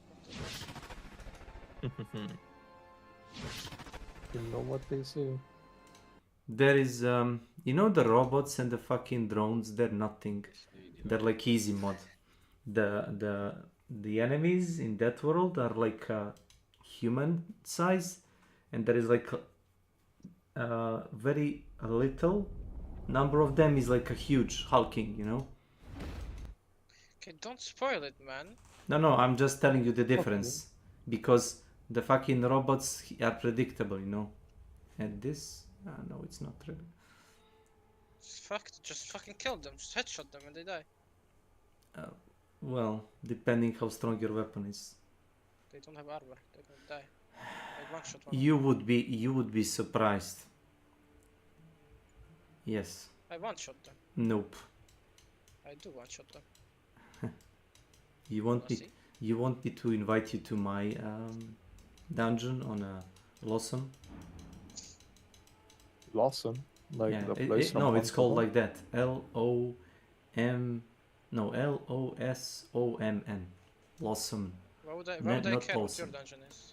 It's a fucking apocalypse, but it's pretty beefed. I'm telling you, they don't die that fast. Yes, one by one, in groups of like 3 to 5, coming from like 3 directions. No, they're not. Okay.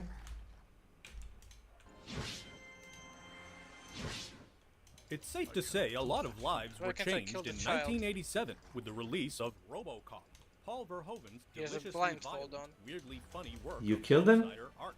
Seriously, I mean, can I you tried imagine to. a major studio releasing that now? Okay. It's nearly impossible to fit the movie into a box. It's a sci-fi action picture, it's a horror Can't even movie, talk it's to a him. satire, That's it's a insane. drama about what it means to be human. It's a hard R, even by today's standards.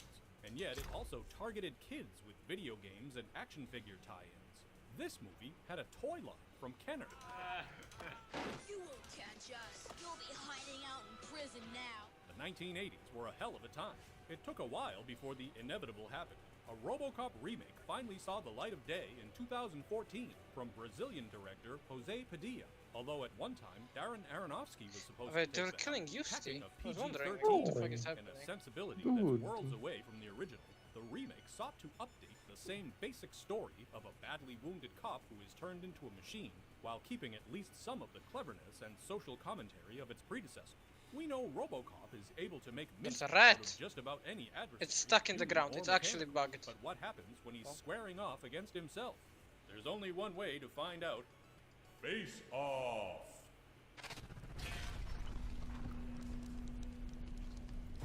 Lucky. Disclaimer: no actual science was used to determine the outcome of face-off. Your results may vary. Please do not consume face-off if you are allergic to conjecture, opinion, or general nonsense. Round 1. RoboCop. Early on, both films give us a brief glimpse at Officer Alex Murphy, a family man who sustains a brutal attack and is ultimately used in a risky experiment by a ruthless corporation. This transforms the man into a robotic police officer, an initially successful undertaking until he starts thinking for himself, remembering his past and seeking vengeance against those responsible Feels for good his to kill the near-death poor. experience. In the original, Peter Weller's Straight up. RoboCop is a stone-faced, strong, silent type, rocking an awesome, if bulky, state-of-the-art suit and helmet. Initially something of a blank slate, Thank you for your cooperation. Good night. the humanity in RoboCop begins to manifest when his memories refuse to recede into the darkness. Without a wife and kid, and only revenge to cling to, RoboCop makes for a surprisingly tragic and sympathetic hero the more you get to know him. The remake gives us a little more face time, shall we say, with Murphy, both before and after his brush with death. Not the happy-go-lucky Alex we first meet in the original. This Murphy is a brooding, streetwise good cop out to expose corruption in the police department. Once he's blown up by his nemesis and subsequently turned into RoboCop, Murphy still maintains most of his former self. Daddy suit needs some special Why hands. can't I talk to the Well, retard from the chin up child? anyway, he's an emotional guy, and the filmmakers ensure we actually see that by keeping star Joel Kinnaman's face visible throughout most of the film.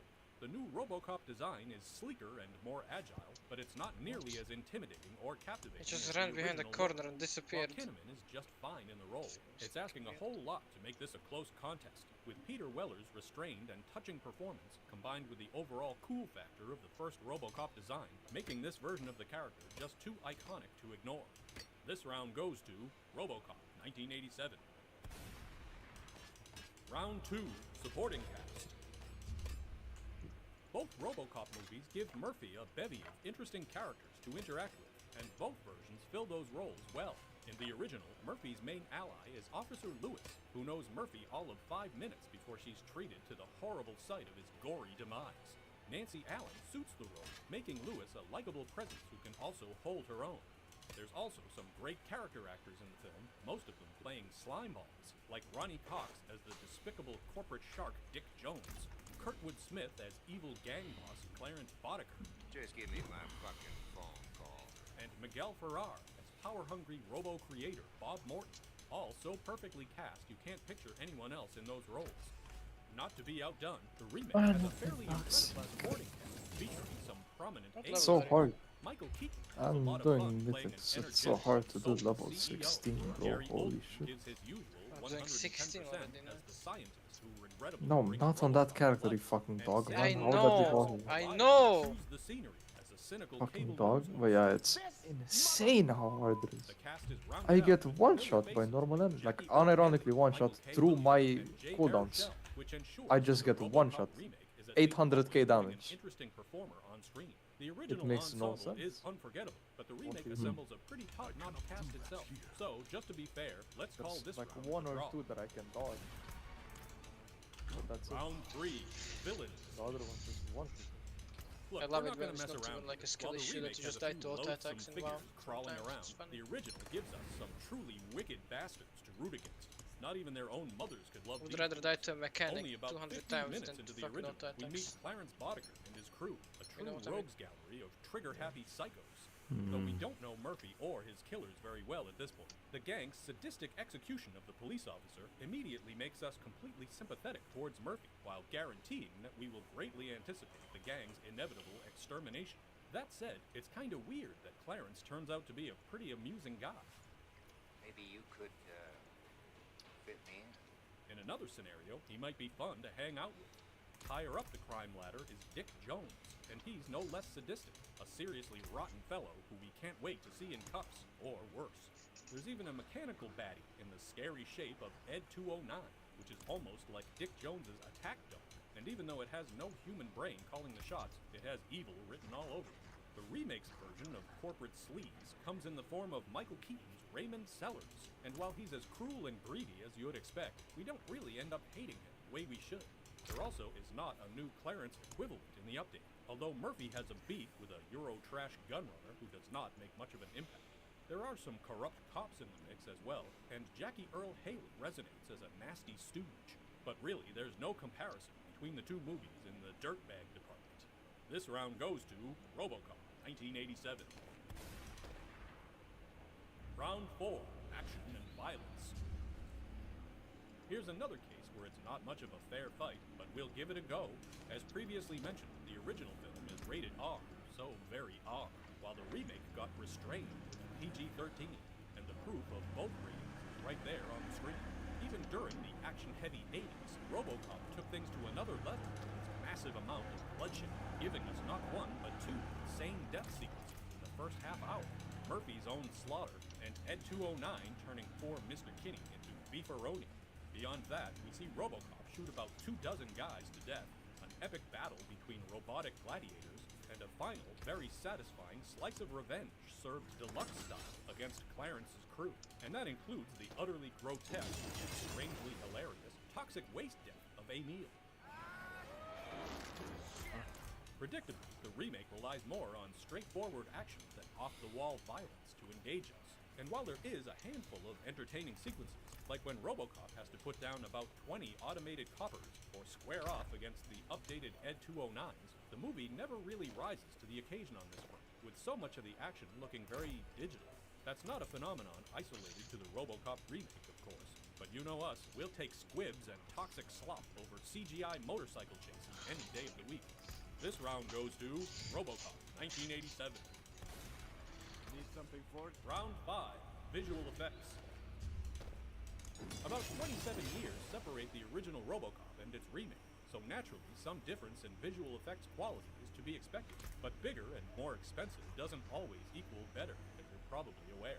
The original had some groundbreaking work done by Rob Bottin and the great Phil Tippett, who helped bring the glorious monstrosity known as Ed 209 to life. Even by today's standards, that thing is a marvel to look at, and so much more alive than the CGI versions we see in the remake. Almost all of the effects in the original film were accomplished practically, including the very uncomfortable suit Peter Weller was bound into, all of the gun battles, and yes, toxic waste a meal. If you want to count the commercials sprinkled through the movie, you're treated to an eye-popping dinosaur, courtesy of the Kyoto Bros, who gifted us with killer clowns from outer space just a year later. The 2014 RoboCop, as expected, has lots of CGI, from the swarms of robotic soldiers that RoboCop has to fight to the Ed 209s and many drones we see throughout. For our money, the remake's coolest and creepiest moment comes when Murphy is shown just how little of him is left, as Dr. Gary Oldman demonstrates in no uncertain terms that poor Alex is basically just a talking head. Now that's using CGI to effectively sell a moment. The effects in the remake are decent, if pretty standard, modern-day work. But when almost every movie nowadays seems to have elaborate visual effects going on, this is nothing worthy of effusive praise.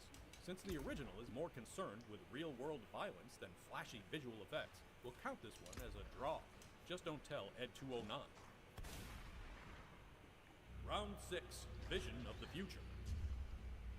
An interesting aspect of both RoboCop films is that they take place in a future that is not particularly futuristic, mechanical law enforcement aside.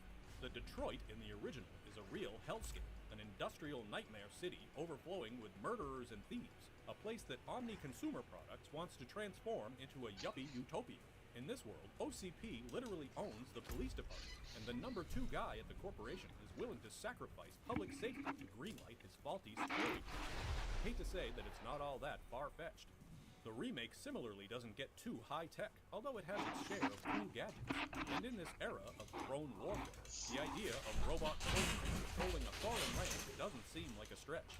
Overall, the movie, perhaps correctly, envisions a 2028 that isn't distinctively bleak look at an American war zone where multi-billion-dollar corporations work hand-in-hand with street smugglers. This round goes to RoboCop 1887. Round 7. Okay, we know this isn't really fair. It's so lopsided. But let's count the ways we love RoboCop. So much nasty wouldn't be so much dead wrong. While its targeting of the Reagan 80s and their aren't exactly subtle. I'd buy that for $1. The original RoboCop manages to find humor in the strangest moments. This man has been blown to chunks by a giant robot. Dick, I'm very disappointed. And as big and freaky as he is, Ed 209 provides moments of levity. He's allowed to be funny. Stay out of trouble. Of course, you also have those wonderfully goofy commercials and news reports that cheerfully detail all kinds of human atrocities. And hell, even the film's final moments are actually pretty amusing. And who could forget the movie's most memorable catchphrase, which comes not from any of the main characters, but from an absolutely ridiculous sitcom that is apparently enjoyed by everyone in the world. Just because RoboCop has some of the most disturbing violence you could ask for does not mean the movie is a bummer. In fact, it's ultimately quite uplifting. The remake is not concerned with levity. It pretty much ditches any real sadness or substance, being content with straight arrow action.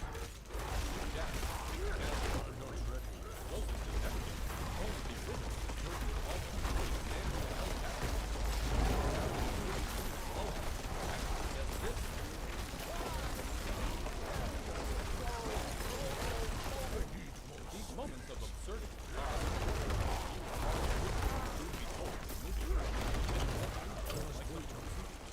this round goes to RoboCop 1987. Final verdict. But if nothing else, get another one and call the order. RoboCop is a broken genius. A unique ride. Most likely fighting a losing battle.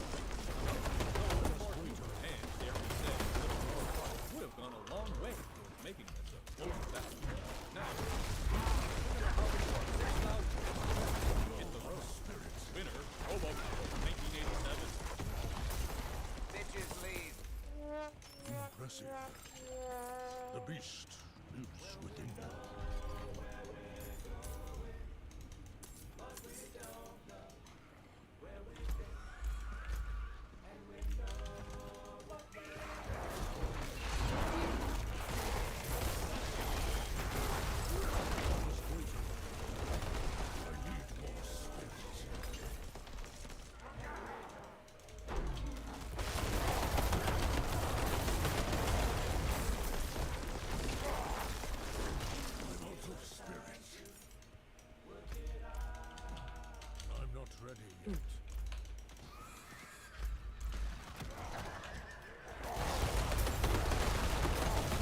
So did you find all the kids?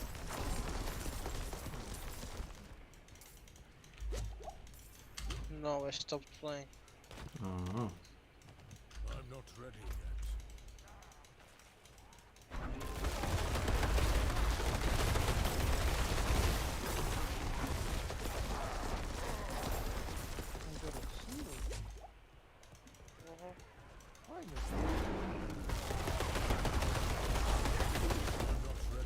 I don't know, I feel like doing mythics, man.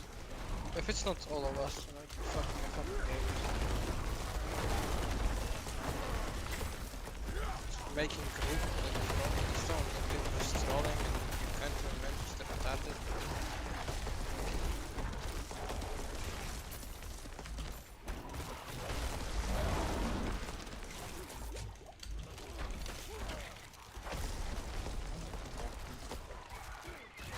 It's easier, they're gonna take you because you're a tank.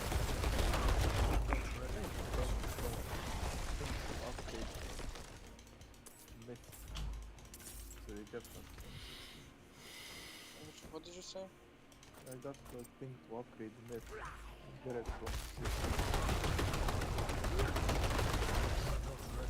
so that we got 5. Yeah, no, get the myth gear. I don't recall the last time I was in a cinema as packed as my I screen just of want to do a Barbie, and I 16. don't think I've ever been in one so overwhelmingly at 16 you get a better and so world the of the young wall. pink and sparkling. Stuck into a neat little plastic princess. I don't even have that video. Gender-based violence. No, the CK I And this is true of both film and I saw it. Like the one in the fucking dungeon that had It's a big slice, but like this he had effect 10 might and less cause items some for them. discomfort for the I creators. like how he was Given tanking that's a two level bosses at it's the damage. perfect. Barbie is such an inconsistent I mean, individual those mess bosses that deserve deserves it. only to be treated ironically. To me, it is he was staggering. tanking 10 Self-awareness, but I am a man, and men are autistically attached to things like sense Sounds like a and healer consistency. problem. If you think it's sexist to speak that women not, well, you're probably taking issue with Barbie, not with me. Barbie disdains stereotypes while playing up to very many of them, and make no mistake, this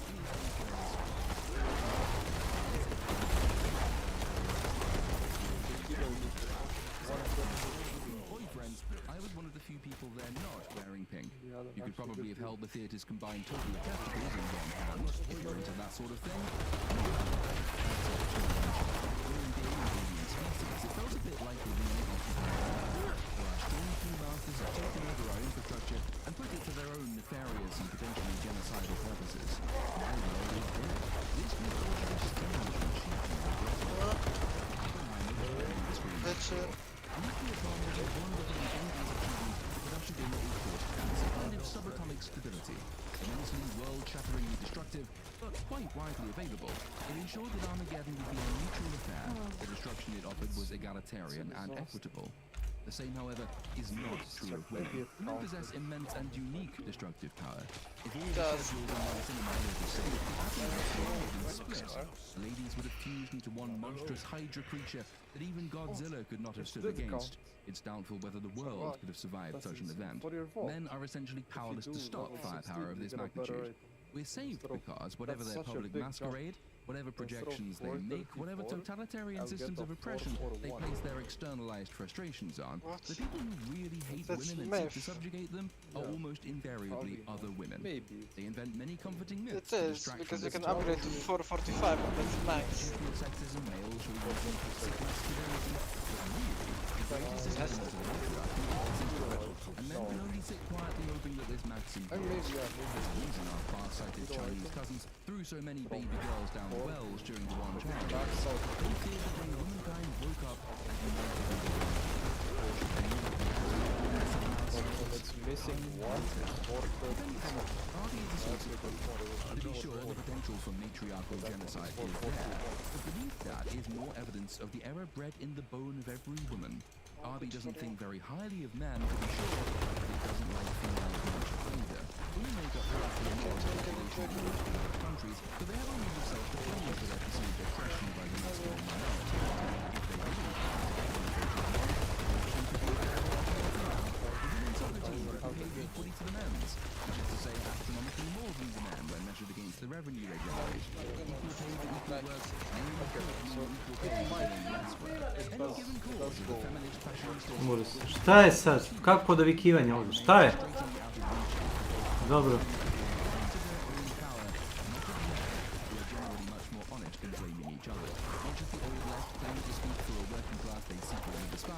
The feminist pretense is that women are bedeviled by a false consciousness that prevents them understanding their own best interests. That is ironically one of the most misogynistic attitudes it's attempting. Women are not one block. There is no magic to be found in vaginas. Their social and political attitudes are formed by experience, not sex. And if you have a problem with any of that, you also have a problem with Barbie realizes this same point.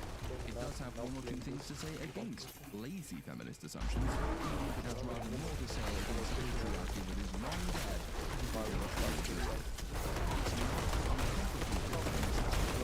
Always that interested in feminism. And I don't think it really does. Archaeology sits somewhere between late stage and post-feminism. It's bored of some of the old tropes and arguments. I actually, when I got asked the other day, like, is Barbie a feminist? I was like, well, she's actually like a level up from that. Because if you look at Barbie Land at the beginning, like, you know, the Barbies are on top and the Kens are kind of disregarded. So I was like, well, that's not equal.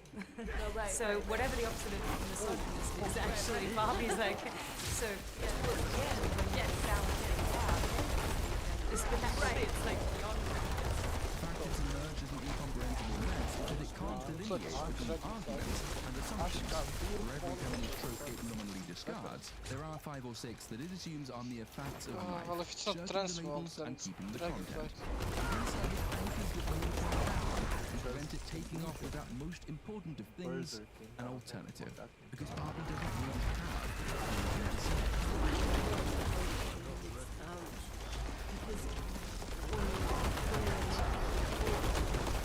Barbie is an icon.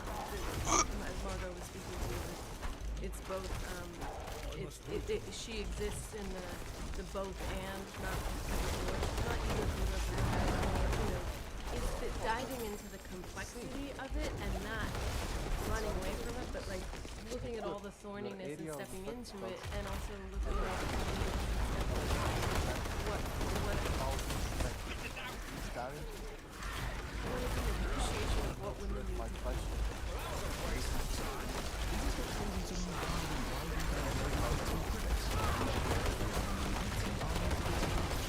Skyler is, I think, on the right. He argues that it isn't. Grace Randolph is on the right. She says it represents being thoughts inside her head, which is shocking, as until now I'd always assumed she didn't have those. Based Gandalf would be considered on the right. He says it's a woke disasterscape. Brendan O'Neill considers himself on the left. He would call based Gandalf a snowflake. There will be other people on the left who will argue that Barbie is too corporatist and insufficiently progressive, but they haven't quite finished their 200,000-word intersectional treatises against Barbie's positive Marxist perspective yet. There will be Twitch streamers who make this point as though they've thought of it themselves, but they can't do that until someone else has formed the opinions that they're going to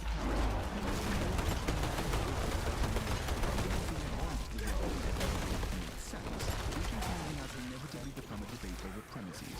Is Barbie a feminist screed in a clever but unconventional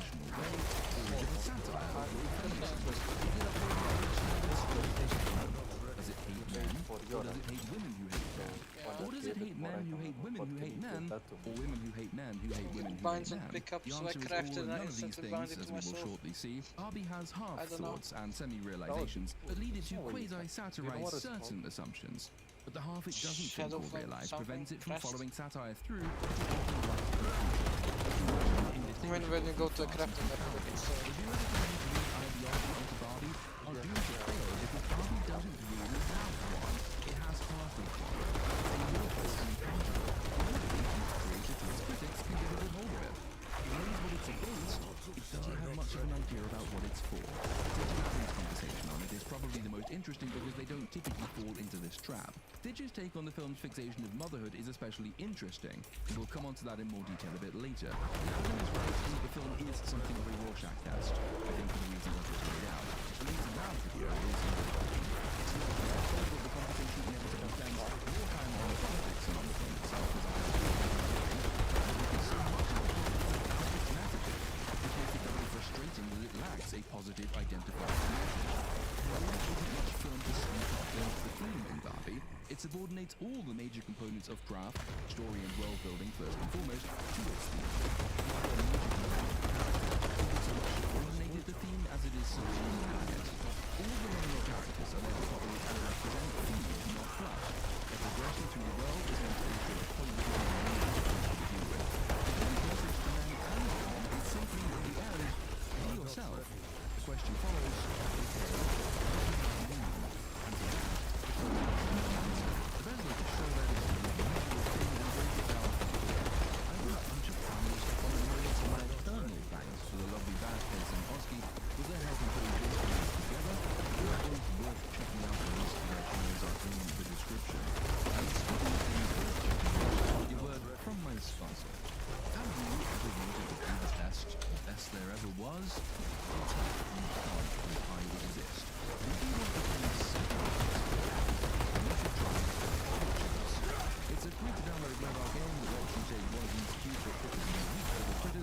train it up to be a champion. Some people think you have to go to the field. Some professional champs to compete on their behalf. You like Snap. Fair warning though, some of these guys training. How you train is up to you. It's up to you to pick the best training regime, the best strategy to win. Planning, working, choosing the right perks and gadgets. I that can give is you your that job. materials, When the race begins, they're on their own. It's just the little guy you train versus a bunch of other little guys trained by other people who you want to beat. You just sit back and watch as your good work does or doesn't pay off. Look at this little weakling. This is what I had to work with at the start. See how he loses to all the other players? And now look at him. He swims faster than a surfboard. Surfboards are for cowards. Look at his glorious bird. But it doesn't say any because you don't have any. Picking the right gadget for the race is vitally important. You don't That would be retarded if I had to have them. Chums is updated monthly with new items, gadgets, costumes, and look files. What do I like about the game? Winning. So I could actually do some commissions for that. Pocket Chums to offer you guys a starter pack with 1,100 gems. That's $9 is only available for a limited time. So make sure you click the link in my description or scan this QR code to download Pocket Chums. Gems will be added to your need, but at least it'll make your day more. With that said, let's get on with it. Let's start with some friends. I said I know. Things would be like being force-fed bad acid. Go to the enchantment.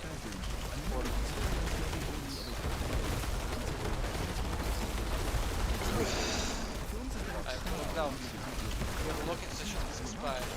Let's go again some considerable time while this stuff is concerned, and so will some controls. No, like Blizzard, like I can't. What the fuck is my password? Now she's sharing her thoughts on director Woody Allen. What's my the password? filmmaker and actress worked with the director on 2012's To Rome with Love, and she says she regrets it. Allen is embroiled in allegations of sexual misconduct. Oh. Does it there need to be like a special character and start?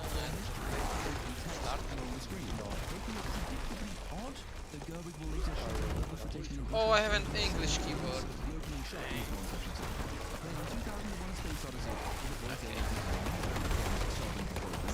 Rather than apes mulling around favorite stations shows Spot that it. little girls playing with Welcome dolls. to my channel. It explains that for as long as there are three little girls, they have moving dolls. Initially, these produced their own dolls, allowing them to play as being mothers and very little else. Then, like the monolith from Kubrick's film, Margot Robbie's Barbie arrives on the scene, accompanied by Strauss's The Spoke Zarathustra, with an analogous effect on the little girl apes around her. They begin smashing their dolls as Helen Mirren explains that Barbie changed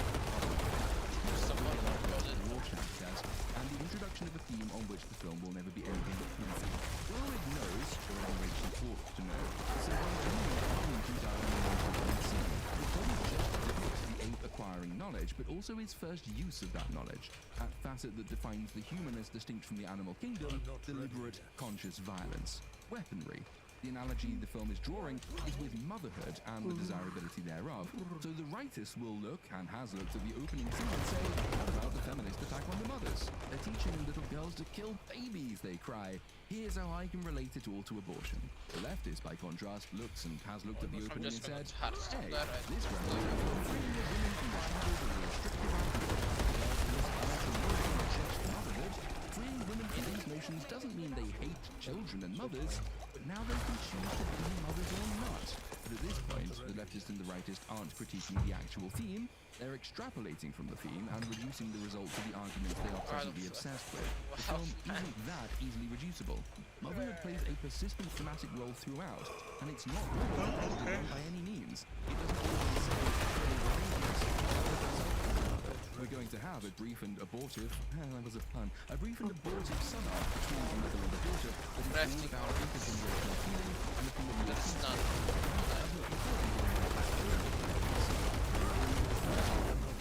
but what's important isn't objective possessions or love and family, but rather finding yourself, which at least strains against the mother-daughter sub-arc. Helen Mirren continues to narrate the glamorized history of the Barbie doll and its supposedly liberating effect on female aspirations. Barbie begins as a standard identikit model, but quickly branches out, becoming a doll with her own house, her own car, her pick of any one of numerous high-status careers. Ain't aspiration wonderful? Wait, 447 to 447.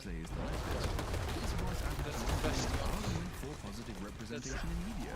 Aspect Shadow Flame.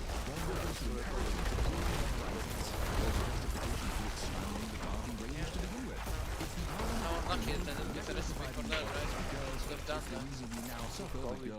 There's a commission for 15k, 6k. Oh my god! Barbie led the way. Except, of course, that Helen Mirren then says, with barely concealed sardonic irony, thanks to Barbie, all problems of feminism and equal rights have been solved. Here then is the film attacking what was, until 5 minutes ago, a feminist and broader leftist shibboleth.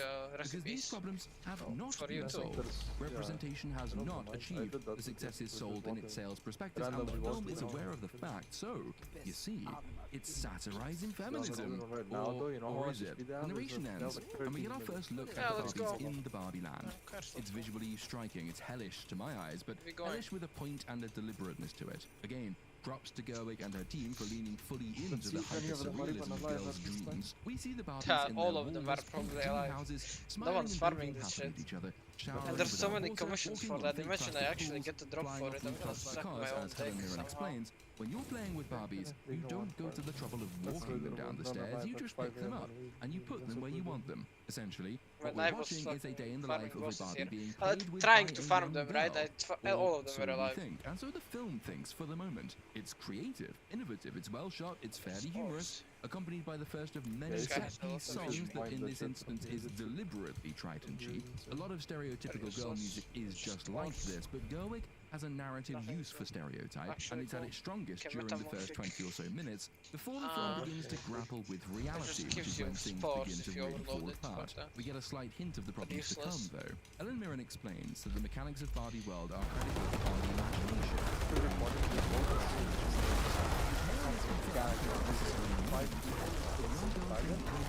Much of that, at least by boys' standards. Because if all we see here is the result of girls' imaginations, and we're shortly to learn that Yeah, these because it's Barbies bots. are, in a vague and inconsistent way, being played with by girls and boys. We're led to believe that little girls imagine everything as pink and weightless and They're probably bots. They say nice things to each other. They dress prettily. They have house parties. They achieve all of the less. bosses This have a despite chance to holding drop something. all the positions of power. Besides Midge, whom Helen Mirren encourages the camera away from because she's pregnant. Why is he running like that? Stop! Journalists and the president of Barbie Land himself. Yet nothing actually occurs. Another time here is Simply dying. as they're telling the assembled Barbies to turn to the Barbie next to them and say nice vague things to each other and so on. The problems here then are thematic and mechanical, and inevitably these two things are linked. Of the mechanical, we will shortly learn of the link between the Barbies and Dicks here and their playful masters in the real world, and yet there are so few of them. This problem recurs in much larger ways later, not least when the film discards this entire setup. But for the moment, a one-to-one link between doll and owner requires a vastly bigger world than we are shown, one with much more variety I got than we're shown. The last aspect of the mechanical fault is born of the thematic one, which is a critique of girls themselves that the film is fairly but not completely aware of. It wants to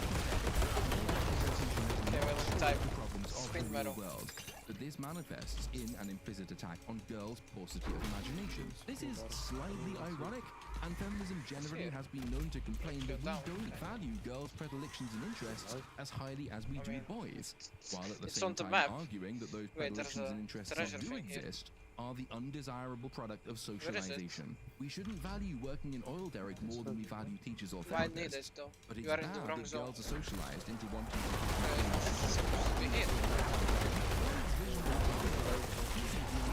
attack on men and masculinity, some have suggested, not yet, anyway. It's going to go on to make a point of the injustice handed out to the canvas, world of Barbie Land, but it does buy into the questionable and dehumanizing belief that sex differences in play, habit and in imagination in a cave or something? How to enter the cave?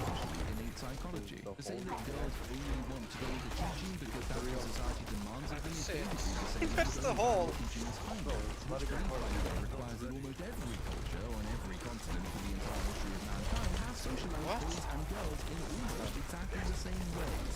An expression of girls' imaginations and go out! Just show me. You want to lose. You know you want. Just show me the entrance. But it also carries in a great many of them as assumptions. And the idea that a child's state of nature prior to outside influence is a blank slate. It doesn't matter, I can't find it. The irony of telling you people can that find they it. shouldn't be defined by other people's ideals about them is that you're doing that too. Where is it? And What? carrying an immense amount of ideological I've baggage flown as over like 7 times. Oh. Because if you watch the trailers, you'd be given to thinking that this is a standard, fun, family-friendly with familiar icons paraded around the screen in a comfy setting. Is not and cannot be apparent to that target demographic. Because having seen President Barbie and Nobel Prize-winning Barbie, we move to body positivity Barbie, their citizens united doesn't exist in this world. Corporations are not people. They have no speech rights. Attempts to argue the opposite Can't even get to find and all the children clapped. See why keeping filmic and political analysis is so fucking hard with this film? The most you can really say for the former is that this scene is utterly incomprehensible to the audience the trailer was marketed at. But even that is bordering on political analysis because it immediately begs the question, so why and you can't answer that question without engaging in political analysis. They did it because the adults in the room would understand it, and should children I love having fucking bigger. That's such a good mechanic. And the recharge is for 6 minutes when you're on the ground.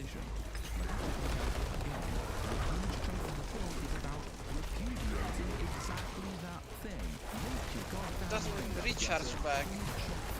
Fine.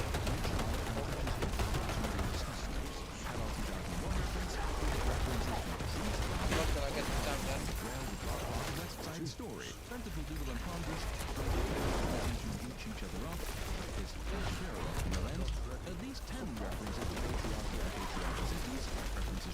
tell that to my not bigger Drake.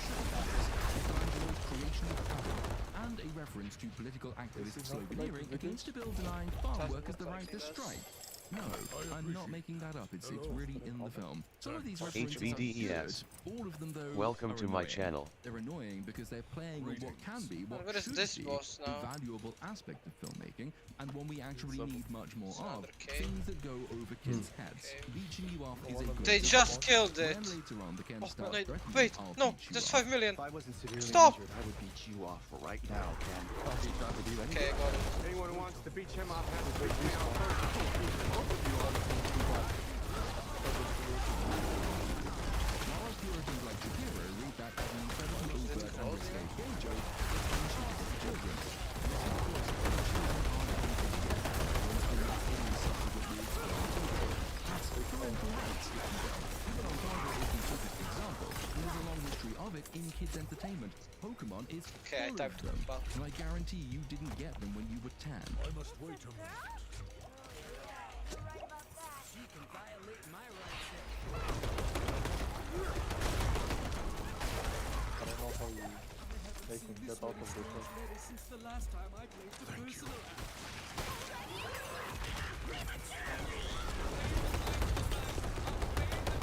That outfit! Where'd he get it?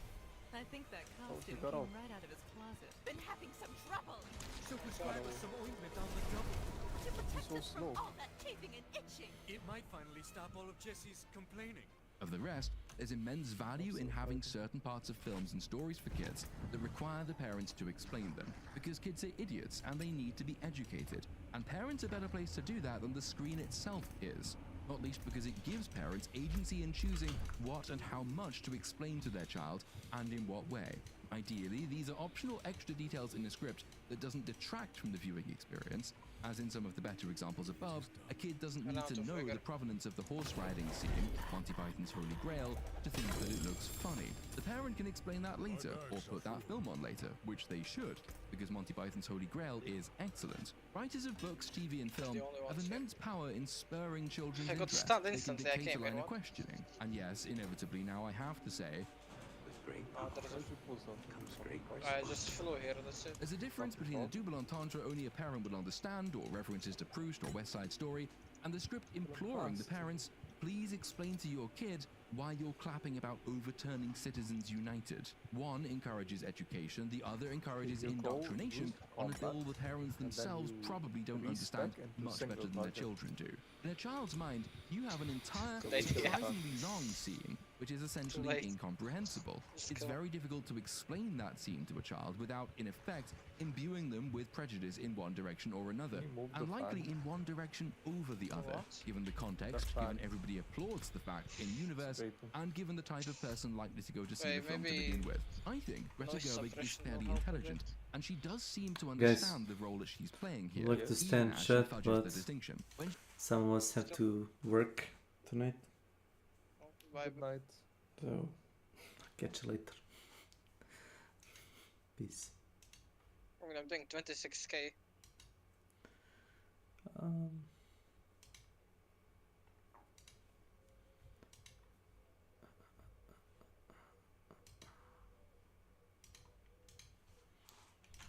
Yep, I'm gonna take a nap.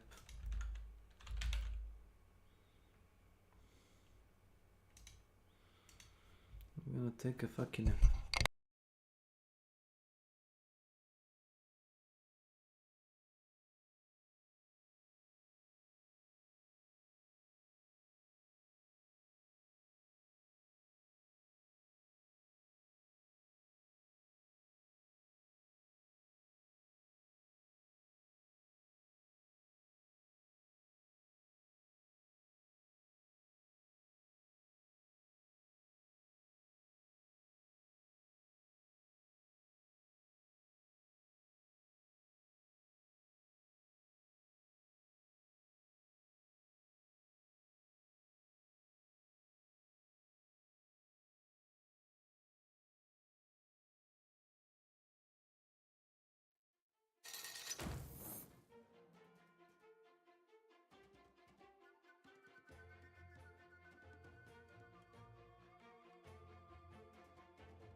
Welcome to my channel.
Spafa. Welcome to my channel.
Tablet. Welcome to my channel.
Ahahahahahahaha.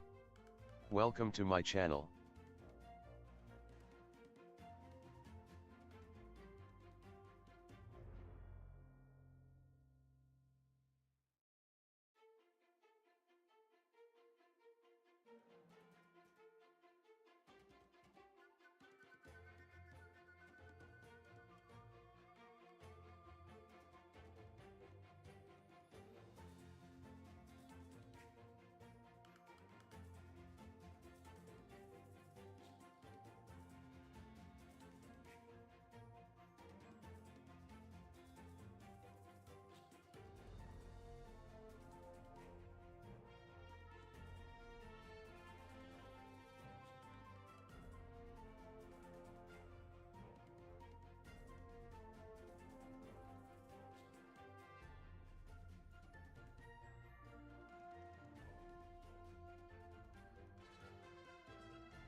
She was asked in an interview about the adult references in the film. She said, "I've never had such a sharp delineation in my mind between things that were made for adults and things that were made for children. I had parents who blessedly took me to and showed me lots of things, and sometimes there was even a double pleasure in things that were beyond me, because it felt like a window into a world I was just starting to piece together. I always liked that feeling, so I thought it didn't seem like a hindrance to a younger audience enjoying it," which is a fudge, since there's a difference between having sly remarks and rare references to things only adults can understand, and having a ton of references and even entire scenes that only adults of a certain persuasion will understand and agree with. There is a difference between things made for adults and for children, even within the context of a kid's film. That difference is what gives the parent their agency. But hey, no, socialization is bad, remember? We're going to go on to learn that later. Except for here though, here it's very good. Good one, gotcha Greta. The beat you off scene comes next. As Barbie comes back from applauding the attack on Citizens United, "Platoon, why are you criticizing a kid's film?" and goes to the beach, where we run into Kens. Lots of Kens, but also Ken Prime, played by Ryan Gosling, Beach Ken. Helen Mirren explains that every day is a good day for Barbie, but for Ken, a day is only good if Barbie looks at him. That's because the film is quite consciously mirroring the patriarchy here and throughout, and showing how a matriarchy is as bad for the men as the patriarchy is for women. Oh, did I say is for women? No, I meant as bad as the patriarchy was for women. The parallel is artificial, not current or even particularly satirical. The film is mirroring its conception of the total patriarchy that it believes existed many decades ago, an assumption it runs with to make a few interesting points, but really just a whole load more uninteresting and irrelevant ones, because it's not criticizing something that's real. We're shortly to go to the real 21st century world as this film imagines it, though it's going to be portrayed with a kind of lightweight hyper-reality that undermines the distinction between the two realms, where the patriarchy this film pretends to mirror just doesn't exist, meaning the reflection is off by a factor of generations. In Barbie world, Kens are second-class citizens, just like the film believes that women are in this one. They do nothing. They exist purely for the pleasure of the Barbies. They only appear on the odd occasion the Barbies need them for some rare reason. Our Barbie, Margot Robbie's Barbie, stereotypical Barbie, STB, we'll go with that, STB, she doesn't have feelings for our Ken. Gosling's Ken, Beach Ken, highlight of the film Ken Prime. So he spends much of his life here desperate to impress her and just miserable at his failures. He decides to try and impress her by showing off his surfing skills, but he bounces off the water because he isn't Surfer Ken, he's just Beach Ken. Beach is his one and only thing. Injured, he gets mocked by the other Kens, particularly Simu Liu's Ken, because he's in this film. That's really all there is to say about him. And they start threatening to beach each other off until they're pulled apart by the Barbies. The film continues to make excellent use of its various visual references, by the way. The entire thing is brilliantly distinctive, and it happily and diegetically brings in various established Barbie toys and sets, as in this scene, when one of the Barbies wheels out the Barbie hospital in which Ken is to be treated. There's something a little bit Wes Anderson about a number of the set pieces, and if you can ignore the film's theme and message, which is to say, on the very rare occasion the film allows you a couple of minutes without injecting more of it directly into your eyeballs with a needle the size of a sledgehammer, it's worth taking that opportunity to appreciate the genuine talent on display. Greta Gerwig's, of course, but the cast's as well.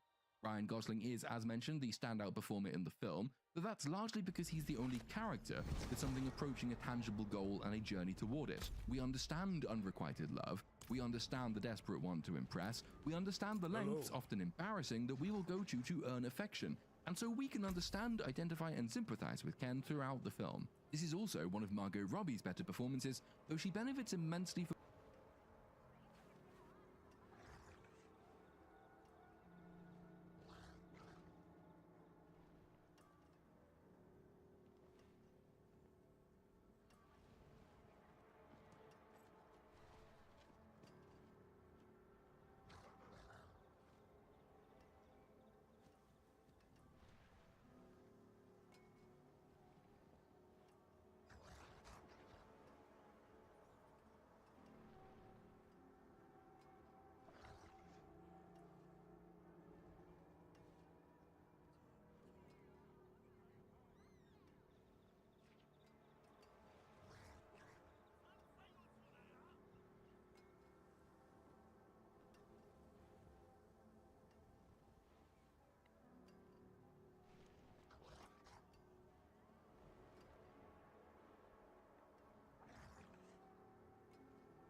Live well, my friend.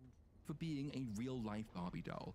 The quality that makes it just a little bit too perfect for any other role works incredibly well in this one, and it allows it to show more emotional range than most other roles she's ever had. She's very often cast in a way that's supposed to emphasize her desirability. She's the beauty object the male audience wants to attain and the female audience wants to emulate, or else banned from advertisements for the heinous crime of being too attractive and healthy. Barbie cleverly subverts this norm because it begins with attained perfection and then brings Barbie down from it. Not in looks, which the film will always struggle to accommodate, but in ideal. Because she is perfect, except for subtle and growing doubts and uncertainties that emerge over time, Robbie's looks are just kind of taken for granted, and her character, her emotions, and her expressive range become the focus instead. We're not quite there yet, but she does have some of the film's most poignant moments, and Robbie portrays them with a kind of subtlety we're not really that used to seeing from her. She's a producer on the film as well. She reportedly had a good amount of involvement in the creative process, and she went above and beyond to convince both Mattel and Warner Brothers to back the project. Too far, in some instances. If this film does end up matching Jurassic Park, then the asteroid targeted the wrong fucking species. But she clearly resonates with the character and the journey she's going to go on, and with what passes for the story in the film. And it would be nice to think that she might then be cast in a few more roles where she's not just exaggerated for perfection's sake. For all that praise though, this beach scene is an example of the film's non-existent world-building mechanics. As mentioned, the underlying idea is that these dolls are being played with by kids in the real world. And yet, because the theme demands we critique the restrictions of prescribed roles, that goes out of the window when the film has a point to make. There's nothing about the solid mechanic we began with which should prevent Beach Ken from surfing if the child playing with him wants him to. Here, the film wants to convey that labeling Ken Beach Ken denies him agency and freedom, which is why he bounces off the water and has no skills beyond beach, which isn't a skill to begin with. Sorry, Ken. The film requires that you not treat it like a film all that much, or indeed at all. There's little point even critiquing the mechanics it introduces because they're all painfully subservient to the theme, so they'll be discarded for convenience and at a moment's notice. Oh, and Michael Cera is in this film. That's it. It's totally irrelevant in the 3 scenes. Probably won't be mentioned again. That night, the Barbies are having a house party, and STB asks Beach Ken to stop by. Most of the noteworthy things here are really just superficial. If you're a guy, you probably think the sparkly dance routine drags on and becomes boring and slightly cringy after about 2 seconds. If you're a girl, you probably enjoyed it rather more, which is another of the film's ironies. One of its frequently repeated messages is that labels are bad, prescriptions are wrong, restrictive stereotypes are indeed restrictive, so we shouldn't draw a hard delineation between guys' films and girls' films, guys' interests and girls' interests. And yet, like its marketing campaign, the film is very, very savvy when it comes to identifying and indulging its target demographic, a demographic it has targeted on the basis of sex and sex-based interest. The song choice here is catchy and meaningless like most girls' songs. The dance routine is, well, I mean, fuck knows. I've experienced pretty much every level of drunk. I have never danced. My school made economics elective and dance compulsory, which is one of the many reasons my attendance dropped to about 60% by the end. The dance routine is a dance routine. How's that for analysis? We've also got smatterings and splatterings of both body positivity Barbie, apparently not discontinued by Mattel even though the pregnant one was, and trans Barbie, who of course cannot be trans in the Barbie world because none of these creatures have genitals. I'd like to see what kind of nude blob he's packing under those jeans.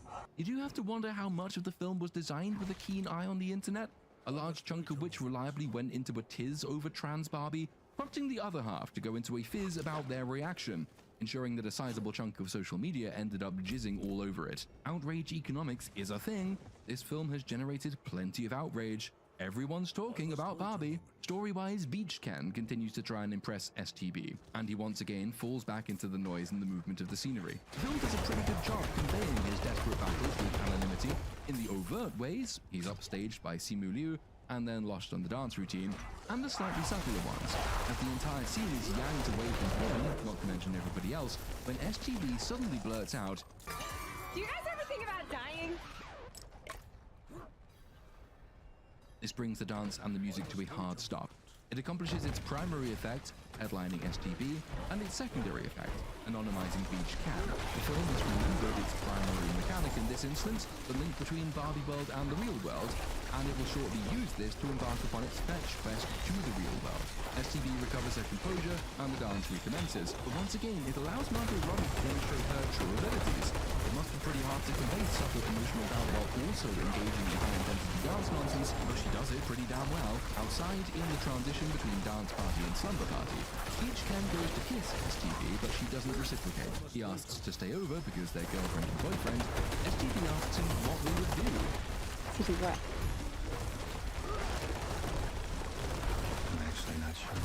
And fuck me, yeah, praise again. That's not too bad. I have to get it out of the way now because, and I'm sorry to burst that big pink bubble, we're about to leave what is by far the film's strongest period and begin our decline into theme. Yes, random extended references to Citizens United actually occur in the film's most theme-light segment.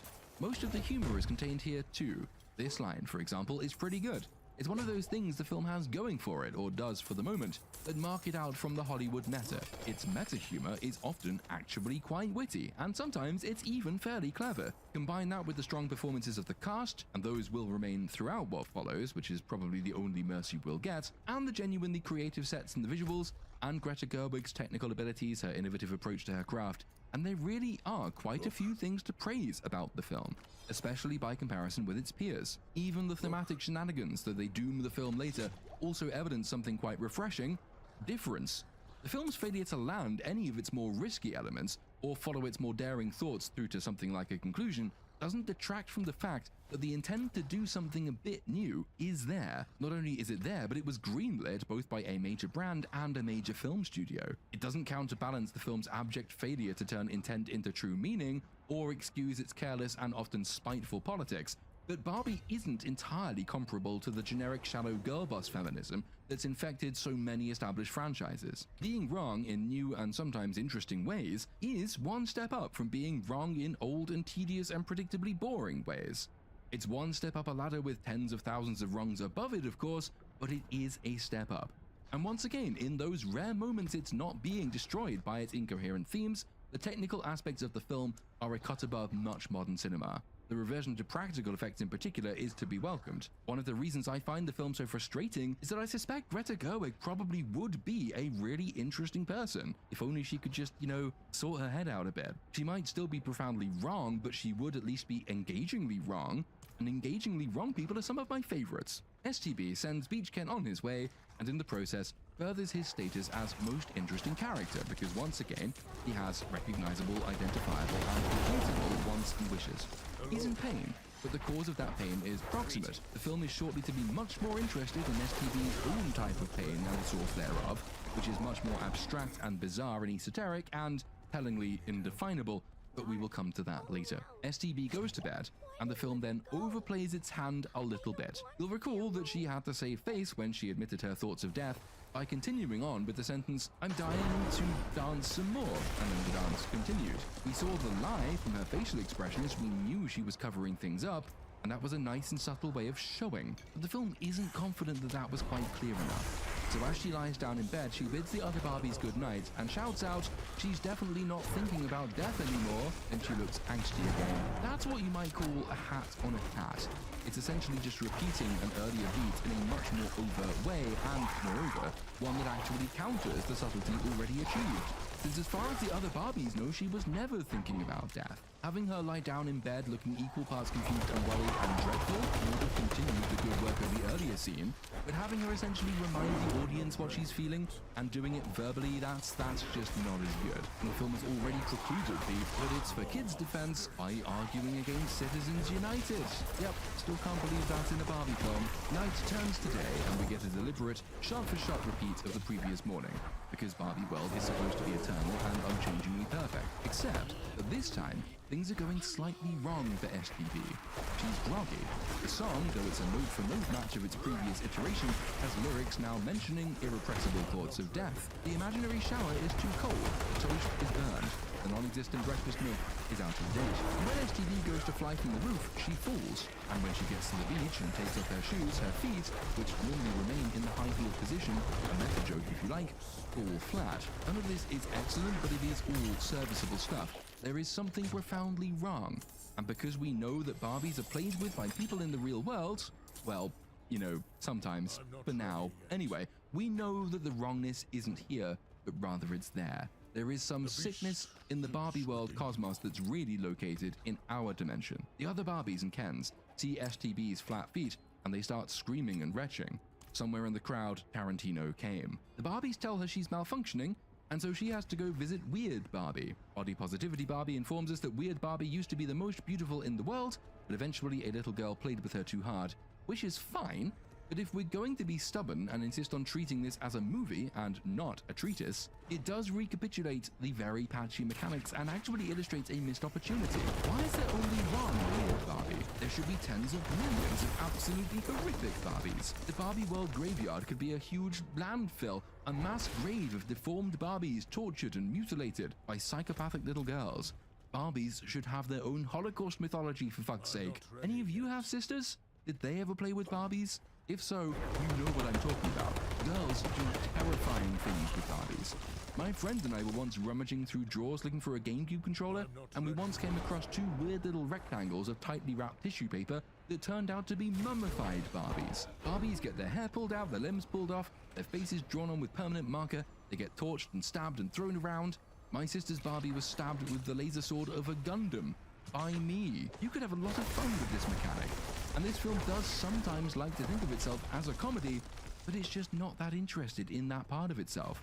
Again, everything is subservient to theme, meaning some very clear opportunities for comedy, and for the film to be a good film, are missed, because the director has a lot to get off her chest, and that is much more important. Weird Barbie, we find out, is always in the splits, and her lot in life is to protect other Barbies while falling further into disrepair herself. She has a toy dog that poos everywhere, STB goes to see her, and she makes sex jokes about Beach Can. She calls him a protein cop, she says she'd like to see what kind of nude blob he's packing under his jeans, and I found that fairly entertaining. But I am not a child. This is probably too overt to qualify for a Pokemon standard double entendre. It's just a sex joke, plain and simple, which is fine. But once again, my god, the trailers for this film. It'll be interesting to see how many mothers took their kids on the first weekend. Coterminously, it will be interesting to see how many mothers took their kids to see it a second time. Actually, probably quite a few of them did. That's just the kind of world we live in. Yeah, never mind. More mechanical mindfucks ensued.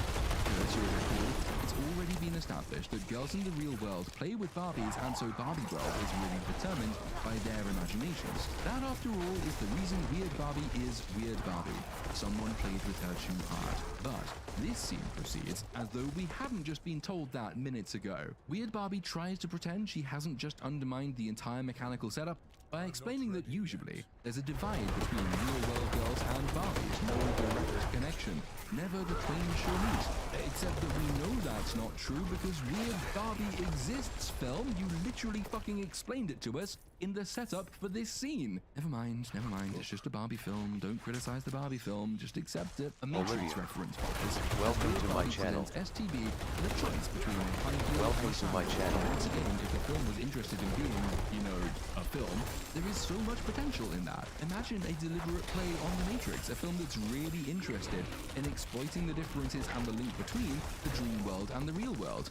That could have been really quite good. Barbie, though, is dispatched by the others with excited promises of adulation from the real-world women who have been saved and made powerful by the Barbies. They'll hug her and they'll champion her. She'll be endlessly thanked for the good work the Barbies have done. So off she goes, singing along to Indigo Girl's Closer to Fine, which is actually highly relevant. First, because it's a link with Barbie's real-world playmate, and second, because this song actually represents the film's elusive moral message. The lyrics, we go to the doctor, we go to the mountains, and we look through the children, and we drink from the fountain. Yeah, we go to the Bible, and we go through the workout, and we read up on revival, and we stand up for the lookout. There's more than one answer to these questions, pointing me in a crooked line, and the less I seek my source for some definitive, the closer I am to fine. That's it. That is the entire theme of the film. You can stop watching now. If you want to find out what this is really all about, just go and listen to Closer to Fine. It's a really good song, and that's basically the entire message. Well, one half of the message of the film, the half that doesn't think that men are shit and the patriarchy is evil. Everything else is commentary and feminism. But if you're gonna stick with me, yeah, strap yourself in. Ken pops up in the backseat of her car, surprising her. He's coming along for the ride. STB is reluctant to bring him, but he insists. He begs her not to make him look in front of Simu Liu's Ken, and when STB says that Simu Liu Ken isn't cool, Ken replies, he is to me, which is a half-truth. Beach Ken has by far the most relatable set of drives and motives in the film. He wants recognition generally, and STB's affections specifically. The film means to draw a dramatic contrast between Beach Ken and STB. Beach Ken's sense of self is defined by other people, which the film thinks is bad and demeaning, while STB is on a quest to find herself within herself, and this is good.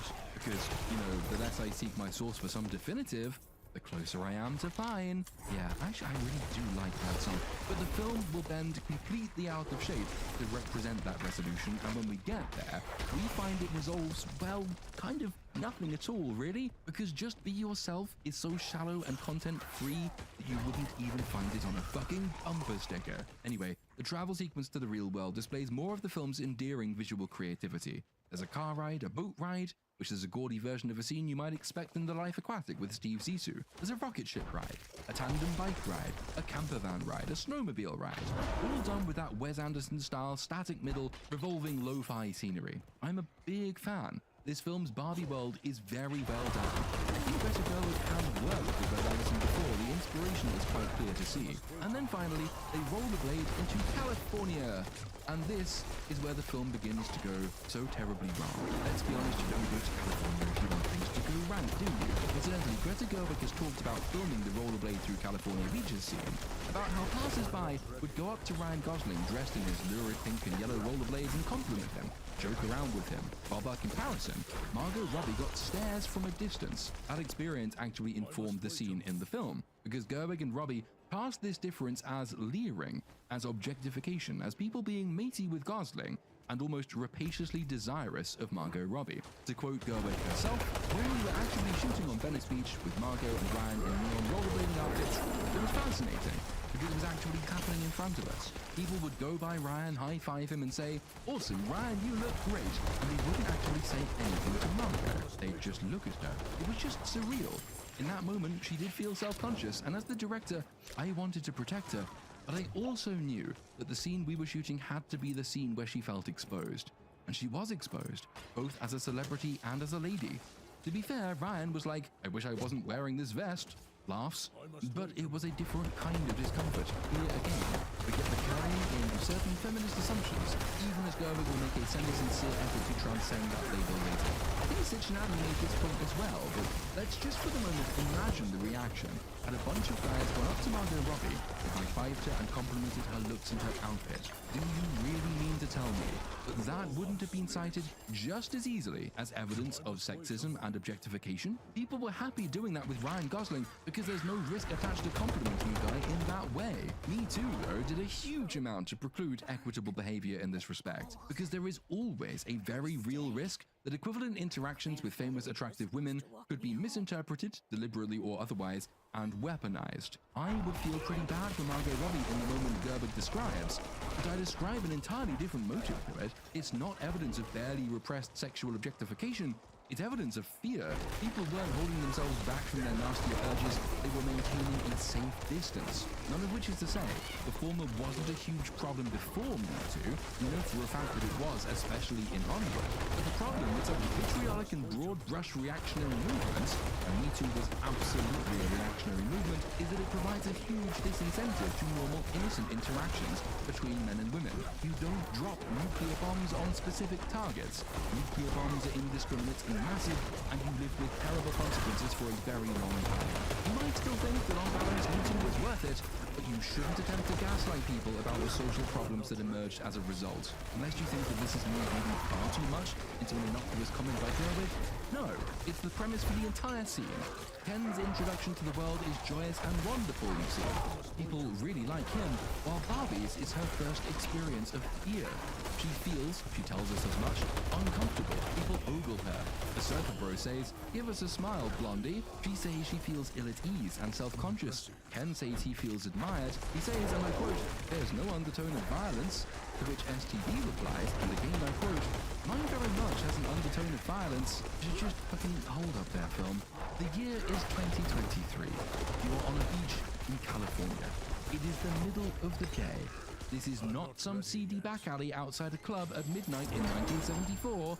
Neither Ken nor Barbie has any frame of reference for undertones of violence anyway. and the source of those undertones simply isn't believable. It's a fairly significant problem as well, since the film is predicated upon a divide between Barbie world and what it itself refers to as the real world. Yet almost nothing about its depictions of the real world actually matches reality. It matches, in its own way, the weightless hyper-reality of Barbie world. There is no clear distinction between the two domains except the color palette. Had the film decided to set itself back in time, things might have been a little bit different. You could justly claim that the film was satirizing the backward social attitudes of the relatively recent past had you put it back in 1979, for example. As it is though, and to the extent the film is being genuine here, it forces you to question how in touch with reality the writers are. It likewise reveals something more about the film's true target demographic, since these behaviors and references to old-timey overt sexism probably do match the life experiences of the film's decidedly middle-aged creators. One of the theme's consistent aspects is this sense of anxiety about the world mothers send their girls into. Barbie as the surrogate for daughterhood, the narrative conveying motherly fears. Here again then is a set of feminist assumptions. But like all ideological ists and codex and all the rest of those, they are incredibly outdated pastiches. Marxists predicate their political philosophy on a set of social and economic beliefs that have respectively changed and been proven entirely wrong decades if not centuries ago. But the function of ideology is to preserve beliefs in time. They provide an anchor, or, to mix the metaphors, a snapshot of the world that is explicable, allowing us to make sense of new things by reference to what we think we've got worked out. They are prejudices, they are not ideas, and one of the principal reasons we find it so very hard understanding each other's worldviews is because they're particular and they are resistant to change, and they tend to discard contradicting evidence rather than accommodating it. Here is Gerwig, showing both her upbringing and her age. In Barbie, California in 2023 refers back to a snapshot of the moment her prejudices were formed. It'll resonate with people of a similar age and background, people who share those experiences, people who share the outdated feminist worldview, and it might win a few converts among idiot young people who haven't formed their own snapshots yet, or whose snapshots are too boring because they don't contain the kind of existential comfort that we all secretly desire. But to anyone who doesn't share that combination of history, age, and experience and delusion, which is to say anyone more familiar with the world as it actually is, it comes across as so heavy-handed that you can't but assume that it's just naked propaganda. It so obviously doesn't accord with the world today that the natural response is either a disbelieving laugh or, if you're short-tempered and pissed off, anger at an obviously unjust attack on something that doesn't exist. Feminist director attacking a caricature of men as douchey, women-oppressing sex pests. It's the first major example of many major examples in the film going forward, and the general approach, using these cartoonishly exaggerated and outdated symbols and signs of sexual tyranny, makes the film almost entirely ineffective as satire, if satire it really wants to be. Even in this depiction, it's not completely consistent. When they go to a construction site expecting it to be full of empowered women with great feminine energy just like the building sites in Barbie Land, they find the usual loutish, fat, stereotypical builder blokes who throw out all the sex jokes and innuendos. But when STB informs them that neither she nor Beach Ken have genitals, they all just shrug and one of them says, that's okay, and that's it. Which is odd, since you'd expect that to have caused more offensive jokes, not shut them up. You can read a number of potential motives into that, but by far the simplest is that this film is PG-13, and so they just couldn't think of an appropriate jokey response. When I first saw it, I wondered whether this might be an early sign that the film would use an exaggerated caricature of patriarchy to then subvert it, dispense a few myths about the patriarchy. For example, builders being very nice and accepting of people without genitals as a sign of surprising tolerance, no? But since that sort of thing just doesn't occur again, no, I'm sticking to the PG-13 explanation. The film will do a little bit of subversion here and there, but on the whole, its idea of patriarchy isn't far removed from the overt sexism of the previous scene. The builders do give Barbie a first inkling that things in this world aren't what she had expected them to be, that it's not the utopian matriarchy the Barbies thought they'd ushered in. Ken observes that everything seems rather to be reversed. But before we can get much further than that, some random bloke comes up and smacks STB on the ass because sexism, am I right? So they go to prison, then they get out, then they steal some clothes, then they get arrested again, and the police are also incredibly sexist. They get released again, and we're done for the moment with the overt sexism thing. The theme thinks that's pretty well established. Now we are back on mission. STB needs to find the sad little girl who's playing with her. She stops at a bus stop and sends Ken off by himself because that is really just what the film demands happen. Ken, though, is having an excellent time. He sees all these powerful men, all of them full of confidence and self-worth, going to the gym, working high-powered jobs, riding horses and such, and the play on Thus Spoke Zarathustra in the background tells us that this is his 2001-style moment of awakening. It is, assuming Gerwig is familiar enough with 2001, the essence of man on display. Patriarchy. Patriarchy is the essence of man. That is what the film wants to convey. This is a man's world, and Ken has simply awoken to the fact. Barbie, meanwhile, is still at a bus stop trying to channel her playmate. This is just something she can do now, again because the film just demands it happen, because no other way of pointing STB in any particular direction exists. Like Carl Jung, she is faced with an insoluble problem, so she dreams the solution, and we are supposed to take her seriously. The dream points her to a sour-looking loner-type girl. On a purely technical level, the film is again quite competent throughout all of this. The hard juxtaposition between Ken's euphoric self-discovery and STB's empathetic reaching out to a troubled girl is a very deliberate choice, and it's quite an effective one. And I know I sound like a broken record, everything is subordinate to theme. Ken's awakening is proof that the world is full of boundless possibilities for men, while girls have it harder. They are isolated, they're dissatisfied, they're forced to be complex creatures because the world isn't really made for them. Their existence is more fraught with doubt and anxiety. The film will later tell us explicitly that anxiety is a burden unique to women in this world, and here then is the film's emotional core. Ken wants power and possessions, and they are ubiquitous for menfolk in the real world. STB wants emotional attachment. She wants to help a poor, unfortunate soul. It's a problem with any work of art that's inseparable from its politics. This dramatic idea is actually very good, it's very well conveyed. But because the idea is an innately political one, and moreover innately sex-political one, it can't but divide the audience. You can work hard to appreciate it on a purely technical level because there is much to praise there. But ultimately, a brilliant poem advocating for gulags is still advocating for gulags. STV's dream sequence shows us the young girl growing up, growing apart from everyone, and in particular, a mother whose face as yet we do not see. That's a deliberate choice, because this is all a bit of a misdirect. We're shortly to learn that STV's troubled playmate is the mother, not the daughter. And if you're anything like me, you instantly start to think, hey, but is this really how the mechanics of this world work? I thought they were meant to be connected to their actual playmate. Is the film just ditching another mechanic because the story and inevitably the theme demands it be so? And the answer in this instance is no, actually. Or at least with a bit of charity, you can make these things fit together. Because, as mentioned, the film is obsessed with mothers' anxieties. STB's dream reading in this scene does actually make sense, even by the established mechanic, if you accept that what she's doing is tapping into her playmate's dreams, not manifesting her life history. She's not seeing her playmate, she's seeing through her eyes, which is a rare instance of the theme actually aiding the art, because that's a really nice little device. The film never makes this explicit. It is quite possible it just forgot to do that, because as has been established already, it very rarely trades in subtlety. But I'm pretty sure that this is the deliberate idea behind the scene, so props to Greta Gerwig and co for that. It's a nice idea. Likewise for the panning out that closes the sequence, which actually focuses as much on men as it does on women and young girls. We see a fair few men laughing, which is supposed to accord with Ken's experiences, men enjoying the patriarchy. But then, we also see a few of them alone and obviously suffering. STV's germinal realization being that this world is complicated. Human beings are complicated, and they are not entirely reducible to Barbie world dichotomies of excess.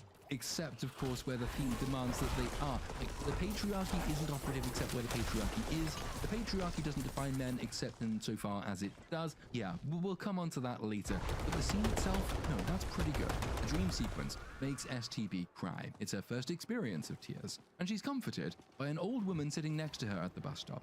This scene, by the way, is very well performed, but it also reveals quite a big meta problem, which I think goes some way toward explaining the contradictions in the film's depictions of men. We have the beastly sexist caricatures and the surprisingly sympathetic and heartfelt glimpses of men in pain and anguish. And these two things don't sit easily together because the film isn't very good at connecting its thoughts together. The scene with the old woman illustrates this point, or rather, Greta Gerwig illustrates it for us. They have a quick chat, and a tearful STB tells the old lady that she's beautiful. And it's a really touching scene. It's very well performed. Margot Robbie is capable of much more subtlety than I've given her credit for. But But here's what Greta Gerwig had to say about the scene. I love that scene so much. And the older woman on the bench is the costume designer Anne Roth. She's a legend. It's a cul-de-sac of a moment in a way. It doesn't lead anywhere. And in early cuts looking at the movie, it was suggested, well, you could cut it. And actually, the story would move on just the same. And I said, if I cut the scene, I don't know what this movie's about. That's how I saw it. To me, this is the heart of the movie.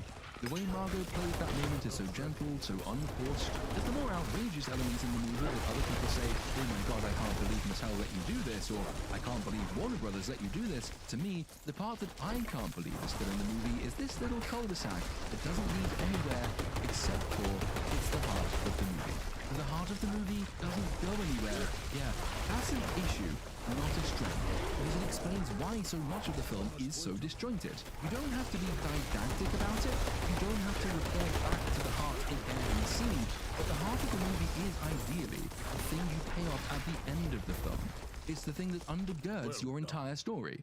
It's the actual thematic link between characters and motifs. If the heart of the movie is a cul-de-sac that occurs within the first half hour, it really struggles to inform, by definition because it's a cul-de-sac, anything around it, which is what allows for various other facets of the film to proceed either with no heart or with a very different and more sinister one. I think Greta Gerwig slightly undersold herself here, only slightly, but slightly nonetheless. Because the scene isn't a strict cul-de-sac, its heart does beat occasionally at various points later. There are really two sides to the film that struggle to inhabit the same coin. On the one hand, you have Barbie as social commentary, feminist spiel, political manifesto.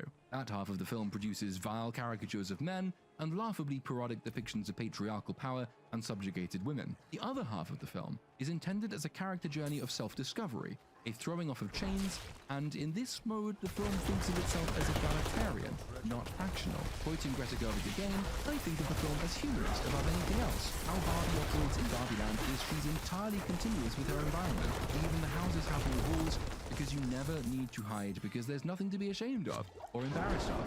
And suddenly finding yourself in the real world and wishing you could hide, that's the essence of being human. She was pressed on the point by the journalist interviewing her, who, doing this sterling journalism, was reluctant to accept the suggestion that the film was humanist rather than a fabulous, entirely feminist manifesto, and Gerwig elaborated. She said, this movie is also dealing with the idea that any kind of hierarchical power structure that moves in any direction isn't so great. You go to Mattel and it's really like, oh, Barbie's been president since 1991. Barbie's gone to the moon before women could get credit cards. We kind of extrapolated out from that Barbieland is this reversed world where Barbies rule and Kens are an underclass. The reverse structure of whatever Barbieland is almost like Planet of the Apes. You can see how unfair this is for the Kens because it's completely unsustainable. In the moments when the film does convey the above, it's harking back to the beating heart of the bus stop scene.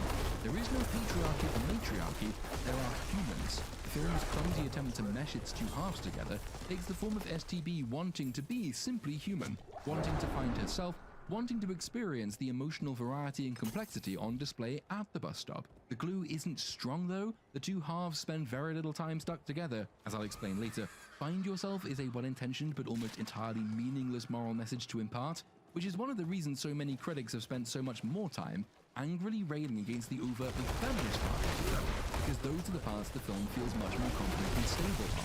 You can essentially reduce it to an angry street preacher railing angrily and definitely about various injustices, and then, when pressed on their desired alternative, saying, well, you know, we should just, like, be happy or something.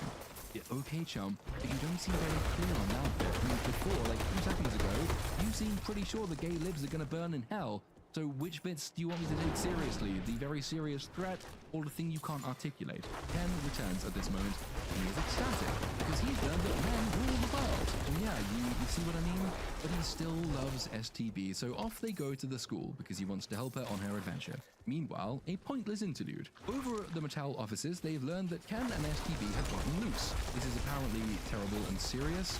We know this because the Mattel people all say that it is, but if you want to know why that is, tough shit, we never find out. World building is for dweebs and, men. It does serve one very important purpose, which is character introduction. And by the way, can we just appreciate the irony for a second? The stereotypical woman is highly interpersonal. She cares about feelings more than facts. She likes personal stories. She likes love and romance. She is much more concerned with the inner life than the outer one. Her frames of reference are personal, not depersonal. She wants self-discovery, not world domination. Home is something you make. It isn't a castle with strategic significance. She never got into Lord of the Rings because there was just too much geography and pointless minutiae and maps and races and good and evil. I emphasize that this is a stereotype, but stereotype accuracy is one of the more replicable effects in social psychology. This describes my mother, for example, and I'm not intending all of that as a smear. Character is incredibly important. Personal stories are the most compelling. Men do sometimes need to be reminded what all the fighting is actually for. V.A.V. stereotypical man. Stereotypical man wants order and rationality, imposed, if needs be, by dominance and by force. He likes war and conflict and grand epic adventures. He likes good versus evil and heroes conquering the darkness. Feelings are relevant probably, but not at the expense of pace and action. Stereotypical man stories are not entirely depersonalized, but the personal is very much outwardly and world-oriented. He tears up at the charge of the Rohirrim. He recognizes the tactical and symbolic impact of the orcs taking Osgiliath. Home isn't something you make, that's what women do. It's something you defend. I don't give a shit what color you paint the living room, honey. Both those colors are pink. I'm busy reforging Anduril, Flame of the West. The difference is imbued in Barbie. Whenever it's not obsessing over theme, it is entirely interested in character, as in this scene. I look at it and ask, wait, what happened the last time dolls broke out of Barbie World? Why is that bad? What happened to the world? What would happen if it weren't stopped? How does this work? Well, Gerwig, yeah, I know she went with Noah Baumbach, but feminist marriage rituals involve castration. No, Gerwig says, I don't know, that's not important. We need to introduce the mother and her feelings, which is what happens here. We aren't strictly speaking supposed to know it's the mother yet, but we do because the film is very rarely subtle. The Mattel employee who's discovered the breach goes to report it to the board and is stopped by what I assume is the board's secretary sitting at the door, a woman sketching various Barbies in stages of angst and emotional distress. So if you have eyes, you already know who this person is, and it won't come as a surprise later. This is STV's troubled playmate, not the daughter. She tries to stop the employee, but he walks past her and opens the door, and we meet Will Ferrell. Will Ferrell is in this film. He's the chairman of the board, and he plays himself, and his character is almost entirely irrelevant, except for thematic reasons. And even then, it's really just an afterthought. I think he has about 2 notable lines. All the board members in this world are men, because that is again what the theme demands. But the real-life Mattel board is basically a 50-50 split down sex lines is unhelpful to a film that wants to make the patriarchy as comedically overdone as possible. Subtlety be damned. Because this isn't satire, it's parody. But it's parody that thinks it's satire. Satire has a point. Satire uses humor to expose truth and flaw, while parody simply mimics things for comedic effect. Barbie thinks it's satire because it believes it has useful things to say about the patriarchy. It is in fact parody because all it's doing is aping a preconceived definition of patriarchy, one that's so exaggerated that it has no explanatory force. The film is arguing with smoke. If it was satire, it would be intensely dishonest satire, because nothing about the world it is satirizing actually exists. Men in 2023 are not as depicted in this film. They do not run the world. They don't openly harass women en masse on California beaches. They are not 100% of the Mattel board. The patriarchy does not really exist. And I'm doing the film a kindness by denying it the label of satire. It's parody. Parody with delusions of grandeur. For a precious few minutes, the Mattel board poses something of a threat to Ken and STB. They want to put them in the box that will send them back to Barbie World. This never happens. The board is pretty much entirely irrelevant going forward, save for those 2 moments when the theme has a use for them, onto which we shall shortly come. STB and Beach Ken meanwhile arrive at a high school. STB describes her anxiety. Ken counters that he feels amazing, and a passing whale woman snootily tells him that's because kids don't take it out on the dads. Yeah, sure, film. Sure. Maybe they'd be more likely to take it out on the dads if the mums weren't such bitches. Or if the dads actually won more custody battles. Or if more women chose to work full-time to support the household. Or if more dads actually stuck around after knocking a woman up. Or if women kicked fewer men out of the house. Or if there weren't a perfectly natural and ingrained difference in the way children respond to men and women in positions of authority. Or if we stopped ignoring the many ways in which children do take it out on their fathers. But no, see. because this is again part of the political theme, and so there is precious little room for fact. It's vitally important that we get the message across instead. It's another one of those tacit feminist assumptions the film drags in as baggage, and not coincidentally, it's one of the assumptions that paints women in a pretty negative light. Everyone has these problems, yet from the way this film and its ideological inspirations talk, you'd think only women suffer as a result. Female empowerment claims so often rest on the presumption that women are the passive receivers of terrible injustice who need to be freed of their chains by ideologues. They're not active participants with a vast amount of agency, they're an underclass to whom things happen. Man the fuck up, ladies. STB goes looking for the miserable girl, while Ken goes to the library looking for books about trucks. STB finds the miserable girl, whose name is Sasha, but when she introduces herself, Sasha slaps her down brutally. In the first place, she thinks she's crazy to believe she's really Barbie. She further says that it was horrible having to play with Barbies as a child because, and here I quote her, "You've been making women feel bad about themselves since you were invented. You represent everything that's wrong with our culture. Sexualized capitalism, unrealistic physical ideals. Look at yourself. You set the feminist movement back 50 years. You destroyed girls' innate sense of worth, and you're killing the planet with your glorification of rampant consumerism. I am powerful, and until you showed up, I hadn't thought about you in years, you fascist." And yeah, I think this is the section that more than any other has given rise to the "but it's really satirizing leftism" argument. Because yes, it is obviously absurd. It's a string of buzzwords, received opinions, fashionable hashtag thoughts. It's obviously nonsense, isn't it? Surely we're not meant to take it seriously. Surely we're supposed to treat this all as satire, right? Well, no. Because here is what Greta Gerwig said of the scene. But with that scene in particular, my awareness of Barbie as a thing in the world completely corresponded with me knowing the arguments against Barbie. I didn't think there was any way to do this without giving that real estate and having well-articulated, correct arguments from a really smart character given to Barbie against Barbie. I also grew up with a mum who was kind of against Barbie, so that's how I knew all that. If you don't give a voice to that, then you are nowheresville.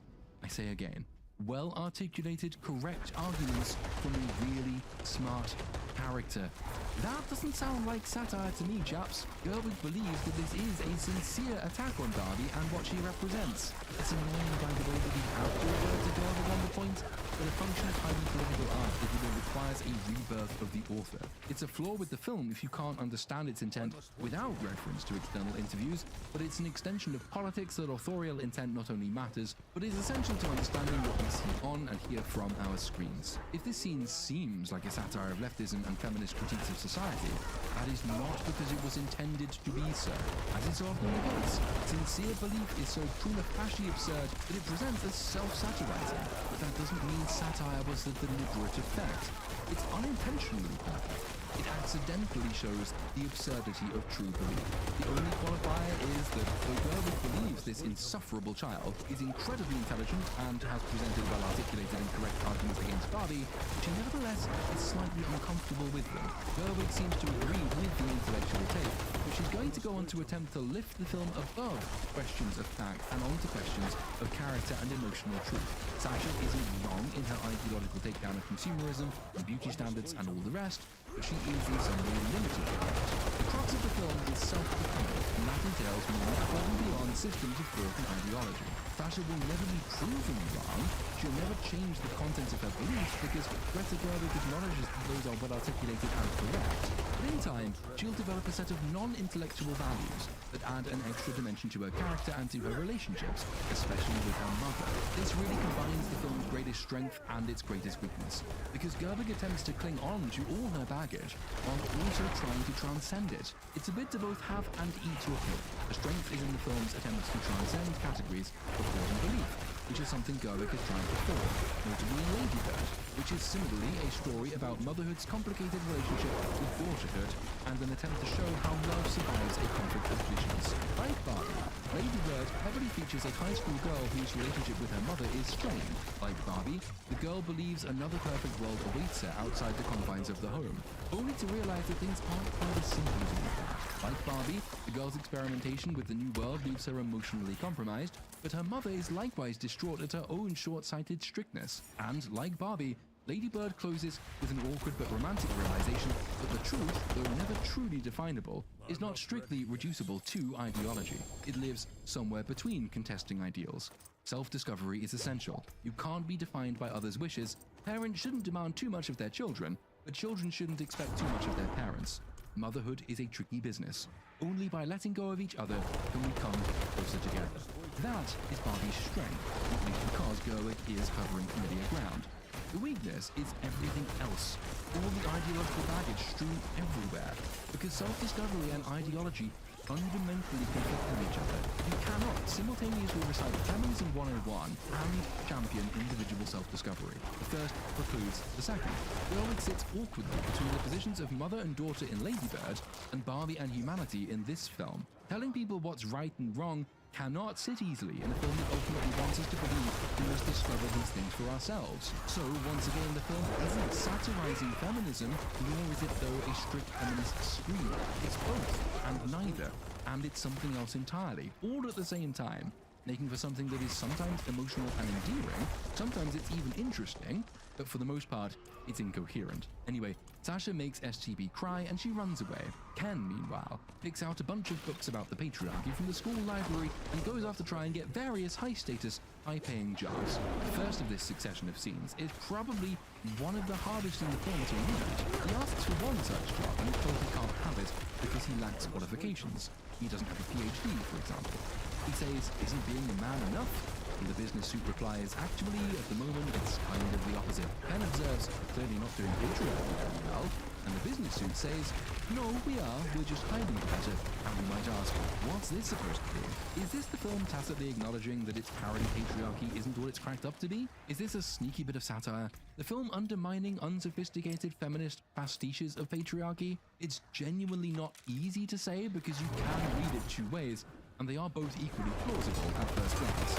Either A, is the film trying to show that the patriarchy isn't this all-consuming, all-powerful force, and men really aren't as powerful as they're portrayed as being, or B, it is all of these things, but as a result, it is failing men. Because A would be genuinely clever subversion, not to mention it would be right, the answer of course is in fact B. We've touched on Barbie's quest for self-discovery, but Ken's emerges over the course of what follows as a shedding of assumptions. He also needs to find himself, and that requires doing away with the ideals foisted on him by the patriarchy. The patriarchy has to exist, and it has to exist as the film depicts it, for Ken to have a journey. Ken being constantly rebuffed when trying to leave manhood to secure jobs in the real world isn't a critique of the feminist conception of patriarchy, it's a recapitulation of it, albeit in a less vindictive form than we used to see it. It's a well-actually moment.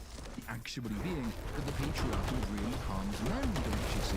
By measuring their worth against their status and their possessions, while making it so very hard to truly attain and retain these things. Don't get me wrong, that's better than being screamed at by an obese pink-haired fanatic, to be sure, but it comes from the same place. It erects the same straw man of the patriarchy. It critiques the patriarchy on a similar basis. Ken returns to STB, but she's accosted by Mattel's Secret Service and taken away, so he decides to return to Barbie Land in order to tell the Kens all he's learned, and start the patriarchy afresh, where there will be no need for qualifications. Sasha, meanwhile, is picked up by her mother, and they spot STB being caught in the unmarked trap. Sasha's mother, of course, knows that this is really Barbie, so they follow the agents. STB is taken before the Mattel board, and they offer to put her inside the box that will send her back to Barbie Land. She asks to see the woman in charge, but learns that there is no woman in charge, because this is a patriarchy, and all the board are men, even though neither of those things is true. One board member says, "I'm a man with no power, does that make me a woman?" Fucking slow clap for that one, very good film, well done. Will Ferrell attempts to pretend that Mattel really loves women, because they've hired two of them throughout history, which is again untrue. The entire real-world plot thread is punishing their fucking ghosts. It's not just reductio ad absurdum, it's reductio ad complete bullshit. And it's a shame because in other ways the film is subtle, just once or twice, occasionally it has depth, but it sacrifices all of it for the most part in the name of one half of its self-contradicting theme. It could have been so much better than this. Another item to the eternal list of things ruined by feminism, I guess. STB gets in the box, but then she gets out of it again and asks to go to the bathroom to make sure her hair is perfect. And because this film's real-world segment is just as wild and wacky and unreal as its Barbie Land segment, the board of course say, okay, sure, which affords you an opportunity to escape, inevitably. Which is the kind of dumb decision I would spend a lot of time on, where it's actively trying to, well, be a film. But since it isn't, it's just kind of par for the course. Anything goes. Everything goes if theme demands it. And so obviously they let her wander off. The escape serves three functions. In the first place, it gives us a chase scene best described as light farce. It's not really a chase scene. All the pursuers just run about the office in strange patterns without really trying to catch her, making it resemble one of those famous Scooby-Doo haunted house chases. Which would be fine if it were, you know, just kind of funny, but it isn't. In the second place, it allows the film to do a weird in service of, well, it's not really even in service of the theme, though it probably thinks that it is. The film uses two Matrix references here, unending hallway with unending doors, and kind old woman who serves as mysterious Oracle co-killer.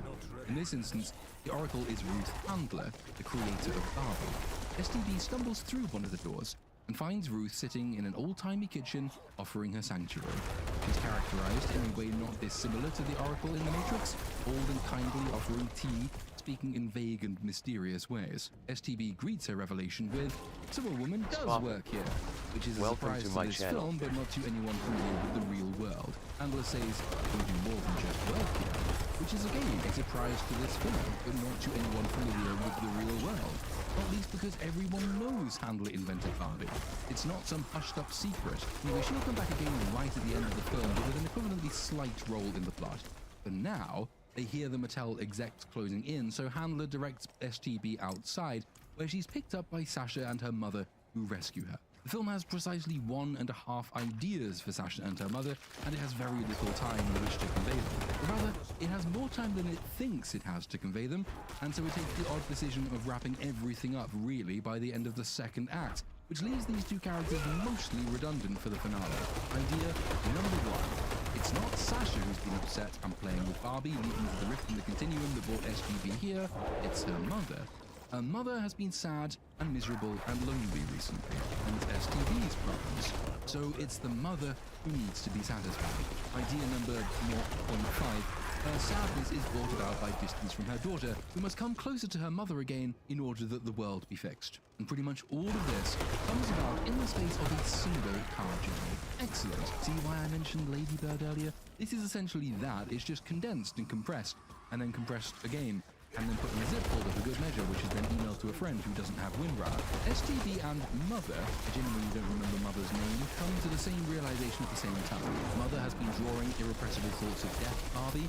STB discovers this. They now know that they are responsible for each other, which brings a look of surprise and concern and obviously disdainful realization from Sasha, and then another memory flashback to Mother and Sasha playing with Barbies together until Sasha moves out and becomes a surly asshole who scorns her mother's affections. Sasha moans about the ridiculousness of this plot point, which is the only point on which we will agree, and Mother replies, "I'm just a boring mum with a boring job and a daughter who hates me. Can you blame me for wanting to have a little fun?" And I have to point out, no, you rosy mare, that is not what you were doing, is it? That's never even been suggested. Even the film doesn't think that's what you were doing. STB is here because you were miserable, not because you wanted to have fun. As is well established, everything in this film is subordinate to theme, which includes dialogue, so who the fuck cares? A high-octane car chase is probably not the best place to put one of the film's most important emotional beats, so they decide the best thing to do is to resolve it in Barbie Land, leaving Sasha's father behind because he'll just be fine. On the way back to Barbie Land, Barbie makes sure that the less attentive audience members remember the premise. Barbie Land is the perfect matriarchy. Women have all the jobs, they have all the power, etc.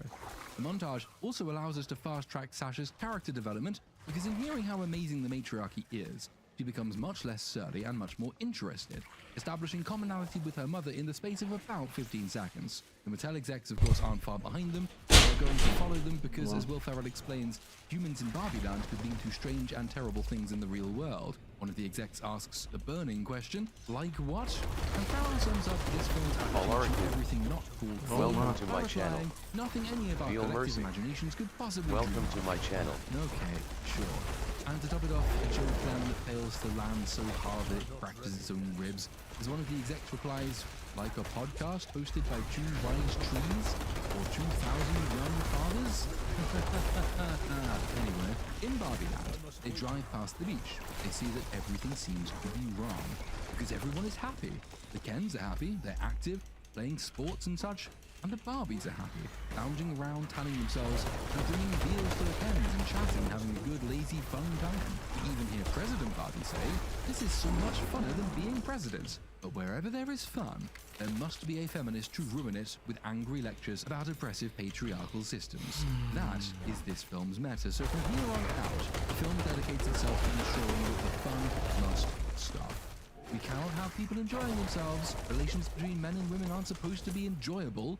Women who prefer to be in love than sit on the Supreme Court are just fucking wrong. It turns out that Ken has turned STB's dream house into his man cave, or as he calls it, his Mojo Dojo Casa House. He's taught the Kens all about patriarchy, all about self-respect, all about accomplishment and achievement, and his, to the film's mind, completely incorrect notions of self-worth. Peculiarly, we then cut away to the rollerblading Mattel execs, who were told that already these Mojo Dojo Casa houses are flying off the shelves, and there's a Ken movie location. But given how long Ken's been back in Barbie Land, you have to wonder, A, how, and B, how the world was hearing about this. But to ask these questions would be to assume the movie gives a shit, and we already know that it doesn't. The other weird bit is that this alarms Will Ferrell, who balks at the suggestion he should accept it just because the new toys are making the company money. He says they have values, you see, which more or less guarantees he will say the precise opposite when faced with the same problem later. STB attempts to solicit support from the other Barbies and is shocked and disappointed to learn they're all really happy in their new lives. Lest you be in any doubt of the fact I mentioned way back at the top, that nobody hates women quite like other women, the film outright compares these newly liberated Barbies to smallpox victims. As Mother explains that the patriarchy is akin to smallpox wiping out the Native Americans who had more resistance to it. Happiness, you see, ladies, happiness is a disease. Self-discovery is also very important, only if you do it right. What's that? You're wondering what happened to the subplot between Sasha and her mother? Well, never mind, this is more important. Ken explains that STB failed him, that the real world showed him what it was like to be valued and respected. And now he's brought this knowledge back and transformed Barbie Land into Kingdom. The Kens have taken over. The Kens now do all the work. And the Prime Minister and the President and the Supreme Court bench are the Nobel Prize winners. And they are shortly to change the Constitution to ensure that all this remains the same way forever. Why haven't they done that already? Well, because the film needs a nominal ticking clock in the background to keep up the pretense that it still has a plot. That's basically the only reason. STB moans that the Barbies worked hard and dreamed hard to make Barbie Land a reality, which they didn't, because we know they didn't. And she's supposed to know they didn't, because the whole point of the real world sequence and the whole reason Sasha and Mother are here is that these Barbies are played with.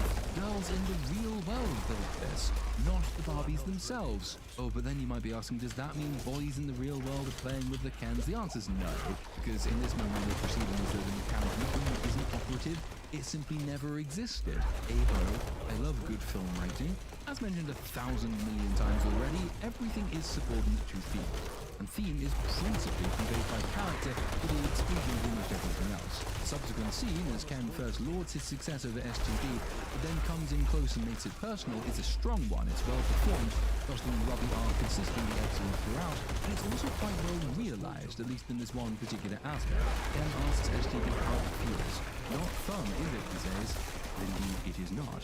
This is Gerber ramping up toward the admittedly botched realization that strict systems of any stripe and flavor are inevitably dehumanizing and so unsustainable. And so the scene does represent something like an attack on certain strands of feminist thought. The Kens suffered under total matriarchy. The fault in this particular idea, of course, is that the parallel is being drawn with a non-existent system. The intent is to show how matriarchy would oppress men just as patriarchy does oppress women, which doesn't work unless you buy into the film's depiction of the patriarchy. As mentioned, it is so comically overdone that it's innately unbelievable.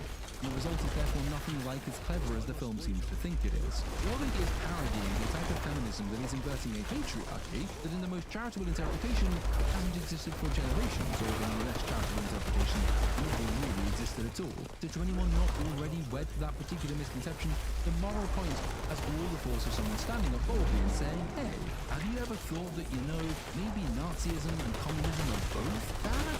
The same person thinks, well, yes. Oh shit, darling. Don't get me wrong, it is preferable to a Nazi standing up and decrying communism in service of Nazism, or vice versa. It's arguing against inversion, not much, or at least not yet, advocating for it. As so often, the film ties itself in knots on this point a little bit later. It's enough to give the feel of moral and intellectual depth, to give the impression the film has something unusual to say, but not quite enough to make that all a reality. It's yet another example of the film being much more comfortable on the offense, saying, "This is what I'm against," than on the defense, saying, "This is what I stand for." Character does slightly redeem theme in this scene though, because we see already, that all this is in effect Ken compensating for what he still doesn't have: true love and affection.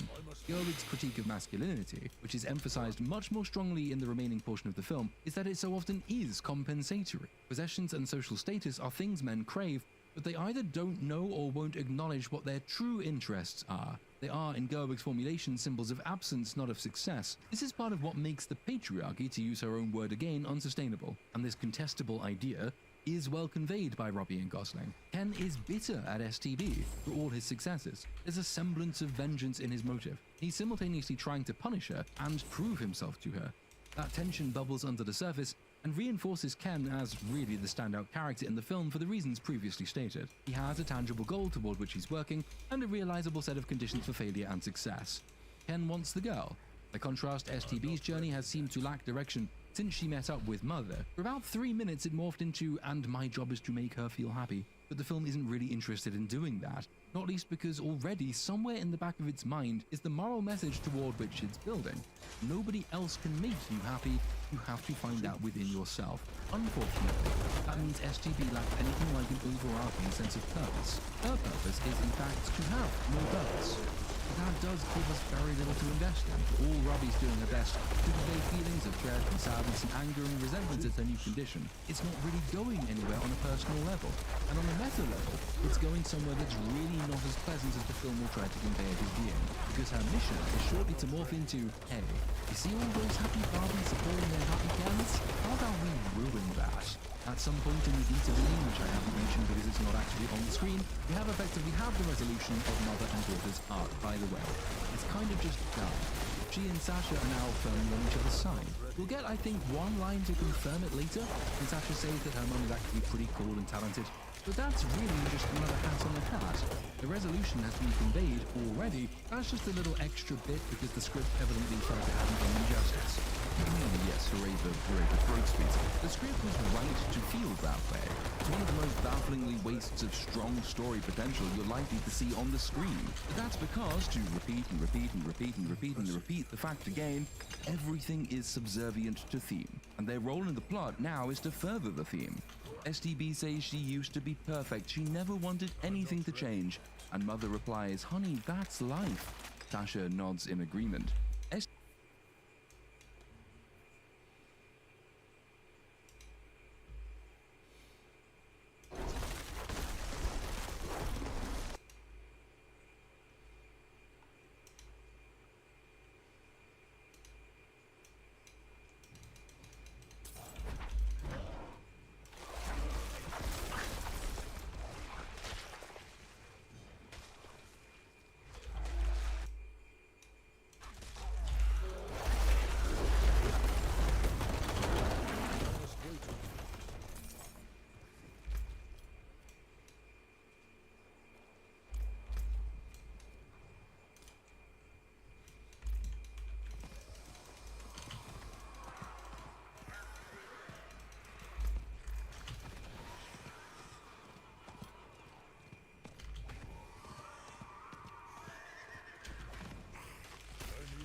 must wait a moment.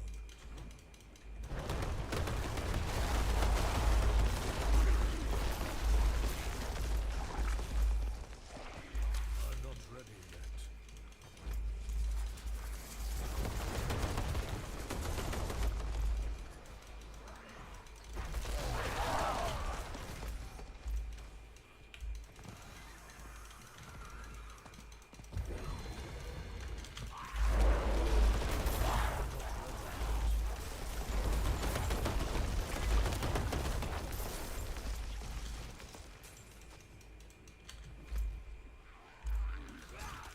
I must wait a moment.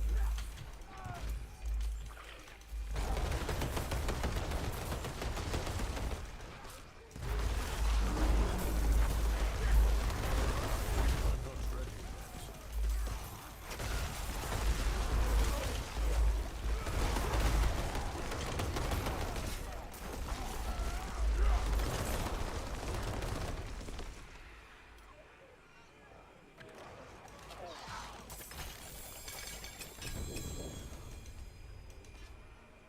My burden is too great.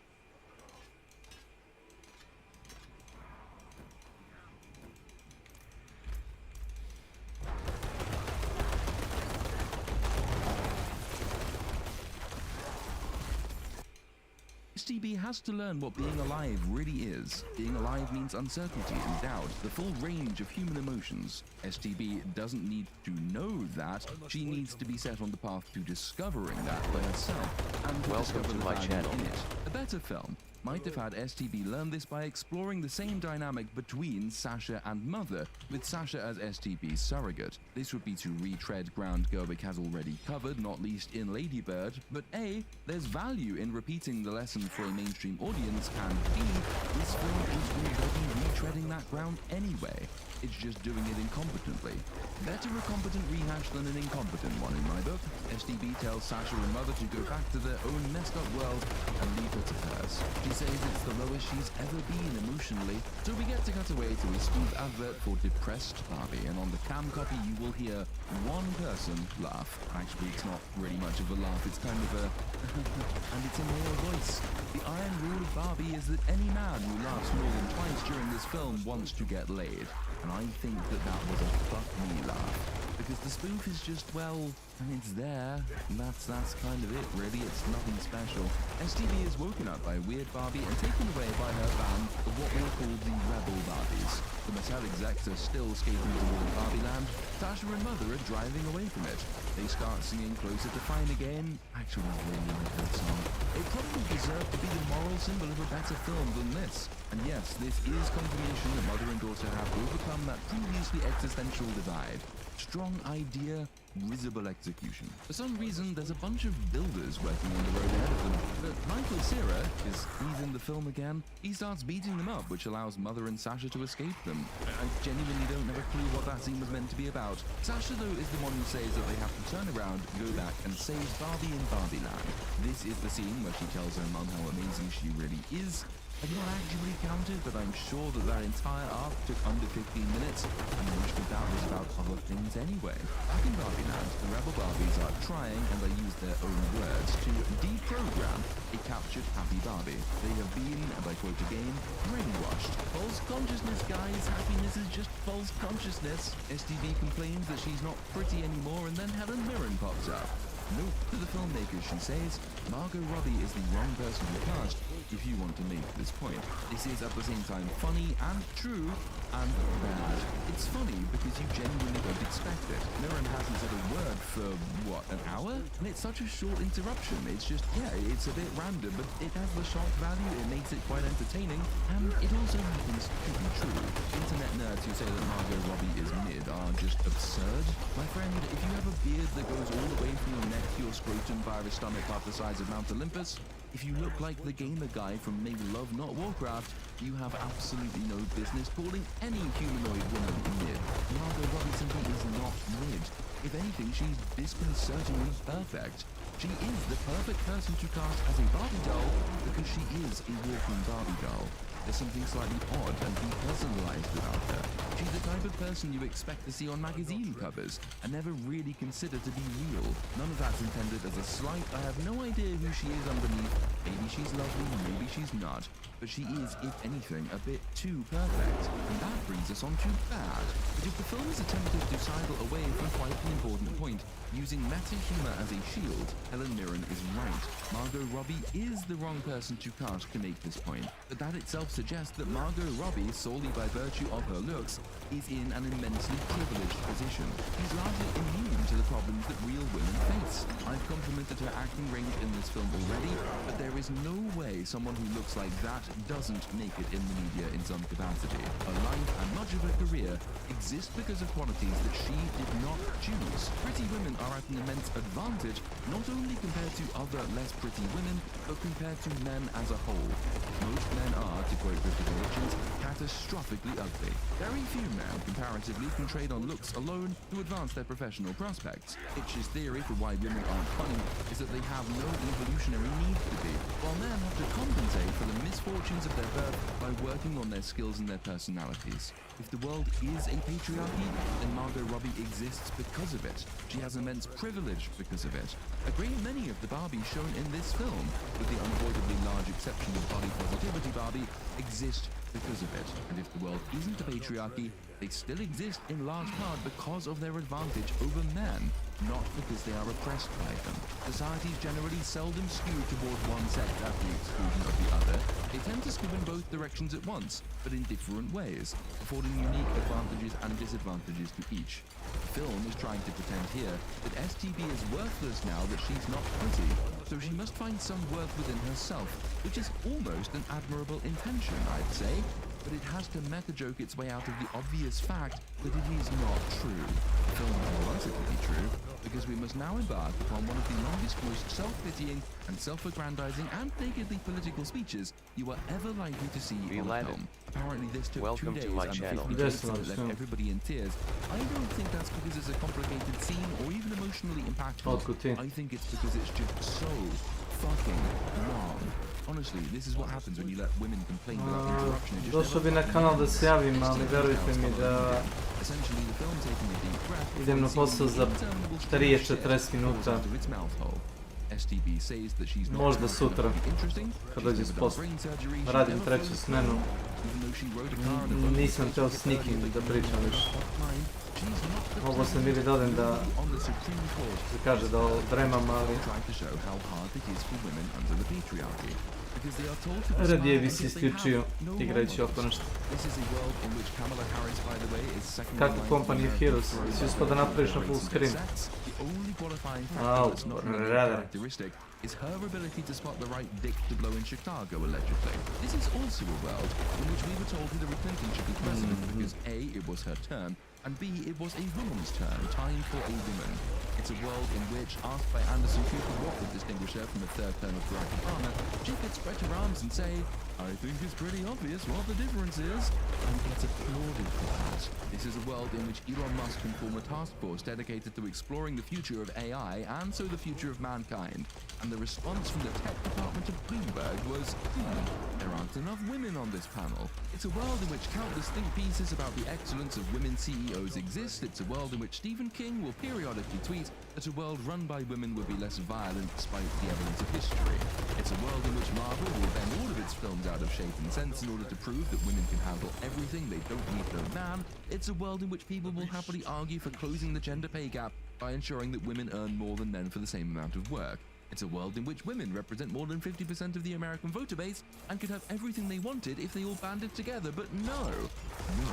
The problem is that women just have it so tough because they can't look up and see themselves represented in positions of power. To go to another category of film, Little Women, the world is hard on ambitious girls. That film was set in the 1800s, and here Barbie attempts to argue that nothing has changed. I've said it once, I will say it again. Man the fuck up. Hearing STB's entirely unjustified self-doubts, Mother snaps. I shall relay her complaints with the forbearance of a put-upon husband who gets home after a 10-hour workday to be told by his stay-at-home wife that he's just not good enough for her. She says, and I quote, "It is literally impossible to be a woman. You are so beautiful, so smart, and it kills me that you don't think you're good enough. Like, we always have to be extraordinary, that somehow we're always doing it wrong. You have to be thin, but not too thin, and you can never say you want to be thin. You have to say you want to be healthy, but also you have to be thin. You have to have money, but you can't ask for money because that's crass. You have to be a boss, but you can't be mean. You have to lead, but you can't squash other people's ideas. You're supposed to love being a mother, but don't talk about your kids all the damn time. You have to be a career woman, but also always looking out for other people. You have to answer for men's bad behavior, which is insane, but if you point that out, you're accused of complaining. You're supposed to stay pretty for men, but not so pretty you tempt them too much, or that you threaten other women because you're supposed to be part of the sisterhood. Always stand out and always be grateful. Never forget that the system is rigged, so find a way to acknowledge that, but also always be grateful. You have to never get old, never be rude, never show off, never be selfish, never fall down, never fail, never show your fear, never get out of line. It's too hard, it's too contradictory, and nobody gives you a medal or says thank you. Then it turns out that not only are you doing everything wrong, but also everything is your fault. I am just so tired of watching myself and every single other woman tie herself into knots so that people will like us. And if all of that is also true for a doll just representing a woman, then I don't even know. Fuck me, Amadeus. Okay, are you ready? Let's begin. In the first place, no, it's not literally impossible to be a woman. You're being one right now with your endless contradictory self-pitying rants, and people can become a woman by signing a fucking form in some countries. Maybe if you paid more attention to details like the difference between literally and figuratively, you would have a better job idea. In the second place, everyone wants to be extraordinary. Most people do it wrong. It has nothing to do with being a woman, it's called being human. A large part of becoming an adult is learning to find happiness and fulfillment in the little things that you have, because not everyone can be the fucking president. But you know what makes it more likely that you will be extraordinary? Putting the goddamn work in.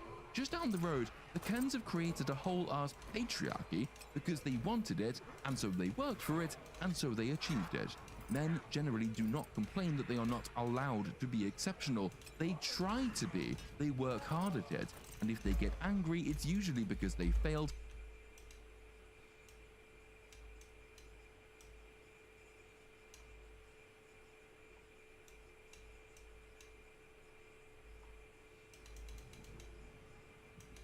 I'm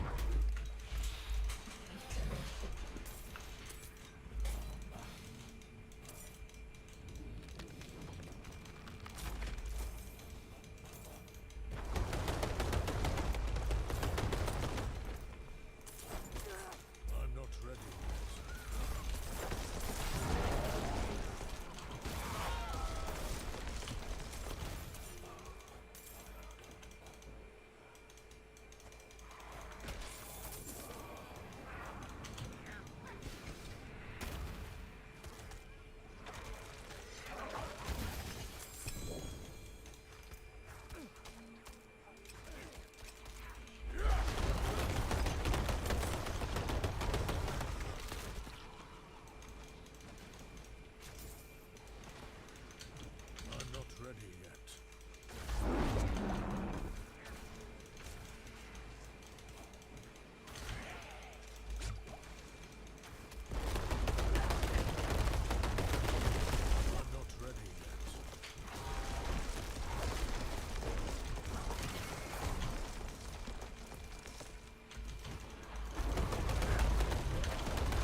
and someone is objectively better than them.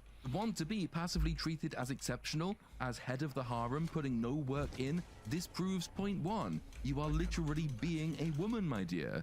Point 3.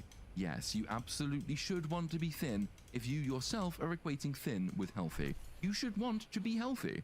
The complaint that people will criticize you for trying to be thin is a complaint about other women, because I guarantee you it's not men who campaign to ban adverts of bikini-clad models on the London Underground. It's unhappy fat women who don't want to put in the work. Men don't have this problem. Men who look at buff superheroes and want to emulate them go to the gym. If you want to be ideal, you put in the work. Put down the cake, darling. No, you do not need that second bottle of red wine. One should be enough to get you through an episode of Bridgerton. Oh, and while we're at it, how about you stop watching Bridgerton and go to the gym, then wind down by reading a fucking book? Because, hey, men learned quite a long time ago that personality is quite important. Point 4. I have no idea where the money point came from. There are plenty of ways to make money, and plenty of men who'll happily earn it on your behalf. Literally just down the road, my dear, the Kens are doing all the work while the Barbies are happy lounging around on the beach. Fetching the odd beer in exchange for total financial support isn't the bad deal this film seems to think it is. You have agency in the world, lady. In Japan, it's traditional for the housewife to control all the money the husband brings in. I don't like sounding like an undergraduate lefty, but it sounds to me like you're inventing white woman problems here. Female streamers make money by sitting in hot tubs and flashing their tit canyon. I guarantee you they make more money than I do, and I work harder. And the film has already shown us that you work the job while your husband sits at home learning Spanish on Duolingo.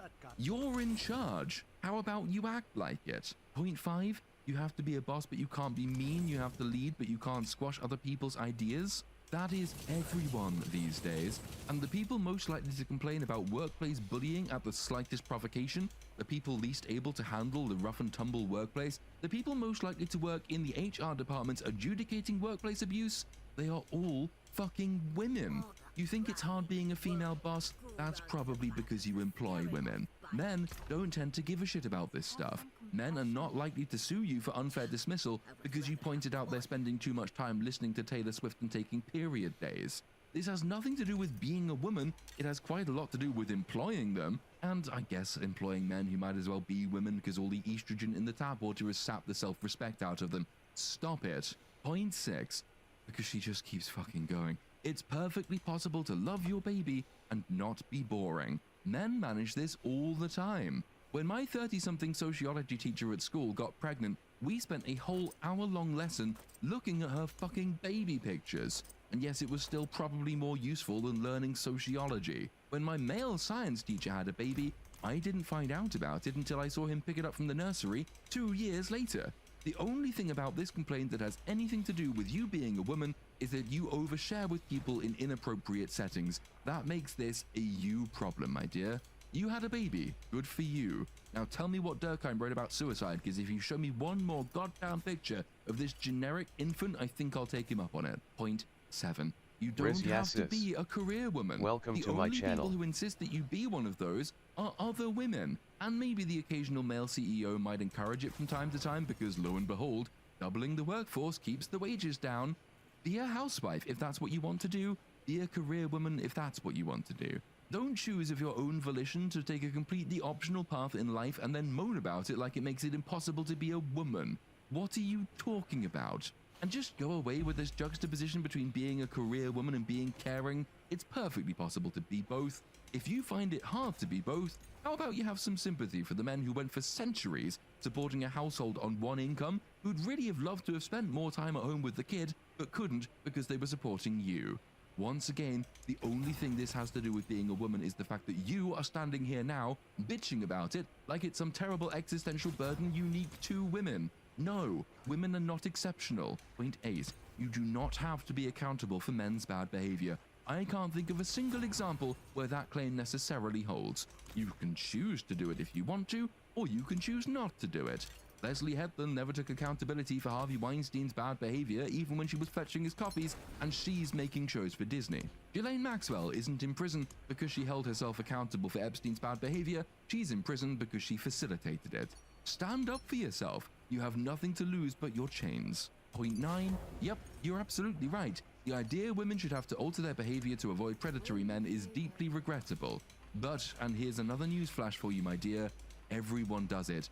Everyone alters their behavior to account for context and circumstance. Men do it all the time. Worldwide, almost 80% of homicide victims are men. You are more likely to be raped than I am. I am much more likely to be beaten to death or shot or stabbed in a street. We live in a deeply imperfect world of deeply flawed and evil people. If I'm walking down a particular city street at a particular time of day, or night rather, I take my headphones out. I keep my phone hidden. I keep my eyes on my periphery. More often than not, I avoid those areas entirely at that time of night. Should I have to do that? No. Do I have to do it? Yes. You wouldn't walk down the high street in Kabul dressed like you were trying to pull a guy in a Soho nightclub if you have any sense. You are responsible for your own protection before anybody else is, and part of that entails acknowledging reality. If that means dressing down, you bloody well dress down. If that means carrying a rape alarm, you carry one. I'm on your side against anyone who'd seek to abuse you, my dear, and so is the law. But if you think the existence of crime makes it impossible to be a woman, then you might as well fly to Canada and get yourself some healthcare, because really you are finding it impossible to be a human. Props though for realizing that it's other women who'll attack you for being too pretty. That's the first thing you've said that's actually correct. Take it up with the sisterhood. I don't want to hear it. Point 10. Never forget the system is rigged, but be grateful? Rigged by what? For whom? Girls currently dominate boys in education because we switched wholesale from examination to coursework in order to lift them up, and simultaneously switched older style liberal schooling in which men were more involved for a teaching profession in which women vastly outnumber the men. Unmarried women who spend as long in the workforce as men tend to out-earn men. For as long as I've been alive, social programs designed to re-engineer women into STEM have taken precedence over the basic educational needs and career interests of both sexes. Women are eligible for affirmative action, men generally are not. The Corporate Equality Index and broader ESG metrics focus on female employment, not male employment. The courts find in favor of women in custody battles vastly more often than they do men.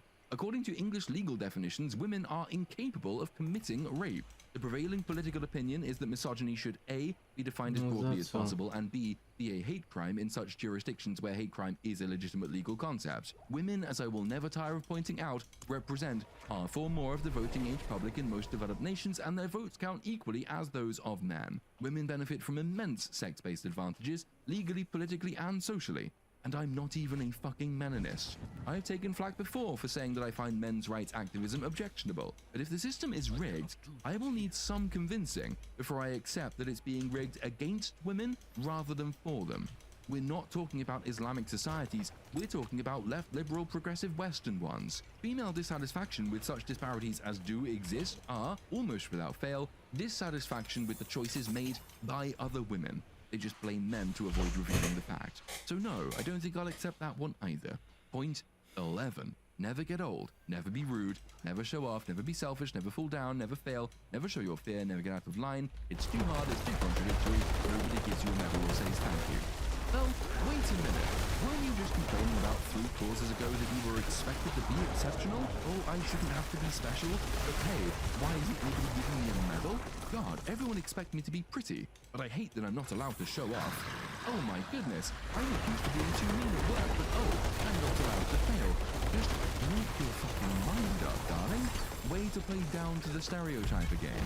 Objectionable women, i.e. women who are rude and show-offs and selfish, tend to be quite successful.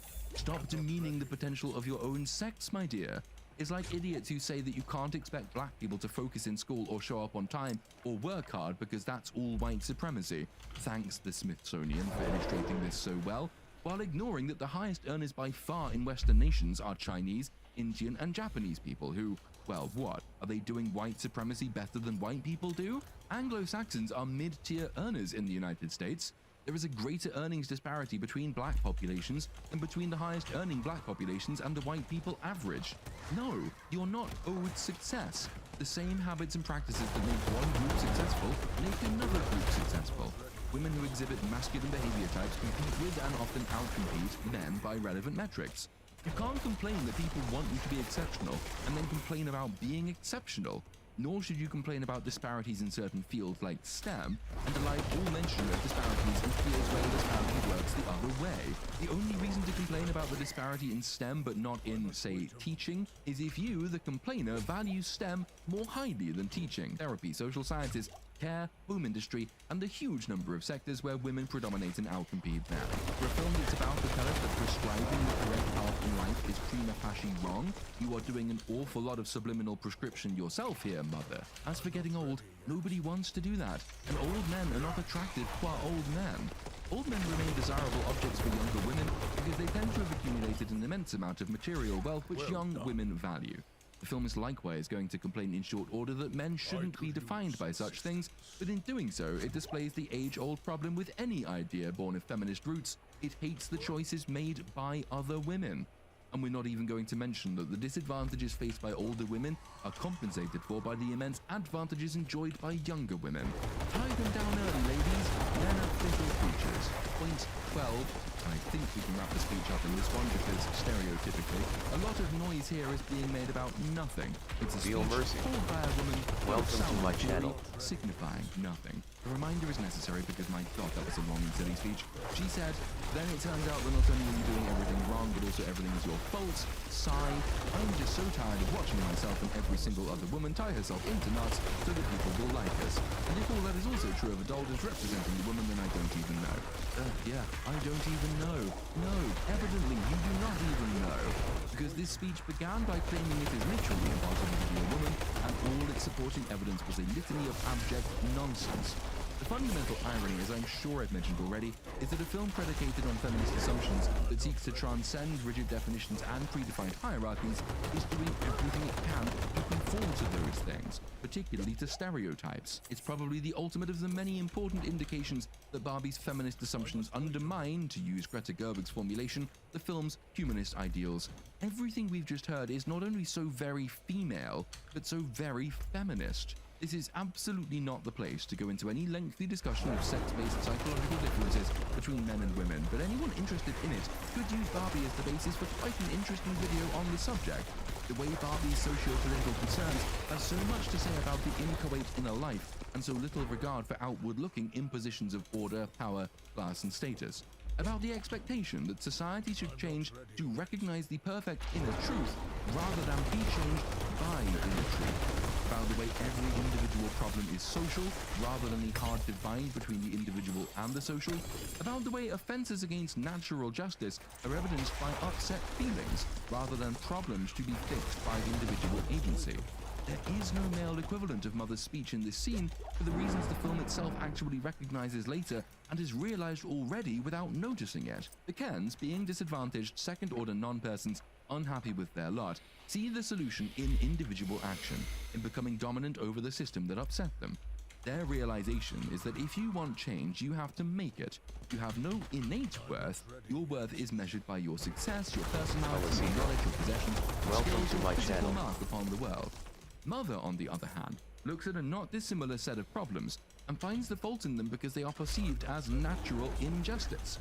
It's not that equilibrium is the state of nature, it's not that equality of opportunity is the means that determines the end, it's that inequality per se is injustice, and any problem she faces is somebody else's fault, somebody else's failure to see who she really is and what she's really worth. Stereotypical man says, I will strive to prove perfection. Stereotypical woman says, I am perfect. Why does nobody recognize it? It's like looking into the reflecting glass and asking, mirror, mirror on the wall, who is the fairest of them all? And expecting the only just answer. Why you, my queen? You are the fairest of them all. When the answer comes back in a way you don't like, a different but related agency comes into play. Stereotypical woman doesn't think she needs to prove her innate worth because she's already perfect, but she will damn well make sure everyone sees how unworthy her competition is. This is the descent of man and selection in relation to sex. From that, read the Rebel Barbies' response to their happy but alien co-females. We don't need to prove our worth, we're already better than them. We just need to reveal how imperfect they are, the lonely harlots. Do you know what the ultimate irony is? It's that Mother has just stood there giving this long, overtly political speech to a bunch of previously happy Barbies, and in response, they wake up and completely change their point of view. Yet the film has the gall to suggest that it's the happy Barbies who've been brainwashed. No, you absolute drip. If anyone's doing the brainwashing here, it's fucking Mother. It's the rebel Barbies. These are the Taliban. This is the Islamist brainwashing scene.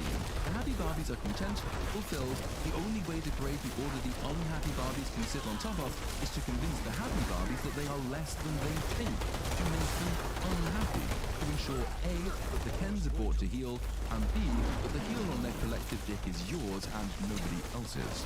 That's what makes the film more interesting than generic girl boss fare, by the way, because most girl bosses are written by men for women. They have innately male characteristics. They dominate in the way we expect men to dominate. Part of the reason for the failure of any given MCU girl boss character from Phase 4 onwards is that they alienate their core audience, men, without attracting the desired alternative, women, because they fundamentally misunderstand the difference between the sexes where domination and fulfillment is concerned. Any given MCU property might be designed to appeal to women. Barbie actually does. Not because it's really cognizant of the difference, not because it's alive to the distinction, because it's really neither of those things, but because the assumptions it brings in track the difference. It's in the blood. This is a woman written by a woman for women, rather than a woman written by a man for women. Anyway, the speech has the desired effect. The previously happy Barbies they've captured are now unhappy, and they have to concoct a plan to ruin the lives and relationships of everybody else. Ah, I do love me some feminism. We know, by the way, that they've been, deprogrammed, because one of the previously happy Barbies suddenly remembers that she once wrote a book. She says that the last few, well, I mean, how long has it really been? Minutes? Hours? Days? Well, however the fuck long it's been. And I quote, "It's been like a dream. It's like I was really invested in the Zack Snyder cut of Justice League."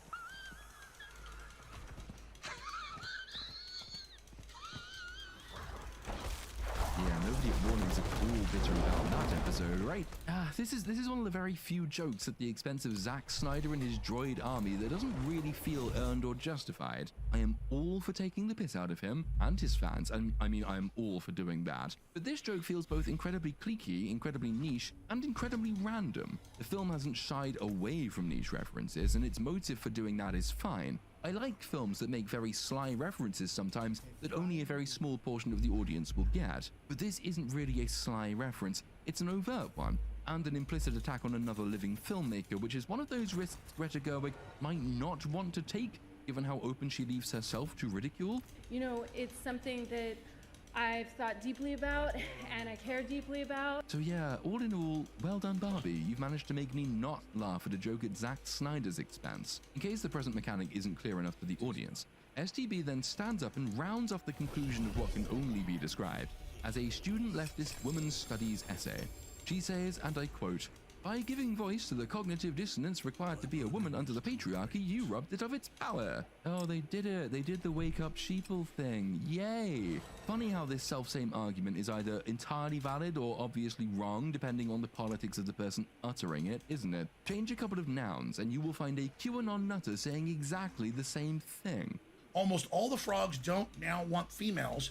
They want to have sex with males who don't produce eggs, so the frogs are dying, and I said, it's making the frickin' frogs gay. But there, it's a ridiculous threat to democracy, while here, it deserves applause and earnest nods, and maybe a few lady tears, because they're just so happy. It represents all the thoughts inside their head. Fuck off, Grace Randolph. They must now go and spread the message to the happy Barbies in order that they too recognize how difficult it is to be a woman, because at the moment, they're all laboring under the false belief that it's actually quite nice and easy. In order to do this, they have to get the Barbies away from their cans, and to do that, they are going to use decoy Barbies who pretend to be brainwashed. The decoy Barbie has first to appear helpless and confused, because the Kens, read men, will always go out of their way to help a helpless and confused Barbie, read women. And this, according to the film, is self-evidently wrong and evil. This will lead the Kens to let their guard down, which, I mean, doesn't that mean that men open up to women in distress and become both honest and loving and helpful? I think that's kind of what it means. But yes, again, the film thinks this is self-evidently evil. Down with honesty and love. No more of that sort of thing. We get a montage of sorts as various Barbies cling onto the arms of the various Kens, and this listen aptly as the Kens share their knowledge with them.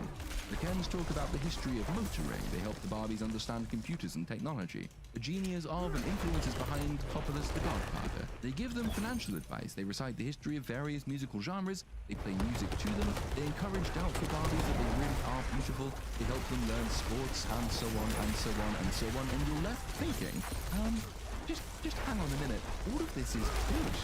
The Kens are lovely.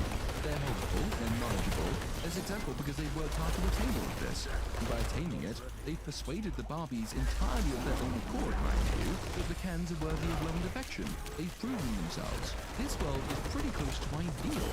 There's balance, stability, equilibrium, mutual happiness and fulfillment. And the rebel Barbies want to destroy all of this because patriarchy's bad? No. Have you accidentally cast yourself as the villain here? What about any of this is worthy of extermination? Why do you want to revert to a matriarchy when none of it's true?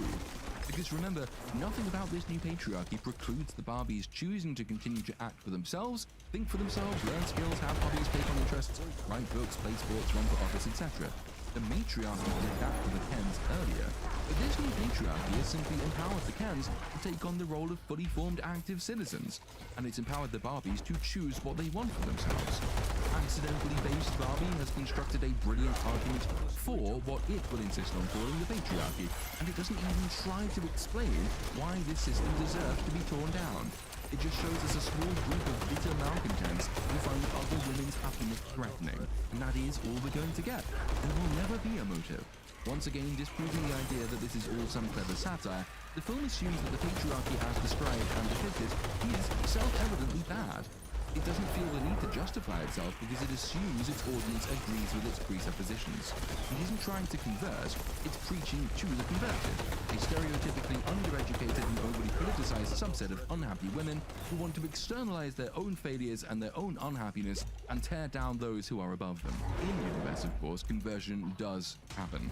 Laughably, the film still insists that what's happening here is deprogramming and unbrainwashing, but the means by which they do this to the happy Barbies looks an awful lot like programming and brainwashing.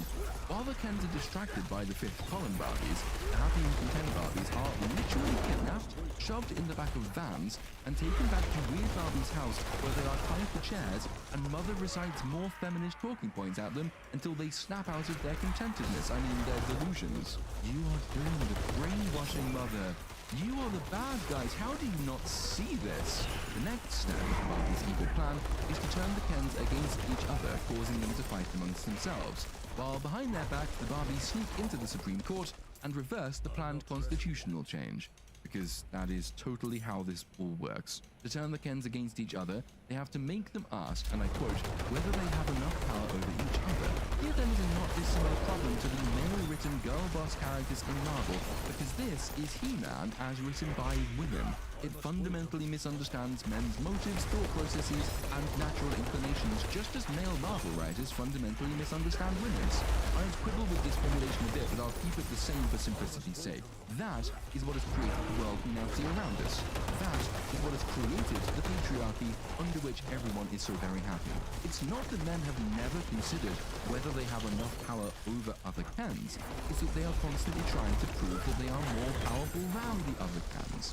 The gaining of skills and knowledge is healthy competition, with rules that are tacitly and mutually understood. And the reason that the Kens are not constantly at war with each other already is that they have plenty of non-violent avenues in which to engage in what is, essentially, friendly sexual selection. Because this is a girls' film written by women, and in particular by feminists, the Barbies' laughably simplistic plan is fundamentally solipsistic. They believe that they are everything to the Kens. All of this is really about the women. They believe that by simply denying a few Kens of their Barbies, the Kens will inevitably go to war. Because all society revolves around women. according to this film's mindset, according to the stereotypical female mindset. Even as it also likes to claim that women have absolutely no power under the patriarchy. This should already be impossible, by the way, because there isn't a one-to-one proportionality between the number of Kens and Barbies as things stand. And yet the idea boils down to, one night at the beach, we'll all sit with the Kens, then some of us will disappear, and they will fight over those who remain to prove that they are better than each other. Except, of course, that there are already missing Barbies. Because all the weird Barbies, all the rebel Barbies, are here. And because, in particular, STB and Beach Ken are not together. Beach Ken built this entire new empire, and he hasn't gone to war in a power struggle with the other Kens, even though he doesn't have Barbie next to him. So no, A, your plan is cruel and spiteful, and it's destroying good things for no reason. B, it not coincidentally means you seem much more important than you really are, ladies. And C, it doesn't even logically work. STB goes to visit Beach Ken and lie to him and trick him into believing that she's really happy in the kingdom now and that she's decided she loves him after all, so she wants to be his girlfriend. Once again, my dear, you are being fucking evil. Beach Ken hesitates but then says, yeah, okay, and he grabs his guitar, and the film then proceeds to mock him, while also making what it believes is a sly and cutting satirical point about the patriarchy, as he plays Push by Matchbox 20. The mocking is that we get a little title card over the top reading 4 hours later. The quote-unquote satire is that feminists have long argued that this song is highly sexist, not to mention abusive, because the lyrics include lines like, I want to push you around, well I will, well I will, I want to push you down, well I will, well I will. And yes, that is highly sexist, highly abusive even. Which is, kind of the point actually, since at least if you take the band's word for it, the song was written from the perspective of one of the bandmates' ex-girlfriends. The woman is being abusive, not the man. Now, Gerwig has said that she doesn't put anything in her movies that she doesn't love, and so presumably she means this to be extended to the song. So let's be as charitable as we possibly can be. Is there any way the song isn't being used to characterize an abusive patriarchy? Can we maybe say that, well, Gerwig knows the true intent of the song in the lyrics, so the reason Ken sings this to Barbie is that from his perspective, she is an abusive ex-girlfriend? I think that's definitely possible. The camera pans out to show that all the Kens are singing this song to all the Barbies immediately before the switch-out plan goes into effect. That partially depersonalizes the song, but it can still be read in much the same way, because all the Kens in this reading in some way view the Barbies as abusive ex-girlfriends. After all, the only reason they built the patriarchy is because the Barbies rejected them. But it is complicated by the fact that in this moment they are not ex-girlfriends, and it's also complicated by the fact that the vast majority of the audience will not come away thinking that maybe the song is an implicit criticism of the Barbies. I'm quite sure that most people will read it as an attack on patriarchal attitudes, not a criticism of abusive women. And then of course, against that charitable read, which has it that the film is aware of the song's actual meaning, we get an overt controlling boyfriend trope. STB goes on her phone in the middle of the song and starts texting. Beach Ken gets jealous and nervous and angry and demands to know who she's talking to, and he grabs the phone from her to find she's been texting one of the other Kens. Then she leaves him and goes to flirt with that other Ken in front of him, and the rest of the Barbies do the same thing. The narrator has said, the final stage of the plan is to, and I quote, give them their dream come true, and at the peak of their happiness, when they think you actually care about this song, you take it all away. You play on their egos and their petty jealousies, and you turn them against each other. I mean, just fucking wow. You guys are absolutely evil. By the way, I've had to read into the film that the plan did involve a switch-out with some Barbies secretly disappearing, leading to a gender imbalance and therefore jealousy and competition amongst the Kens. But the film doesn't actually make that explicit. And given the plan is literally being narrated in every other detail, I am wondering whether I was right to be so charitable. It could well just be a plot hole. Because unless some of the Barbies disappear, and simply playing musical chairs with the Kens isn't going to have the desired effect, if the desired effect is to make the Kens compete over a decreased insufficient number of Barbies. If all the Kens have a Barbie at the start, they will all have a Barbie at the end, and the film has already shown us that they're not that picky about which Barbie they have. That was what allowed the distraction part of the plan to work. So yes, some of the Barbies have to disappear during the beach stage of the plan, and given the film didn't make that clear, even as it was explaining the rest of the plan step by step, I am leaning more now on the interpretation that it is a plot hole, not a deliberate elision. The only alternate explanation I can think of is that again this is evidence that the female writers are imparting their own psychology onto men's character, because that type of competition is very much more female than man. Whatever the case, the fans succeed. The Kens go to war with tennis rackets and volleyballs and such. It takes the form of a song/dance/fight number, probably the strongest original song in the film, and one that further humanizes Ken himself. It plays on what we've already discussed, his real, personal, understandable, even sympathetic self-doubts and his quest to overcome them. Which is very awkward for the film, because the contrast it's unintentionally inviting is with the cold, calculating, and cruel machinations of the feminist Barbies from the previous scene. Not only are they responsible for the original pain and suffering the patriarchy sought to rectify, they are responsible for its recrudescence. The patriarchy wasn't perfect, as evidenced by Beach Ken's remaining lack of true love, but it was damn near perfect. It was much more happy than not, and the happiness was mutual. Now, thanks to a few miserable women, the world is at war. Remind me who the heroes are meant to be? Oh, and the Mattel execs show up during the Battle of the Kens? They've been rollerblading for a fucking long time, and they don't really need to be here. There's precisely one line that Will Ferrell will deliver later which requires this intrusion by the real world. Even the world would slow roast a dog asshole in service to their husband. But the line isn't worth it, really. It barely matters at all. It's a clunky, cluttered mess that only distracts from what the film wants to be, a climactic battle dance number. Not that number itself, it maintains the film's visual and auditory style and innovation. There's a lot to recommend it on those fronts, just as there always has been, though the Ken's beach off probably does drag on rather too long. Hitherto, the film has been gaudy but not excessive.